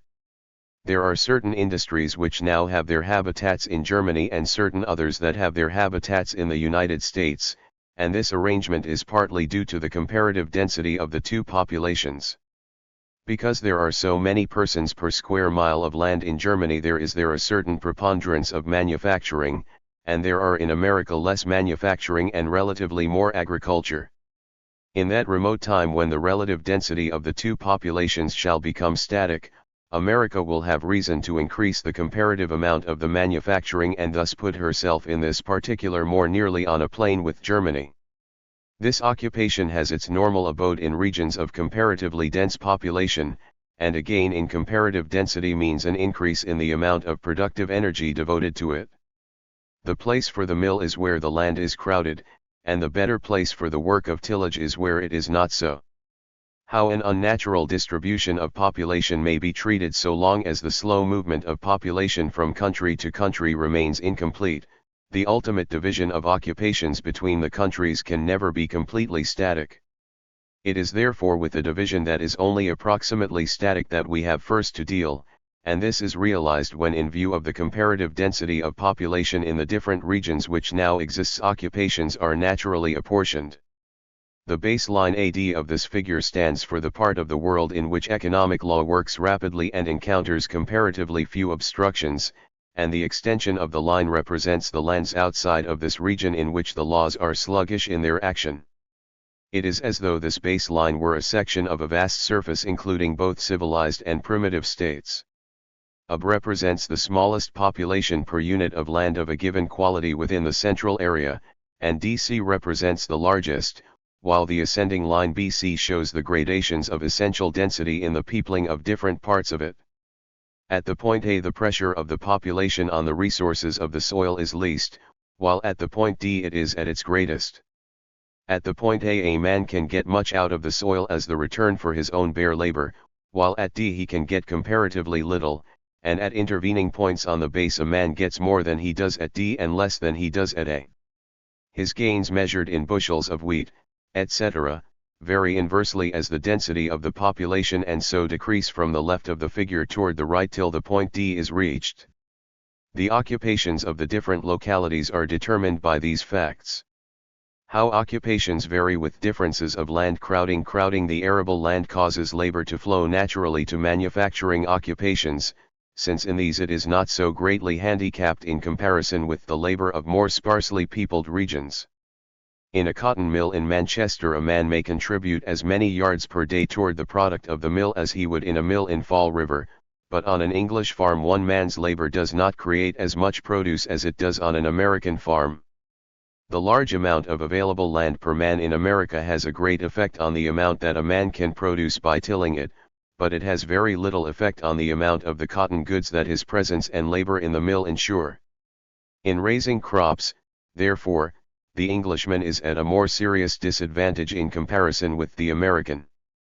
The fact is expressed in a practical way by saying that the English labor is cheaper and is therefore more available for making things that are exported to the distant markets of the world than is labor of the same kind in America, but the reason for this cheapness is primarily the land crowding, which reduces the productive power of a final unit of labor in the former country. Because the man cannot get for himself many bushels of wheat per annum by working on land, he can afford to work in a mill at a rate corresponding with the value of the produce he could secure as a cultivator. General differences between the condition of densely peopled regions and that of sparsely peopled ones. In a very general way it may be said that the comparative amount of manufacturing should naturally vary directly with density of population, and that the comparative amount of agriculture should vary inversely to it. In computing density due regard must, as has been indicated, be paid to the quality of the land as well as the area, since a number of inhabitants which would unduly congest a sterile agricultural region can be well maintained on a fertile one. In the accompanying figure the line AD enclosed by the vertical lines represents the part of the earth which we have called central, and the left side of it is the part of this area which has the sparsest population, while the right side is that which has the densest. The rising line BC represents the varying density of the population in different parts of the broad area we regard as general economic society. The dotted line F may be taken as expressing the increase in the part of the labor and capital of the country devoted to manufacturing as population becomes denser. AE measures the proportionate number of persons engaged in manufacturing in the region of sparsest population, and DF measures the comparative number in the region most densely peopled. AG and DH represent the numbers engaged in agriculture in the two regions, and the descent of the line GH represents the predominance of agriculture in the sparsely populated part and the subordination of it in the part that is densely populated. If we assume that capital in the different types of employment varies as does labor, the descent of this line toward the right means a decline in the fraction of the whole force of labor and of the whole fund of capital devoted to cultivating the soil, while the upward trend of F means the enlarging proportion of labor and capital devoted to manufacturing as we pass from a region of sparse population to regions more and more crowded. The wavy character of the two dotted lines is designed to express the fact that local conditions other than mere density of population favor the one type of occupation rather than the other, and moreover, nothing in the figure is intended to mean that the increase in manufacturing and the comparative decrease in tillage from the left of the diagram to the right are in any exact numerical proportion to the increase in the density of population. The figure as a whole rudely represents the fact that an approximation to the static distribution of population ensures an approximation to a static apportionment of occupations within the described area and indicates the general nature of that apportionment. How cost of production and cost of acquisition are equalized. The costs of moving goods from place to place, including in these costs commercial charges and duties imposed by governments, are the cause of most of the manufacturing that is done in the region represented by the left side of the diagram, except the production of such articles for immediate or local consumption as are necessarily made at or near the places where they are used. Tailoring, blacksmithing, carpentering, general repairing, etc., would always be done in that region, but many kinds of staple goods capable of being transported would, in the absence of duties on imports, be made chiefly in the region of dense population and cheap labor. The general rule for determining whether a branch of manufacturing can survive in the area of abundant land and well-paid labor is as follows: it can do so if the cost of making the article which this branch of business is devoted to producing is as low as the cost of acquiring it by exchange. The cost may in both cases be reduced to bare labor, and the rule will then stand thus: if 10 days' labor will make the article and if 9 will make something that can be exchanged for it, i.e. if all the costs of the exchange can be covered and the thing can be brought from abroad for a total expenditure of 9 days' labor instead of 10, the manufacturing of that article will not survive. In a region of abundant land and well-paid labor, it is chiefly the tolls which governments exact which make it as costly an operation to get the manufactured products by producing other things to barter for them as it is to make them directly. Density of population, overworking of land, meagerness of returns to agricultural labor, these are the conditions that primarily fix the habitat of most kinds of manufacturing. In the case of particular products, these influences may be overcome by the presence in limited parts of the sparsely settled area of exceptional natural advantages for production. Natural gas, special ores, particular kinds of lumber, etc., may draw some branches of manufacturing to the region of fertile land and high wages, but as the comparison which we are making is the most general one which it is possible to make, we are safe in our assertion that, in the main, manufacturing processes tend, in the absence of exceptional influences, to concentrate themselves in the region of dense population and of meager earning power of labor. The approximate static adjustment of prices in the main, and with tariffs as they are, the price of raw products is somewhat lower at the left of the figure, while that of highly wrought merchandise is markedly lower at the right of it, and with the comparative density of population as it is and with no change of commercial policy on the part of governments, this condition may be expected to continue. It is an approximately static adjustment of prices. Purchasing manufactured goods in Europe will long be profitable if they can be passed duty-free through the custom house, while food will be somewhat cheaper in America. Static wages and interest. As has been said, the wages of labor are comparatively low at the right and high at the left of the figure, while interest varies in the two regions in the same way. it is lower in the crowded area. This is not because of the presence of many men, for this influence alone would tend to sustain the productive power of capital and the consequent rate of interest, and in fact the interest on capital in Europe would be lower than it is if the population there were sparser. The rate which prevails is fixed by the productive power of a very large fund of artificial capital utilized by a large population meagerly supplied with land. This last item is decisive in the case and is a primary cause of low interest. The full statement of these facts, made in graphic form, shows an ascending line of density of population, as we proceed from left to right, an ascending line of price for raw produce, a descending line of price for highly wrought merchandise, and descending lines for wages and interest. All these lines represent the facts in a broadly general way. They deal with averages and not with particular rates.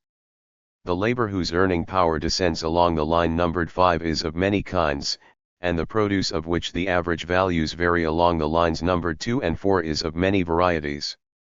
The rate of ascent or descent of the lines has no especial quantitative significance, and it is therefore not implied in the figure that wages decline more rapidly than the other factors.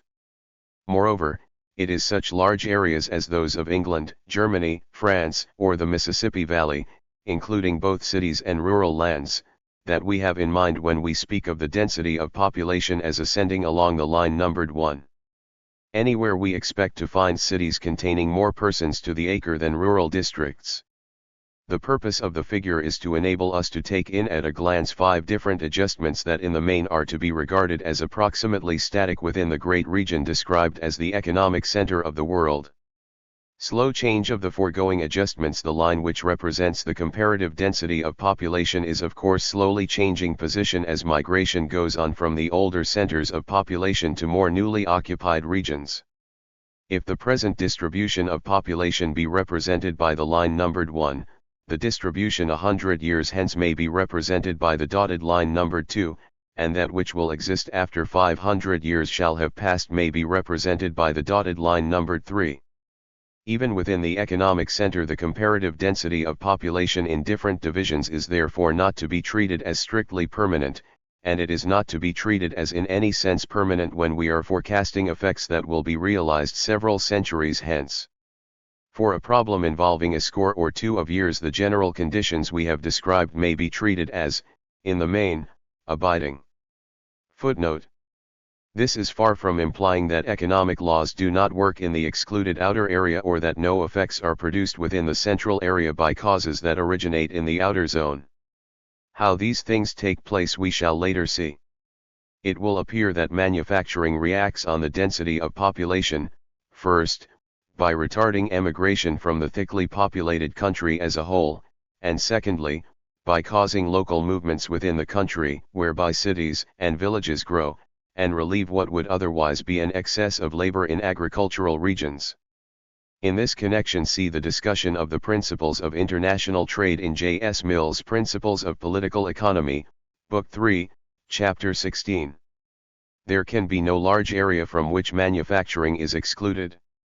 The rural hamlet has its blacksmith, wheelwright, and carpenter, its sawmills and grist mills, and manufacturers of sashes, doors, furniture, and many implements abound where agriculture is the general industry. Special advantages for production ensure the introduction of other industries, and the advantages of being near to customers is enough to maintain many of them. Repairing must, of course, be done everywhere, and in making some articles for local use it is best that the artisan should be where the customer can always reach him.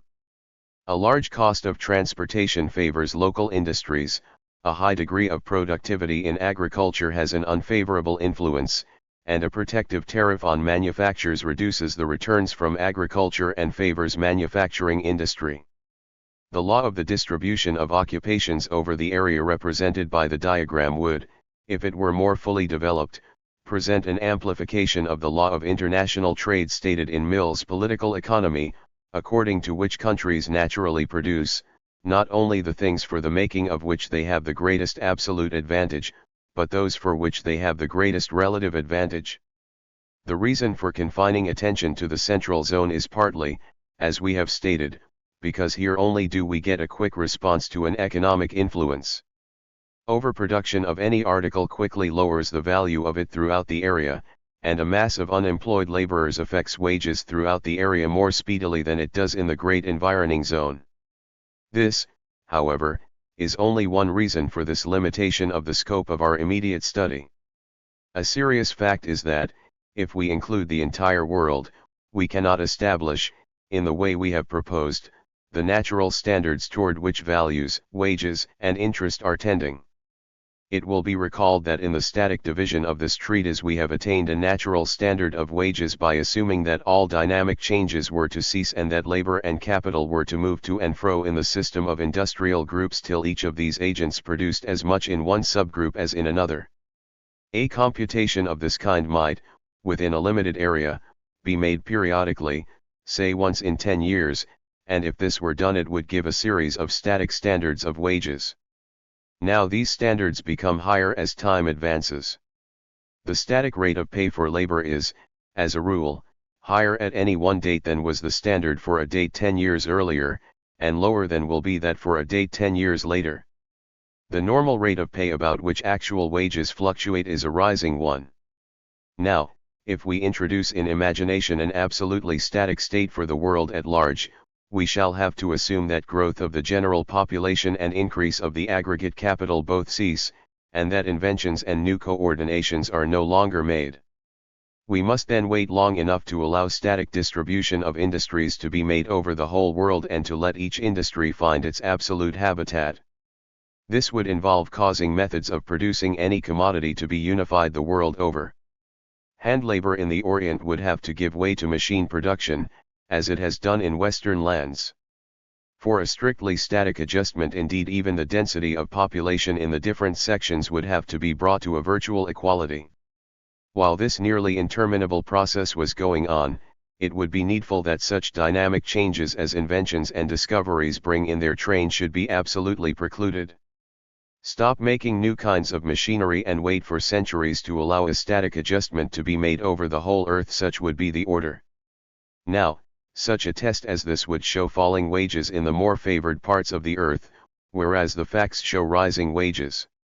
The influx of population from the east, unrelieved by a corresponding influx of new capital and by more fruitful methods of production, would cause the earnings of an American laborer to fall, and we should, on the basis of such a test, conclude that his wages in the long run are destined to become lower in consequence of the movement of the vast populations that now congest great Asiatic countries. We should have vitiated the problem by holding the growth of capital and the progress of invention in abeyance. This may be done within a limited area without giving a false result, because their adjustments are more rapid, and waiting for them does not involve the long-continued paralysis of the powers that make for greater wealth for laboring humanity. Apply the test of the static state to the economic center, and it will give a generally true result, but it will give a false one if it be applied to the world as a whole. The merely static adjustment of the world would take more centuries than we care to reckon, and no truth that we are seeking is revealed by assuming that for such a period the forces of progress are brought to a standstill. Chapter 14. Table of Contents.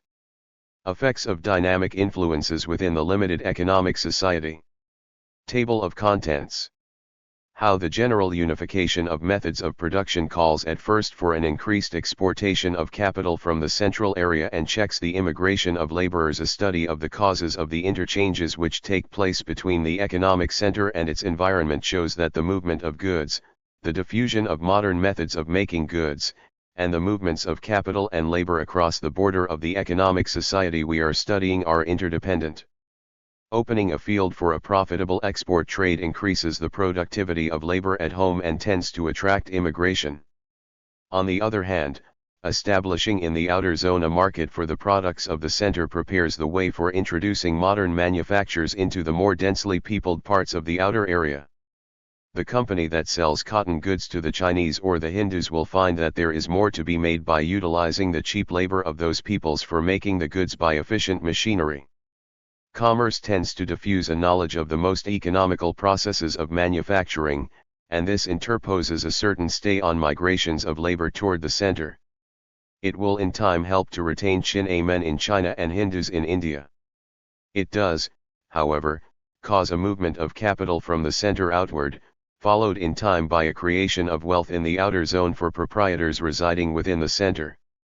The Englishman draws dividends from investments in many lands not within the field covered by the present studies. In so far as he reinvests them, as capital, in those lands, they supply a need that, without them, would have to be supplied by a new exportation of capital from the home country, and they therefore tend to check such exportation. In so far as the dividends are brought home, they directly neutralize a certain amount of exportation of capital. Effects experienced within economic society from interchanges with the environing area. The introduction of improved methods of production within the central area usually calls for an expenditure of capital there, and this is largely furnished from the net profits from previous economies in production, and will, in its turn, furnish net profits that will convert themselves into the capital needed for applying future inventions. The study of the causes of an increase of capital, as well as of each of the generic changes that are going on within the center, we defer for later chapters, but at present we need to know that the changes going on within what we define as economic society are affected by the intercourse which that society maintains with its environment. Immigration across the outer boundary of the general division enhances the rapidity of growth of the population within it, while emigration reduces it. Exporting capital in itself reduces the rate of accumulation at home, and importing increases it. Introducing into foreign regions economical methods in use at home, modifies the trade which goes on between the great areas, and there is a perpetual rivalry between the direct and the indirect process of obtaining goods at home. When a unit of labor can directly make more of A than it can procure by making A and exchanging it abroad for A, the manufacture of A is legitimate and profitable, but when the unit of labor can procure more of A by the indirect process in which an exchange with a foreign region intervenes, static law requires that this indirect process be resorted to. We should make A and buy A in order to get the most of the latter commodity. This is the essence of the time-honored argument for freedom of trade, but the conclusion to which it leads is modified by a consideration of further dynamic influences which will, in due time, be presented. How we may get valid results by studying only a part of the world. It is entirely possible to study by themselves the activities of such a part of the world, and we will therefore draw a line of demarcation about the countries which constitute the economic center of it, and thus include an area within which economic causes produce speedy effects. Each part of this area quickly responds to influences that originate in any other part. If the steel mills in America make radical improvements in their machinery, this change should, in the absence of a strong monopoly, affect the price of rails in England, Germany, etc. Within the central region, wages and interest tend toward uniformity, though, as we have seen, they do not attain it. Across the boundary which separates the center from the outer zone, economic influences act in a more feeble way and are unable to bring rates of wages and interest even to an approximate equality. Western Europe, America, and whatever regions are in very close connection with them, we treat as a society, with the remainder of the world as its environment. This center trades with the environing region, sends some capital and labor thither, and draws some of each thence to the home countries. Willingly or otherwise, it instructs the people of the outer region in modern methods of industry, and thus causes what we may regard as a slow annexation of a part of the outer zone to the economic center and a modification of the character of industries at home and abroad. The principal movement of labor is in an inward direction, and from our point of view it is immigration not into one country merely but into all economic society. The predominant movement of capital has been outward. Mode of studying interchanges between center and environing zone. All these movements have to be recognized in a study of the economic life of the central society. How, for example, is commerce with undeveloped regions to be regarded if we have the center only in view? It is simply one of two possible ways of getting goods. The people of the center can make a commodity that they use, or they can make something to send into the outlying countries in exchange for it. In the latter case they acquire it indirectly rather than directly, but they acquire it by their own industry in the one case as well as in the other. Natural selection of modes of procuring usable goods under natural influences, as we have said, Men select the most economical way to get what they use, or what is the same thing, they select the mode of utilizing their own labor and capital that will give them the largest return in goods. There is competition between different methods of directly making goods, and the best method survives. The man with a good machine undersells the man with a poor one. This latter producer must improve his equipment, or fail, and appliances thus tend toward a maximum of efficiency. In like manner, there is competition between the direct and the indirect mode of obtaining goods. The man who, by using a certain amount of labor for a week in making steel for exportation, can obtain in exchange 15 yards of silk, can undersell and drive from the field the man who, by using the same amount of labor for a week in silk making, can produce 10 yards of silk. The importer naturally supplants the manufacturer when, by bartering with foreigners the product of a given amount of labor, he can get from them more than can be produced at home by the same amount of labor. The manufacturers naturally survive when direct production gives the larger returns. In our studies of the economy of the society that is most advanced and central, we may treat whatever is imported as, in an indirect way, produced. In a sense, the activities of that society are nearly self-contained, since, by the direct or the indirect method, the people produce within their own boundaries the most of what they consume. In doing so, they naturally use with a maximum of economy the forces at their command, and resort to traffic when that is profitable. Mode of treating the exportation of capital. Capital is moving across the boundary mainly in an outward direction. This fact, standing alone, would be equivalent to a mere retarding of the rate of increase of capital within the economic center, but the exported capital, as it is used outside of the exporting society, produces an income for owners living within it. The income comes in kind, since it takes the form of goods which are in addition to those imported in the course of ordinary exchanges. This tribute paid to capitalists within the industrial center comes chiefly in the form of consumers' goods, the receiving of which does not entail the producing of something to send away in exchange for them. The material agent which creates the imported goods remains outside of the society, and sends its product into the society with no offset.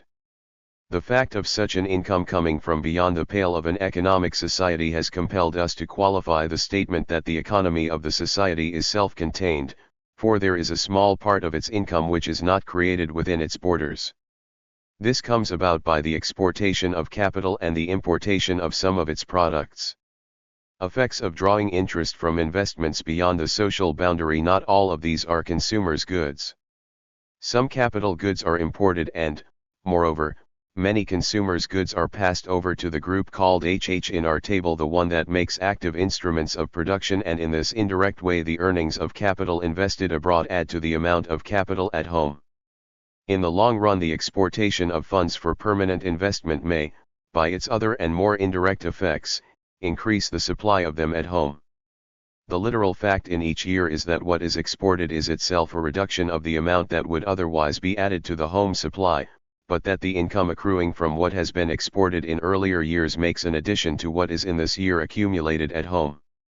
Primarily, the exportation of capital is to be treated as causing a modification of the rate of accumulation of capital and, in a long term of years, an increase of the rate. Movements of laborers cross the boundary in both directions, but inducements favor the inward movement. In the absence of positive obstacles, the denser populations of Asia could overflow into America with a startling rapidity. Such a movement, on whatever scale it occurs, is to be treated as causing an acceleration of the rate of increase of the population within the center. Whatever results arise from growth of population within are emphasized by immigration. The assimilation of economic methods and forms of organization. People without the center are borrowing from it the newer and more efficient methods of production. Already Asiatics are making some things by machinery, and when they shall do it more generally, there will take place changes that will be very revolutionary in their own economic life and will react on the life of the center itself. Learning to use 1001 machines will rend China and disturb Europe and America. In general, better appliances and a more efficient organization will make it possible for Asia to create for herself, and ultimately export much that she now imports, and this will react on the character of the industries of America and Europe.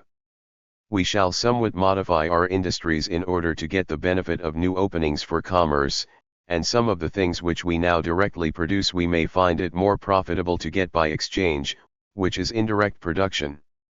On the other hand, some foreign products which we now get with great economy of labor, because the goods we exchange for them are scarce and dear in the countries that receive them, we shall get on less favorable terms, because the goods we now send to the foreign lands will have become there more abundant and cheap. In general, we must regard the opening of a profitable avenue for trade as we should the invention of a new machine, the discovery of a better electrical transmitter, or the utilizing of a cheaper motive power. It gives us more goods as the fruit of a given expenditure of labor and capital and affords a profit which, as we shall see, comes first to entrepreneurs and later to laborers and capitalists within the Pale. Ultimately, those living beyond the Pale will get a share of this gain. Summary of facts concerning the economic center: we may, then, regard a certain limited part of the world as a society in itself. It is modified by its environment, but, in an important sense, it has a self-contained life.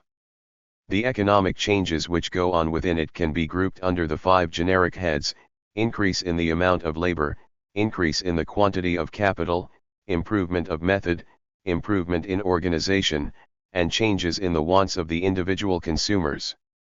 The geographical boundaries of society not fixed. The boundaries of this central area are not fixed.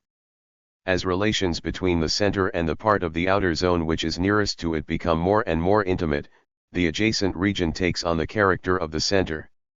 It is, in an economic way, assimilated to it, and in this way the center may be regarded as annexing to itself belt after belt of the environing world. Ultimately it will doubtless annex the whole of it, and for this reason, even though we confine our studies to the center, we shall establish a system of economic laws which will apply, in the end, to all the world. This indeed is not the only way in which the economic life of the outer area comes into the economist's purview, for he can study it for itself. This zone has its peculiar life, which is a distant reflection of the life of the center. It is a type of economic activity in which all the primary forces work, but in which friction abounds and adjustments are made with extreme slowness. For the present, what interests us is the life of the center itself, and in studying this we take account of the influence of the environment. The effects of these influences are first seen in changes in the rate at which the 5 general dynamic movements go on within the center. The grand resultant is more rapid progress within the center. What is involved in a full study of the relative density of populations? A full treatment of the subject of the comparative density of population in different places would include an extended study of the kinds of industry which find their natural homes in densely peopled countries and of those which flourish in sparsely peopled ones, and a much more detailed tracing than it is possible here to undertake of those changes in the character of industries everywhere which result from a leveling out of differences in population. Clearly, if all America were to become as crowded with inhabitants as are Holland and Belgium, we should develop industries of a different type from those that we now have, and the change would be in the direction of producing relatively more form utilities and relatively less of the elementary utilities.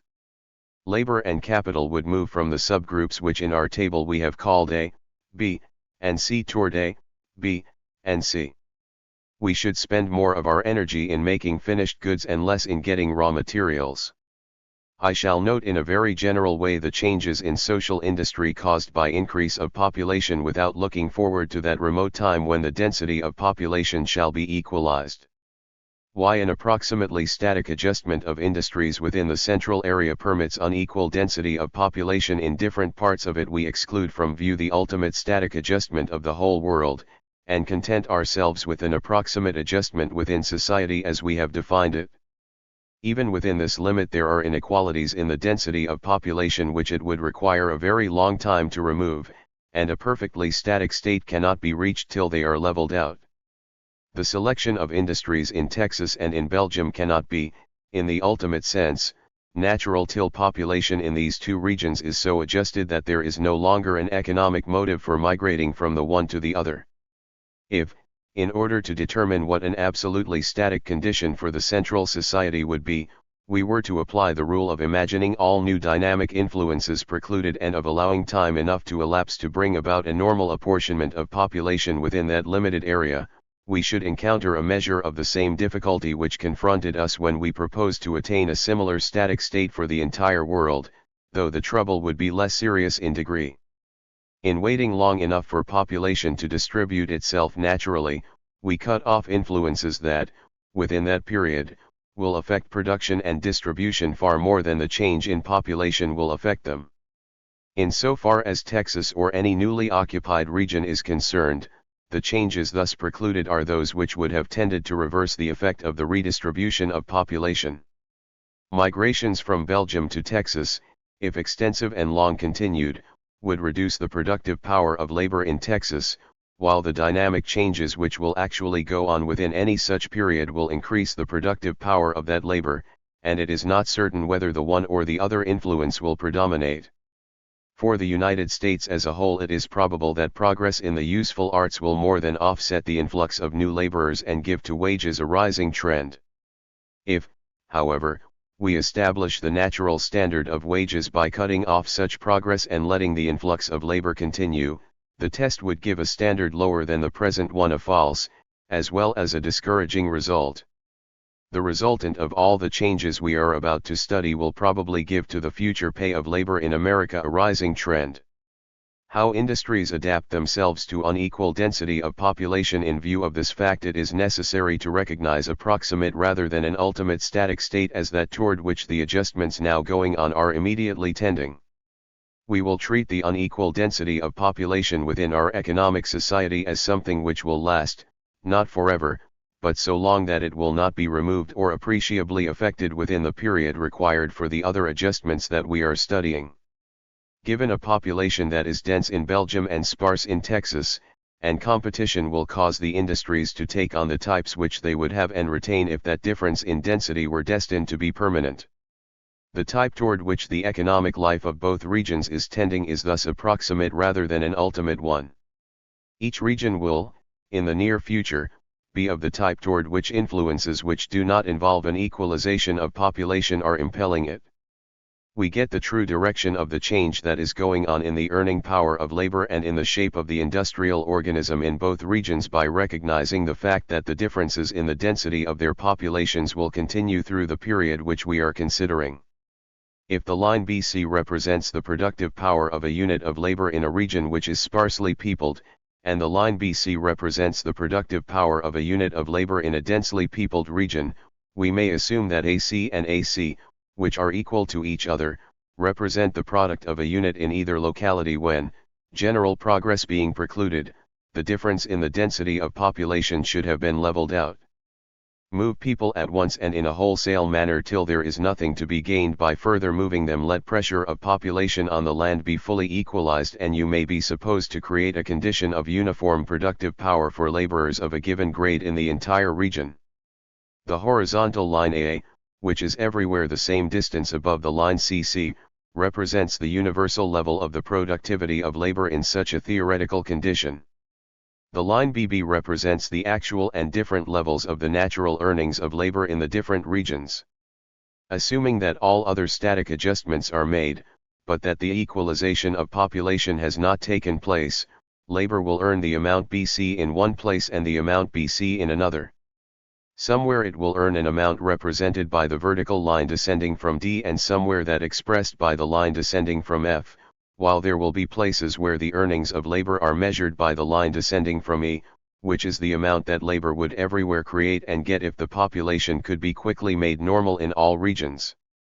The standard of wages for the whole of the great region, largely European and American, which constitutes the economic center of the world, shows varying levels in different countries and parts of countries, and the actual rates in every place fluctuate about this approximately normal standard for that place, the standard rate in one locality being higher than that of another. The line AB exceeds in length the line AB, and this expresses the fact that equalizing the pressure of population on the land in different regions adds more to the productivity of labor in the region now crowded than it deducts from that of labor in regions now sparsely peopled. The overcrowding does greater and greater harm the further it is carried, and therefore taking away a surplus of people from a region which has suffered greatly from overcrowding affords a relief which more than offsets what is lost in other places by a moderate increase of population. Moreover, the fact has to be recognized that at present there are 10 square miles of sparse population for one that is very densely peopled, and reducing all to an equality would add only slightly to the number of inhabitants of the regions that now contain few of them. If the line BB represents the unequal level of natural wages in different localities, on the assumption that populations remain unequal, the undulating curve DD which crosses and recrosses the line BB represents actual local rates fluctuating about the standard ones. How a static adjustment for the world is a dynamic influence within a limited part of it. Commodities are, by traffic, crossing the social boundary in both directions, and with the goods there go and come influences that affect the economic life of the central society. Methods and modes of organizing business are taught by each region to the other, though most of the teaching is done by the people of the center and most of the learning by those of the environment. All this affects the center and falls within our study. It has dynamic effects within the center, though it is only a part of a static adjustment for the world as a whole. If the Grand Bank of Newfoundland were to subside to the level of the middle of the Atlantic, there would be a great rush of water toward the place that the banks now occupy, but this would be only what is required in bringing the general level of the sea to an equilibrium. It would be essentially a static phenomenon, but for the region of the banks it would be dynamic in the highest degree. A rush of population from China to America would be a change tending to establish an equilibrium of population in the world, but it would be a startling bit of dynamics for America. Teaching the Chinese all the mechanical arts that we know would be creating an equilibrium of another sort, in which methods would be similar in the two countries, but for China itself this acquiring of practical arts would be dynamics acting on a vast scale. What is a static adjustment for the world is a dynamic change for parts of the world, and all such changes that can occur within the area of economic society proper and within the period we can wisely include in our study we need to take into account. Changes in population, wealth, method, and organization must be studied, however they may originate. Footnote. Exceptional local conditions may make an influx of population for a time a cause of greater productivity rather than of less. The general and permanent effects are otherwise, and it is on these that the present argument rests. Chapter 15. Table of Contents. Perpetual change of the social structure. Table of Contents. Perpetual change of the social structure. We confine ourselves to that economic society par excellence which we have called the industrial center of the world. In this region economic influences are forever changing the very structure of the society itself. They move labor from place to place in the system and they transfer capital to and fro in the same way. If we think of our table of groups and subgroups as representing the whole of this great industrial world, we must think of labor and capital as in a perpetual flow from subgroup to subgroup, making some industries larger and others smaller by reason of every such movement.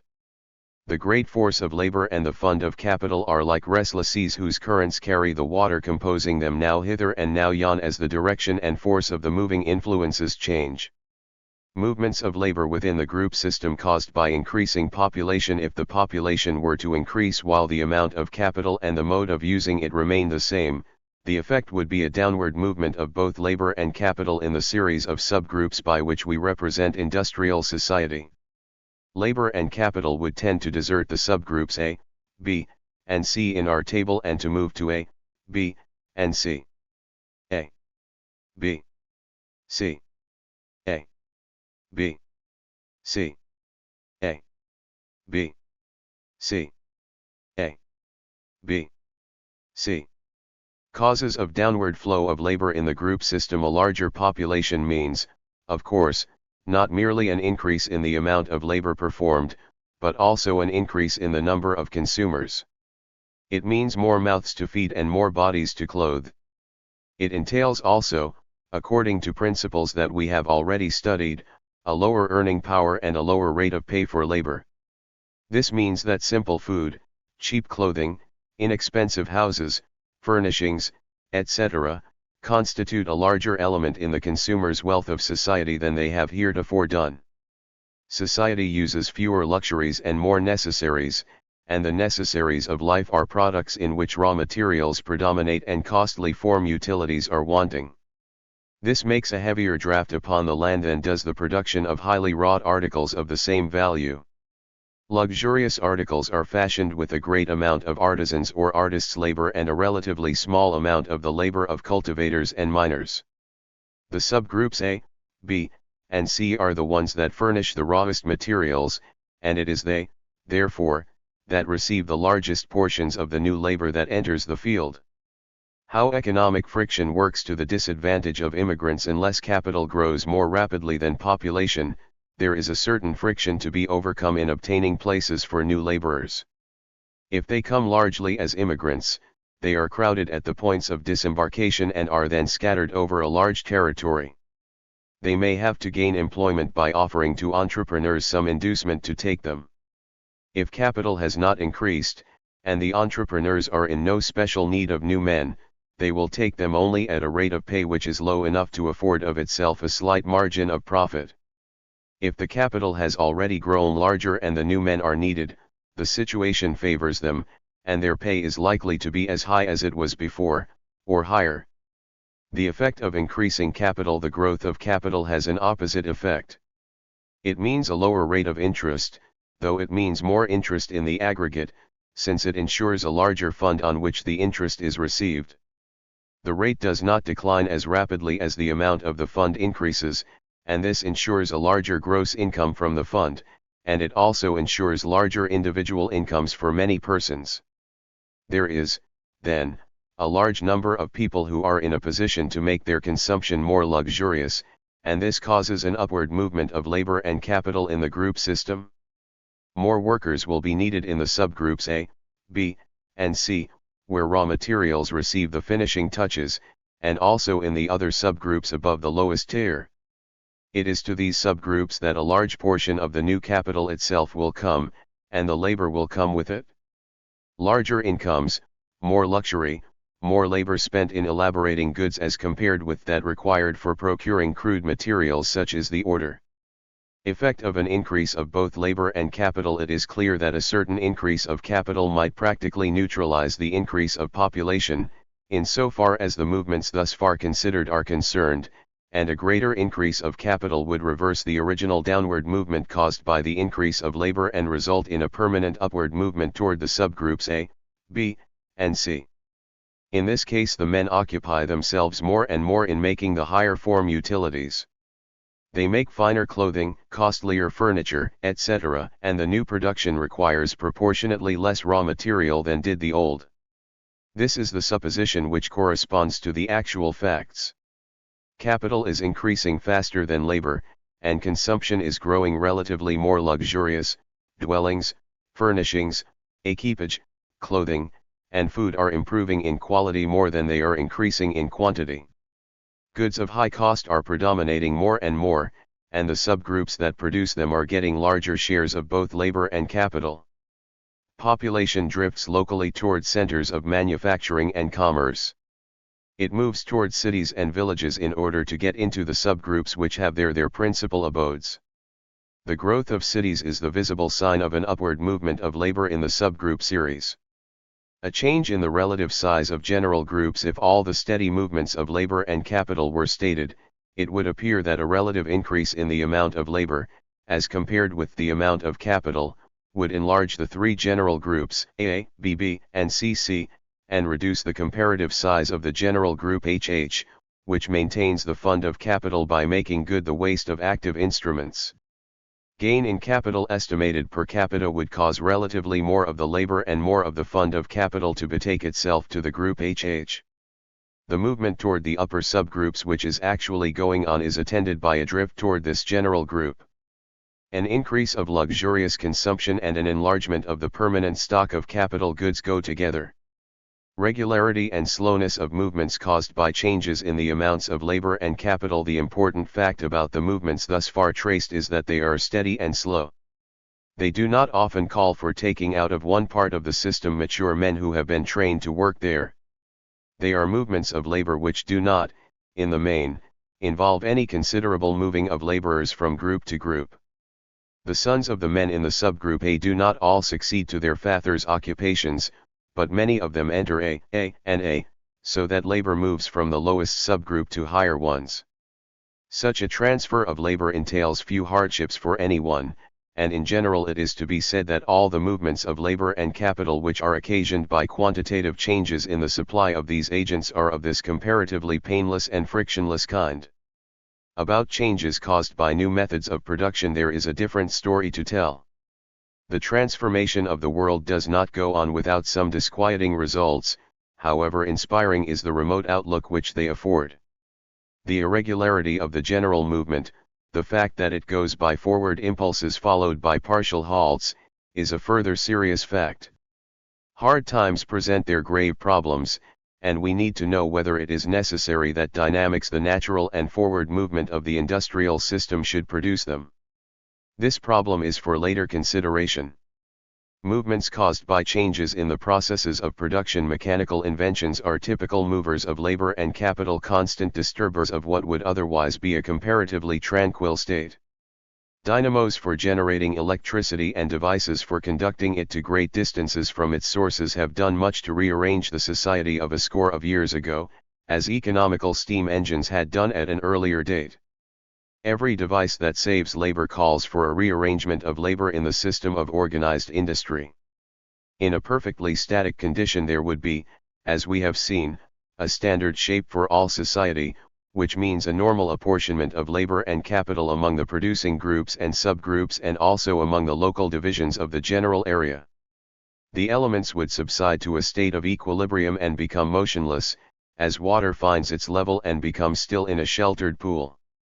The body of fluid takes its standard shape and retains it, so long as no disturbing force appears.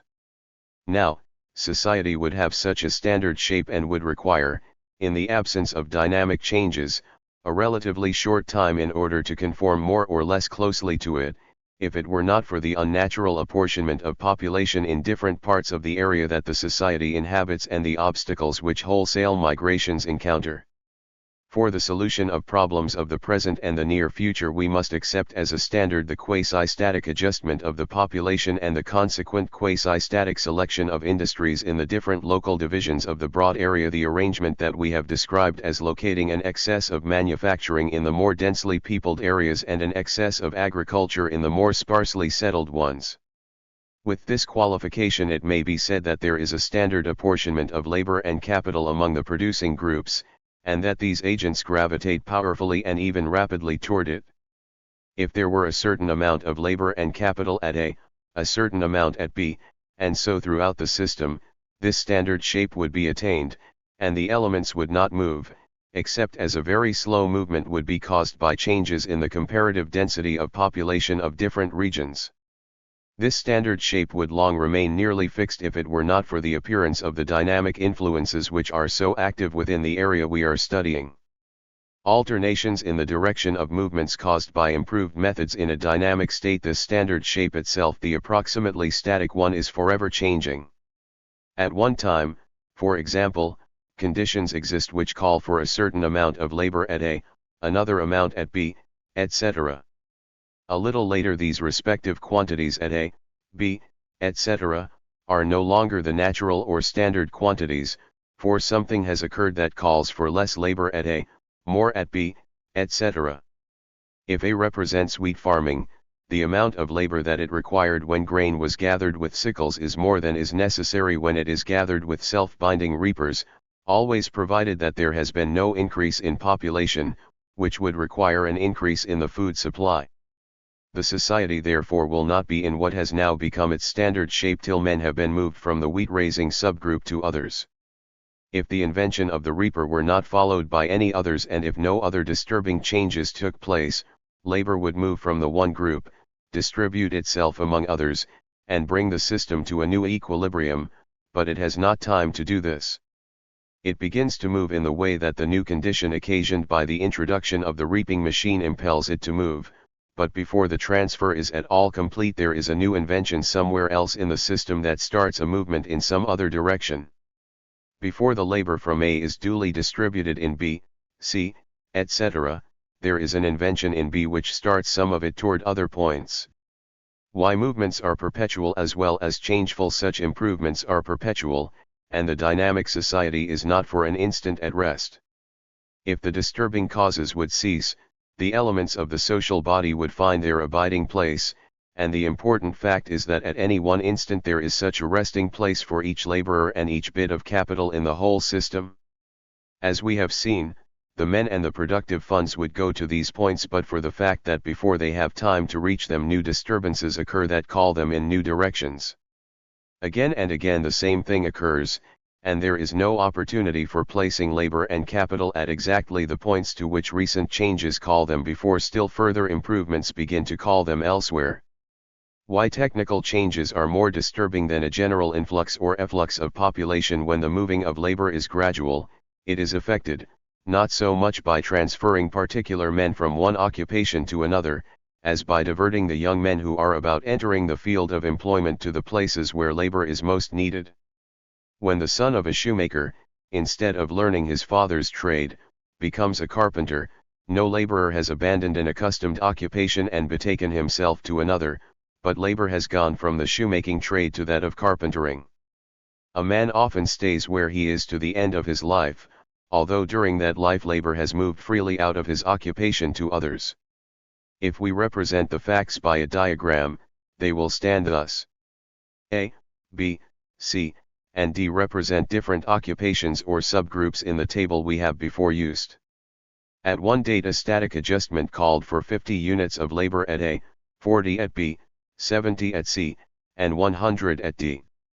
A half-decade later, after improvements had taken place at A, B, and D, static forces, if they were allowed to have their full effect, would leave only 45 men at A, and 35 at B, but they would place 90 at C and at D.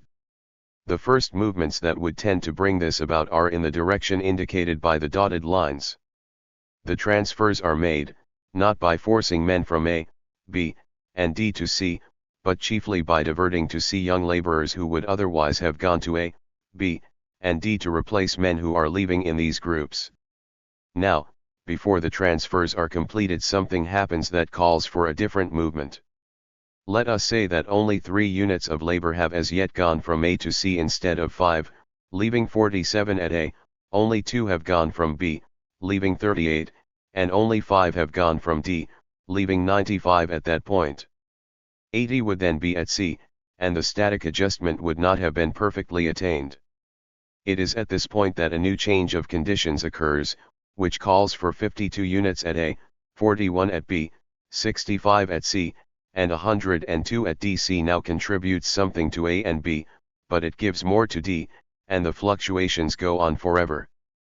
Particular men may, more often than otherwise, stay in their places, since the incoming stream of new labor, by going where it is needed, may suffice to make the adjustments, in so far as they are gradually made, but labor, in the sense of the quantum of energy embodied in a succession of generations of men, is never at rest. It is a veritable wandering Jew for restlessness and in a perpetual quest of places where it can remain. Moreover, there are to be taken into account changes so sudden that they thrust particular workers from one group to another. A perpetual effort to conform to a standard shape which is itself changing. We think, then, of society as striving toward an endless series of ideal shapes, never reaching any one of them and never holding for any length of time any one actual shape. One movement is not completed before another begins, and at no one time is the labor apportioned among the groups exactly in the proportions that static law calls for. Men are vitally interested to know what they have to hope for or to fear from this perpetual necessity that some labor should move from point to point. Questions concerning the effects of these transformations, these changes of shape, involve costs as well as benefits. The gains are permanent and the costs are transient, but are not for that reason unimportant. They may fall on persons who do not get the full measure of the offsetting gains. What we wish to know about any economic change is how it will affect humanity, and especially working humanity. Will it make laboring men better off or worse off? If it benefits them in the end, will it impose on them an immediate hardship? Will it even make certain ones pay heavily for a gain that is shared by all classes? Are there some who are thus the especial martyrs of progress, suffering for the general good. Natural transformations of society increase its productive power. There is no doubt that the changes of shape through which the social organism is going cause it to grow in strength and efficiency. More and more power to produce is coming, as we have seen, in consequence of these transmutations. They always involve shifting labor about within the organization and often involve shifting laborers, taking some of them out of the subgroups in which they are now working and putting them into others, something that cannot be done without cost. Immediate effects of labor saving: inventing a machine that can do the work of 20 men will cause some of the 20 to be discharged. They feel the burden of finding new places, and if they are skilled workmen and their trade is no longer worth practicing, they lose all the advantage they have enjoyed from special skill in their occupations. Do they themselves get any adequate offset for this, or does society as a whole divide the benefit in such a way that those who pay nearly the whole cost get only their minute part of the gain? Is there unfair dealing inherent in progress in the economic arts, and must we justify the movement only on the ground of utility, though knowing that a moralist would condemn it? These are some of the general questions that are to be decided by a study of this phase of economic dynamics. We need to know both what the movement will in the end do for humanity and what it will at once do for particular workmen. In addition to ascertaining what the ultimate results of the movement will be, we need to trace, with as much accuracy as is possible, the effects of the disturbances that are involved in generally beneficent changes. Footnote. It is obvious that capital as well as population is distributed with uneven density over the territory occupied by society, but the movement of capital is less obstructed than that of a great body of people, and moreover it is chiefly the fact that the people are not dispersed over the area in a natural way which creates the chief obstacle to the moving of capital. It goes easily when it accompanies a migration of laborers. Our study may lead to a moral verdict without being itself an ethical study. We limit the inquiry to questions of fact, but perceive that some of the facts are of such a kind that they must lead a reader to condemn or approve the social economic system. Chapter 16. Table of Contents. Effect of improvements in methods of production. Table of Contents. Displacement of labor and capital by inventions. Inventions are labor saving. Employers are engaged in a race with each other in reducing the outlays involved in producing goods, and a common way of doing this is to devise machinery that will do what laborers have heretofore done. The same thing is accomplished by developing cheap sources of motive power or introducing new commodities which are good substitutes for dearer ones. Mechanical automata have at 1,000 points taken labor out of human hands. Electricity, which is harnessing Niagara, may at some time harness waves and winds and make them turn the literal wheels of mechanical progress.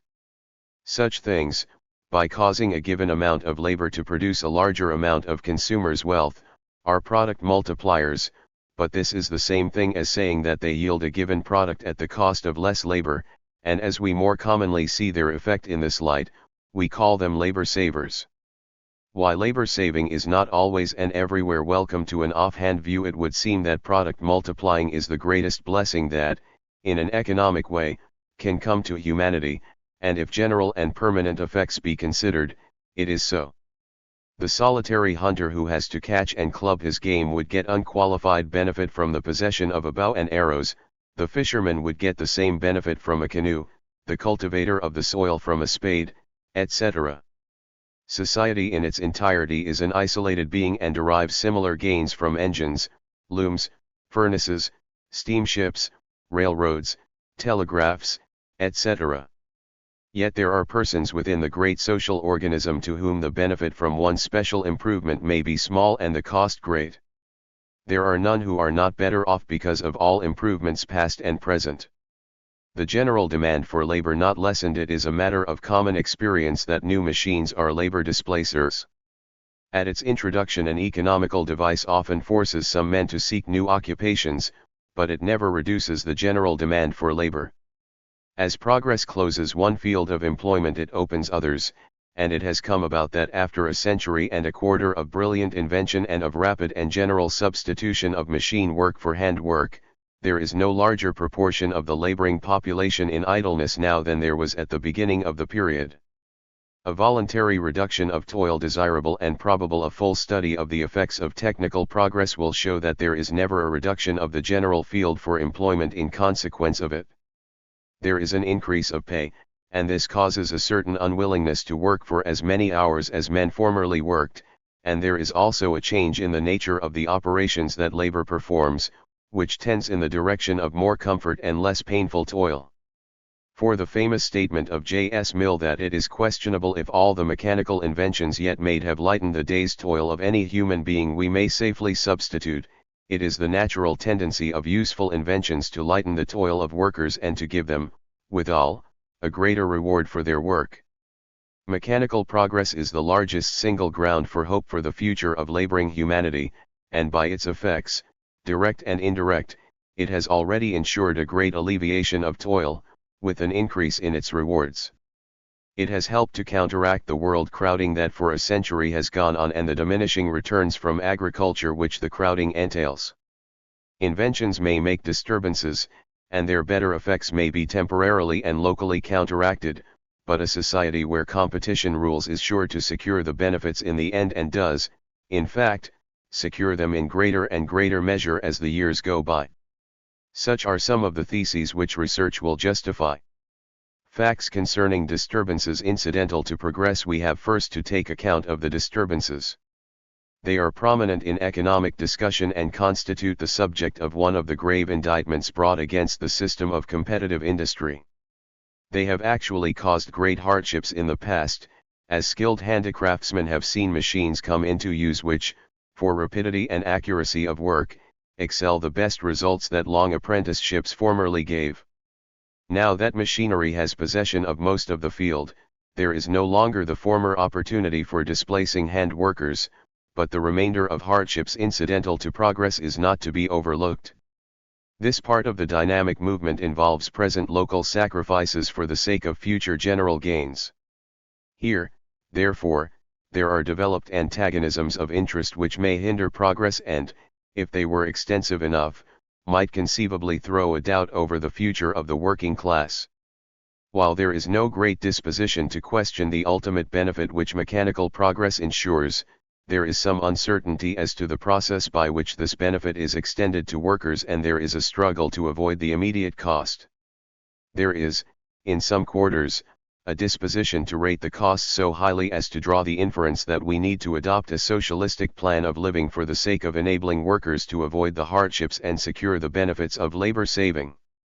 It will appear, however, if we grasp the essential facts of what we may call the dynamics of method, that the tendency of it is to reduce the burdens which progress entails, and to diffuse a large share of the benefits of it among the working class. It will further appear that the socialistic plan of organizing industry would at least throw a doubt over the progress itself. Nothing, on the whole, puts the future of industry conducted on the competitive plan in a more optimistic light than the fact of the progress in productive methods which it ensures. It is the strongest guarantee of a good time coming, in which all humanity will rejoice when it comes, and should rejoice by anticipation. The law that ensures the survival of beneficial processes only. It is self-evident that wherever there is a saving of labor needed to make a given amount and kind of product, there is an increase in the possible product that is created by the aid of a given amount of labor. If workers themselves get a share of the gains, this fact will show itself through that beneficent shortening of the working day to which we have alluded. The men will be unwilling to stand the weariness and the confinement of working through too many hours, and will be inclined to take more holidays and vacations, all of which, when it comes about in a natural way, is an indication that the industrial organism as a whole has put its hand on a new and powerful lever and is enriching its members by means of it. It does, however, have to change the character of its work, and this means that some labor has to be transferred from one subgroup to another. The laborer displaced by an invention at a particular point continues to be wanted somewhere. When he and others have found their new employments, the good result appears the increase and improvement of goods produced, and society as a whole then gets the benefit which would come to an isolated worker who, without remitting his labor, finds his appliances growing better and the fruits of his labor growing larger. The collective body gets a greater income than before, and the workers share in the gain. Importance of the new forms which the social income takes. This increasing income takes the form in which society now requires it, and it is this which brings about the readjustment of labor or the changes in the amounts of labor used in particular subgroups which have caused hardship in the past. Nature of the incidental evils to be dreaded. The problem we have to face is a danger that labor may be displaced either from the particular point within a productive establishment at which it is now working, or from the productive establishment as a whole, or from a subgroup, or from the general group of which the subgroup is a part. Out of industrial society in its entirety it cannot thus be forced. There is a case in which the men whose crafts are supplanted by machines may all stay where they are and operate the machines, but that involves forcing other men to change their occupations. There are more cases in which these men may stay in the mill or shop that employs them, but not in the same department of it. There are still more cases in which they may stay in their original subgroups, and in a majority of cases they may stay in their general groups. In every instance there are places for them in the working society. Local expulsions of labor. When a single employer who is one of many competitors in an industry adopts an important labor-saving device, it may be possible for him to keep all his men employed and to let the improvement show itself wholly as a means of increasing the output.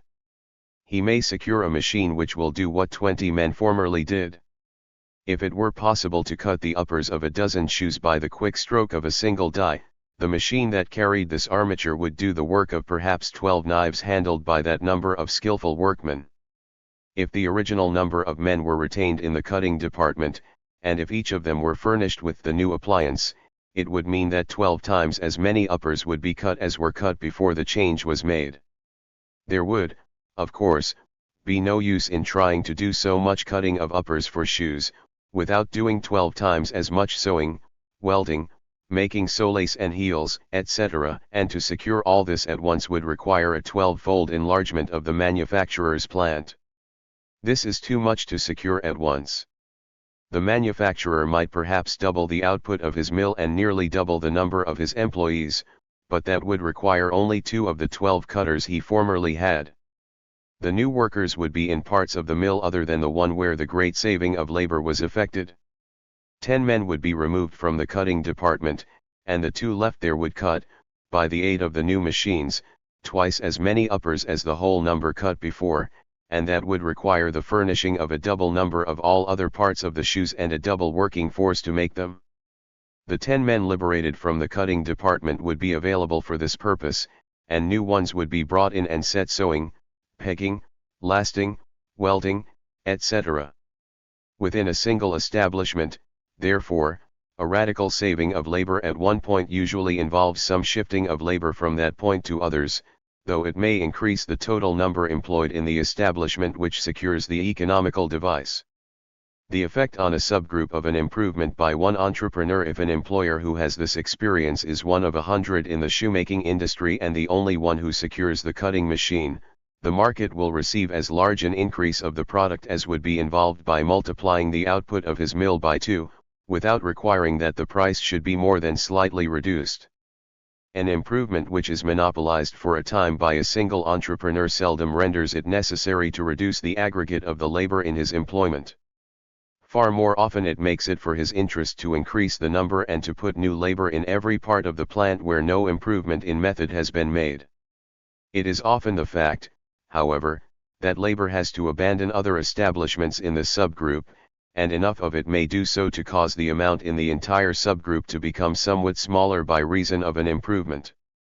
In the case of a single employer there is a bare possibility that no one should be moved, in consequence of an economical invention, even from one part of the mill to another.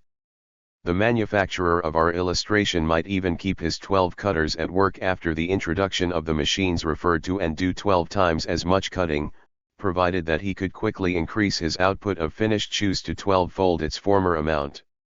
There are practical reasons why he could almost never do this, but if he actually did it, he might, by some reduction in the price of shoes, find a market for this increased product.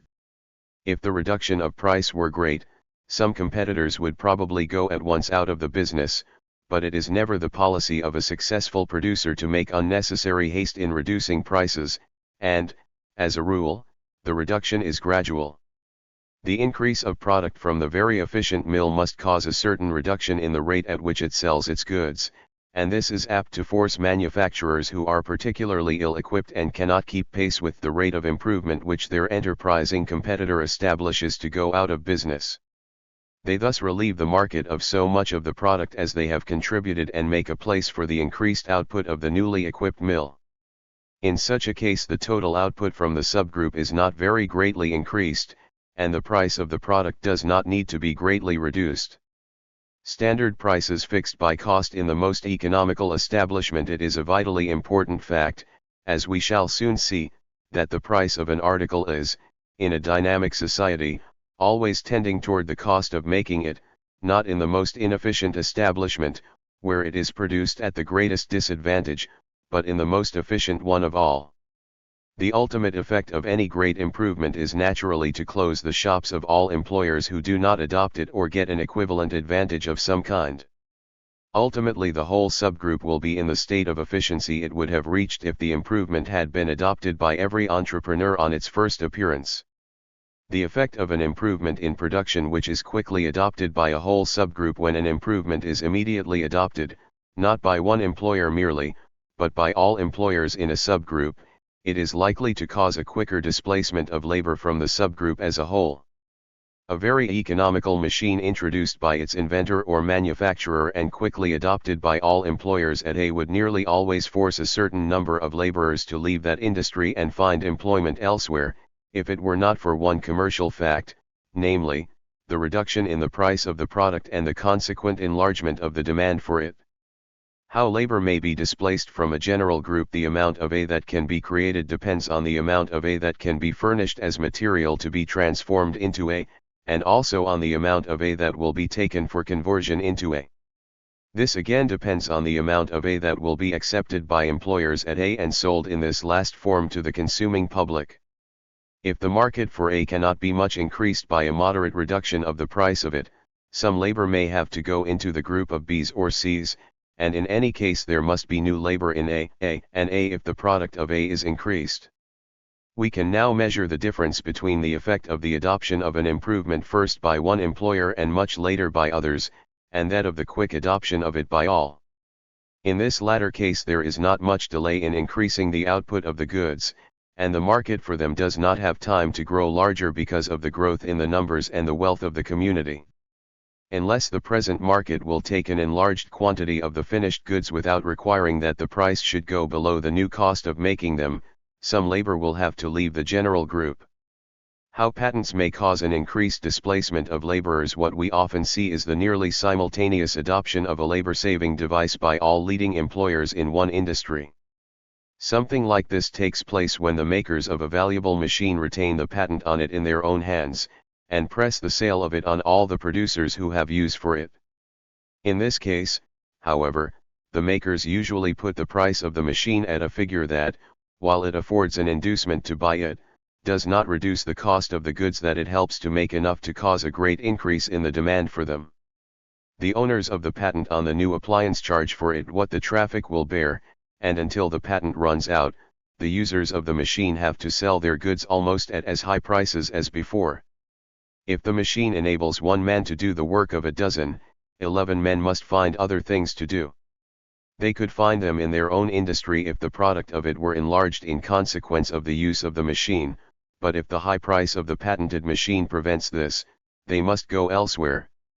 When the patent runs out, there is likely to be a considerable enlargement of the industry, and how important this fact is we shall soon see. How improvements which call labor to a particular establishment may displace labor from a group. Another typical case is afforded when some one employer has for a time the exclusive use of a labor-saving device, and pushes his production to the utmost in order to get the full benefit from it. Here are seen the more characteristic effects of such an improvement. It draws labor to the employer who for the time being monopolizes the new instrument of production, but it turns labor from the subgroup of which this employer is a member. He enlarges his output and in time this reduces the price of the product. In the field there are marginal mills, or those so antiquated, ill-situated, or badly run that, with their product selling at the former price, they could barely hold their own, and now that the price is reduced, they lose money by running. They have to cease operating, and this makes practicable a further enlargement of the product of the efficient mill. Much labor goes thither, but some part of that which leaves the abandoned mills betakes itself to other subgroups. Not often, indeed, does it have to go to other general groups. The cheap transformation of the material A into A enlarges the market for A and calls for more labor at A, and it involves more at A and A. If the change of method had been gradual, the growth of the social demand for A would probably have precluded the need of sending any labor out of the entire group of A's. Even a rapid change often sends labor out of one subgroup into other subgroups of that series rather than into other general groups. An improvement that should reduce the cost of converting leather into shoes would, by the sale of the shoes, call for more leather, more cattle, more appliances, more tanning, and larger buildings for shoe factories, furnished with more shoemaking machinery and greater motive power, even though the particular machines which were improved by the invention had become so much more efficient that no more of them were needed. This depends on the extent to which a certain reduction of cost of a product enlarges the market for it. Principles governing the enlargement of the effectual demand for one commodity in determining how much a reduction of the price of a single article will at once enlarge the market for it. There are two things to be considered, namely, the elasticity of the want itself to which the article caters, and the extent to which an article catering to a particular want may be substituted for other articles designed to satisfy the same one. The desire for jewels and other articles of personal adornment is very expansive, and a fall in the price of any one article of this kind causes a relatively large increase in the consumption of it. Since the want to which a costly ornament caters is thus elastic, the cheapening of all articles that cater to this want would enlarge the consumption of all of them. The cheapening of a particular one of these articles, if there were in the market many others of the same general kind, would cause that one to be extensively used in preference to the others. By an enlargement of the total amount of decorative articles used and by a relative favoring of a particular one of them at the cost of others, the sale of that one would be doubly increased. Cheaper diamonds might mean an increased use of them without any large reduction in the use of other gems, but if many other gems happen to be available for the purposes subserved by the diamonds, the use of these others would be curtailed and that of diamonds would be disproportionately increased. The value of goods as affected by the existence of castes. One of the reasons why the market for jewels is thus elastic is the fact that they serve as badges of caste, as only something of large cost can do. If, therefore, all gems were to become much cheaper, two things would happen. Relatively poor people would buy some of them partly in lieu of imitations and of cheaper real jewels, and rich people would have to buy more and costlier ones than were formerly needed, in order to retain their positions in the social gradations. This principle affects the consumption of a wide range of articles, the possession of which seems, outwardly at least, to stamp the owners as belonging in a certain stratum of society. It increases the demand for fine clothing, furnishings, and equipage, multiplies social functions, and induces participation in all manner of costly diversions.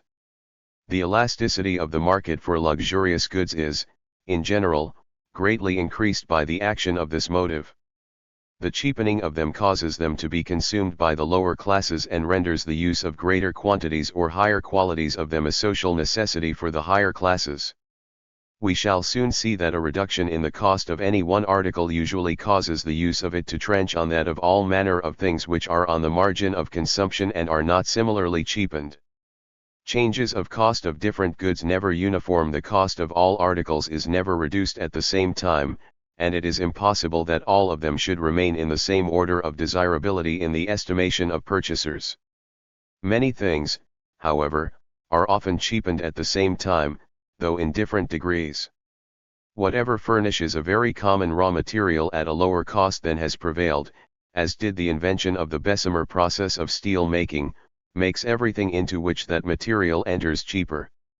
By reducing the cost of railroads and engines, cars, and steamships, the Bessemer process indirectly lowered the prices of goods that have to be carried, which means practically everything.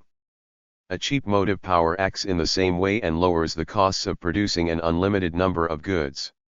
Even in the case of such general improvements as this, the reductions of price are not uniform. Some goods are affected more than others. Cheap steel lessens the cost of bridges more than it does that of dwelling houses, and in the case of many improvements the effect is confined to a limited class of products, if not to a single one. How the disturbing effect of a single improvement is limited in the case of consumers' goods improvements are going on so nearly incessantly and at so many points that the effect is much the same as if every invention cheapened most of them at once. Harmful disturbances are reduced to minute dimensions by the multiplying of the changes, each of which, if it occurred alone, would produce a hurtful effect. Many inventions cancel one another's unfavorable effects in a way that we shall later examine. What we now have to do is to isolate a single productive change and see whether there are forces working to reduce its own independent power to create incidental disturbance. What limits the power of a single new and economical process to eject laborers from their accustomed places of employment? This question cannot here be answered in detail, but a brief statement will cover the general principles involved. Obviously, the displacement varies inversely with the extent to which increased cheapness enlarges the consumption of the article affected. If by making 1,000 men produce as much of the commodity as 2,000 formerly produced, you so reduce costs as to double the consumption of the article, you keep all the men who formerly made it in their accustomed places of employment.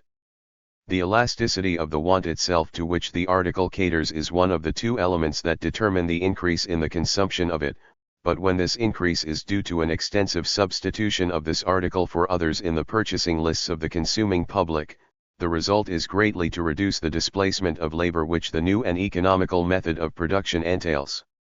Such substitutions are very general and are a large factor in rescuing men from the hardship of being forced out of the employments they are used to. On what an enlarging market for tools and raw materials depends, the market for raw materials and tools depends on that for consumers' goods in their completed state. If A, the raw material, enters only into A, it can be sold in increasing quantities only as A is thus sold.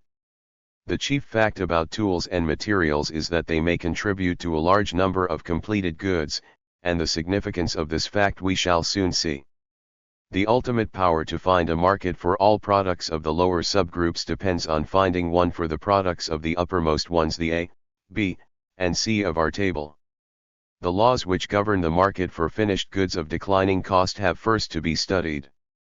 The effect of substituting one consumer's good for others reducing the cost of everything would cause an absolute increase in the consumption of everything, but reducing the cost of a single thing always causes, as we have seen, a relative increase in the consumption of that one product.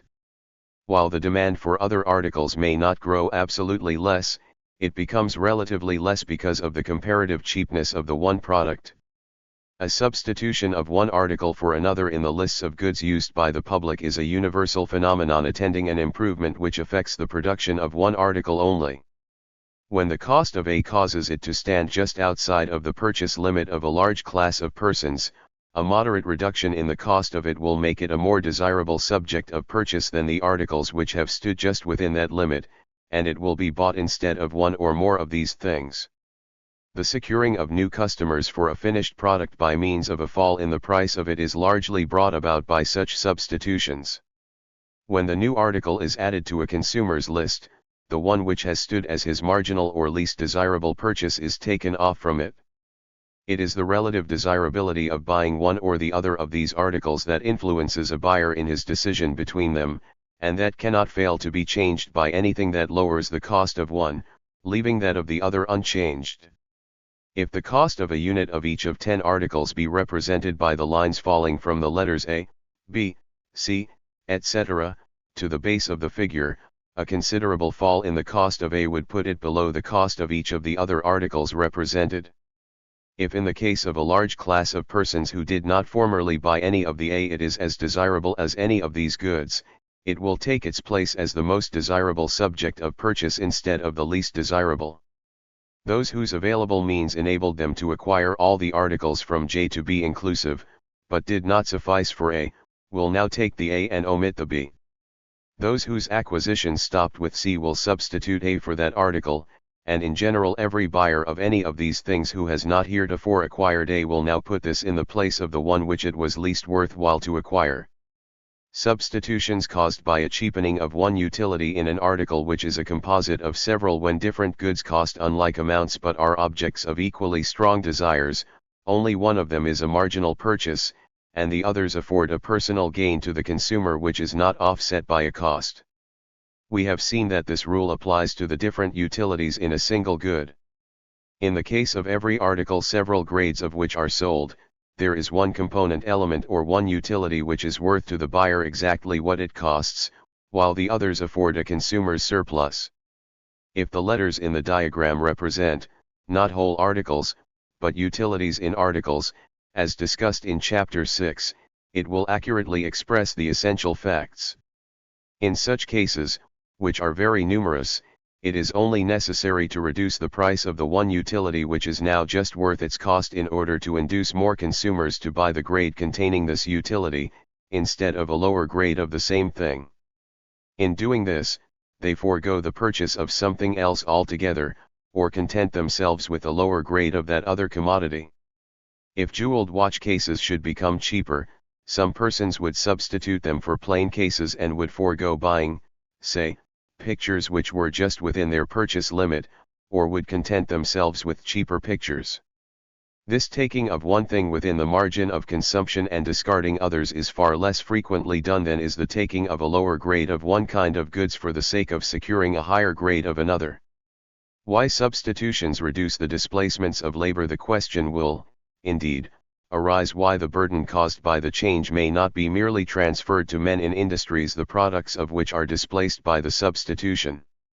Something of this kind would occur if, in consequence of the cheapening of one article, any one other were generally discarded.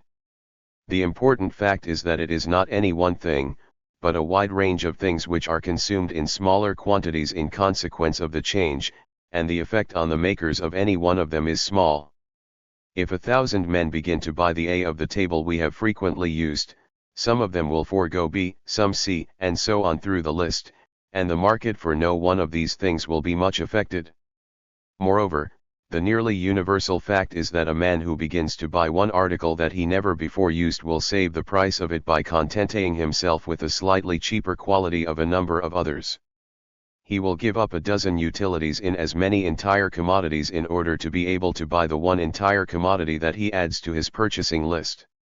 The reduction of demand is so extensively subdivided that it causes relatively few displacements of labor. Substitution. A prominent cause of varying sales of goods. Substitution is, then, the general rule whenever the cheapening of a commodity wins new purchasers of it. This practice is not indeed universal in the case of those who formerly consumed these goods. Former purchasers of an article which has become cheaper may make no change except to buy more of it or a better quality of it for the same amount which they have been accustomed to spend for the inferior quality. They are not then obliged to economize in any other direction, and the change does not trench on their consumption of other goods. On the other hand, it is sometimes the case that they continue to use the original amount of the article that has become cheaper and use the liberated means of purchase, the money, as it would ordinarily be termed, in buying other goods. The cheapening of A thus even enlarges the demand for B, C, etc. There are thus two cases in which a reduction in the cost of one thing would not decrease the use of other things. Substitution. More general. In the case of new consumers, the substitution of a cheapened article for others is the dominant fact in the case of new consumers of such an article, while an increased consumption of other things sometimes occurs in the case of old consumers. This does not have as large commercial effects as the other change. If we produce cheaper shoes, we make it easier to acquire good ones, and those who formerly contented themselves with an inferior kind take a better one. That means that they add to their purchase lists the higher utility which is present in the one grade and absent in the other.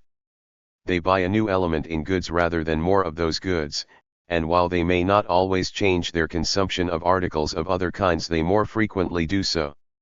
Those who begin to use something which formerly they went without altogether usually give up the use of some good or some quality in it, or get on with a smaller quantity of it in order to make the new indulgence practicable. The man who, when bicycles became cheap, bought the first one he ever owned probably gave up some other gratification. How the sale of goods which wear out in the using increases as the price falls when goods deteriorate as they grow older, users have to buy new ones often if they are not willing to use those which are worn out and inferior. If we want always to wear clothes of good quality, we refrain from wearing a suit too long. We discard many things when they have somewhat deteriorated, and this forces us to buy, in a term of years, a larger number of them than we should otherwise do. We discard carpets and upholstery early when they are so cheap that we can afford to do so. We thus improve our goods qualitatively by adding to them quantitatively. Substitutions a protection for labor against undue displacements. Now, not only are the substitutions we have cited of commercial importance, but they act in the direction of retaining labor in a group where labor saving has been effected. They help to prevent this process from being equivalent to labor expelling insofar as either a general group or a subgroup is concerned, since they increase the social demand for the products of the group in question and cause a relative diminution of the demand for other things. Quite evidently there is, for these reasons, the more need for labor within this group and less need of it elsewhere. Cheap shoes may thus never mean fewer shoemakers, and cheap watches may not ever mean fewer watchmakers. Substitutions of one capital good for others. It is not merely in the realm of consumption that the demand for a particular good may increase greatly in consequence of cheapness. The same thing happens in the realm of production, but here the substitution of one thing for others is an even more prominent cause of the increased use of the particular commodity. Aluminum and copper are rivals as carriers of electrical power, with the advantage at present somewhat in favor of copper. As soon as the cost of making aluminum shall be reduced by a moderate fraction, it will become the cheaper material for such uses and, unless there is a fall in the price of copper, will thrust itself into use for trolley wires and other conductors of electricity. The possession of an enormous market by the one or the other material depends on their relative costs, and these may easily so change as to transfer most of the demand from the one material to the other. A further fall in the cost of aluminum would make it available for sheathing the hulls of ships and would bring it into general use for many household implements, while a sufficient fall would make it a leading building material and give it a limitless market for the framing and finishing of substantial structures. In these various uses it would substitute itself, not only for copper, but for steel, stone, wood, and other materials, and the change would be extensive enough to give it an enormous market without requiring a correspondingly great reduction in its cost. Lowering the cost of aluminum by a third might, by merely making it the favorite carrier of electricity, multiply the present use of it by 10, and lowering it by 2/3 might multiply the present use of it by 100. If this should take place, saving labor would be anything rather than expelling it from its position in the aluminum making group. When less labor came to be needed for making a ton of the metal, more labor would be used in the industry that makes it. So long as the substitution caused by the cheapening of aluminum affected copper only, it might be a serious matter for the producers of copper, but when it came to replacing in some degree steel, stone, brick, wood, and other materials, the effect would be so diffused and subdivided as to create small disturbances in any one of these industries. Effects of reduced cost of materials which already enter into many finished products. In the case of aluminum, the prospect of a greatly increased market brings with it the probability that it may come to be a component element of products into which it does not at present to a great extent enter. Such things as steel, stone, and wood already constitute important components of more articles than can be counted, and there is no great prospect that they will enter into a much greater variety of products.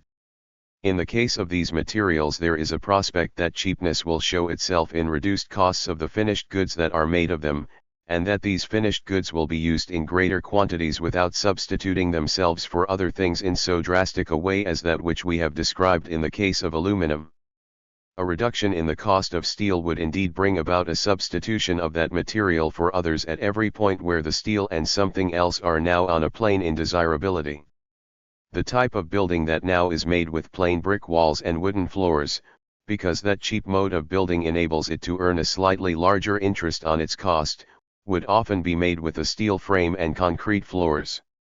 At every such marginal point steel would gain somewhat on its rivals in the extent to which it would be used, but in addition to this enlargement of the market for it by substitution, one might count on an increase in the use of it because of an increase in the use of very many things that are already made of it.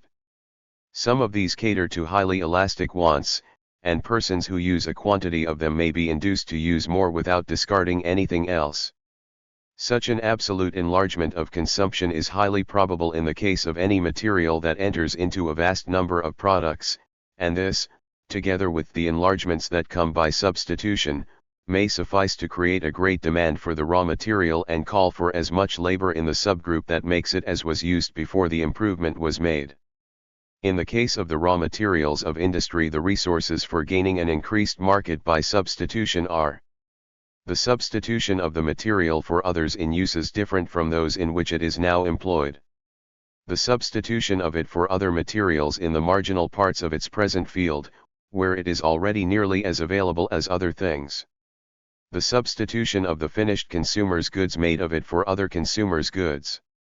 In addition to all these, there is the direct increase in the use of finished goods wholly or partly made of the material by persons who do not, for this reason, discard any other goods.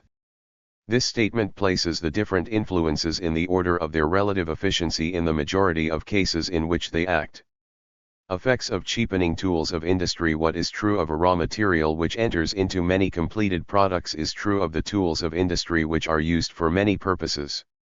A turning lathe, a planing machine, or a circular saw helps to make a large number of products, and the assertions we have made concerning steel, stone, or wood apply to it.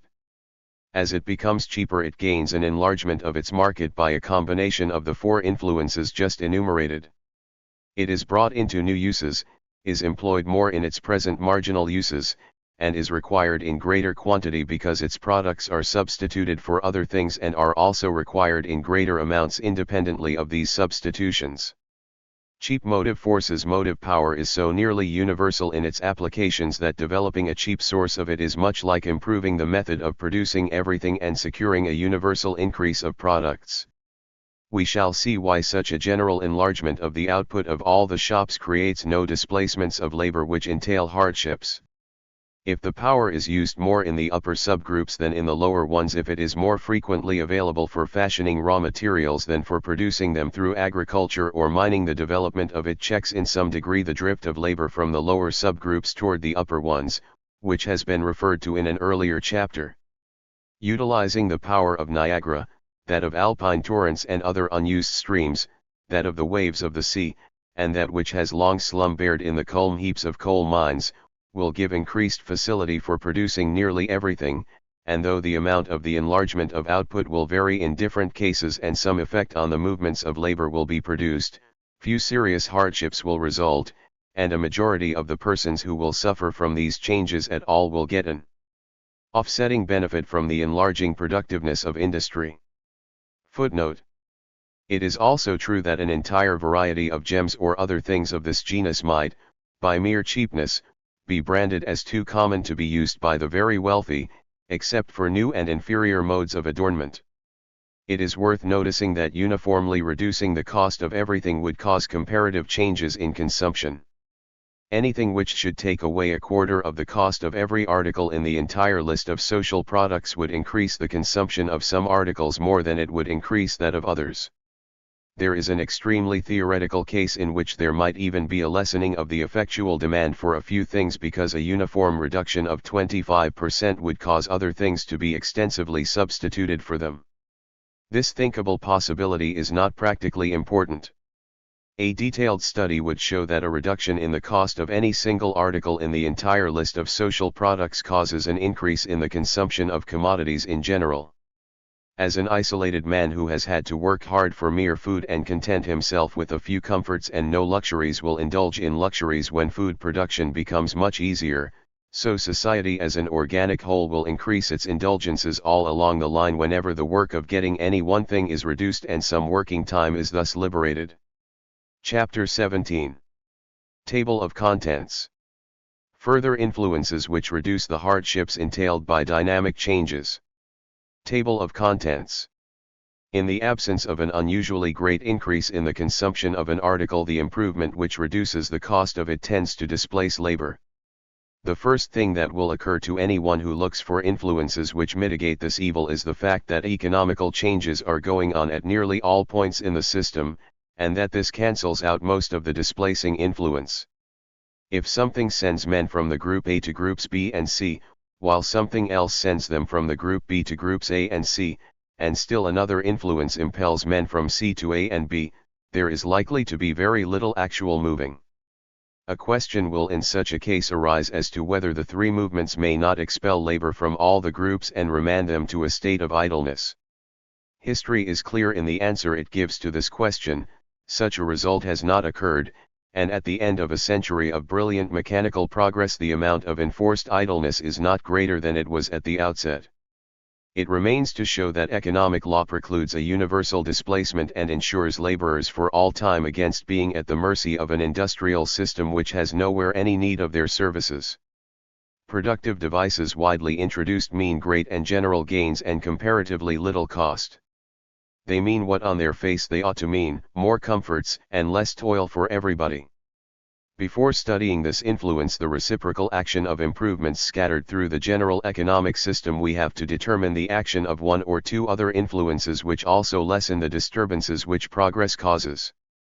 One can see that the quick adoption of an economical device in every shop of a subgroup, at a time when all other industries are in a stationary state, would usually expel some labor from that one. If consumers should, on a large scale, substitute the product of this subgroup for that of others, it might save the situation, but the general fact is that the consumption of the cheapened product must increase in a ratio that is greater than the ratio representing the saving of labor used in making it, in order to prevent displacement of labor.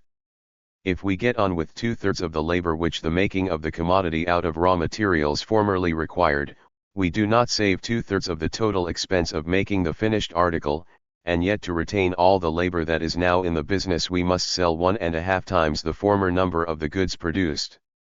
Counteracting influences the importance of a gradual introduction of an improvement rather than a rapid one lies in the fact that it permits these influences to do their work and often to render the actual moving of laborers even from their subgroup unnecessary. Time is the salvation of the laborer menaced by an impending displacement from his field. When we see what is the grand resultant of all the dynamic influences we are studying, we shall see how this neutralizing and cancelling of the labor-expelling force takes place. But for them one isolated change would tend to expel labor from its subgroup and would nearly always send it away from the point within an establishment where the new device is introduced. It usually attracts labor to this establishment and away from the inefficient or marginal ones. A gradual adoption of the improvement allows time not only for a general increase in the size and the wealth of the community, but for other influences which act more quickly and in practice make it nearly always unnecessary to reduce the total amount of labor in an industry which produces an article in permanent demand. Statistics may be confidently appealed to in support of this general statement. The dynamic law of price and its effects we briefly noted in passing that the price of a product the making of which is subject to repeated improvements naturally tends toward the cost of it in the establishment having the latest method and the greatest facilities for production. The natural price at any time is the cost of that part of the supply which is created at the greatest advantage, and not the cost of the part produced at the greatest disadvantage, as an old formula expressed it. It is the mill that makes the goods most cheaply which is enlarging its product and bringing the price down toward its level of cost. As soon as other establishments get possession of the improvement they help forward the process, and as they get still better appliances they help in carrying the price to still newer and lower standards. The cause of the coincidence of maximum cost and price at any one moment, it is true, there are ill-located, ill-equipped, or ill-managed mills that are making nothing and are likely soon to be abandoned. They are the marginal mills we have spoken of, and the goods that they make cost all that purchasers will give for them. This ensures a coincidence of the price of the goods with the cost of making them in such a mill, but this is merely an incident in the process of eliminating the inefficient establishments from the field. In the mill which happens at this date to be the one about to be crowded out, the cost of the goods equals the selling price of them and will exceed it as soon as the price goes to a lower point. This cost happens transiently to coincide with the price, but does not regulate it. It is the outlay that the best mill incurs that does that, since it sets the standard toward which the price is made to tend. The importance of delay in the closing of marginal establishments now, this process looks as if, by the closing of mills that are distanced in the race of improvement, labor must be forced out of the subgroup. So it would be if the reducing of the price to its new static level were an instantaneous operation and the inferior mills were, in the same instantaneous fashion, compelled to close their doors. These, however, are gradual operations, and before they can possibly produce their full effects, influences will have been set working which will counteract the expelling tendency. We have cited as such an influence the general growth of society in numbers, wealth, and consuming power, making it possible for a group, when an economical change has taken place, to produce and sell more goods than before and to keep its accustomed force of labor in order to do so. There are certain more specific influences which have a similar effect and render it as unnecessary as it is useless to attempt to resist the course of improvement. Centralization of business and effect of progress. From the facts here cited, it appears that conservatism of the kind that resists all changes condemns an entrepreneur to destruction. He must keep in a moving procession in order to survive. As the essential thing which is changing is the price-making cost of goods, the entrepreneur must see to it that in his establishment cost declines. While this does not necessarily mean that every such establishment needs forever to grow larger, since there are local conditions in which relatively small shops may be economical enough to survive, yet those which cater to the general market and directly encounter the competition of the great producing establishments must, as a general rule, have the advantages of great size in their favor, or sooner or later be crowded out of the field. Many of the smaller ones fall by the wayside, and the business they have done passes to their already large rivals. Wherein the advantages of the great shop lie and how one that is of less than a maximum size may survive in spite of them, are points for later consideration. How displaced labor is replaced when men are actually forced to leave an industry, say the subgroup A, they find themselves, in the search for employment, in the same position as a body of newly arrived immigrants in quest of work. Men of either class must offer themselves at a rate that will induce employers to take them. If much new capital has lately been created, it is naturally possible for the men to get employment without having to overcome serious friction or to reduce their demands in the way of pay. In the absence of such additions to the capital, they might possibly have to offer some inducement to employers, in order to overcome their reluctance to make changes in their shops. We shall see in due time, however, that where improvements are well distributed through the industrial society and have their natural effect, they tend to increase the general demand for labor at the original rate of pay. Effects of a series of improvements confined to one industry contrasted with those of improvements diffused through the groups, a continuous series of radical improvements, all originating at one point, would tend of themselves to cause a series of expulsions of labor from that point, and the mere increase of population and wealth might not so fully counteract this tendency as to prevent a positive exodus of labor from the occupation affected. A merely relative reduction of labor in this occupation would not cause much hardship, since it would only mean that other industries were attracting the greater number of young laborers entering the field and gradually getting a larger and larger part of the whole working population. If men actually in A can stay there, no one is injured, but too great a concentration of improvements at this point might drive some of them away. Such concentration is the opposite of the general rule. Improvements do not confine themselves to one point or to a few points, but originate at very many, and this fact neutralizes their labor-expelling tendency and might reduce it practically to nil. If labor could be made more efficient in every group of the whole system, the result would be to increase the quantity of every kind of goods. Making more of one's own product is acquiring power to buy more of the products of others, and enlarging the general output of goods tends thus to increase the demand for all kinds of goods as well as the supply. If you make clothes and I provide food, and we exchange products, but do not satisfy each other's wants to the point of repletion, it is well for both of us that you should become able to make more clothes and I to furnish more food. We can then go on with our original occupations and both live better. In this there is involved no displacement of labor at all, and neither would there need to be any disturbance caused by multiplying in well-adjusted proportions the output of each group and subgroup in the system of industry.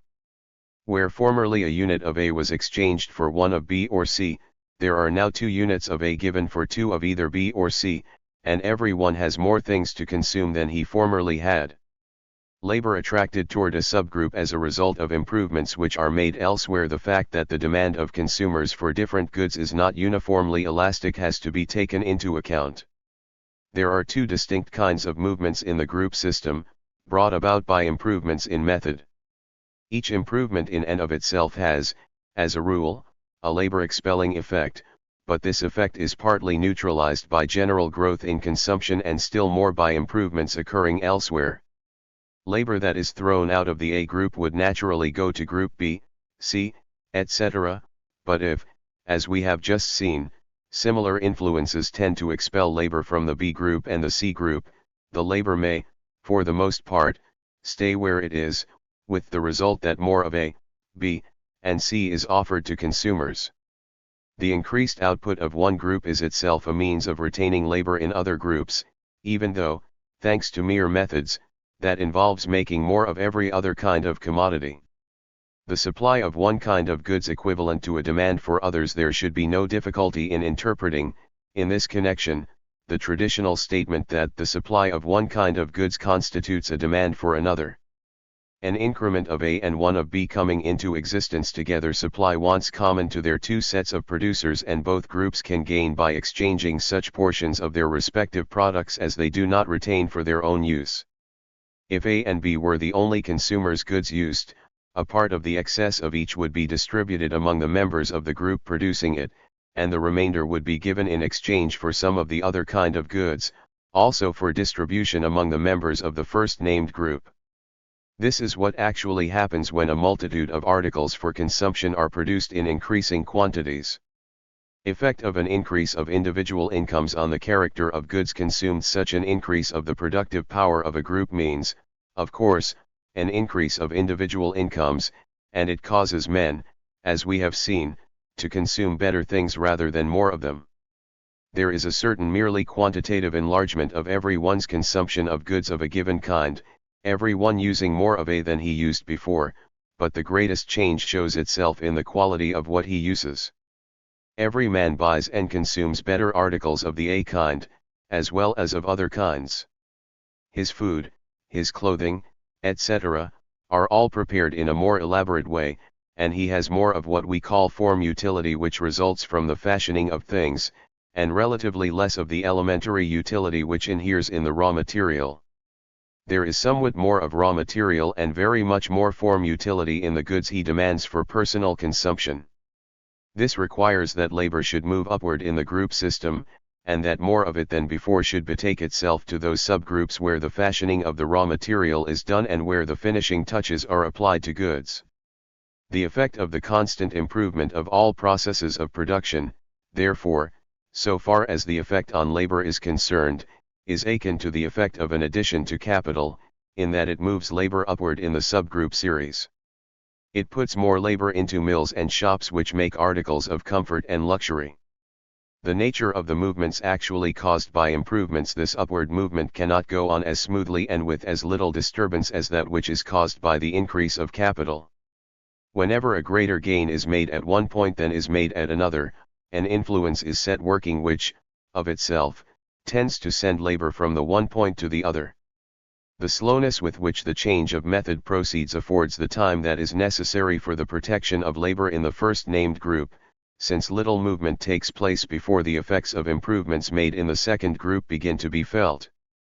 If in 1906 an improvement is made which, in the course of 5 years, would cause some labor to move from the subgroup A to the subgroup B, and in 1907 a corresponding improvement is made in the latter industry, the equilibrium is restored before enough disturbance has taken place to require any absolute reduction of labor in A. The facts are that new laborers as they enter the field are drawn more to the upper subgroups than to the lower ones, to the A and the B rather than to the A and the B of the 2 series, and that in moving upward they are drawn at first more strongly toward B and later more strongly toward A. This is the nearly constant fact in industry and is the grand resultant of all the forces we have described, an upward flow that is continuous but does not follow strictly vertical lines. As young men, the sons of workers in A, B, C, and D, who might otherwise have remained in their father's occupation, move to the subgroups that stand higher in the several series. They first go in larger number toward B, then toward A, and later in larger number toward A. There is a wavy movement toward the right and then toward the left in the steady flow of labor from the groups that create the raw material to those that impart to these materials the form utilities which they need to fit them for service. An actual lessening of the number of workers in an entire group in consequence of an improvement in the method of production is practically unknown, and even a positive lessening of the number in a subgroup is exceedingly rare. Apparent exceptions to this rule which are rather apparent than real will occur to everyone. The discovery of a great supply of mineral oil put an end to the use of whale oil for illuminating purposes, though it allowed the whale fishery to survive on a reduced scale and produce oil for other purposes, in so far as the rawest material, the whales themselves, were not exterminated. The exhaustion of a supply of raw material was here a dominant fact, and the effects it produced may be again expected when mineral oil shall, in turn, become scarce. Men will move out of the subgroup producing the crude oil, as nature forces them to do so, but their movement cannot be referred merely to improvement in the mode of extracting the oil or transporting and refining it. The fact which illustrates the rule we have stated is that while mineral oil drove whale oil out of the field as an illuminant, this did not reduce the number of men in the general group which produces illuminating oil. More men were set working in the oil fields than ceased working on the whaling ships. A new raw material was used in creating a similar finished product, and as the general industry which made this product grew larger rather than smaller, the total demand for labor in oil production was not lessened. This does not prove that old sailors did not suffer from the change. Young sailors could go to the oil fields or elsewhere, but men who were not adaptable could not do so, and the hardship thus entailed is not to be overlooked. We are, however, forming a judgment of movements which pervade a vast industrial system, and we need most to know what is their grand resultant. If that were a general displacement of labor, causing increasing idleness and suffering, the system that involved this result would stand condemned. The general resultant is the opposite of this. A drift of labor towards certain general groups. We have just noticed that movements of labor in the group system, caused by improvements in method, consist mainly in an upward flow of labor, accompanied by irregular lateral movements, the labor drifting to the right or the left as it is more strongly attracted now to one point and now to another on the same horizontal plane. The general mass of it swerves now to the right and now to the left in its general ascending course, though none may be actually expelled. This description of the drift of labor is too general even to describe all the permanent currents. Some entire groups produce only or chiefly luxurious goods, and to those there is the same drift of labor as there is to the upper subgroups of the general series. If there be a group of Ds making an article which only the well-to-do can afford to use, it will swell in size and in the volume of its output from the same causes, improved methods and general enrichment, which cause A, B, and C to outgrow A, B, and C. Displacements of mature laborers naturally tending to diminish when an improvement is made in one of the upper subgroups while the general flow of labor is toward these groups, the effect is not usually to lessen the absolute number of workers in the upper subgroup where the improvement has been made, but merely to prevent it from getting a pro rata share of the labor that is moving upward toward this tier of subgroups from the lower ones. The change in the apportionment of the social laboring force between the upper subgroups and the lower ones is made gradually, without violent transfers of particular men from point to point, and merely by directing to the upper subgroups a disproportionate number of young workers who are selecting their fields of employment. In general, labor moves from point to point in the system without requiring many particular laborers to do so. As actual loss of places by persons of mature age is the chief evil connected with changes in methods of production, it is a most welcome fact that the influence which we are studying tends naturally to reduce the extent of it. The discarding of aged laborers mainly caused by a further influence quite apart from a demand for less labor at a particular point in the system, There may occur a discharging of men merely because of age and a substituting of younger men. In establishments where the pace is a rapid one, men have thus to give place to young successors at an earlier age than the one at which men give place in other employments. The effect of some machinery is to improve the chances of old men, while that of other machinery is to reduce them. A lightening of toil and a shortening of the working day preserve men's powers and enable them to retain employment longer. The natural tendency perverted by monopoly when hardships come on a large scale in consequence of a discharging of workers, they are chiefly due to an abnormal influence which now shows itself in ugly and disquieting ways throughout the industrial system, that, namely, of monopoly. Reducing forces for the sake of curtailing production and raising prices is what does the mischief. This influence undoes at many points the beneficent effects of free competition and causes grave hardships to particular workers while affording no compensating gain to the consuming public. It portends evil for society as a whole as well as for the working classes, on which its hand may be heavily laid. In a perfectly natural system, in which competition would do all that pure theory at the outset of the study has assumed that it will do, the evil entailed by local improvements would be relatively small and the diffused benefits enormous.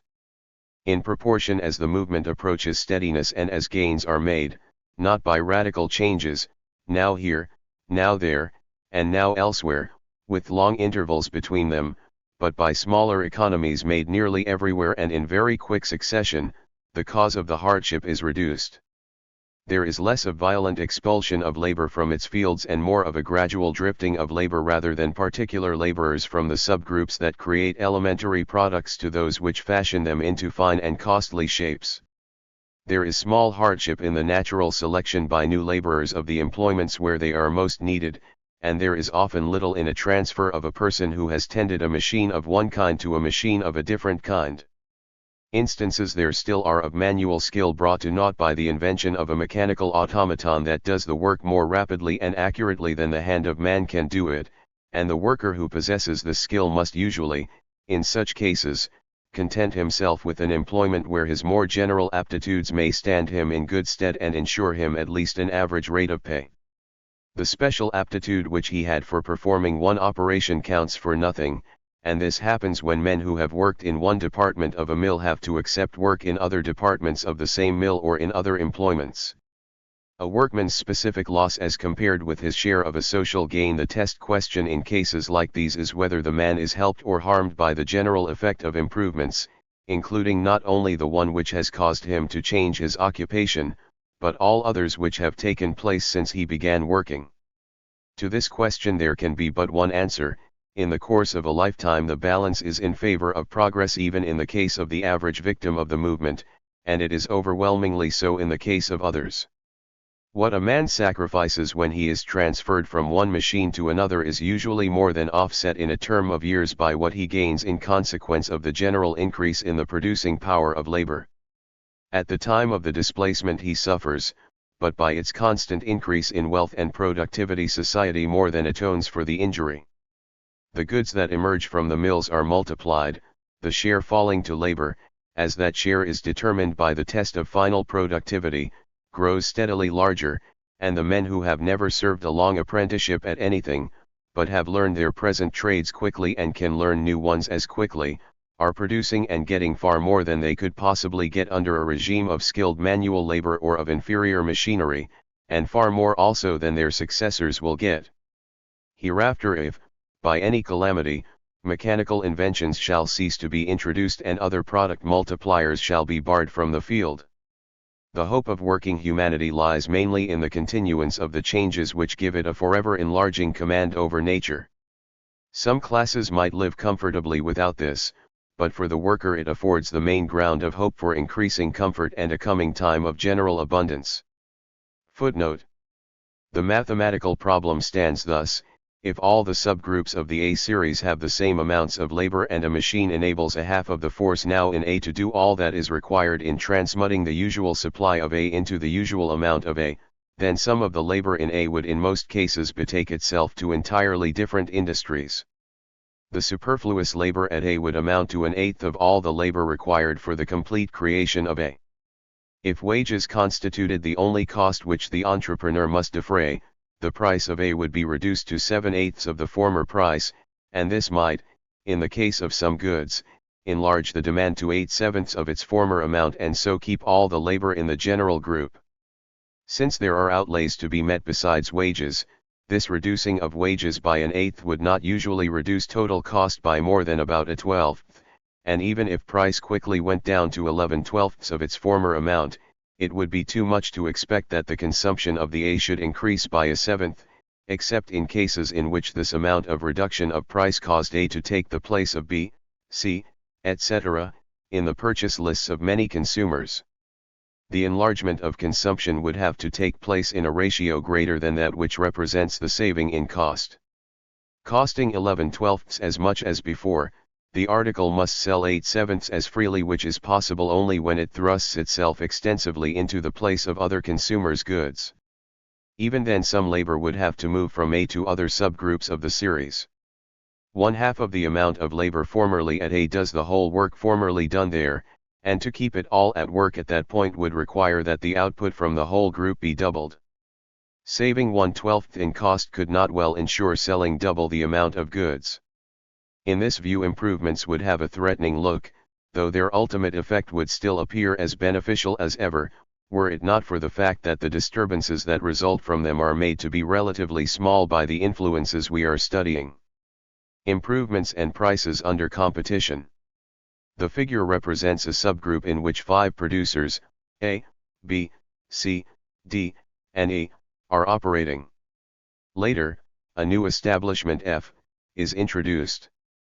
The upper dark line represents the price of a unit of the product, and the lower dark line the cost of making a unit in the establishment which is for the time the most efficient. The dotted lines represent the respective costs of production in the different mills, ranging from A, the most efficient, to E, which can barely hold its own. What the figure represents as happening is as follows.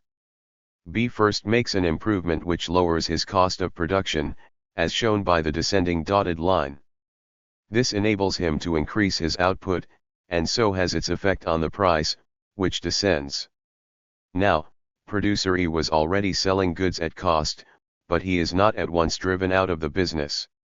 Instead, even though he cannot earn full interest on the original cost of his fixed establishment, he will continue to run as long as he can make his plant earn anything at all. The result is a virtual reduction of the capitalized value of the plant, and this is what is represented by the descent of the dotted line, which represents E's cost of production. The situation is now represented by the series of points B, A, C, etc., representing at their second stage the differing levels of cost in the case of different producers. The next thing that happens is an improvement made by A, causing his cost of production to fall below that of B. The resulting fall in price now finally drives E out of business. He can no longer earn anything at all on his fixed plant. We may assume that producers A, B, and C, who have been making profits, have enlarged their productive capacity enough to supply the market fully without E's contribution. D is now in the same position in which he was at the preceding stage, earning nothing on his fixed establishment and barely induced to remain in the business. The next occurrence represented is the opening of a new, large, and very efficient mill by F. The effect is like that of improvements, but more violent. The fall in price drives both D and C out of business. B is now on the margin, but saves himself from loss by a second improvement, which makes him again the most efficient producer. And so the process goes on ad infinitum. This figure illustrates the fact that, while at any time the price of a good roughly equals the cost of it to the least efficient producers, still this cost does not govern the price. The ruling factor is the cost in the most efficient mill, toward which the price tends, and all that the cost in the least efficient mill determines is how long that mill shall continue running. In order that the claim here made that price equals cost in the establishment which is about to be crowded out of the field may hold good, it is necessary to define terms with some care. In a typical case, an employer who is destined soon to close out his business has, perhaps, an antiquated mill, which itself pays nothing, but enables its owner to use circulating capital and labor in a way that affords interest on that capital and wages for the labor. No interest on the cost of the antiquated mill is chargeable to the business unless the site and the building can be sold for a new purpose. If they have completely lost all productive power, they are not, as we use terms, capital goods at all, and in that case the only interest which the entrepreneur should reckon as a cost is that which accrues on other capital used in connection with the worthless mill. If the site and the building have some value for another purpose, and if the machinery has some value as junk, then whatever the owner can get by disposing of the plant constitutes a sum, the interest on which constitutes a cost of producing goods in this mill. It is a sum which the plant owner forgoes as long as he refrains from selling the plant. He can afford to use it in production as long as the price of the product covers the cost as thus defined, but must stop when it ceases to do so. It will be seen that the maintenance of the present exchange ratios between A, B, C, etc., when costs of all of them are reducing, would require that these costs be reduced in exactly the same degree in each case, and that the quantities sold at the new cost prices should be increased in unequal degrees, so as to bring the different prices to cost levels. The demand for one article is more elastic than is the demand for another. A slight increase in the supply of A may cause a large reduction of the selling price, while it may require a great addition to the supply of B to produce this effect. There must, therefore, be some changes in the relative quantities of labor in the different subgroups, even though there has been an equal amount of labor saving or cost reducing in all of them. This change is so slight in amount as compared with what would be caused by improvements confined to one subgroup, that it is effected with relatively little hardship and mainly by disposing the constant inflow of new labor at the points where it is needed. Chapter 18. Table of Contents. Capital as affected by changes of method. Table of Contents. Labor saving and capital concentrating. There is a common impression that whatever saves labor usually requires an increase of capital in the industry where the economy is secured, and this impression is justified by the experience of the century following the invention of the steam engine and the early textile machinery. Hand spinning and weaving require small amounts of fixed capital, while the mills in which spinning and weaving are done by steam or water power require a great deal. Fortunately, in any long period this capital comes as abundantly as it is needed from the profits of the very business that calls for it and does not reduce the capital of other industries. The profit of 1 year furnishes the new instruments required in the next, but the immediate effect of substituting a costly machine for hand labor is to concentrate capital, or to call it from places to which it would otherwise go. The liberation of capital by invention. For a long period it was the general rule that a mechanical invention at first called capital to the point at which it was applied, although it afterward created new capital and sent it away to make more than good the draft it originally made. This rule is no longer universally applicable. When an invention cheapens capital goods, it liberates capital. It is clear that 125 years ago there was small chance that an invention would liberate very much capital by reducing the cost of making tools, buildings, rails, machinery, etc., since there were so few of them to cheapen. Now that machines are at hand in myriad forms, the chance is large that an invention will substitute for many of them others of less costly construction. It will in these cases cause less capital to be required per machine than was formerly needed. Simplifying the forms of machinery and cheapening the materials of it. The history of invention shows that the early machines sometimes took cumbersome and expensive forms, for which simple and cheaper forms were later substituted. Much simplifying of mechanical appliances is all the while going on, and this, of course, liberates some capital. Making instruments of any kind out of cheaper materials has the same effect that anything has which reduces the cost of constructing the instruments. Bessemer steel has made rails, bridges, ships, buildings, steam boilers, and a vast number of mechanical tools and appliances less costly than they were, and so has liberated some of the capital which such things formerly embodied. After one of the machines of the costlier type has earned the fund on which its owner relies for replacing it as it is worn out, it appears that a part of this fund will suffice for procuring a perfectly good substitute for it, and the remainder may be used for procuring other appliances of production. Cheapening the process of making instruments if we recur to the table which represents the groups A, B, C, H, A, B, C, H, A, B, C, H, A, B, C, H. Of the industrial system, we shall see that improvements of method in the general group HH have the effect of liberating capital in the other groups and subgroups. H is the comprehensive symbol that represents active instruments of all kinds.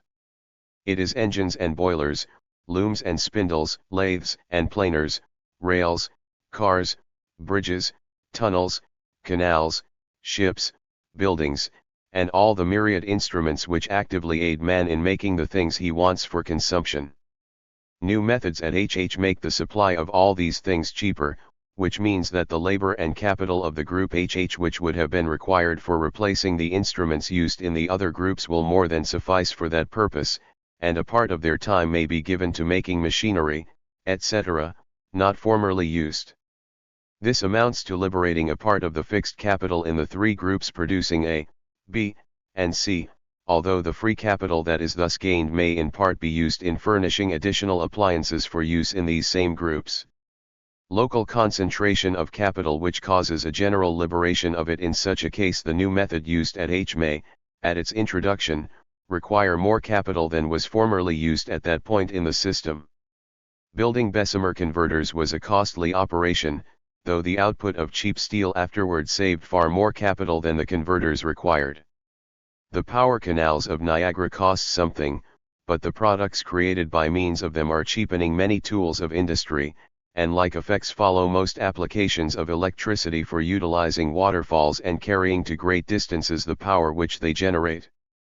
They follow on a considerable scale as the culm of coal mines is economically burned and made to generate steam and drive dynamos. All cheapening of transportation, besides making consumers' goods cheaper, has the same effect on producers' goods, and by this means liberates capital. It causes a single productive appliance to cost less than it otherwise would cost and renders available for other purposes a part of the outlay that was formerly required for replacing it at the end of its industrial career. Effect of speeding machinery. Increasing the speed of a machine is a capital liberating operation, since it enables a certain number of machines to do the work of a larger number. Running spindles and looms rapidly, while it requires fewer laborers for a given amount of product, requires fewer spindles and looms also.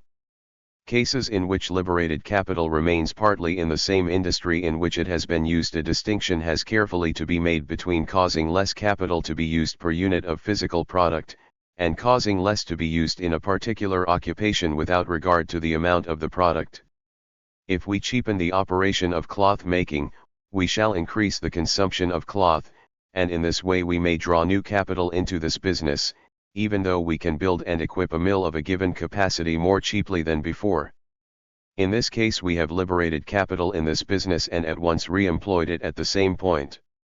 If we use as many looms as before, the more rapid running calls for more spindles to furnish yarn, and the new spindles require larger engines and boilers, or more water wheels, wheel pits, and reservoirs, to furnish power. Enlarging a business in this way usually calls for an enlarged general capital in the industry, though it calls for less capital for a given output, and the striking fact is that this effect may be realized by means of devices which actually save capital at particular points in the industry. If, after power looms were introduced, some inventive genius had made them cost only a quarter as much as on their first introduction they had cost, the profits of the business would have been increased and, in time, far more capital in the shape of spinning machinery, engines, etc., would have been required than had formerly been used in those forms. With general growth of population and wealth the increased consumption of cloth calls, in the end, for more capital in the form of the looms themselves. General consumption as affected by a specific increase of productive power consumption in the generic. The use of consumers' goods of every kind grows as the power to make the good increases, but a point that is of great importance is that any specific increase of productive power brings about a general increase of consumption. It brings about a greater all-round creating and using of commodity.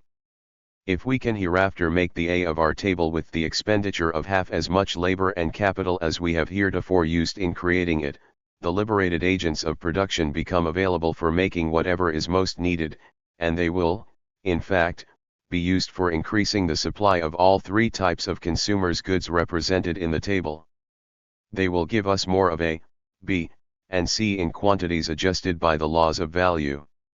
The outcome of this is that an economy in making A actually gives us more of A, B, and C. We become larger consumers of everything because of the cheapening of anything which enters into our list of articles for personal use. This presents a further aspect of the process of moving labor and capital from group to group, in which the possibility of hardship for particular persons inheres. The conclusion to which a fair weighing of the effects of mechanical progress has already led us is that there are very few, even of the workers who suffer displacements of this kind, who do not during their lives gain far more than they lose by general progress, and the effects of cheapening capital goods at one point, and so liberating capital for use at other points, increases this beneficent effect. The special costs of making the new kinds of machinery have been large in the earlier stages of the process, but have afterward grown smaller, and as machinery has come into general use, the liberating of capital by the cheapening of the machines has become a more and more important factor. Some of the capital liberated at A goes to assist labor in furnishing the additional amount of B and C which enlarged consumption requires. Hardships entailed on capitalists by progress as the old handicrafts have now been largely supplanted by machinery, and the hardship that continuing progress entails on laborers is greatly reduced. There is involved in progress a new burden which falls altogether on the capitalist employer. The machine itself is often a hopeless specialist. It can do one minute thing and that only, and when a new and better device appears for doing that one thing, the machine has to go, and not to some new employment, but to the junk heap. There is thus taking place a considerable waste of capital in consequence of mechanical and other progress. As there have come into use marine boilers made of steel and capable of standing a very high pressure, the low-pressure boilers of former days have become useless. With the advent of triple expansion cylinders, twin screws, and better and larger hulls, ships of the old type lost their value, and similar things are occurring in every line of production. A new mill is built and equipped with the best machinery known at the date of its building, but before a year has gone by all the machines in one department are so antiquated that it is best to throw them out. Indeed, a quick throwing away of instruments which have barely begun to do their work is often a secret of the success of an enterprising manager, but it entails a destruction of capital. What is easily to be seen is that a single change of that kind makes an immediate draft on the general fund of available social capital, and that this draft, as a rule, is soon repaid with increase. Machinery that is nearly new is thrown away when it appears that another kind soon will earn enough to make good the waste thus entailed, and the paradox is in the fact that the entrepreneur who quickly destroys capital really saves it, while he who, by using the old appliances, tries to hold on to the capital loses it, since he sacrifices profits from which more would have come. Running his antiquated engine, the unenterprising man has to content himself with small returns and, in the meanwhile, sees his actual productive fund dwindling by the deterioration of the old equipment. The offset for capital destroyed by changes of method. What has happened in such a case to the enterprising man is a loss of personal capital. What he has just paid for the supplanted instruments has gone for nothing. His financial status is improved rather than injured because of the prospective profits which the new appliances will earn. What has happened to the man who keeps the old machinery is a partial or total loss of whatever he has lately put into it, not offset by such profits. By keeping his capital goods he is losing his capital without having his rival's assured prospect of regaining it. Whether the gains made by those who promptly discard antiquated appliances offset the waste suffered by those who hold on to them too long, is a question that requires more space than can here be allotted to it, but the following facts determine the answer. Instruments naturally at any one date are of an average age equal to about half their working duration. Discarding all of one kind at any one date would involve drawing on the fund of social capital for about 1/2 of the amount needed to replace these instruments. Very few are at once discarded on the invention of the improved types. Nothing but a fall in the price of the product created by the aid of these old machines can prevent them from earning the remainder of the fund required for replacing them. If they do this, they prevent any positive destruction of capital which many inventions cause. When only one entrepreneur introduces the new appliance, his production is usually increased, but not to an extent that causes a quick fall in price. This affords to the users of old appliances whose plants are not already at the final point of inefficiency a chance to continue accumulating the fund for replacement. The profits of the user of the better appliance are meanwhile accruing. When all entrepreneurs introduce the new appliance at once, they do so provided that their act is intelligent, because the saving effected in the cost of production makes the change advantageous in spite of the waste entailed. They expect an all-round net profit during the period before the price of the product falls to its new level, and they expect that this will give them more than is required for interest, cost of future replacement of the superior instruments, and the deficit in the accounts caused by the early discarding of the superseded appliances. Without treating this prospective profit inhering in the new appliance as capital, we must regard it as affording an assurance that new capital will soon appear. There are great gains to be made by using the new appliances, and some of these will add themselves to the permanent fund of productive wealth. The cost of the new appliances may be defrayed by their owners' earlier accumulations or by loans. In either case, they come out of a social fund that is created mainly by the appliances which in a preceding period have yielded special gains. The machine of today is paid for from the available surplus created by the machine of an earlier day, and a series of inventions enlarges the social fund of capital in spite of all wastes by which it is attended. The effect that a series of improvements has on the amount of social capital, if we measure the fund solely on the basis of the cost of the capital goods which embody it, may be represented thus: the horizontal line measures time and is graduated in years from 1 to 10. The distance of the point above the space represents the amount of capital as estimated in units of cost, in the possession of the society at the time a particular improvement is made, and would remain unchanged if society were static. The level of the line ab represents what, under such a condition, would be the capital of a decade. The curved line ab, dipping below ab and then rising above it, expresses the fact that a single important improvement first trenches on the amount of capital in use, and soon makes good the deduction and makes a positive addition. It raises the sum total of capital to the level of the latter part of the line ab. The curved line AB, first falling below AB and then rising above it, expresses the fact that a second improvement, made a year or two after the first one, makes a reduction of the amount of capital as determined by the first improvement, and later adds more than enough to make good this reduction. A third improvement, at the end of 2 or 3 further years, has the effect expressed by the line AB, that is, it first reduces the fund below the level at which at that time it would otherwise have stood, but by no means to the level at which it stood when the series of improvements began, and later carries it above the line expressing the highest level it would, without this improvement, have attained. In so far as these 3 improvements affect the level of the social capital for the 10-year period, it stands at the level indicated by the line AAAB, and no later improvement, even at the time of its introduction, does more than to make a small reduction of the increment of capital accruing from the products of the earlier improvements. A series of economical changes means a perpetual increase of the social capital as well as a perpetual improvement in the mode of applying labor. The increments of capital due to the earlier changes are far more than is required by the introduction of any later one. The impossibility of reducing capital by too rapid progress. There is a theoretical question whether the series might be too rapid to permit this result. If the interval were a month instead of several years, and if the amount of capital put into the new appliances were the same that, in the figure, they are represented as requiring, the effect would be to make 12 deductions from the amount of the social capital in the course of a year, which would carry it some distance below its original level, while in this 1 year there would have been no time for the profits to accrue in order to restore and add to the fund.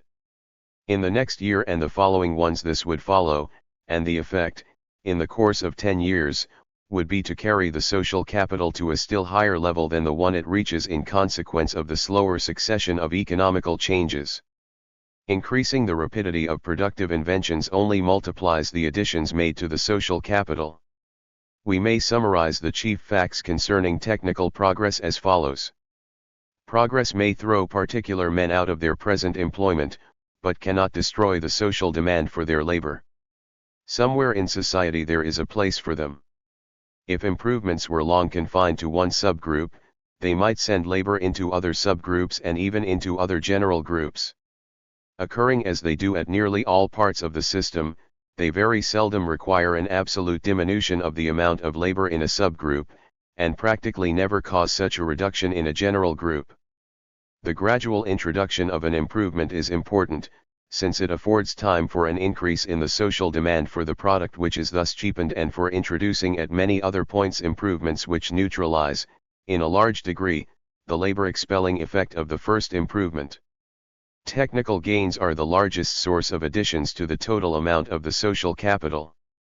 The constant influx of new capital facilitates the placing of laborers at the points where they are needed. The fact that elementary utilities which are produced by agriculture cater to a less elastic demand than do the form utilities which are the product of manufacturing occupations, has caused labor to move slowly from the lowest subgroups of the various series to the upper ones, as the productive power of labor in agriculture has increased. This movement is so gradual that it can be accomplished almost entirely by devoting to the industries constituting the upper subgroups an enlarged share of new laborers as they enter the field in quest of employment. Young men drift from the farm to the village and the city. In addition to the upward flow of labor in the series of subgroups, there are some lateral movements, or transfers from group to group, to be taken into account. The fact that improvements are widely diffused and that there is a succession of them at each point makes it possible to make these lateral movements of labor in the same way in which the movement within the groups is accomplished, namely, by putting the new men who are entering the field of employment in the places where they are most needed. These facts do not always prevent particular men from losing the special benefit that skilled handicrafts have ensured to them, since a machine, to the running of which they are compelled to betake themselves, may often be as well tended by persons who have never learned such a handicraft. The loss thus entailed on craftsmen was very large during the original process of supplanting hand labor by machinery, but bids fair to be relatively small hereafter, since fewer men go through long and costly apprenticeships, and since the operator of one machine can usually learn to operate another with little waste of time. Such injuries as particular men now suffer from the introduction of economical devices are, as a rule, more than atoned for even to these men by the greater productivity of social labor, as it is applied in new ways, and by the greater abundance of social capital. These gains are the result of improvements made in the earlier periods, and they benefit everyone who labors. The new capital created by productive inventions is an essential cause of the continuing gain of the working class. While most inventions at first draw capital from the social fund to the point where they are applied, many of them soon liberate capital by cheapening particular appliances of production, and nearly all of them, by means of the profits they ensure, ultimately add to the social capital. The vital importance of continued improvement intelligent study will make it clear to everyone that any assertion that machinery is the enemy of labor is not merely erroneous, it is a contradiction of the most striking and important fact connected with general progress. The gains of labor during the past century, which have been partly due to the occupation of areas of new land, have been largely due to the mechanical inventions and technical discoveries which have put the forces of nature so largely at man's disposal. These forces have worked for all society, indeed, but they have worked largely for the men who labor, whether in the factory, in the shop, on the railroad, or on the farm. Their effects are all pervasive, since they signify an increase in the productive power of that final unit of social labor on which wages generally depend. General riches have been and must continue to be generally beneficent.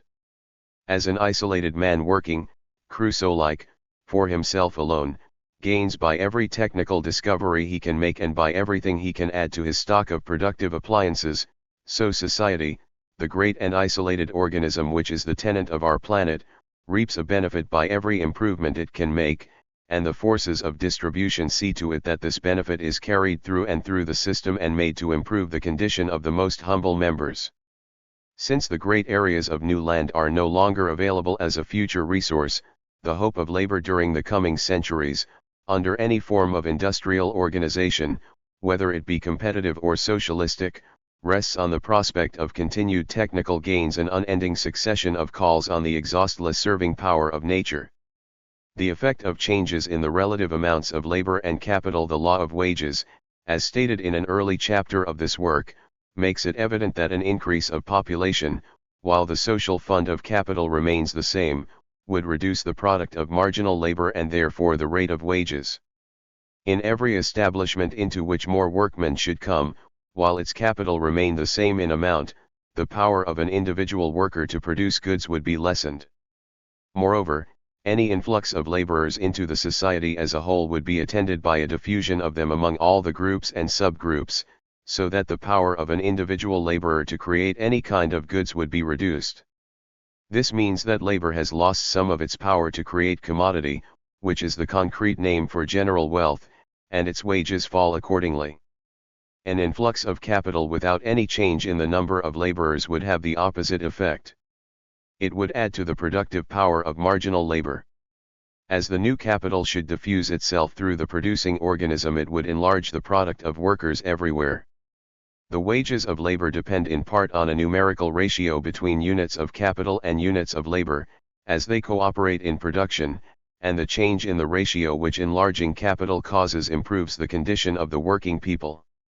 The capital also diffuses itself throughout the system, every subgroup gets a share of it, and labor everywhere responds to this influence and produces more than before.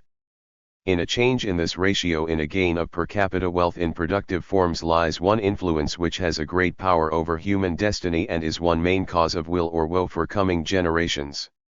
Method as it improves is related in two ways to this critical change in the ratio of capital to population. It is a prominent cause of the increase of capital. What men make by juggling with values and putting taxes on other men adds nothing to the aggregate wealth, but what they make by improved methods of production causes a net addition to it.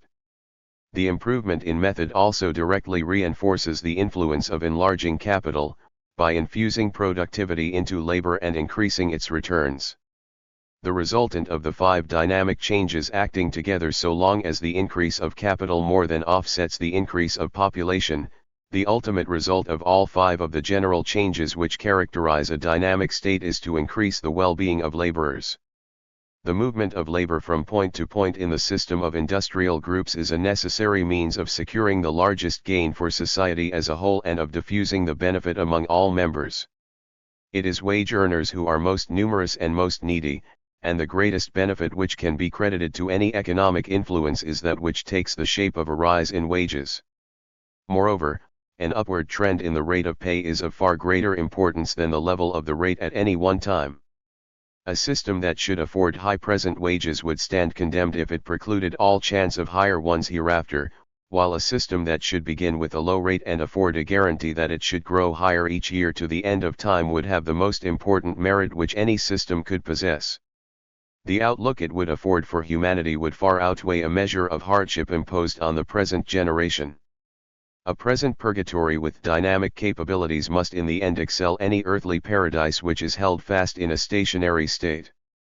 We may represent the resultant of the actual growth of population and of capital by the following figure.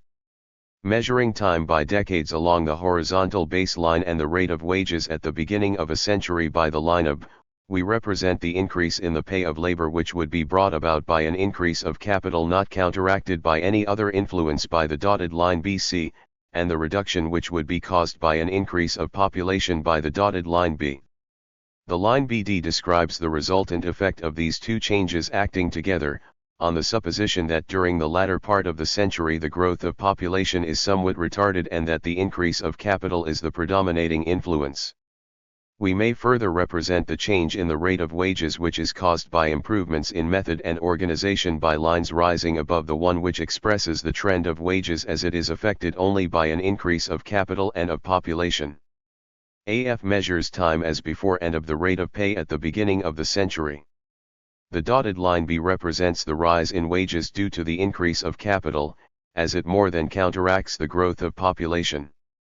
The rise of the line BD above BC represents the additional increase in wages which is brought about by improvements of method, and finally, the rise of BC above BD expresses the further addition to the pay of labor which comes by reason of improved organization. The uppermost line BC describes the resultant of all the dynamic changes on the supposition that they act in a natural way. It will be seen that BC at first rises above BD rapidly and later runs nearly parallel with it. This expresses the fact that while gains ensured by organization may continue for a long period, the amount of them does not greatly increase after a fairly efficient type of organization has been secured. On the other hand, the fact that BD rises above B by a wider and wider interval expresses the fact that gains which come from technical improvements may increase for an indefinitely long time. The rate of interest contrasted with the absolute amount of it, this amount increasing the changes which make wages rise cause interest to fall, and there would seem to be a partial offset for the general gain, but the chief cause of a declining rate of interest is an increase of the total amount of capital. The size of the income which comes to the capitalists as a class from their entire invested wealth grows larger wherever the amount of the fund increases more rapidly than the rate of interest falls. $1 million yielding 4% gives a larger income than $500,000 yielding 5 or 6. It is a condition such as this which we have described in outline, and it enables the holders of investments to receive a constantly increasing total return, although the percentage yielded by a given amount invested grows continually smaller. The conditions of increasing future well-being, the realization of this resultant of all dynamic forces, requires that the rate of growth of population should be subject to a natural check, that the increase of capital should not be unduly retarded, that technical improvements should go on, and that the organization which is effected should be of the kind which makes for efficiency but not for monopoly. Competition must be kept alive. In altered ways, indeed, the essential power of it must forever dominate the industrial system, as it will do if the state shall do its duty and not otherwise. A dynamic society requires a dynamic government whose enlarging functions are shaped by economic conditions. Chapter 19. Table of Contents. The Law of Population. Table of Contents. Since the optimistic conclusion reached in the preceding chapter is contingent on an increase of wealth which is not neutralized by an increase of population, it remains to be seen whether the population tends to grow at a rate that gives reason to fear such a neutralizing. Does progress in method and in wealth tend to stimulate that enlarging of the number of working people which, in so far as they are concerned, would bring progress to an end? Is the dynamic movement self-retarding, and will it necessarily halt? The answer to this question depends, in part, on the law of population. The Malthusian law: we need first to know whether the growth of population is subject to a law, and if so, whether this law ensures the maintenance of the present rate of increase or a retarding of it. The law of population formulated by Malthus at the beginning of the last century is the single extensive and important contribution to economic dynamics made by the early economists. It was based more upon statistics and less on a priori reasoning than were most of the classical doctrines. Even now the statement as made by Malthus requires in form no extensive supplementing, and yet the change which is required is sufficient to reverse completely the original conclusion of the teaching. Malthusianism constituted the especially dismal element in the early political economy, and yet, as stated by its author, it revealed the possibility of a comfortable future for the working class. One might look with cheerfulness on every threatening influence it described if he could be sure that the so-called standard of living on which everything depends would rise. The difficulty lay in the fact that the teaching afforded no evidence that it would thus rise. The common impression of readers was that it was destined to remain stationary, and that too at a low level. The workmen of Malthus's time were not accustomed to getting much more than the barest subsistence, and not many economists expected that they would get much more, even though the world generally should make gains.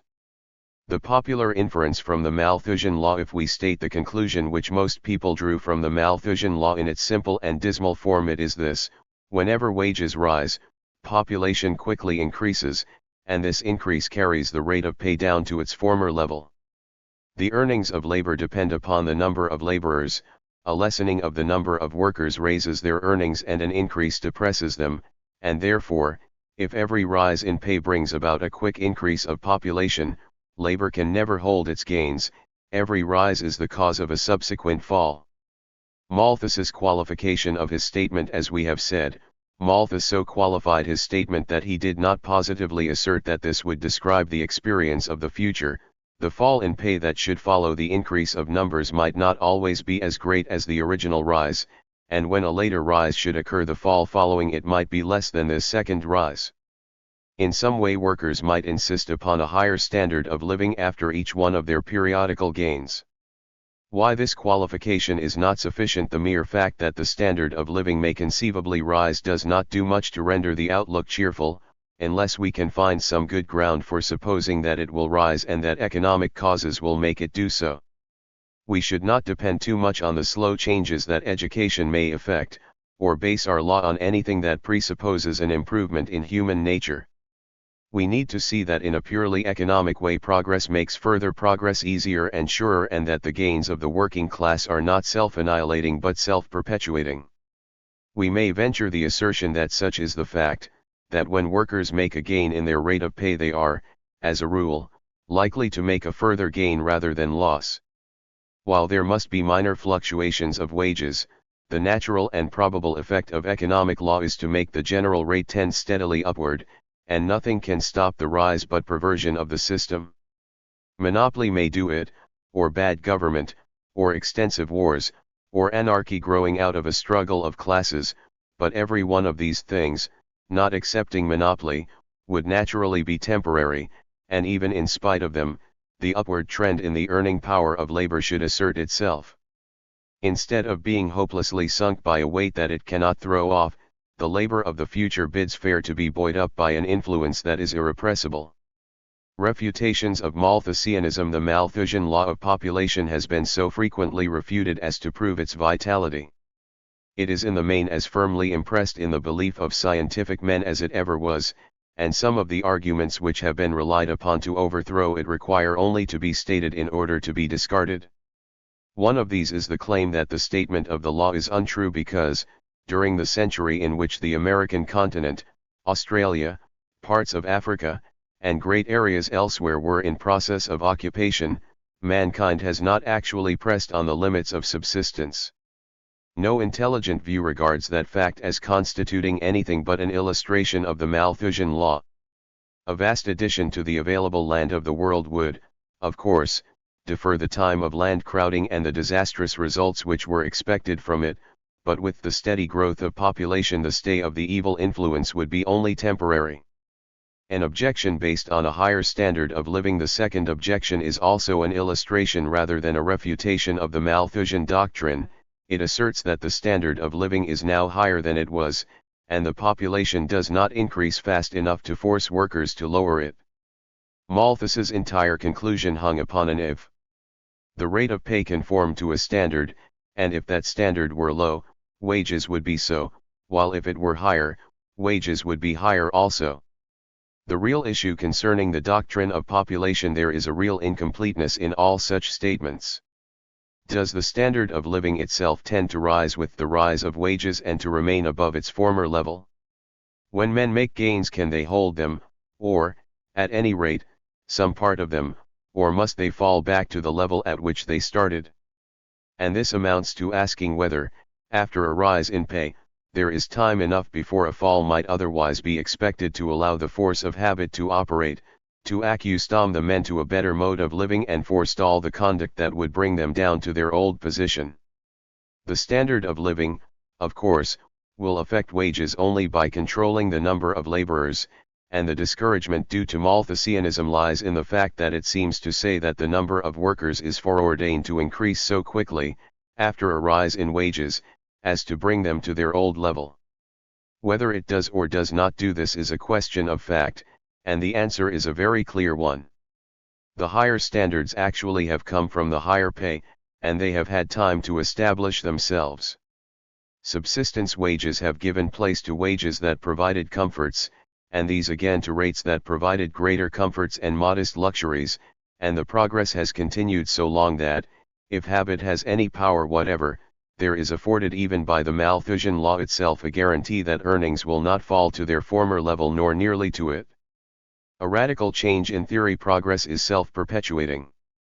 Instead of ensuring a retrogression, it causes further progress. The man who has advanced from the position in which he earned a bare subsistence to one in which he earns comforts is, for that very reason, likely to advance farther and to obtain the modest luxuries which appear on a well-paid workman's budget. To him that hath shall be given, and that by the direct action of economic law. This is a radical departure from the Malthusian conclusion. Three possible conditions for the wage-earning class workers are in one of three possible conditions. They may have a fixed standard and a very low one. Whenever they get more than the standard requires, they may marry early, rear large families, and see their children sink to their own original condition. They may have a fixed standard, but a higher one. They may be unwilling to marry early on the least they can possibly live on, but may do so as soon as their pay affords a modicum of comfort. They may have a progressive standard.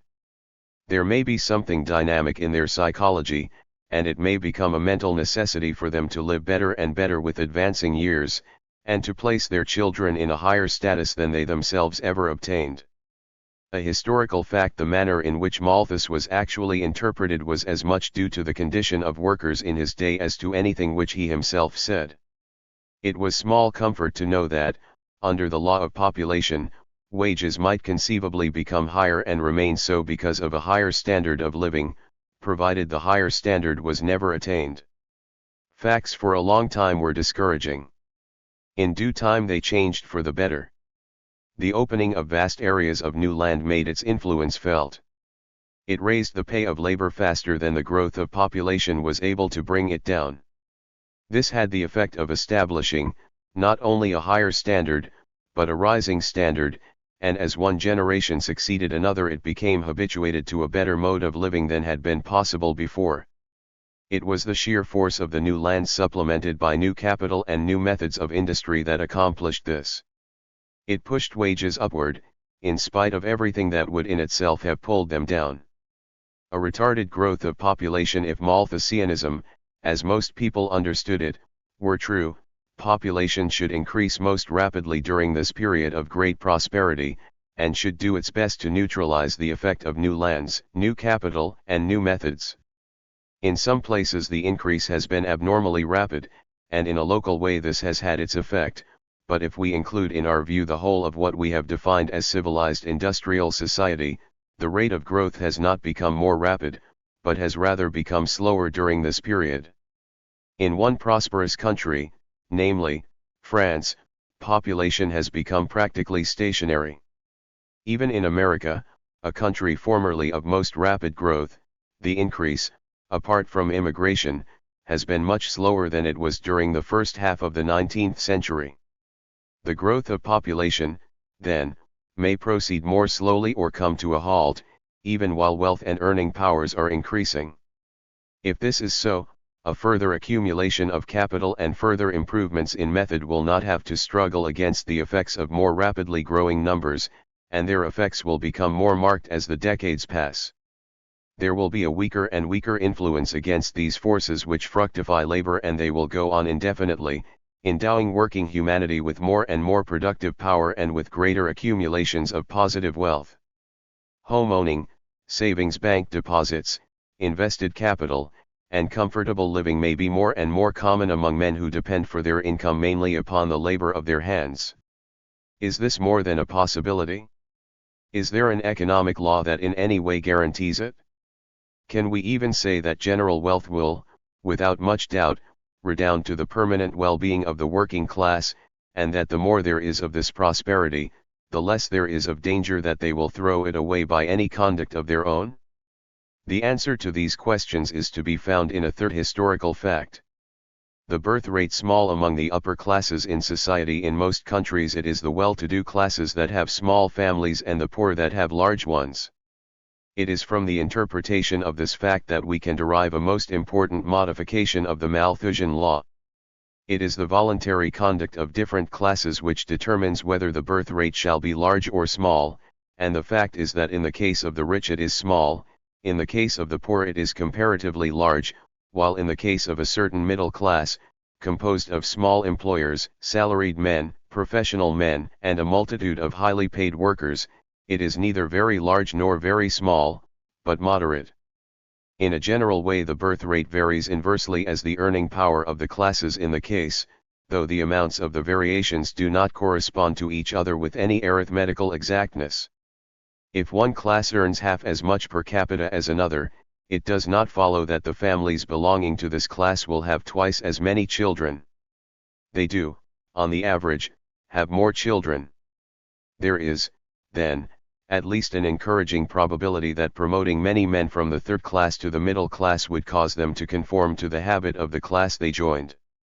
This class is at present largely composed of persons who have risen from the lowest of the classes, and any future change by which the third class becomes smaller and the second larger would doubtless retard the average birth rate of the whole society.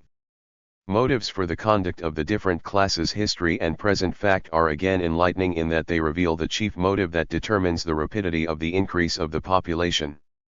When children become self-supporting from an early age, the burden resting on the father when he has a comparatively small number of them is as large as it ever will be.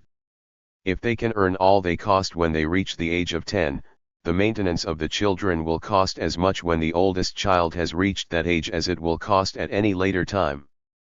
Even though one were added to the family every year or two, one would graduate from the position of dependence every year or two, and the number constantly on the father's hands for support would probably not exceed 5 or 6, however large the total number might become.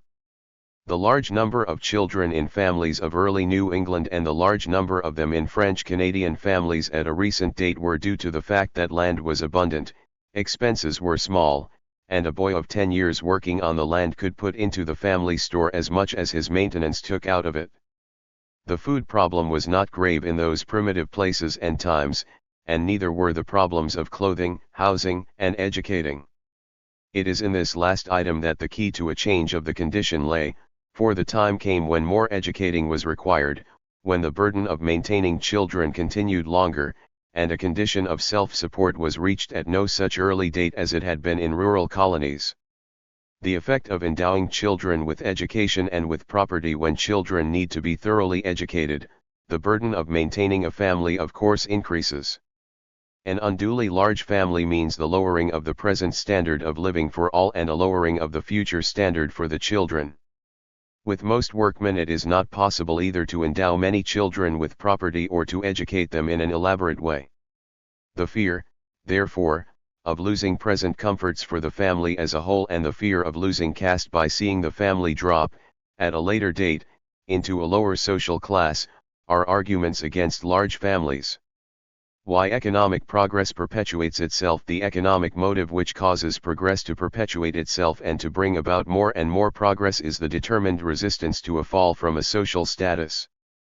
The family must not lose caste. It must not sacrifice any of the absolute comforts to which it is accustomed, particularly when so doing entails a degradation.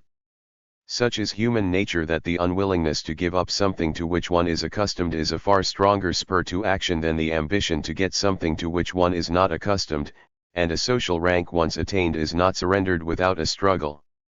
A tenacious maintenance of status is the motive which figures most prominently in controlling the growth of population and the increase of capital. The rich maintain the status of the family by means of invested wealth, the poor do it by education, and members of the middle class do it by a combination of the two. Status maintained by education. In case of wage earners, the need of educating children and the advantages that flow from it overbalance the need of bequeathing to them property, and yet the need of bequeathing property of some kind is a powerful motive also. It is important to enable them to procure the tools of some handicraft, or to secure themselves against dangers from sickness or accident. Moreover, it is not altogether technical education which counts in this way. Culture in itself is a means, not only of direct enjoyment, but of maintaining a social rank. The well-informed person accomplishes directly what a well-to-do person accomplishes indirectly, in that he gets direct pleasures from life which other people cannot get, and he enjoys consideration of others and has influence with them as an uninformed person cannot. The need, therefore, of educating children for the sake of making them good producers and the need of doing it for the purpose of making them good consumers and of enabling them to make the most of what they produce works against too rapid an increase of numbers. The effect of factory legislation. These motives are powerfully strengthened when they are reinforced by public opinion and positive law. The ambition of workers to secure laws which will forbid the employment of children under the age of 16 is, in this view, a reasonable wish and one that if carried out would tend to promote the welfare of future generations. It is doubtless true that this is not the sole motive, and some weight must be accorded to the desire to reduce the amount of available labor, and to protect adults who tend machines from the competition of children who could do it as well or better. There is, however, an undefined feeling in the laborers' minds that when children all work from an early age the wages of the whole family somehow become low, and that it takes all of them to do for the family what the parents might do under a different condition. The Malthusian law shows how, in the long run, this is brought about. The increased strength of the demand for factory laws and compulsory education is a positive proof of the growth of the motives which put a check on population. Absolute status and relative status both involved. The absolute comfort a family may enjoy and its social position are both at stake, and we need not trouble ourselves by asking whether the comparative motive, the need of keeping pace with others in the march of improvement, will cease to act if a whole community advances together. We saw at the outset that this motive acts powerfully on a superior class, which has before its eyes a lower class into whose rank some of its members may possibly drop. The lowest class must always be present, however a community may advance, and a well-to-do worker will always dread falling into it.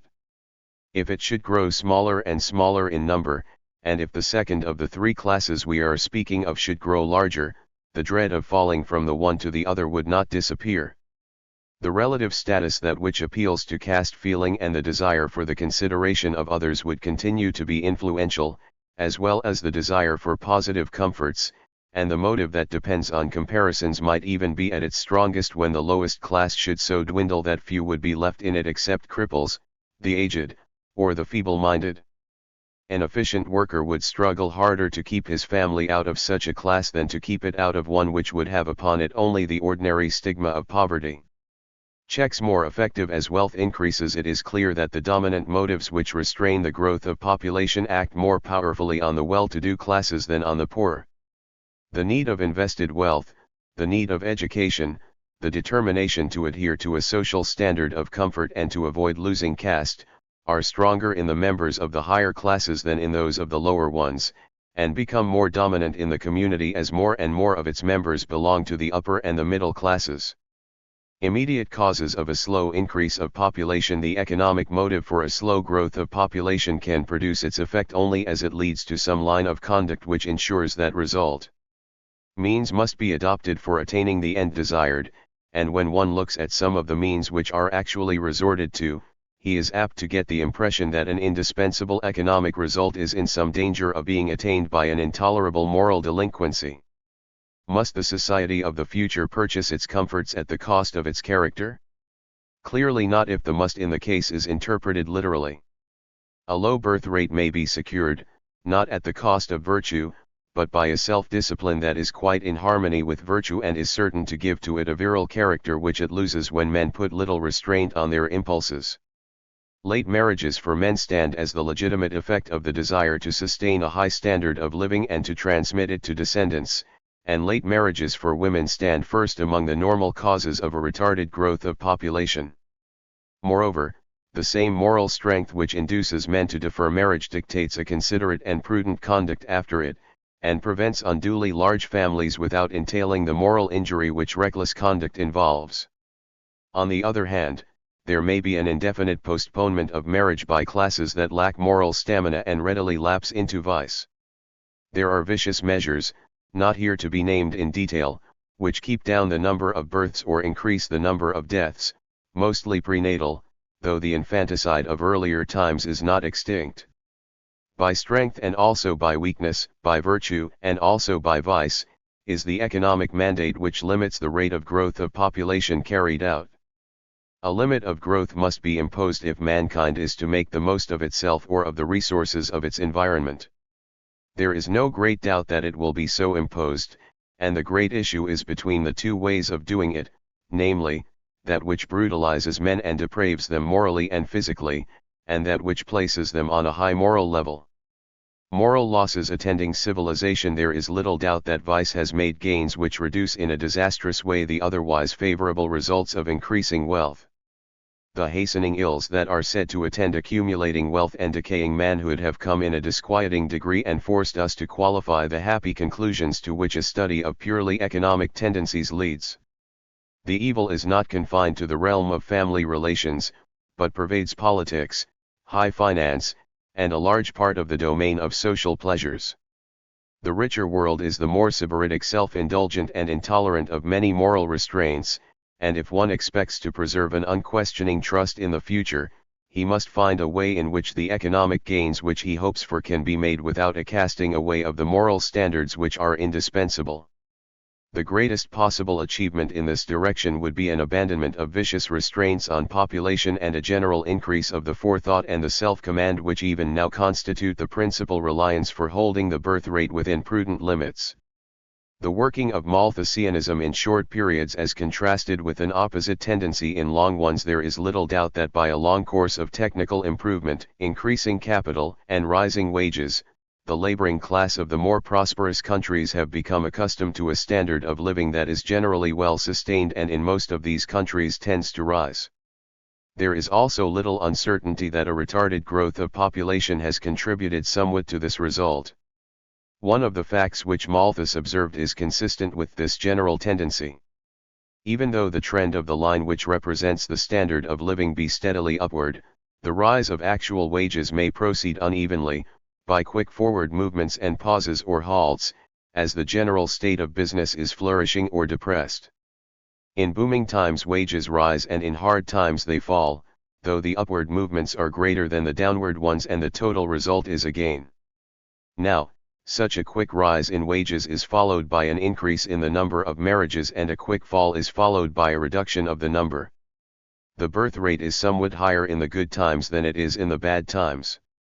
Young men who have a standard of income which they need to attain before taking on themselves the care of wife and children find themselves suddenly in the receipt of such an income and marry accordingly. There is not time for the standard itself materially to change before this quick increase of marriages takes place, and the general result of this uneven advance of the general prosperity may be expressed by the following figure. The line AC measures time in decades and indicates, by the figures ranging from 1 to 10, the passing of a century. AB represents the rate of wages which, on the average, are needed for maintaining the standard of living at the beginning of the century, and CD measures the amount that is necessary at the end. The dotted line which crosses and recrosses the line BD describes the actual pay of labor, ranging now above the standard rate and now below it. Whenever wages rise above the standard, the birth rate is somewhat quickened, and whenever they fall below it, it is retarded, but the increase in the rate does not suffice to bring the pay actually down to its former level.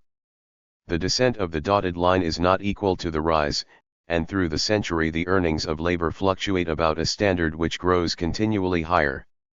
The pessimistic conclusion afforded by the Malthusian law in its untenable form requires that the standard of living should be stationary and low, and that wages should fluctuate about this low standard. In this view the facts would be described by the following figure.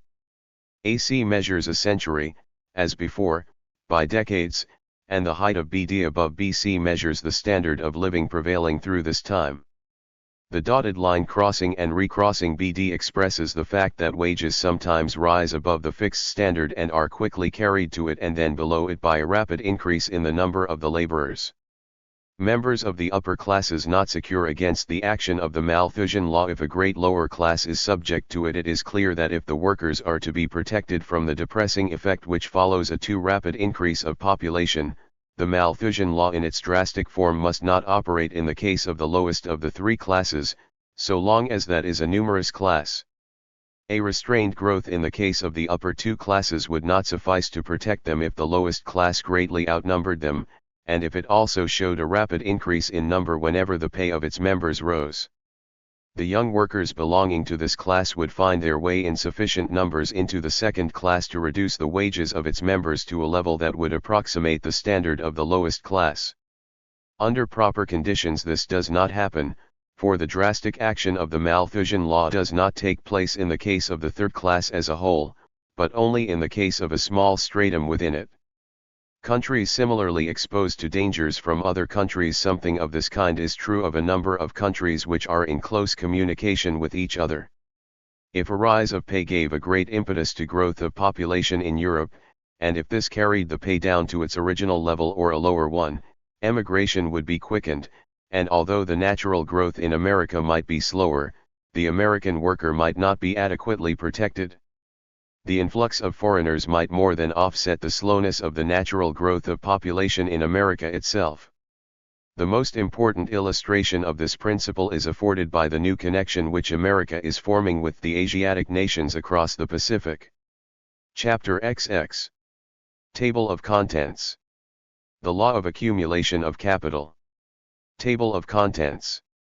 Adam Smith and many others have noticed that the growth of capital varies with the intelligence and the foresight of a population. It should therefore increase in rapidity as intelligence increases.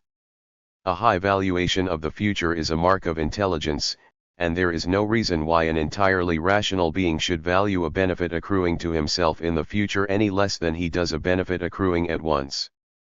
Perfectly rational estimates of present and future, if there are no influences affecting the choice except these mere differences in time, mean that the two stand at par. It was once supposed that the disposition to save from one's present income varies directly as the rate of interest of the capital which is thus accrued, and in the main this is still regarded as a nearly self-evident proposition. Abstinence imposes a present cost on anybody that practices it. Whosoever saves $1 misses the gratification which that dollar might bring. He may regard that sacrifice as fixed. It causes him to go without his marginal gratification, whatever that may be. If interest for a year amounts to 25 cents, the man has at the end of the year $1.25, with which to do whatever he may choose. He may spend it, if he will, and get all the gratification that $1.25 can bring. If interest stands at 5% per annum, his abstinence will bring him only $1.05 a year, and that, or whatever he can get by means of it, is a smaller benefit than the one he could get for $1.25.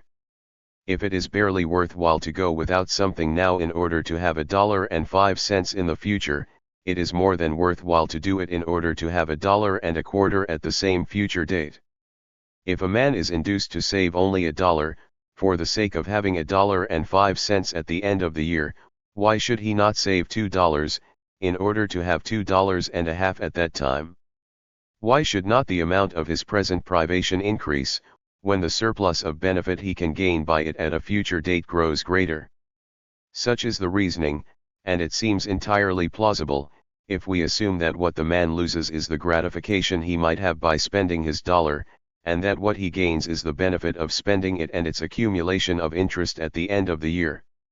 The assumption is that the man proposes at a certain future date to spend the principal or the capital which he acquires by saving in the present, together with whatever it may have earned as interest, that he measures the personal benefit which he can get by this spending, and finds the larger benefit better worth a fixed sacrifice in the present than a small one. The actual purpose of abstinence: most capital is saved with no expectation of ever spending the principal. The motive is a perpetual income, which the capital will earn. What the man appraises in his own mind is not the personal benefit he can get by spending $1.05 at the end of the year, it is the benefit that will come from spending 5 cents at the end of the first year, another 5 cents at the end of a second, and a more or less similar amount at the end of every year that shall follow. It is a perpetual income, and as the man's life is limited, the greater part of it must accrue to others than himself.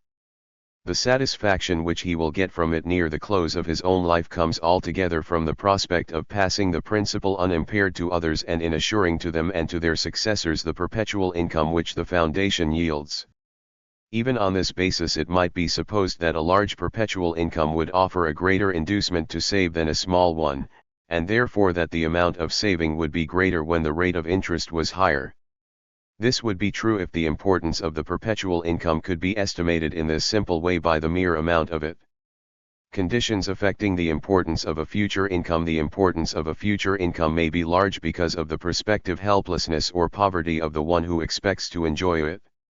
A workman may save at a great present cost to himself in order to provide for old age or sickness, in which case the income from the savings, and often the savings themselves, would be the means of averting a great calamity. To make oneself secure against privation in the future is worth more than to add to one's comforts in the present. If a certain minimum amount were needed to avert starvation at the end of a man's life, he should secure that amount at all hazards, however much that may trench on his present comforts. Now, as the amount which he can have at the end of his life depends largely on the rate of interest which his savings will earn, during such time as they may remain in a productive shape, it will take more positive abstinence on his part to keep himself from starvation when the rate of interest is low than it will when the rate is high. If there were no interest at all, he would have to put by from his income his entire old age fund. If the rate were 100% per annum, taking a very small part of the fund out of the income of his active years would suffice, since the fund itself would earn the remainder.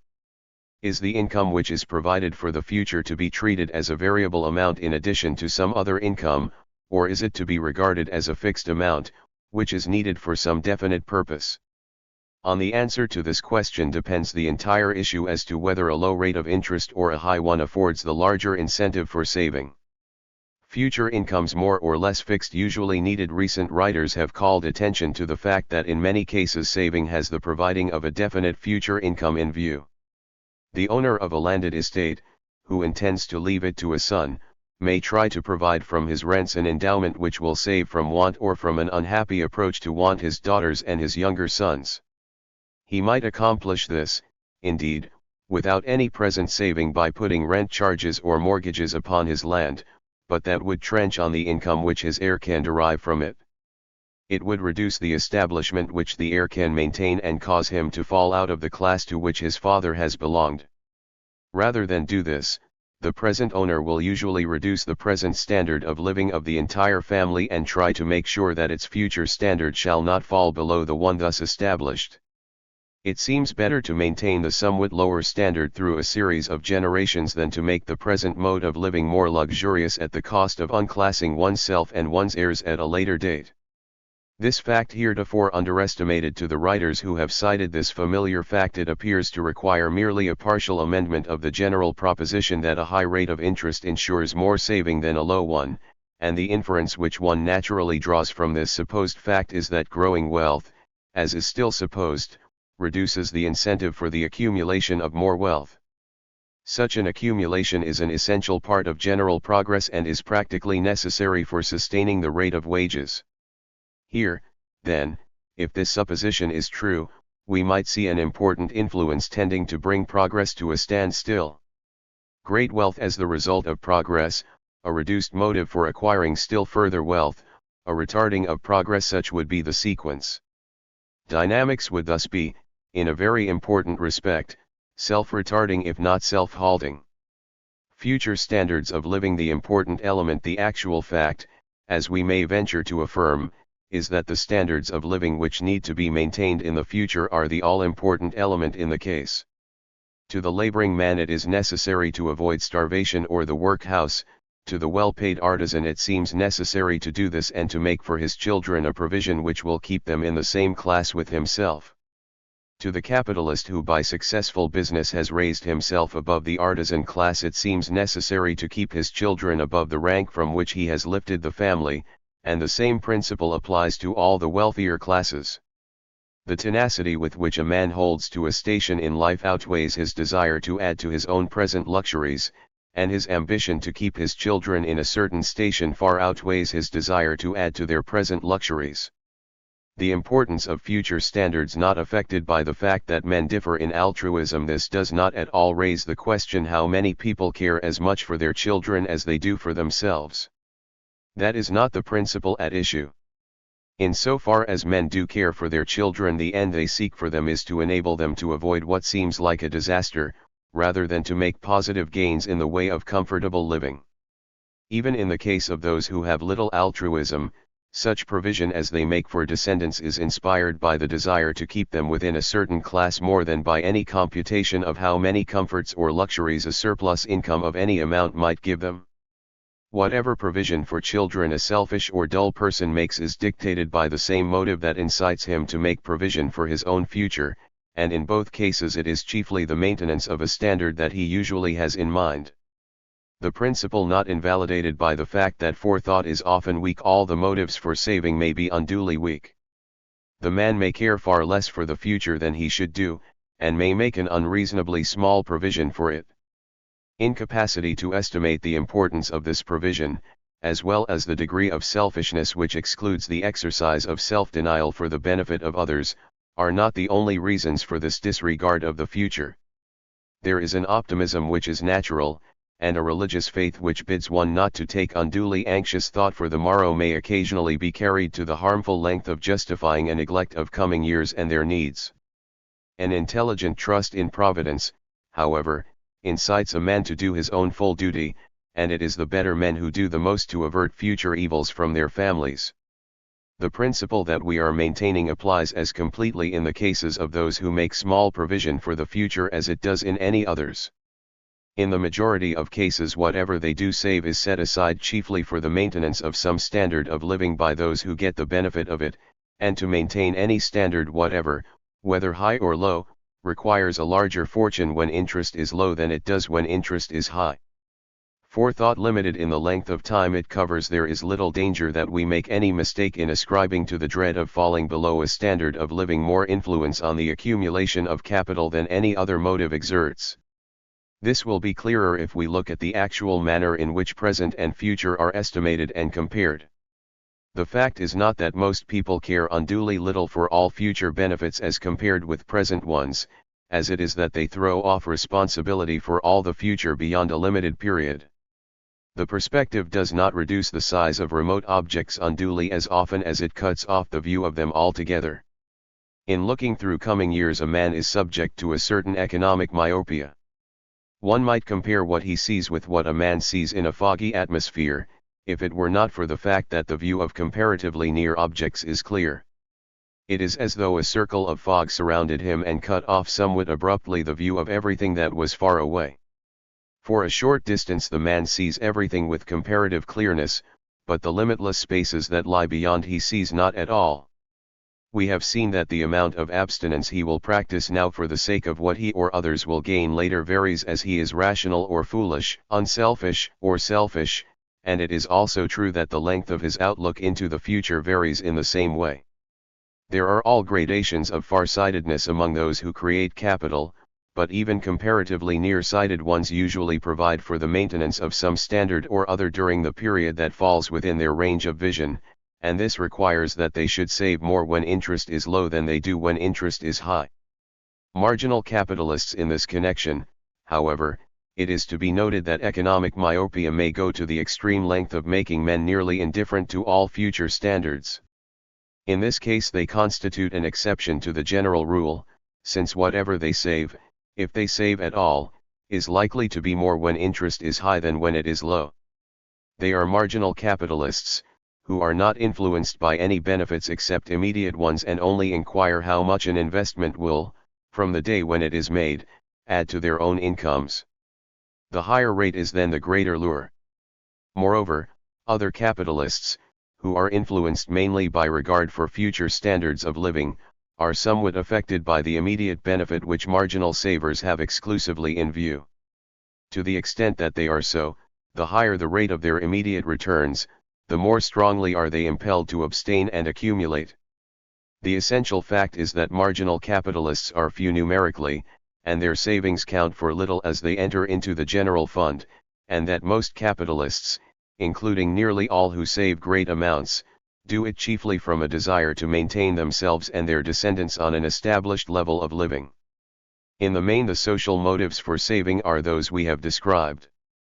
Enjoyment largely teleological. There is a special reason why a rational man, if offered an enjoyment now or later, at his option, is quite likely to take it later. Enjoyment is mainly teleological. It consists in a conscious approach to a desirable end. The knowledge that one's efforts to attain a desired goal are successful and that the good thing is really coming, sheds a light on the present. Indeed, it is anticipation and memory which prolong any enjoyment, and of these anticipation is the more effective. The knowledge that one is at a certain time to sail for a foreign tour confers before the sailing an enjoyment which is often more than a foretaste. It often rivals the pleasure that is consciously taken in the trip itself. A man may be happy for years in the prospect of a business success or a prospect of election to a public office, and many years of hard labor in scientific investigation may be illuminated by the expectation of the ultimate discovery and its consequences. There is a good reason why even an average man, as well as a wise one, will wish to distribute his expenditures over the different periods of his life, and to give a preference to the future whenever that is necessary in order to enable him to hold through his earlier years the comfortable assurance that his later ones are well provided for. If the lineup represents by its distance above CD a fixed standard of living during a period of 10 years, the highly rational man will prefer to take something from the enjoyments of the first 5 and bestow them on the second 5. The consciousness of improvement, of the fact that every year will bring a new enjoyment never before experienced, makes the whole life brighter than it could be with any other disposition of the available means of pleasure. The man's standard of living during the whole 10-year period will be represented by the rising dotted line F.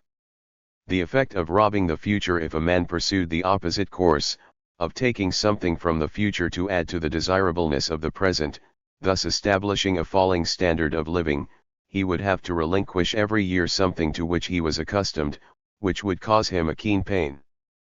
The very excessive gains of the present would thus become sources of unhappiness at a later period, while the anticipation of the later unhappinesses would throw a shadow over the present.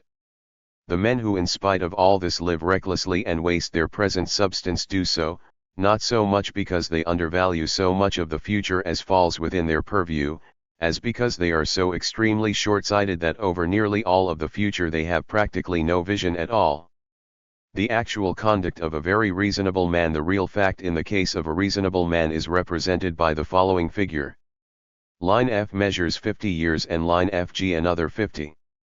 The heavy line AB, rising toward the right, represents the rising standard of living which the man's reason makes him maintain during the period over which his vision is clear, while the dotted line BC represents the standard for which, in an imperfect way, he makes provision during the next 50 years. Over later periods his vision does not extend at all.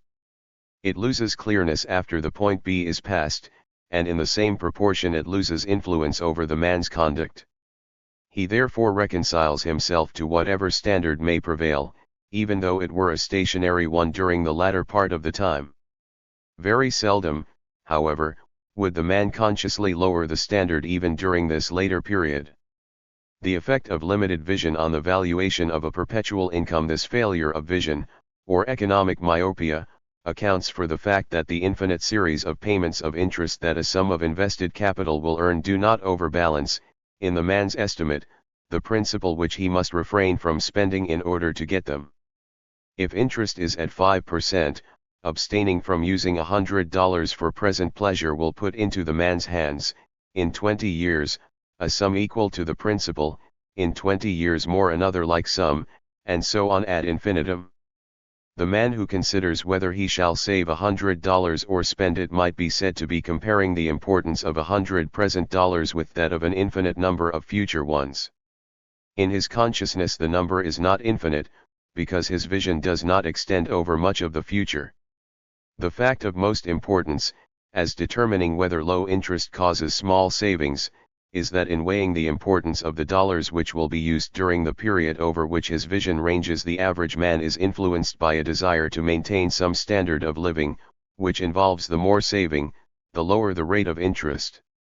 The action of the motive for saving on minds of varying degrees of reasonableness, not only the man who looks a little way forward, but the man so constituted that he can content himself with a falling standard, is impelled to save more if interest is low than he is if interest is high, so long as he deems it necessary to maintain any standard at all, but much importance still attaches to the question whether the standard which the man hopes to maintain is a rising, a stationary, or a falling 1. The average man, indeed, does hope to maintain at least a stationary standard during so much of the future as he cares much about. This mode of distributing pleasures appears in matters both small and great. In taking a walk for pleasure, one is more likely to go up a rising grade first and descend afterward than he is to go down at first and afterward bear the fatigue of climbing. While there may be those who would rather play in the forenoon and work in the afternoon, when the choice is presented at the beginning of the day, there are certainly more among the classes that society depends on for capital who would put the work in the forenoon and the pleasure in the afternoon or evening. If a man were taking a canoeing trip on a swiftly flowing stream, he would paddle his boat up the stream and then come down with the current, rather than let it float down with the current and then paddle it back. If it be thought that this is true of only a specially rational mind, one may say that the capitalist class represents men who in this respect are more than ordinarily rational. They are generous, foresighted, and in their relation to descendants affectionate. The men who really do the saving for society have more to make them think and act in the intelligent way we have described than do ordinary men. The miser, the paragon of abstinence, can hardly be said to be the man who thinks too much of future enjoyments, for he contemplates no such enjoyments that call for spending money, for he never means to spend it. He is an abnormal type and fortunately a rare one. With him there is a standard of possessions to be maintained, rather than one of enjoyments, and it is always a rising standard, since he cares for nothing so much as to see his possessions increasing. To make them increase at any given rate when the direct earnings of capital are small requires severer abstinence than it would if the capital yielded a larger return. The effect of an increase in the number of persons who seek to maintain a rising standard of living, while it is true that even the half-evolved intellects that care little for coming years do, if they care for them at all, find themselves impelled to save more capital when interest is small than they do when it is large. It is also true that minds of a high order save more than minds of a low one. In order to live during one's latter years just out of danger of the workhouse, one does not need to trench deeply on the comforts and pleasures which he is able to enjoy during the greater part of his life, but if he is determined to live to the end of his days as well as he has done at any time and to help his children to do the same, he must practice a severer self-denial and accumulate a larger fund. Still sharper becomes the abstinence and still greater the accumulated fund where men provide for a future mode of living that shall surpass the present one. The importance of this fact lies in this: the condition which brings with it a low rate of interest does so because of the great number of men who do thus value a future standard of living that shall be at least stationary if not positively rising. The growing size of the social capital implies a more general appreciation of the importance of future well-being. Because men's economic psychology has become what it is and because it is still changing for the better, there is a second reason for expecting that the accumulation of capital will not hereafter be retarded. We make here no extravagant claim as to the number of persons in a community who take the more rational views as to present and future. The number of each class is what it is, but facts show that the maintenance of some standard is the most efficient motive for saving in the case of each one of them, and that low interest therefore calls for large accumulations. They do show that the number who take the more rational views is a growing class, that they accumulate more than other classes, and that every addition to their relative number makes for more rapid accumulation within the society of which they are members. Two decisive reasons, then, exist for thinking that the growth of capital will never end or check further growth. There are still further facts, however, which have a bearing on this problem. The importance of the character of the increases which are the largest sources of accumulation. If one has a doubt whether the large sums which enter into the capital which is steadily accumulating are saved under the influence of a desire to maintain a standard, this doubt will be removed by a consideration of the source from which great accumulations come. They come most largely from the net profits of the entrepreneur. Next to that they come from the earnings of what must be classed as labor, though much of it is labor of a special and very superior sort. The salary which the head of a corporation receives, the fees that its lawyers get, the fees that come to eminent surgeons or engineers, are all payments for labor, and these, taken together with the earnings of well-paid artisans, successful farmers, and very many others, constitute the second contribution to accumulating capital. Savings from simple interest itself constitute the third contribution. Now, of these sources of income, net profits and the wages of superior labor are transient, and the profits are particularly so. The man whose mill earns 50% in a particular year would be foolish in the last degree if he used all that as income. That would mean brief and riotous enjoyment, followed by a most painful fall from the standard so established. He will naturally spend some part of the phenomenal dividend and lay aside enough of it to afford a guarantee that his future income will not fall below the present one. The man who during the best years of his working life enjoys a salary or professional fees amounting to $100,000 a year would be almost equally foolish if he were to spend it all as he earns it, leaving his family unprovided for and his own later years exposed to the pains of sharp retrenchment. Transient income suggests to everyone who has any degree of reason the need of establishing and maintaining some future standard of living, and of investing enough to accomplish this. This is more true, of course, when the rate of interest is low. The importance of the need of enlarging a business. There is a special reason why legitimate business profits are morally certain to be to a large extent laid aside for investment. The man would say that he needs them in his business. They come at a time when there is an inducement to enlarge the scale of his profitable operations. The man who is getting a dividend of 50% per annum must make hay while the sun shines, and he can do it by doubling the capacity of his mill. What he makes and what he can borrow he uses for an increase of his output, which it is important to secure during the profitable time. All this means a quick increase of the total capital in existence. The profits of a monopoly are not transient, but are likely to be both long-continued and large, and it might seem that they would constitute a larger source of addition to capital than those profits which come from technical improvement. There are several reasons why this is not the fact. In the first place, what we are discussing is the addition that profits make to the total capital of society, rather than to the capital of any one person or corporation. The monopoly makes its gains by taking something from the pockets of the general public, and in so far it reduces the power of the general public to save. It might be alleged, however, that since a monopoly reduces wages and interest, adds to profits, and creates enormous incomes for a few persons, it really diverts income from a myriad of persons who would save very little of it, and puts it into the pockets of a few persons who are likely to save a great deal of it.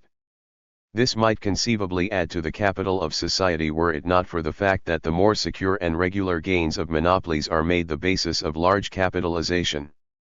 A company that earns 25% of its real capital per annum may have its stock diluted with 4 parts of water and pay only 5% in dividends on its capitalization. This looks like interest and is apt to be treated as such by those who receive it. It is, therefore, not a more favorable income from which to make accumulations of capital than is the interest on real capital. The sudden gains which promoters and manipulators of consolidated companies make are, indeed, transient gains and may be largely added to capital.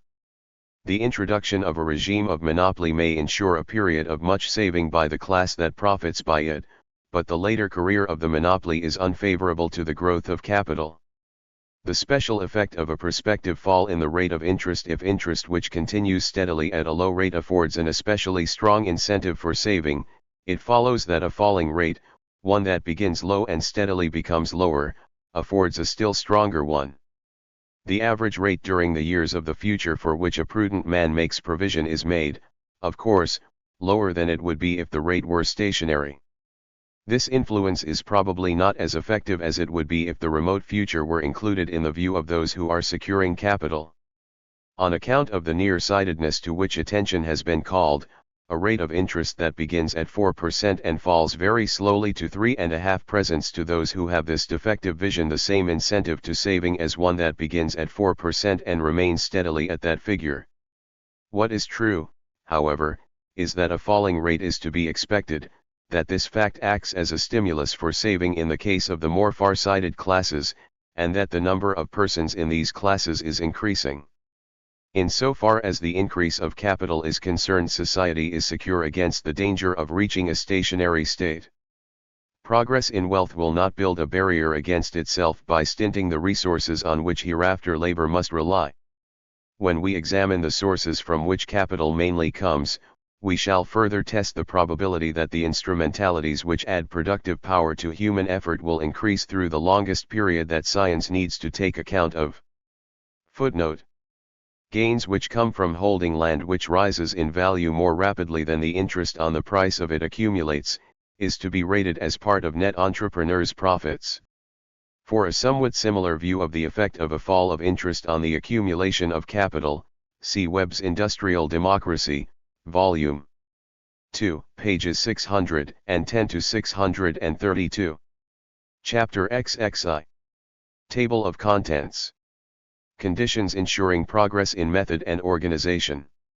Table of Contents. The possibility of a law of technical progress. It might seem that inventions were not subject to any influence that can be described under the head of a law. Genius certainly follows its own devices, and inventive power that has in it any touch of genius may be supposed to do the same. It is, however, a fact of experience that some circumstances favor and increase the actual exercise of this faculty, while other influences deter it. Moreover, what is important is not merely the making of inventions, but the introduction of such of them as are valuable into the productive operations of the world. Some influences favor this and others oppose it, and it is entirely possible to recognize the conditions in which economies of production rapidly take place in the actual industry of different countries. Technical progress has been particularly rapid in the United States, though in this respect Germany has in recent years been a strong rival, and ever since the introduction of steam engines and textile machinery, England has continued to make a brilliant record. France, Belgium, and a number of other countries of Europe have developed an industry that is in a high degree dynamic, and Japan is now in the lists and giving promise of holding her own against the best of her competitors. The question arises whether it is something in the people, or something in their natural and commercial environment, which makes differences between their several rates of progress. Inventive abilities widely diffused in so far as originating important changes is concerned, mental alertness and scientific training without doubt have a large effect. Some races have by nature more of the inventive quality than others, but within the circle of nations that we include in our purview no one has any approach to a monopoly of this quality.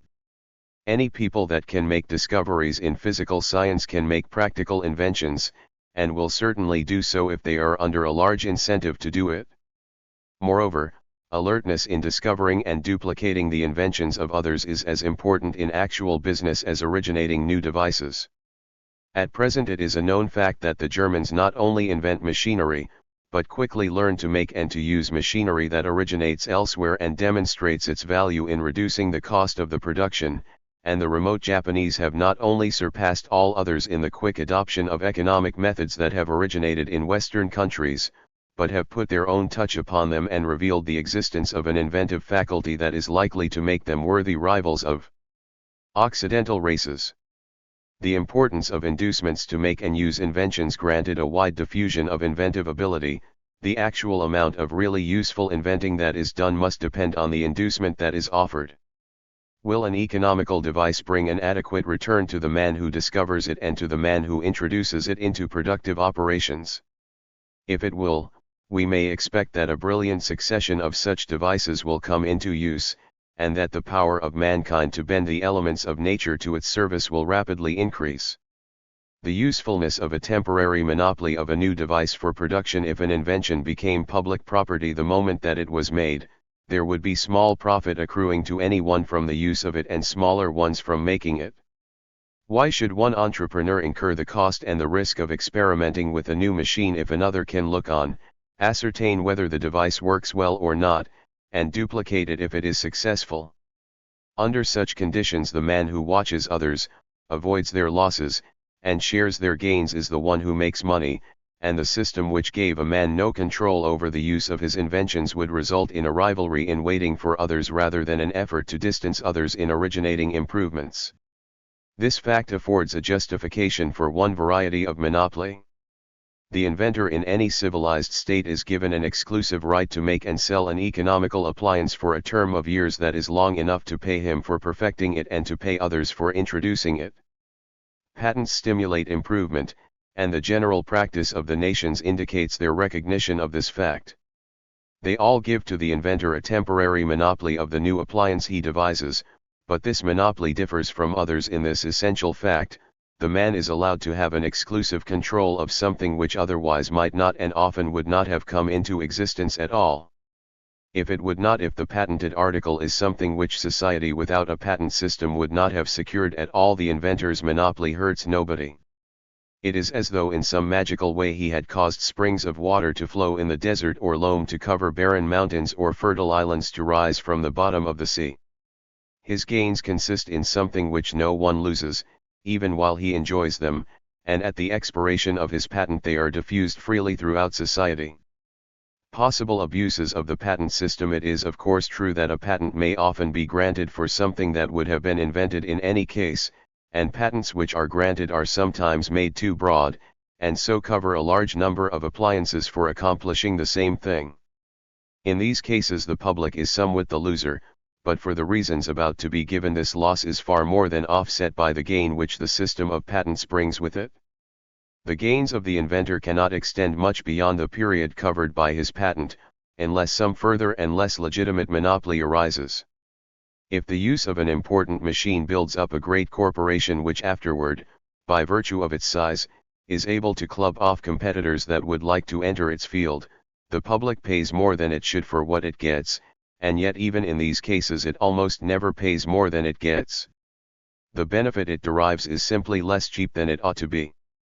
Much of the power of the telephone monopoly has been extended beyond the duration of its most important patent, and that patent was in its day broader than it should have been, and yet there never was a time when the use of the telephone in facilitating business, and in saving time and trouble in a myriad of ways, did not far outweigh the total cost which the users of telephones incurred.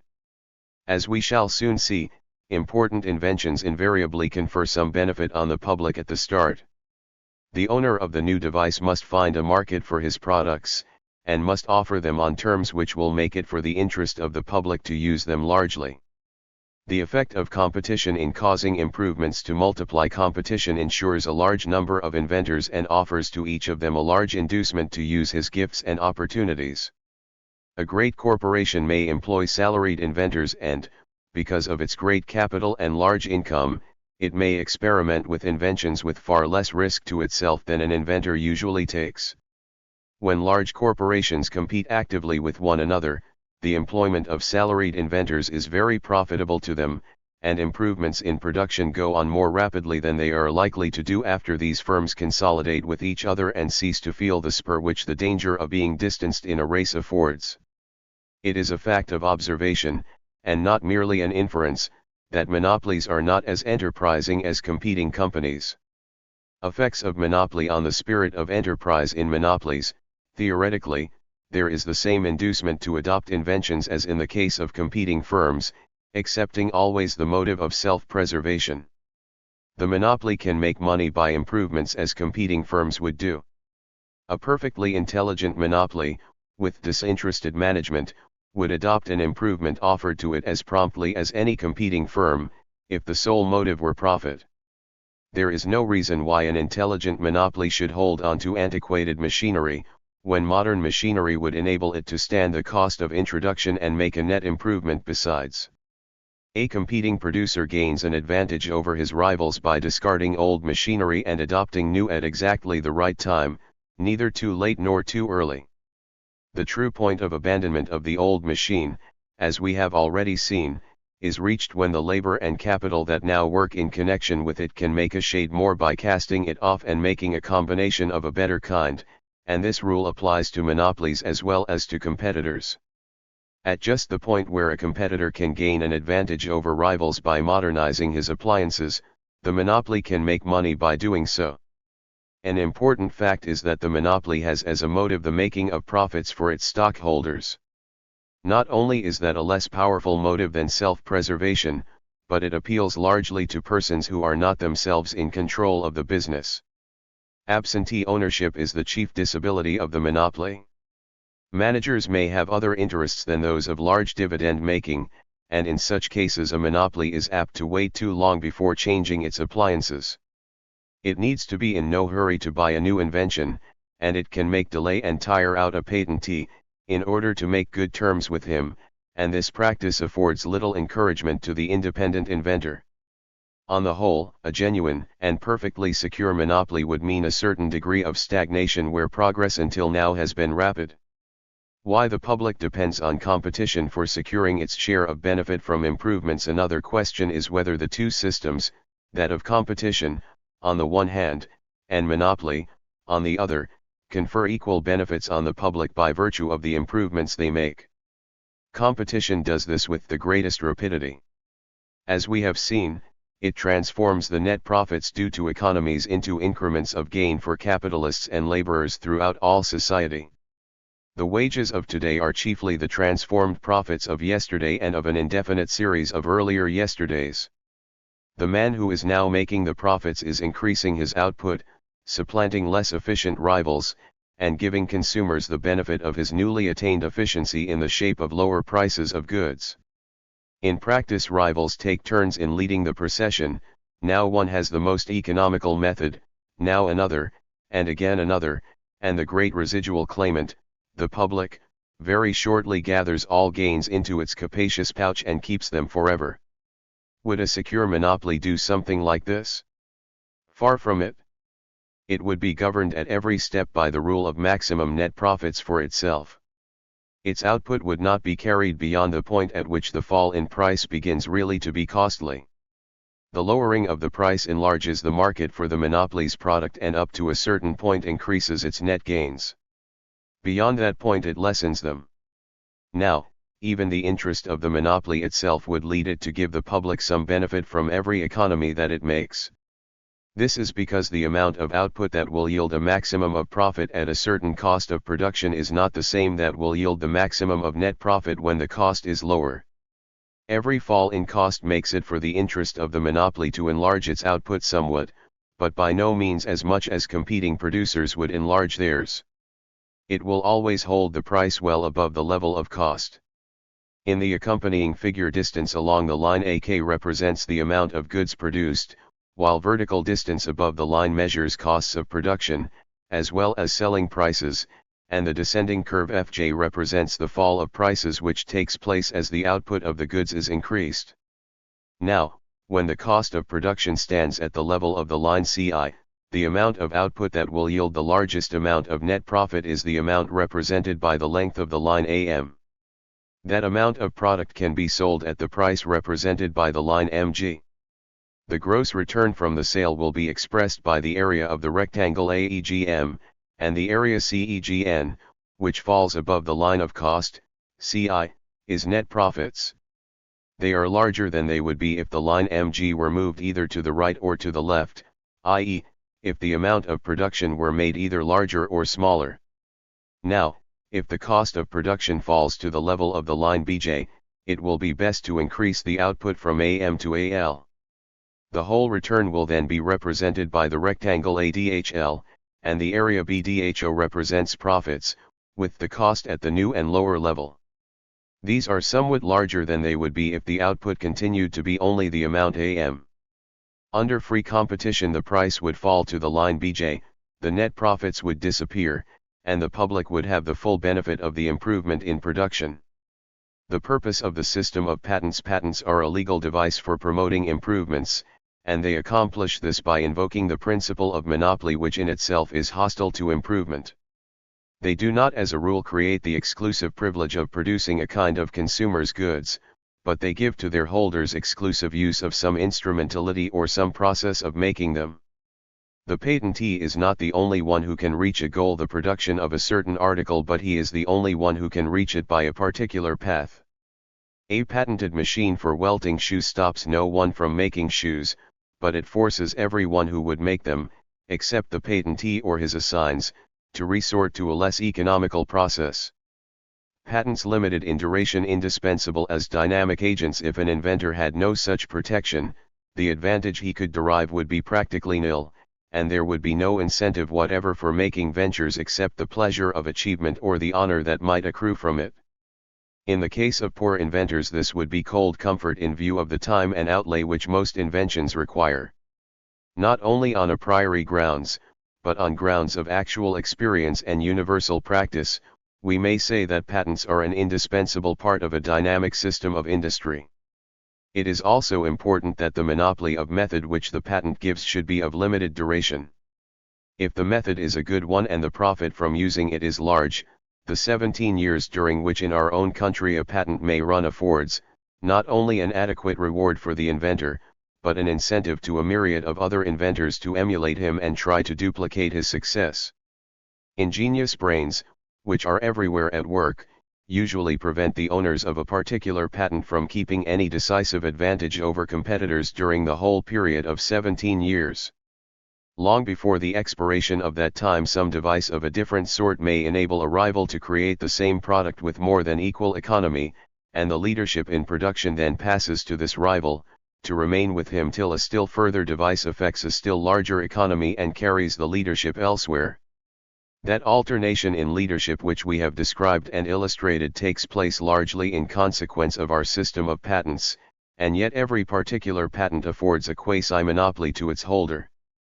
The endless succession of them ensures a wide diffusion of advantages. At the expiration of each patent, even if it has not been supplanted by a later and more valuable one, the public gets the benefit of the full economy it ensures, and wherever an unexpired patent is supplanted by a new one, the public gets this benefit much earlier. Cost of production tends rapidly downward, and the public is the permanent beneficiary. Patents as a means of curtailing monopolies. While a patent may sometimes sustain a powerful monopoly, it may also afford the best means of breaking one up. Often have small producers, by the use of patented machinery, trench-head steadily on the business of great combinations, till they themselves became great producers, secure in the possession of a large field and abundant profit. Moreover, in the case of a patent which builds up a monopoly and continues for the full 17 years of its duration unsupplanted by any rival device, the public is likely to get more benefit than the patentee, or even the company which uses his invention. In widening the market for its product, the company must constantly cater to new circles of marginal consumers, and must give to all but the marginal ones an increasing benefit that is in excess of what it costs them. Probably few patents have been issued in America which illustrate the unfavorable features of the system more completely than did the Bell telephone patent, which gave to a single company during a long period a monopoly of the telephone business, and yet there are few men of affairs who do not perceive that, in the saving of time which the telephone effected and in the acceleration of business which it caused, they gained from the outset more than they lost in the shape of high fees. Something of the same kind is true of the users of domestic telephones, for though they may cost more than they should, they do their share toward placing those who use them on a higher level of comfort. The law of survival of efficient organization. In broad outlines we have depicted the conditions which favor technical progress. There is a law of survival which, when competition rules, eliminates poor methods and introduces better ones in endless succession. Under a regime of secure monopoly, this law of survival scarcely operates, though desire for gain causes a progress which is less rapid and sure. The same may be said of changes in organization, in so far as that means a coordinating of the labor and the capital within an establishment.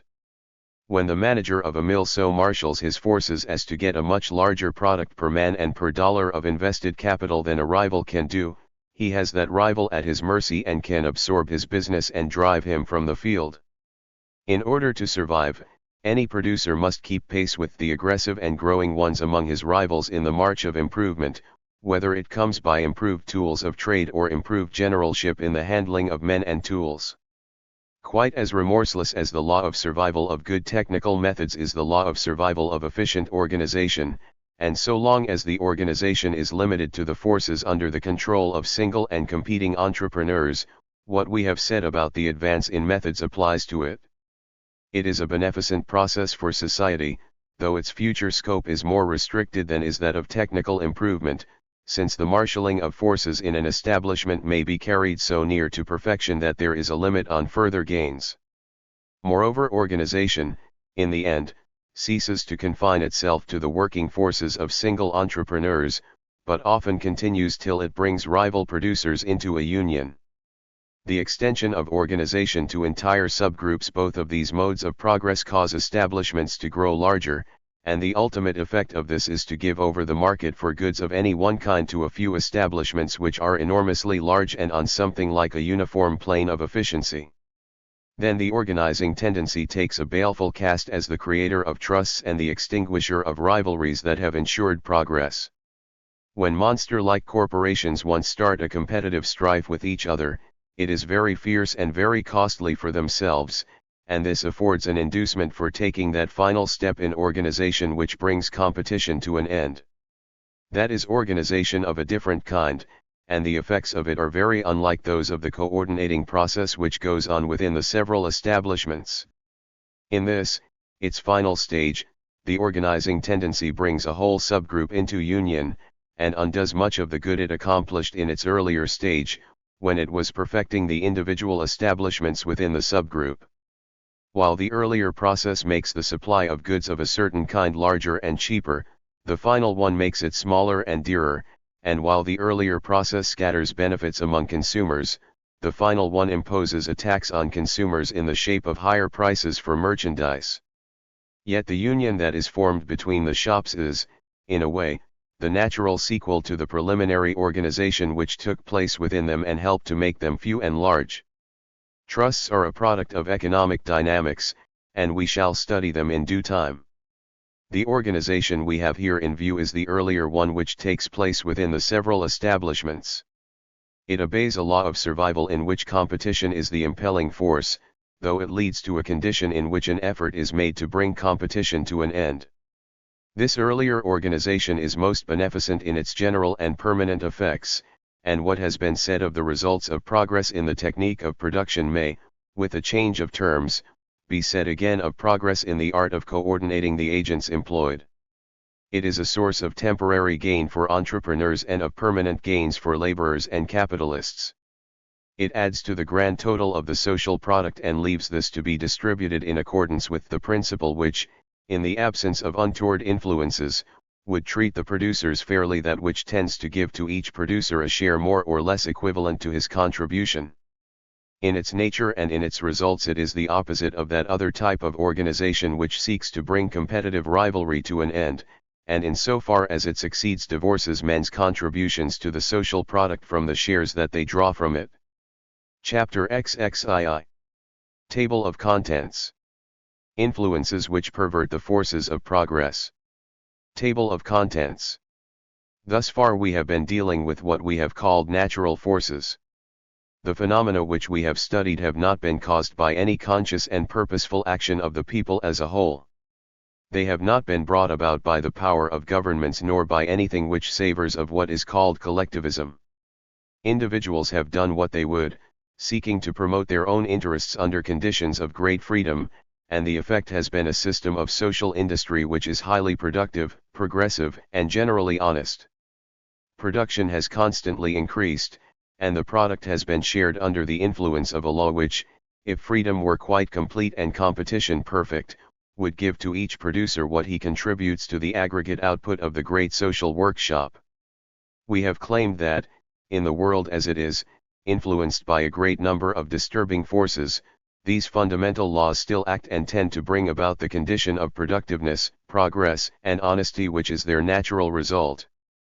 If the actual condition falls short of this, the fact is mainly due to curtailments of freedom and interferences with the competition which is the result of freedom. Influences which retard static adjustments. Throughout the study we have paid due attention to those ordinary elements of economic friction which all theoretical writers have recognized and which practical writers have put quite in the foreground, and we have discovered that, while they are influences to be taken account of in any statement of principles, they in no wise invalidate principles themselves. For the most part they are influences which retard those movements which bring about static adjustments. An invention cheapens the production of some article and at once the natural or static standard of its price falls, but the actual price goes down more slowly, and in the interim the producer who has the efficient method gathers in the fruit of it as a profit. The retarding influence is a fact that should be as fully recognized in a statement of the law of profit as any other. The existence of it is an element in the theory of entrepreneur's profit. Improvements which reduce the cost of goods enhance the product of labor, and this sets a higher standard for wages than the one that has thus far ruled, but a delay occurs before the pay of workmen rises to the new standard. Adjustments have to be made which require time, and these are as obviously elements that must be incorporated into an economic theory as any with which it has to deal.